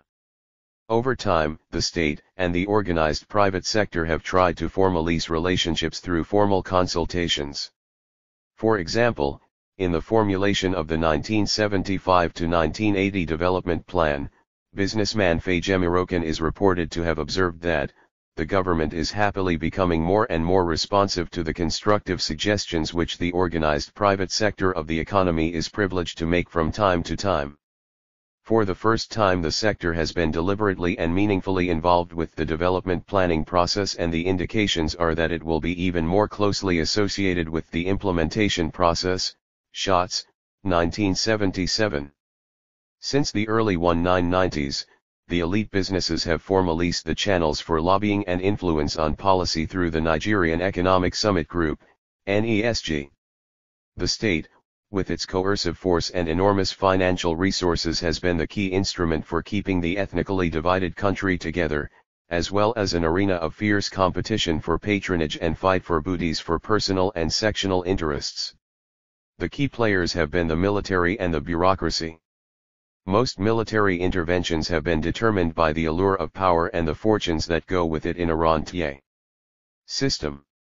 One of the reasons advanced by General Mohammed for the overthrow of General Gowon was that the latter did not consult senior military officers in affairs of state. The military sought to build an independent power base founded on private fortunes as a hedge against future losses in income when they are out of power. Thus, its choice of specific policies and their implementation was directly related to the need to serve personal and sectional interests. The technocratic role of the top civil servants during the Civil War and during the immediate post-war years of Reconstruction, Rehabilitation, and Reconstruction gave them enhanced status and power. The staggering expansion of the public sector not only made the bureaucracy more powerful than the private sector but also created opportunities for top government officers to build private fortunes in the private sector. Not least among these opportunities were those for taking bribes, commissions, and kickbacks from contractors and suppliers in public sector projects. It is not surprising therefore that the economic interests of the bureaucracy coincided with those of the business community, both of which were now involved in extractive capitalism rather than production. Policies were either designed or implemented by this bureaucratic elite to maximize their extractive power or rents. Ethnicity and distributive politics of rentier economic system. Nigeria, with over 250 ethno-linguistic groups, is one of the most ethnically diverse countries in the world, with three major tribes, Hausa, Fulani, Igbo, and Yoruba, often referred to as the tripod of Nigerian politics, and with each constituting about 20% of the Nigerian population. The problem is not the number of ethnic groups. Other countries such as Indonesia have a comparable number. It is the politicization and intensification of ethnic diversity in national life, including the conduct of state affairs and private sector activities, to the point that one of the founding fathers of the country, Obafemi Awolowo, was said to have described Nigeria as a mere geographical expression. Each ethnic group organized themselves in the contest for the state booties, and saw public policies largely from the prism of their ethnic or sectional interests.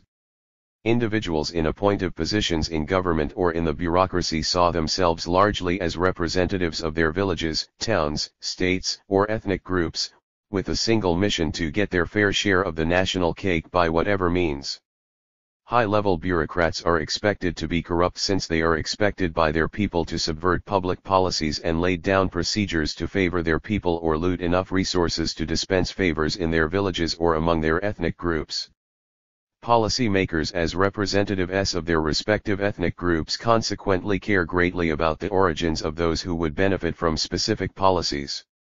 In most cases, the expected sectional rather than national impacts of policies become the overriding consideration in their design and implementation.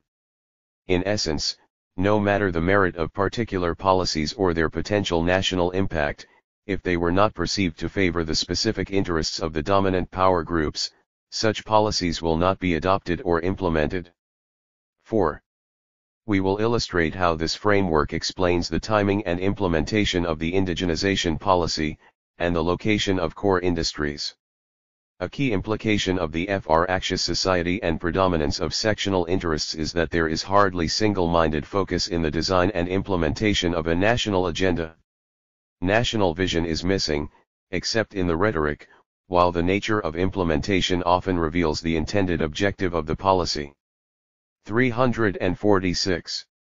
Compounding this situation is the objective condition of the economy as solely dependent on rents from an enclave oil sector, which accounts for about 70% of government revenue, and 95% of export earnings. Oil, turned into a curse, rather than a blessing, as it further distorted the incentive system and destroyed the traditional link between industry and government. Traditionally, governments support industrialization not merely out of altruism, but because industrial growth serves the interests of the government and society. Industry creates jobs, earns foreign exchange through exports, and brings revenue to government through taxes on both corporate profits and personal income. With the oil boom, these links were temporarily severed, and the then head of state, General Gowon, was quoted as saying that Nigeria's problem was how to spend its huge oil wealth. Government could get revenue and foreign exchange without the industry. It could also expand public sector employment to compensate for any shortfall in the industry. Thus, aside from the rhetoric on the need for diversification, there was no immediate pressure or incentive on the part of government to pursue industrialization, except where such industries were to be built by government. When government builds industry, the bureaucrats benefit because of the enormous rents that go with it, and more bureaucrats get involved in managing such enterprises as well. 5. The enormous rents also increase the pie to be shared, and hence the affairs of the state were dominated by distributional politics of dispensing patronage rather than wealth creation. Furthermore, such distributional agenda was used largely to keep the elite from the disparate ethnic groups happy, thus serving as the glue that kept the components of the mere geographical expression together. The consequences of the interaction of ethnic politics with the rentier economic system for industrial and trade policies were enormous. First, the state was preoccupied with distributive politics rather than a systematic program of wealth creation, and hence did not really take seriously the issue of providing an enabling environment for industrialization. Second, the ad hoc measures that passed for industrial and trade policies, state involvement and siding of core industries, administration of incentives, highly volatile tariff and non-tariff barriers, were ostensibly implemented to benefit special, often sectional, interests. Some analysts believe that the intended objectives of these measures were to create rents rather than to industrialize. Third, with the rents from the state providing the quickest means of acquiring stupendous wealth, most of the elite who could have become the hub of the entrepreneurial class were diverted into rent-seeking in government rather than seeking risky investment opportunities in the private sector. For example, besides the huge bureaucracy and large number of political appointees to service government machinery, the federal government appointed about 5,000 board members to run the largely comatose public enterprises. Most of these are people who should have channeled their talents into productive activity in the private sector.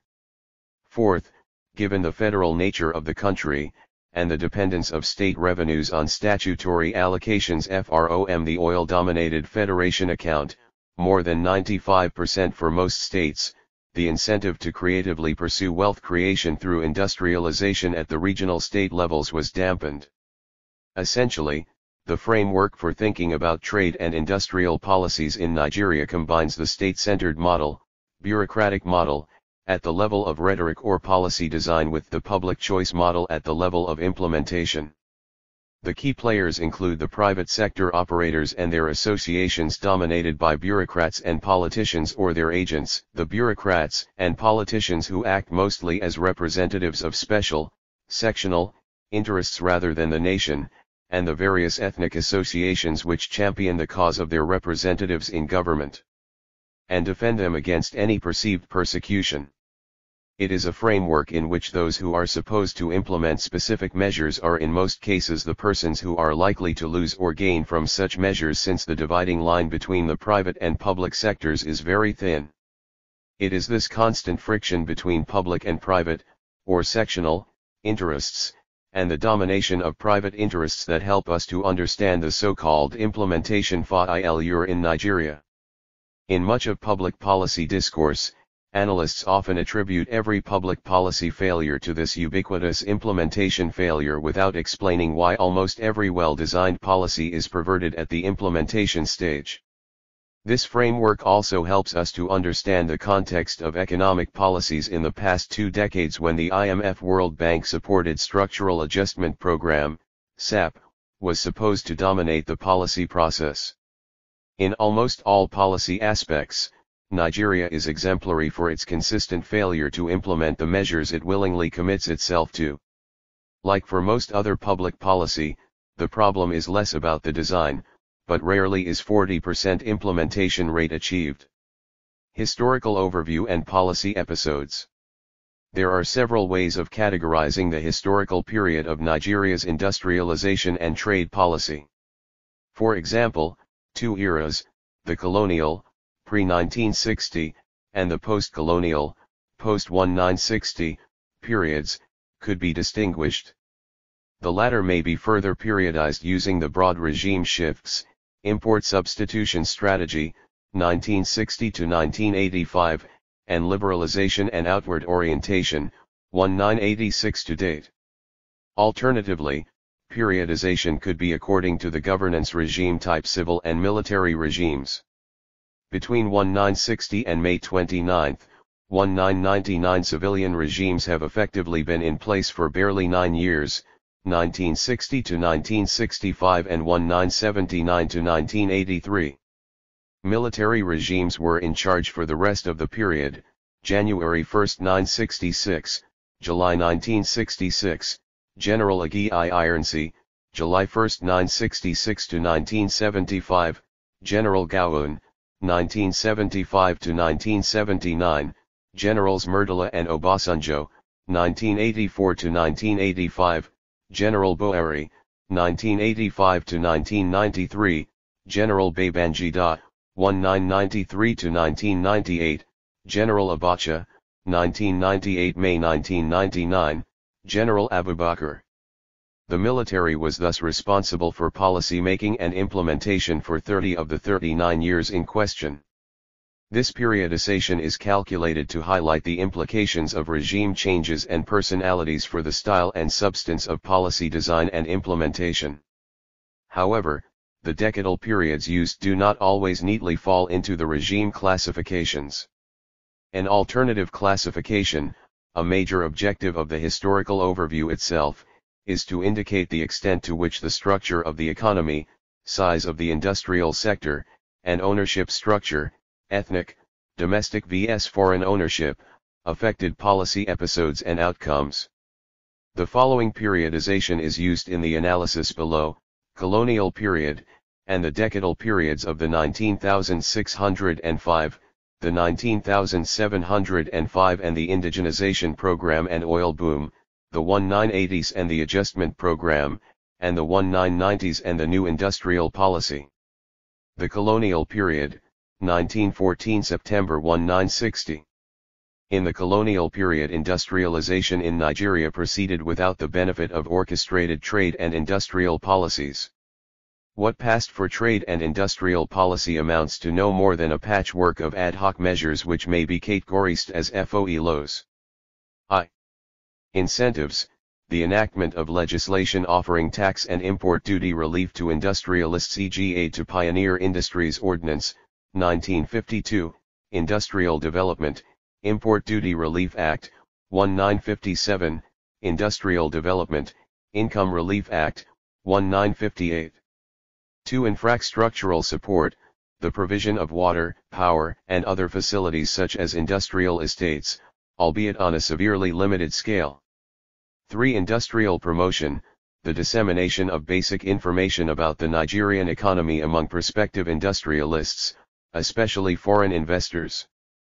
4. Credit facilities, the establishment of the Federal Loans Board and regional development corporations, provision of government guarantees for external loans.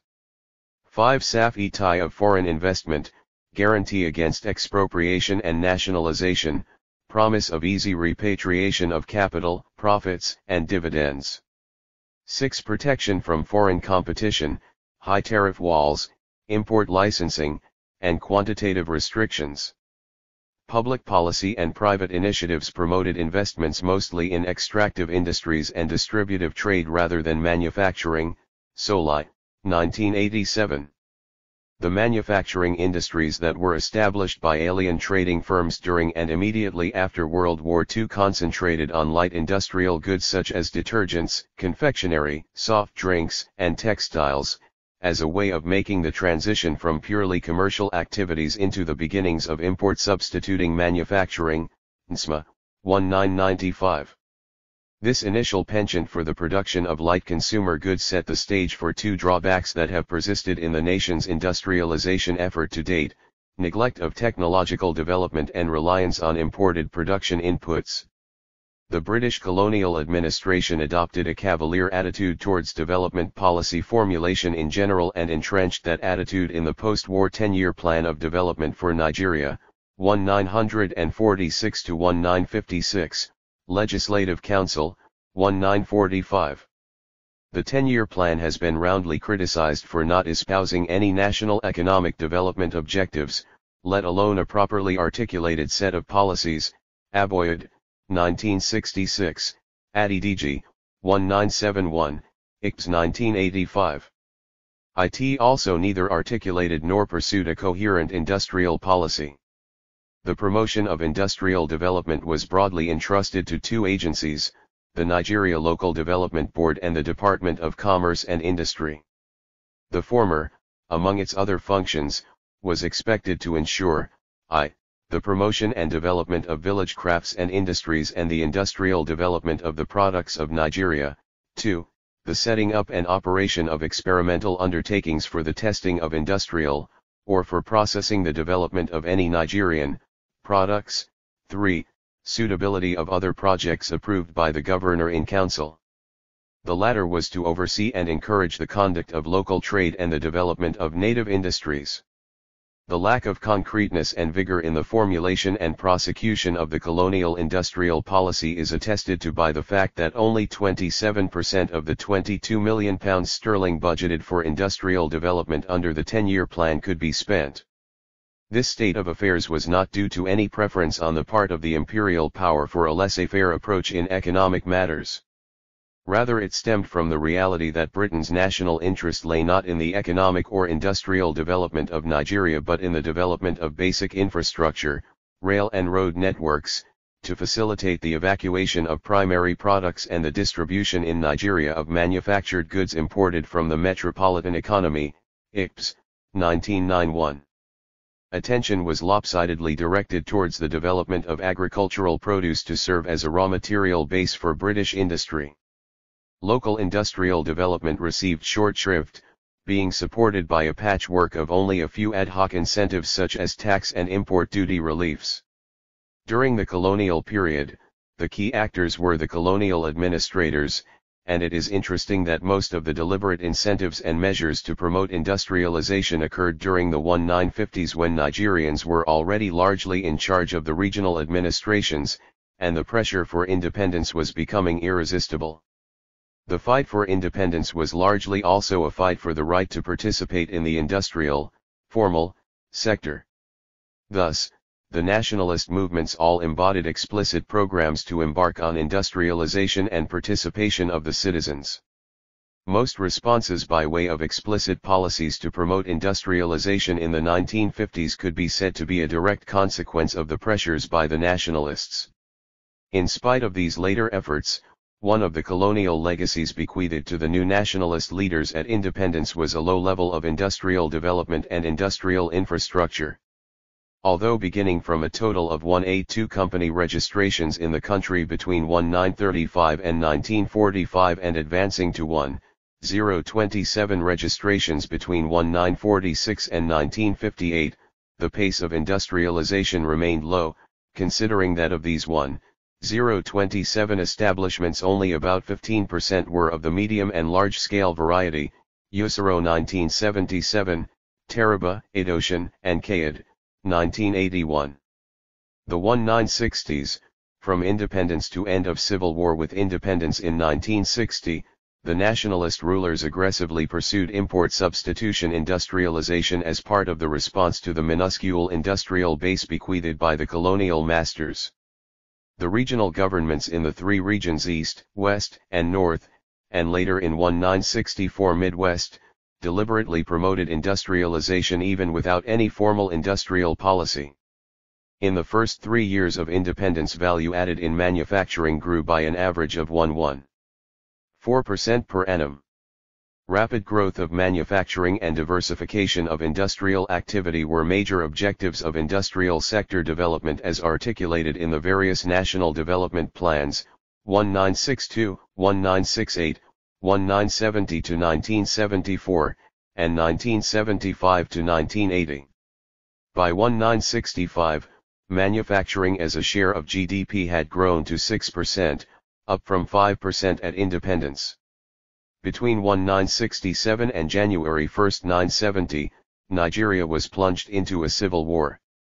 Despite the war, the decade of the 1960s could still be described as the golden era of Nigeria's industrialization effort, as Table 1.3.1 shows. The decade of the 1970s was remarkable in a number of ways. For one, it was the first decade of undiluted military rule.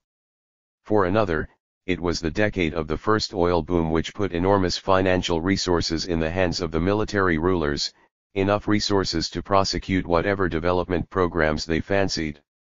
Following the end of the Civil War, was also a decade the government earmarked for reconstruction, rehabilitation, and reconciliation. It was a decade of massive direct government investment in manufacturing. Government began to exercise almost complete monopoly in some subsectors of industry. Actual outcomes, however, belied all rosy expectations, and the 1970s laid the foundation for much of what is wrong with Nigeria's policy and development. Three key features of the decade germane to our analysis are the oil boom and government responses to it, the indigenization program, and government massive investment in, and location of, industries. Reaction to the oil boom, a key feature of the 1970s, which provides the context for much of the policy environment, was the oil boom. Between 1973 and 1981, Nigeria earned the fabulous sum of over $60 billion, about $90 billion, from oil. What did the country do with the windfall? A nation's choice is governed by a complex interplay of its rate of time preference, portfolio choice, and expectations regarding future revenues. On the question of whether to consume now or in the future, time preference, the nation adopted a spendthrift attitude. The mood that pervaded all economic calculations FROM 1970-2174 was that of unrestrained optimism about future petroleum prices and government revenues. Government spending under the various national development plans quadrupled, and the size of government ballooned so that in the early 1980s the public sector had grown to account for about 50% of GDP and 70% of modern sector employment. This expansion of the public sector contribution derived mostly from the provision of services and infrastructure and the payment of salaries and wages. Thus, all three factors, time preference, portfolio choice, and expectations, interacted to produce an economically irrational reaction to the oil boom in Nigeria. This has been the experience of some other oil-exporting countries. According to Sears, oil is often not the blessing it appears to be. It provides great opportunities, but the very nature of the industry also makes these almost impossible to grasp and induces growing structural strains. A particular property of oil is that it casts a smokescreen over a country's real problems. Symptoms such as foreign exchange problems and fiscal inadequacies are temporarily concealed. In Nigeria's case, the smokescreen induced Dutch courage, which emasculated the agricultural and industrial sectors. In a sense, the choice made by the Nigerian government in favor of massive spending, mostly distributional, especially in the context of the reconstruction and rehabilitation programs after the Civil War, was a response to the demands of the politics of the day. With the military government eager to sustain its legitimacy and an insatiable demand for distributional programs, it was little surprise that the government chose consumption over production. The bulk of the productive investments made were in infrastructure and education. Still, such patterns of investment might have been induced by the drive for rents.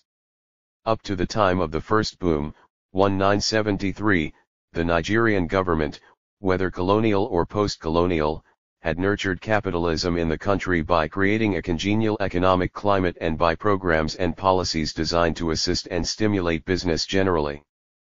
But the surge of oil revenues since 1973, by transforming the government treasury into the predominant source of economic surplus, brought about an unhealthy transition from nurture capitalism to pirate capitalism, see Schatz, 1984. According to him, for the most vigorous, capable, resourceful, well-connected and lucky entrepreneurs and potential entrepreneurs, including politicians, civil servants, army officers, etc., productive economic activities, the creating of real income and wealth, has faded in appeal. Access to and manipulation of the government spending process has become the golden gateway to fortune. This vintage appeals to the classic rent-seeking, public choice, model. With the economy awash with the huge rents from oil, it became irresistible for politicians, bureaucrats, and citizens not to want to share in the new wealth. The new wealth provided the means to maintain, for example, the high appreciation of the exchange rate, the unsustainable consumption levels, government investment in all manner of industries, etc. All these involved some form of yields for the participants, and the oil wealth helped to postpone the consequences of the rent-seeking environment. Besides the distortions inherent in the activities, the new wealth tended to induce a misallocation of productive resources. Industrialization was largely state-led at the time, and much of private sector, entrepreneurial, activities were devoted to chasing rents from government. It was thus not surprising that at the end of the oil boom, the private industrial sector was still feeble and accounted for an inconsequential proportion of the total industrial sector or GDP. Indigenization policy and the politics of rent sharing prior to 1970, the pattern of ownership in the manufacturing sector had become heavily skewed in favor of foreigners, thanks to the special incentives and the guarantee against nationalization. After the Civil War, the military government reacted to this development by embarking upon an indigenization effort. This move, which, according to Schatz, 1973, dates back to 1949, had merely gathered momentum by 1970. Its enabling legislation, the Nigerian Enterprises Promotion Decree of 1972, which reserved certain categories of industrial activity, mostly services and manufacturing for Nigerians, scurried in a number of respects. In particular, its intention was subverted by foreign firms, which proved to be adept at using Nigerians as fronts to corner business in the forbidden lines of industrial activity. The 1977 revision of the decree turned out to be an abortive attempt at using a single policy tool to achieve three distinct objectives simultaneously. Trying to accomplish indigenization, diversification, and Nigerianization of management in one FELL swoop has been likened to using AFEW equations to find too many unknown answers, Adajug B. 1980. Most importantly, although the program of enterprise indigenization was abolished, in 995, it serves historically to provide a classic illustration of the interplay of the interests of military regimes, the state bureaucracy and the business community, alien as well as indigenous, in the formulation and implementation of policy on industrial development. Basically, ambiguities arose in the role of the state on account of its attitude to foreign capital, which has been variously described as ad hoc and compromising, Collins, 1980. The following examples will suffice. The drafting of the 1972 decree reflected the influence of foreign business as an organized pressure group. Foreign business maneuvered behind the scenes to accomplish the reclassification of certain enterprise types, from one schedule of the decree to another. In the choice of organizational framework for implementing, the policy room was created for foreigners to pick indigenous notables who could provide political protection, to buy shares. The Capital Issues Commission and the Stock Exchange regulated the sale of shares of public companies. Private company transactions were not controlled. Foreign business, in addition, was able to tie in indigenous distributors and competitors in various ways, e.g. credit facilities and access to supplies. A loophole was created for the direct manipulation of the machinery of government. Federal and state commissioners of trade and industry had de jure powers to change the schedule, and grant exemptions. Bureaucrats had discretion over whether a company fell under Schedule I or II. Tax authorities assessed the returns of foreign companies independently. The decree was vague on the difference between retail and wholesale activity. The decree itself reveals the compromising nature of state action. Apart from the requirement of a 40% of Nigerian equity participation, the larger companies were not affected. For specified industries, the transfer of ownership and control was to be accomplished within a given time period. The transfer of ownership and control was to be made not to an expanded state sector but to the indigenous private sector, signaling that the state was aiming at establishing a division of labor between foreign private capital and the nascent indigenous private sector in such a manner as to give foreign capital the upper hand. In terms of the problem of ethnic dimension of the ownership structure, the Igbo claims to have been marginalized. This claim, as pointed out by Ebbs, 2000, is based on two interrelated measures taken by Chief Obafemi Awolowo, a Yoruba, after the Nigerian Civil War in his capacity as finance minister. According to Ebbs, immediately after the war, Awolowo put a ceiling of £20 million on all bank accounts that had been operated in Biafra during the hostilities. This was deliberately calculated to neutralize the savings and, therefore, the capacity of Igbo people to rehabilitate themselves and to re-enter, and, indeed, regain their share of, the Nigerian economy, which he was intent on reserving for his Yoruba kith and kin. Only 2 years after the war, when the Igbo were still in the economic doldrums, Chief Awolowo contrived to auction off the Nigerian economy to the Yoruba through the indigenization program. The timing of the exercise ensured the effective exclusion of Igbo from ownership in Nigeria's industrial sector. The bureaucracy positioned itself to extract maximum rents from the exercise. The top brass of the civil service and close members who had privileged access to credit, information and contacts with foreign business were able to buy large blocks of shares for themselves. The bureaucracy also manipulated to concentrate share ownership in the hands of its members through resale and transfer processes since private company share transactions were not regulated. Bureaucrats allowed themselves to be courted by foreign firms for behind-the-scenes favors regarding the formulation and implementation of the program. Some top public officials were able to retire into virtual sinecures in industry. Nigerian businessmen and foreigners also collaborated to share in the rents. Foreign firms used Nigerian businessmen as fronts to corner business in the forbidden lines of enterprise. In addition to fronting for alien firms, indigenous businessmen also served as intermediaries between foreign firms and the bureaucrats. The interests of foreign capital were when represented in the higher circles of government. Indigenous senior executives of large foreign firms dominated the Nigerian Chamber of Commerce. Leading Nigerian industrialists bought entire enterprises and large blocks of shares. The indigenous commercial elite secured a niche in the alien-dominated distributive network. As observed by Collins, 1980, these patterns of cooperation and clientele paint the picture of a tightening nexus between government and foreign capital. The bureaucracy and the managerial elite were co-opted as shareholders while the commercial elite secured a niche in the alien-dominated distributive network and were therefore tied in as satellites through the alien monopoly of supplies and credit. In some sectors such as construction, the reverse pattern of clientele prevailed. For example, indigenous construction companies often won contracts, which were then passed on to expatriate firms to execute. Although the military, the bureaucrats and businessmen pursued their particular interests, they were united in both their opposition to foreign capital in the national interest and in their collaboration with foreign capital in the interest of development. Ohio or Henuan, 1980.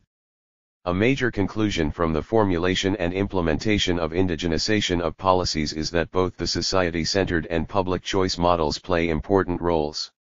On the one hand, the national interest, state-centered model, was central to the agenda setting, that is, to the formulation of the policies. On the other, in the implementation stage, private interests took over and ensured that the outcomes benefited some individuals and sections of the society more than others. 6. Public investments in, and location of, industries. To the extent that the state invested oil money in the industrial sector, its attention was focused on the so-called core industrial projects, CIPS, notably iron and steel, paper, fertilizer, petrochemicals, oil refineries, machine tools, liquefied natural gas, and aluminum smelting. A key justification for direct government involvement with CIPS is that they are typically capital-intensive and, thus, beyond the scope of indigenous entrepreneurs. Besides, two special advantages were expected to flow from the projects: backward and forward linkage effects, Hirschman 1958, saving and generation of foreign exchange, and exporting some of the products. Expectedly, some of the projects were embarked upon during the oil boom decade of the 1970s. The others, however, were established in the 1980s in spite of the foreign exchange difficulties of that decade. It could be argued that the state-centered model, national prestige, self-reliance, and power, provided the justification for public investments in these industries. We argue below that the public choice model, self-interest and ethnicity, provides the explanations for the siding of the industries and their management. A more dramatic point to note is the location of these CIPS. The economics of the location of industrial projects is traditionally concerned with the availability of raw material inputs, land, labor, infrastructural facilities, etc., and nearness to the market. In theory, the profit-maximizing private investor analyses these factors to arrive at the optimal location. But in the case of state-owned industrial projects, such as Nigeria CIPS, the economically optimal location may be displaced by a politically expedient choice.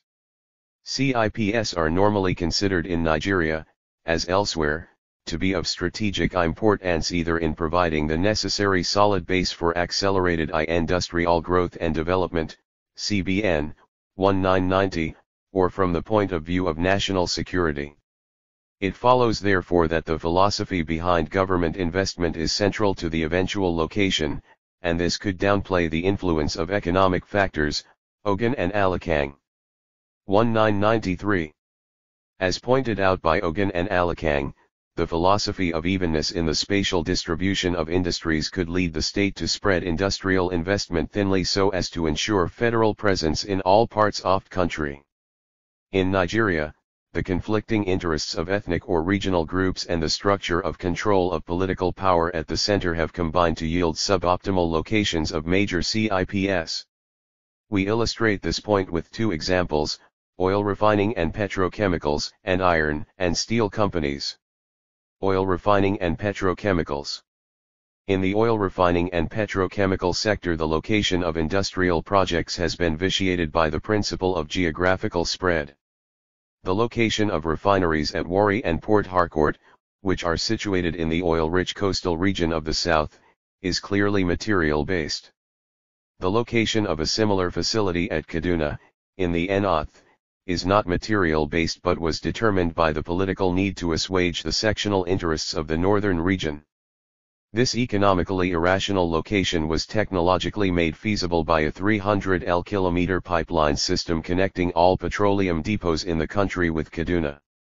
A second aspect of the economic irrationality of the Kaduna location is that it has eventually entailed the duplication of petrochemical facilities. The first refinery sited at Port Harcourt lacked the capability to manufacture petrochemical products.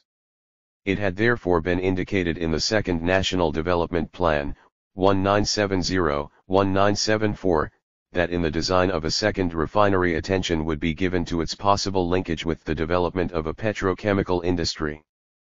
But it was in the Fourth National Development Plan, 1980-1985, that it was explicitly decided that the petrochemical complex would be located at Port Harcourt. In the interim, however, the Warri and Kaduna refineries had been built during the third plan period, 1975-1980, and both were designed to also produce petrochemical products. The eventual implementation of the plan to site a petrochemical complex at the choice location, Port Harcourt, has thus implied some duplication and waste. Iron and steel. The decision to locate iron and steel projects in the country has also been dominated by non-economic considerations.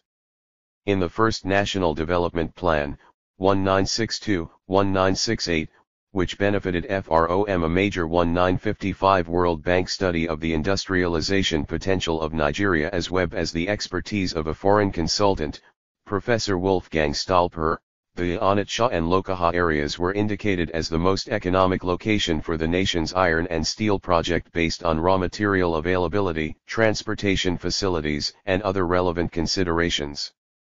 However, in the Third National Development Plan, 1975-1980, the choice of Ajayakuta was rationalized on the ground that it is near Itakpe and Lafia, the sites of discovery of high-grade iron ore and cokeable coal respectively.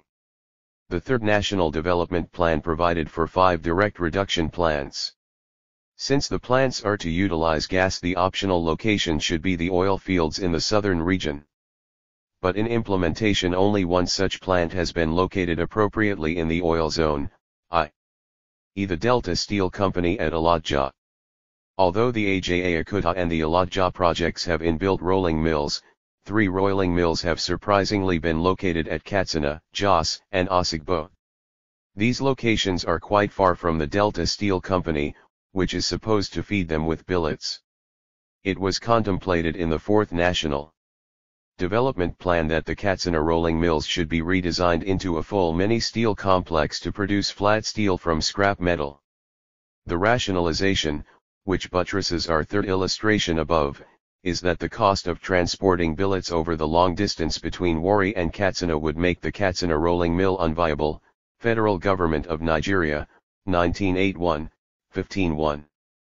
In all these instances, policy formulation and implementation have been unduly influenced by the principle of even spread of core industrial projects.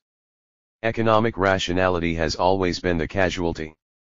It is also instructive to note that while even development is the underlying principle, the precise location of the CIPS is a function of the dominant political forces at the time.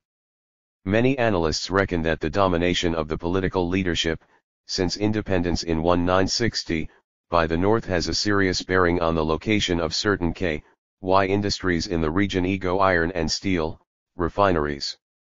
These industries have no business being located in such places. Consequently, certain parts of the country that have not been part of the political leadership, especially the Northeast and Southeast, have little or no significant federal industries. This dispersion of industrial location without regard to economic considerations is a critical factor in understanding the reasons for poor performance and international competitiveness of such industries. Furthermore, most of the CIPS have been comatose, reflecting the rent-seeking environment that characterized their management. The 19805 and the Structural Adjustment Program, the experience of the 1980s, amply underscores the impact of the objective conditions of an economy on the policy choice. If the oil boom of the 1970s induced and nurtured a statist, command planning policy regime, the failures of that regime as well as the objective conditions of the 1980s foisted a necessity for fundamental reforms. 1982 signified the end of an era, with the collapse of the international oil market. With this collapse, Nigeria's structural defects, which had been papered over by the oil boom, came to the fore. Foreign exchange difficulties became acute, and the entire manufacturing sector, based on LSI strategy and heavy dependence on imported inputs, was in serious trouble. The manufacturing sector still manifested a litany of problems such as concentration on the light and elementary industrial groups, low local value added, high import intensity, negligible contribution from the engineering industry groups, poorly developed local inter- and intralinkages, low technology activities, limited employment effects, regional agglomeration of concentration at the Lagos-Ibadan, southwest, Jos Kano-Kaduna, north, and the Onitsha-New-Iaba, southeast, axis, poor export.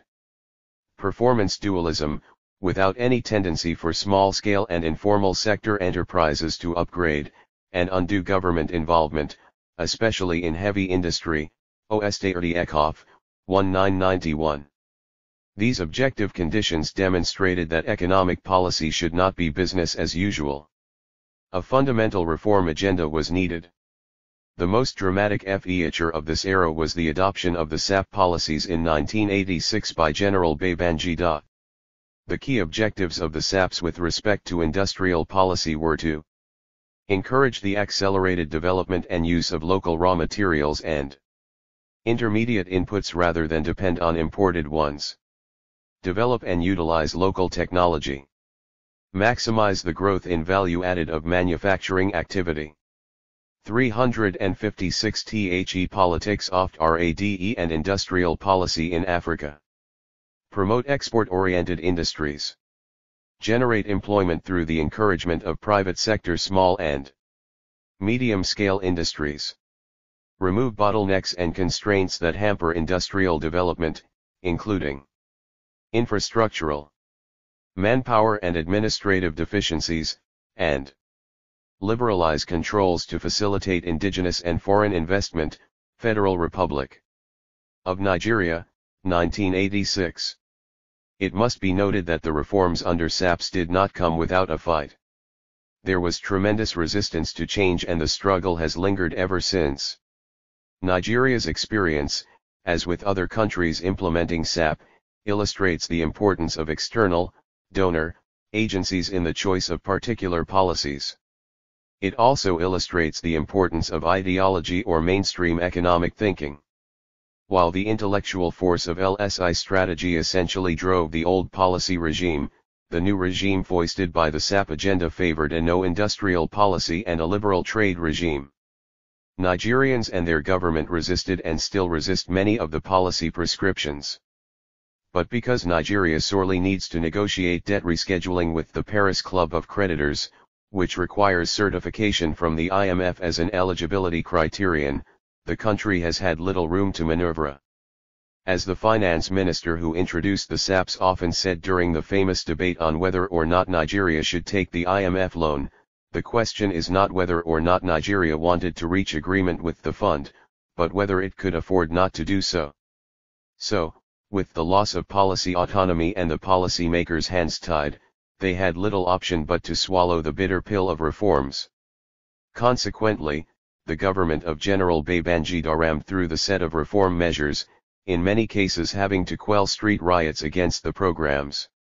Some of the policies impacting on industry included the dismantling of the import licensing regime and commodity boards, the liberalization of the foreign exchange market, significant reduction in the tariffs and especially the non-tariff barriers, reduction of subsidies, privatization and liberalization of most aspects of economic activity. Indeed, the elements of SAP in Nigeria, even though it was supposed to be homegrown, turned out to be the Standard Adjustment Program. Resistance to several aspects of the program has endured even as the constituency for these kinds of reforms has remained skeletal and feeble. It is therefore not surprising that the Nigerian government and the donor agencies have largely played a cat-and-mouse game, with the government signing on to the reforms while failing to implement the agreed policies. In some cases, one could discern the actual policies by examining the implementation record. For example, while the tariff regime is, on paper, more liberal than before, the frequency of the reversals, sometimes revised a few times in 1 year, render the published tariffs inoperative. Even with the liberalized foreign exchange market, the market still operates a dual regime, thus providing significant rents for those with access to the foreign exchange at the official rate. In summary, the Nigerian experience with SAP policies in the area of trade and industrial policies illustrates the interplay of several factors in the determination of policy design and implementation. In one sense, there is the loss of policy autonomy since the IMF and donors could almost retain a veto power on policy choices. In practice, Nigerian policy makers have had tremendous room to maneuver. Their implementation record has often woefully failed to keep up with the policies they signed onto. Second, it illustrates the power of ideology, which is essentially driving the neoliberal content of the policies. Under SAP.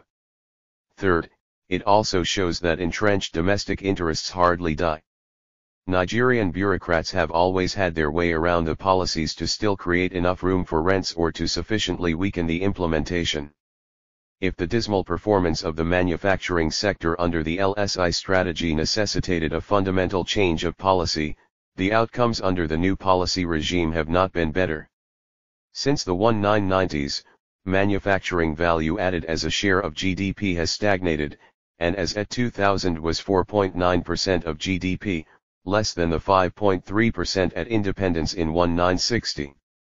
Capacity utilization has remained at around 35%, and manufacturing employment has declined, despite the fact that raw materials and capital goods imports gulp about 60% of Nigeria's foreign exchange earnings.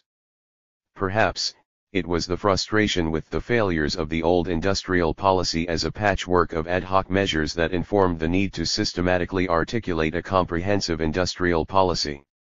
In 1989, the Babangida government launched the first formal industrial policy of Nigeria, and in 1990, the first trade policy was also launched. These policy documents have also been revised, industrial policy in 1998, and 2001, and trade policy in 2000 and 2001. How are these different, and are they likely to succeed in laying the foundations for Nigeria's industrial takeoff? The new trade and industrial policies, agenda, politics, and prospects as a coherent framework for evaluating the policy environment and potential for effective outcomes, we extend the LOL 1990 FRM work for effective industrialization to include the meta-level elements of systemic competitiveness. LOL posits that provided macroeconomic conditions and physical infrastructure are appropriate, the progress of industrial development is a function of three sets of factors: incentives, capabilities, and institutions. The complex nature of the interplay of these factors is such that all three must operate simultaneously for the kind of dynamic industrial success registered by the East Asian NICs to be realized. However, over and above these factors which might impinge on the micro-level efficiency and competitiveness of firms is the overarching policy environment, the general problem-solving and conflict resolution architecture, and the extent to which they are conducive or hostile to industrial competitiveness. For an appropriate characterization of the systemic competitiveness, such architecture encompasses the meta-level set of issues, see Chapter 1. The meta-level architecture refers to the nature of the control and governance capacity of government and collective problem-solving arrangements. Competitive industrialization cannot happen without social transformation and social integration. This is more so in the context of weak markets, weak firms, and weak states that characterize many developing countries. In some countries this has further deteriorated due to the structural adjustment programs, and failure to establish regulatory and governance capacities, government reform, formation of complex linkages between strategic actors, and the requisite social structures. The governance structure should produce a basic consensus on the necessity of industrial development and integration into the global system. If fundamental differences on these issues exist, macro and meso policies designed to support industry will be erratic, and firms will develop a defensive posture to be able to react quickly to changes in the rules of the game. Thus, some of the major elements of this level include the development-oriented pattern of politico-economic organization, ability to formulate strategies and policies, learning and change-friendly value attitudes, and social cohesion. Questions of whether a broad national vision for industrialization exists, how such was orchestrated, whether a broad consensus exists on the strategy, and mechanisms for resolving potential conflicts are critical to successful industrialization.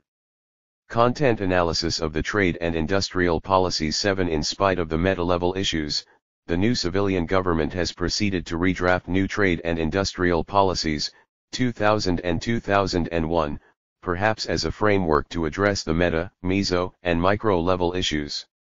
What do the new policies seek to change? This should be the starting point of a meaningful evaluation. A short answer is that the policies seek to address a plethora of the daunting legacies of the past as other problems, including statism and global isolation, nurtured under the import substitution industrialization. LSI, strategy which has conditioned an isolationist mental model, leading to a dominant belief that Nigeria is different. Statism has conditioned the state as the doer rather than the facilitator of industrialization. The isolationist mental model wrongly assumes that Nigeria can develop solely by looking inwards, self-reliance, and there is the self-delusion that Nigeria is so different that it can invent its own economic laws and principles. A damaged government reputation, and a tarnished image of Nigeria as corrupt. Frequent policy reversals have so tarnished the reputation of government that announced policies are not believed by economic agents to be credible. There is a very poor implementation record of announced policies. A myriad of self-inflicted constraints, prohibitive transaction costs and poor infrastructure, an uncertain and unprofitable investment climate, inexperience and non-confidence of Nigerian firms in exporting, weakened institutions for rule of law and contract enforcement. A perverse incentive structure that has not worked. Industrial surveys show that most firms are either unaware of the so-called generous incentives in the books or that they believe that such incentives are so poorly administered that they don't make any impact. An industrial structure characterized by a regressing technology, where growth has been driven mostly by factor accumulation rather than factor productivity. an uncoordinated structure of protection among ECOWS countries, dumping of substandard goods, and an escalation of tariff peaks in industrial countries. Significantly changed international rules of the game as dictated by WTO. The evolving global financial architecture and pressure for regional harmonization of trade, investment, and industrial policies. These are the stillest facts and environment that the new trade and industrial policies should seek to change, transition from a pre-industrial, largely primitive economic structure to a modern, competitive one. Certainly, navigating the daunting challenges and building a modern competitive economy requires approaches that are not business as usual. But are the new policies and environment up to the task? A content analysis of both policy documents clearly shows that the trade policy, although not without its own problems, has significantly come a long way in providing a framework for reversing these legacies. Its objectives speak to these issues. Even though the instruments are not always consistent with the stated objectives, but a faithful implementation of the trade policy can take the country a long way. The draft industrial policy, 1998 and 2001, is an unfinished product, and demonstrates the problems of clarity and realism with agenda and target setting, internal consistency of objectives and instruments, tensions between the rhetoric of the need to chart a new path and the recourse to the failed LSI strategy, institutional turf fighting and poor coordination, lingering weak capacity, etc. The major differences in the quality of the two documents could be a reflection of the quality of the process that led to each of them. While the trade policy was process-driven, drafted by a large interministerial committee with members drawn from the academia, the private sector and with international consultants and benefiting from wide consultations and workshops, the industrial policy was essentially the product of the bureaucrats in the Ministry of Industry. We concentrate on a few aspects of the industrial policy to illustrate what can go wrong when policy designs are not process-driven. On the objectives or goals of policy, a more serious attempt is made to ensure that the trade policy objectives and targets derive from, and are consistent with, the government's overall economic policy, that is, Obasanjo's economic policy direction, 1999 to 2003, as well as consistent with trends in similar economies in Africa that have implemented the kinds of reforms anticipated by the policy. It is less so with the industrial policy, and one gets the impression that the industrial policy is a rehearse of the Vision 20I0 document in goals and targets, but without an attempt to justify such targets and goals in light of the current realities. There is an obsession with the magical year 2010 but without any sense as to the benchmarks or milestones. A key point to note is that some of the objectives and targets lack realism and are internally inconsistent. Two examples will illustrate the point. For example, it is envisioned that by 2010, Nigeria would have been transformed into a major industrialized nation and an economic power. But then the policy proceeds to set a target for the manufacturing sector to account for at least 6% of total non-oil exports by the year 2010. It is unrealistic to expect that in 9 years' time, and given the facts on the ground as well as the business-as-usual type of instruments outlined to realize it, Nigeria can become a major industrialized nation. What annual rate of growth of the industrial sector, 50 or 100% or in real terms, can ensure such a transformation in 9 years' time from a base of 5% of ODP? There is nothing wrong with envisioning El Dorado, but Nigeria's experience with national development plans would caution against setting targets that are unrealistic. Furthermore, all the measures outlined in the policy to perform the magic have been around since the 1990s or earlier, and the magic has not already started happening. Besides unrealism, there are issues of inconsistency. Assuming that Nigeria can become a major industrialized nation in 9 years' time, how is it that it will merely be able to export about 6% of non-oil exports by that time? Note that as at 1999, manufacture exports, by one-digit site category, was about 20% of non-oil exports, and the policy targets 6% for 2010. There are several other policy inconsistencies. For example, among the short-term objectives is to adapt and respond to the changing global environment.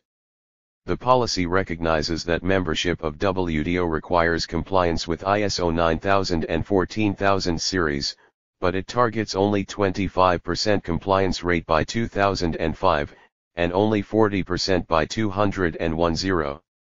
No explanation is provided for this. Several of the targets and instruments are also vague and imprecise. Poor mechanisms for coordination. In today's globalizing world, industrial, investment, and trade, IIT, policies are closely linked and hence are increasingly harmonized and coordinated. The intuition for this is simple. More than half of the world merchandise trade is intra-industry and among TNCs. Industrialization is about production and production is about investment. And you can't trade if there is no production, nor industrialize if there is no trade. Under WTO, and especially given the set of emerging new issues for negotiation in the next round, trade, investment and industrial policies will be greatly synchronized. Ideally, therefore, there should be one policy document, Industrial, Investment, and Trade Policy of Nigeria. This policy document ought to cover the bulk of what could constitute the real sector policy or what many countries might call Trade and Competitiveness Policy, TCP. The reality in Nigeria is a world of 3 institutions and 3 policy documents, namely Nigerian Investment Promotion Council's Investment Promotion Document, the Ministry of Industry's Industrial Policy of Nigeria, and the Ministry of Commerce's Trade Policy of Nigeria. What is troubling is that each document is a complete standalone, and one hardly gets the impression that drafters of any one of them have read any of the others. The trade policy acknowledges other sectoral policies germane to its operation. But if there is any synergy or coordination among government economic or sectoral policies, the industrial policy does not reflect it. An interesting feature of the various policy documents is that each ministry or agency tries to use the policy document as a vehicle to assign to itself the exclusive powers over issues pertaining to its policy issues. This is a signal that interministerial fighting for turfs rather than coordination and cooperation characterizes the policy environment. Priorities and sequencing. The trade policy lists what it calls priority areas of export promotion. Some people would dispute the basis for the list. But there is a sense of prioritization and focus of policy. While one must caution against a policy that aggressively tries to pick winners, there is still a need to have a sense of direction. This can be informed by sound information and analysis of the structure of industries, the resource base, and trends in the global markets. 8. The government economic policy clearly places emphasis on agro-allied industries. It also has definite statements regarding steel mills, petrochemical industries, machine tools industries, etc., and the synergies between these and the envisioned future industrial complex. But the industrial policy has no clear indication of its vision of the country's future industrial complex. Instruments, incentives and institutions. This is one area where both policy documents need serious rethinking. The sections under incentives in the 2 documents merely describe what has existed in the past without any indication of continuing usefulness. Are they necessarily the best means of promoting industrialization and trade? Nigeria's trade and industrialization process has entailed the continuing creation of new institutions and a gamut of incentives since the 1960s. Currently, there are dozens of such institutions and incentives. One would have expected that the design of the incentives and institutions under the new policy regime would require full empirical knowledge of which instruments and institutions have or have not worked in the past, the extent of their contributions, and hence a clear statement of their continuing usefulness. Such instruments should be subjected to basic efficiency criteria for evaluating policy instruments. In essence, the choice should show which of the existing incentives and institutions should be rationalized, phased out, and which new ones should be introduced in light of the changed and changing circumstances. Furthermore, there is vagueness as to the appropriate instruments to accomplish several of the stated goals. The draft industrial policy has a large dose of LSI strategy. At the outset, the policy correctly diagnoses that one of the features of the failed industrialization attempt was the undue focus on a deceptive notion of a large domestic market. But the new draft is yet to make a significant departure from that orientation. There are scattered references to the changes in the international environment or export orientation, but without any strategy to aggressively nurture and promote it. AFEW examples illustrate the point. Policy is not proactive. Industrial policy makes references to the need to comply with changing international environment but without proactively planning for them. Policy does not anticipate upcoming changes in trade and investment relationships, be it within WTO's new issues, or the evolving opportunities and challenges under the US-Africa Growth and Opportunity Act, AGOA, the new EU's Everything But Arms, EBA, the EU-ACP Cotonou Agreement, the proposed negotiations for Regional Economic Partnership Agreement, REPA, or even the proposed ECAUS-FRA. All these have tremendous implications for patterns of industrialization and their competitiveness. Although the draft trade policy has advanced in this aspect, it could do better. On most of the issues that pertain to international competition, the draft industrial policy simply alludes to the need with no explicit strategy on how to address it. For example, it simply mentions the need to encourage Nigerian multinationals, the need to encourage clusters, but without stating how. There is no clear articulation of priorities of government policy in light of emerging patterns of global competition, division of labor, and national endowments. There is no indication of the niche markets for Nigeria's manufactures. Again, it would be important to know the structure of industry envisioned by the policy, given the developments in the global environment. In the section on competition policy, the policy ignores the external dimension. It is essentially targeted at the domestic market, and no mention is made of anti-dumping, for example. Under the new regime of liberalization, the old industrial structure ostensibly rooted in the LSI model has come under competitive pressure, and almost half of it is dead or comatose. The policy does not discuss any explicit strategy for restructuring and technology upgrading, the nature of the transition costs, or the structure of industry envisaged thereafter. Rather, in most of the document, the industrial policy lays emphasis on local content, reliance on domestic resources as a central objective of industrial policy in order to ensure value addition.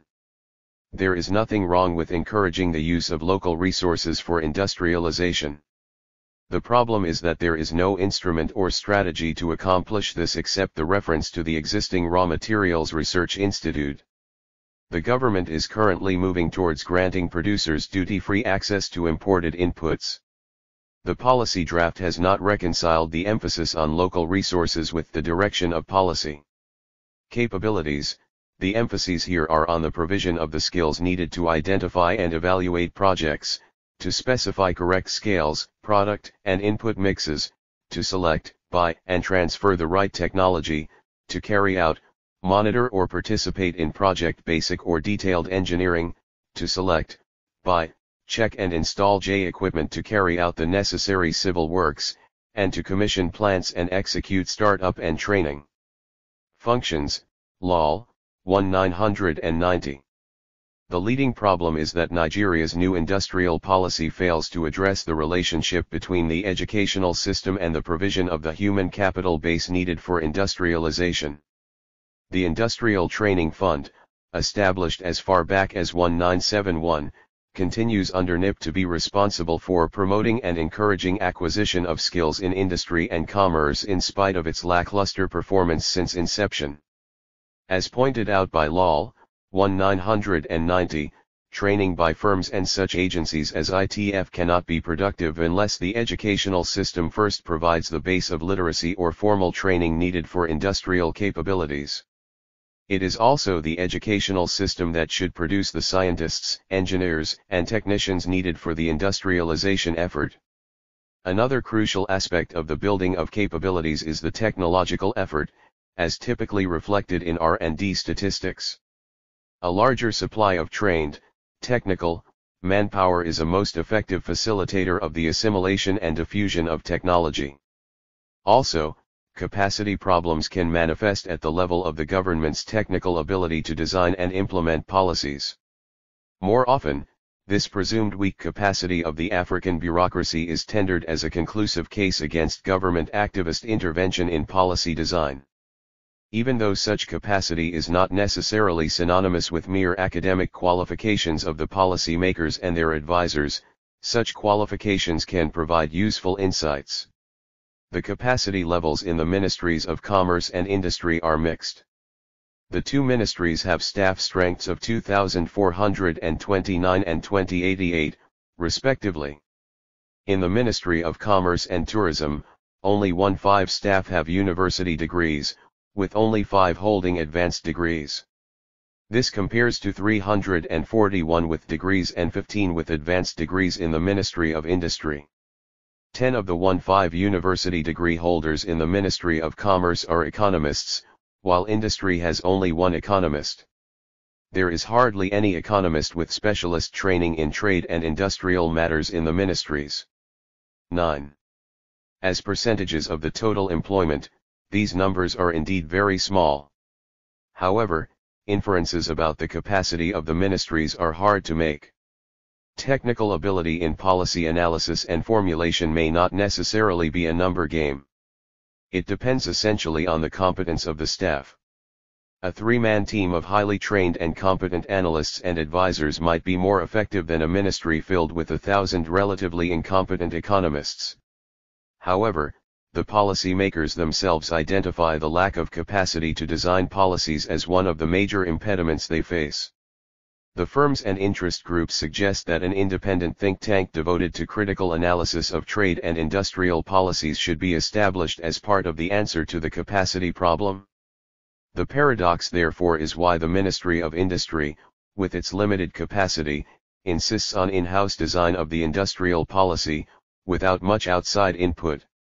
A more serious problem with the capabilities in the bureaucracy pertains to the lack of professionalism in the civil service, as well as the frequency of staff transfers.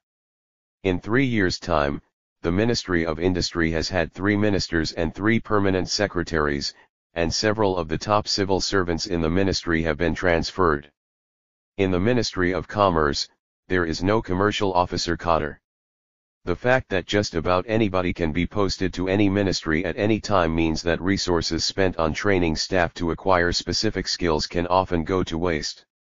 This is because there is little point in sending a staff off to WTO, UNCTAD, or university abroad to learn the technicalities of trade policy and trade negotiations only to be posted to the Ministry of Women Affairs upon return. To sum up, both the process of crafting a national vision and consensus for trade and industrial policies as well as the articulation of explicit policies to pursue industrialization remain work in progress. There are both institutional and technical weaknesses, and the draft industrial policy is structurally so weak that it neither signals the dawn of a new era nor provides definitive guide into the future. Conclusion. Daunting as these challenges might seem, there is still a glimmer of optimism. The optimism derives from the opportunities offered by the new democratic experiment in the country.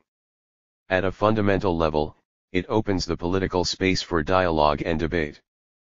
Public policy dialogue is a nascent but growing feature of the new democracy. If this endures, it promises, with time, to provide the avenues for superior ideas to be canvassed, and ultimately for the enthronement of evidence-based decision-making. Notes.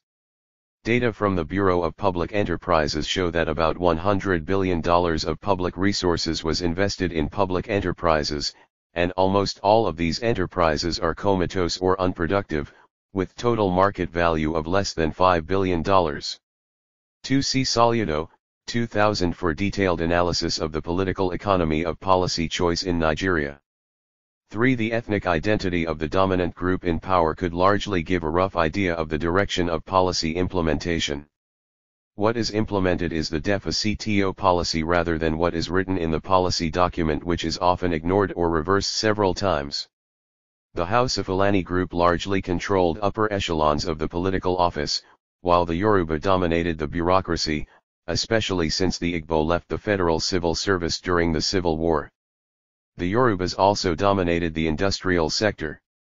So, the interests of the House of Fulani North and the Yoruba Southwest coincide in the area of big government, with large patronage dispensed through the corrupt bureaucracy. Also, since the recipients of the patronage-ridden incentives are mostly the industrialists of the southwestern origin, by virtue of their domination of the sector since the indigenization policy, it has served the interests of both groups to keep the pie within government. It is little surprise that the greatest defenders of subsidies, import licensing or bureaucratically determined foreign exchange allocation, tariff walls, etc., come from the two groups. On the contrary, the Igbo, who have been edged out of the bureaucracy and the military since the Civil War but who dominate the commercial sector, largely support a free trade regime, and less government intervention. Any time the government implements any restrictive trade practices such as import bans, or hiking of tariffs, or 100% import inspection, the Igbo raise the ethnic card and protest what they see as a calculated attempt to ruin Igbo business. Similarly, the privatization scheme, which will significantly diminish the power of the presidency, such as power to appoint 5,000 board members of public enterprises, is largely opposed by the North and some in the Southwest who see the measure as designed to diminish their privileged access to national rents. For example, the privatization scheme was vehemently opposed by the North because it feared that the shares of the privatized companies would be bought by the more advanced private sector in the South. A political solution had to be efficient to, first, allocate the shares by state, and second, to allow state government to buy the shares in privatized companies on behalf of their people. The situation therefore is a brand of privatization where the federal government sells its enterprises to state governments. The state governments are expected to hold the shares in trust for their people until the private sector is mature to buy the shares. Some people believe that privatization could not have been allowed to proceed without this kind of solution that cares more about which ethnic groups is in rather than national efficiency. 5. A survey by the Federal Ministry of Finance of over 60 donor-funded projects in Nigeria reveals that barely 1% of such projects could be said to be economically viable, while the rest are either comatose or dead, despite the fact that many of the projects had passed the feasibility and viability tests before their commencement.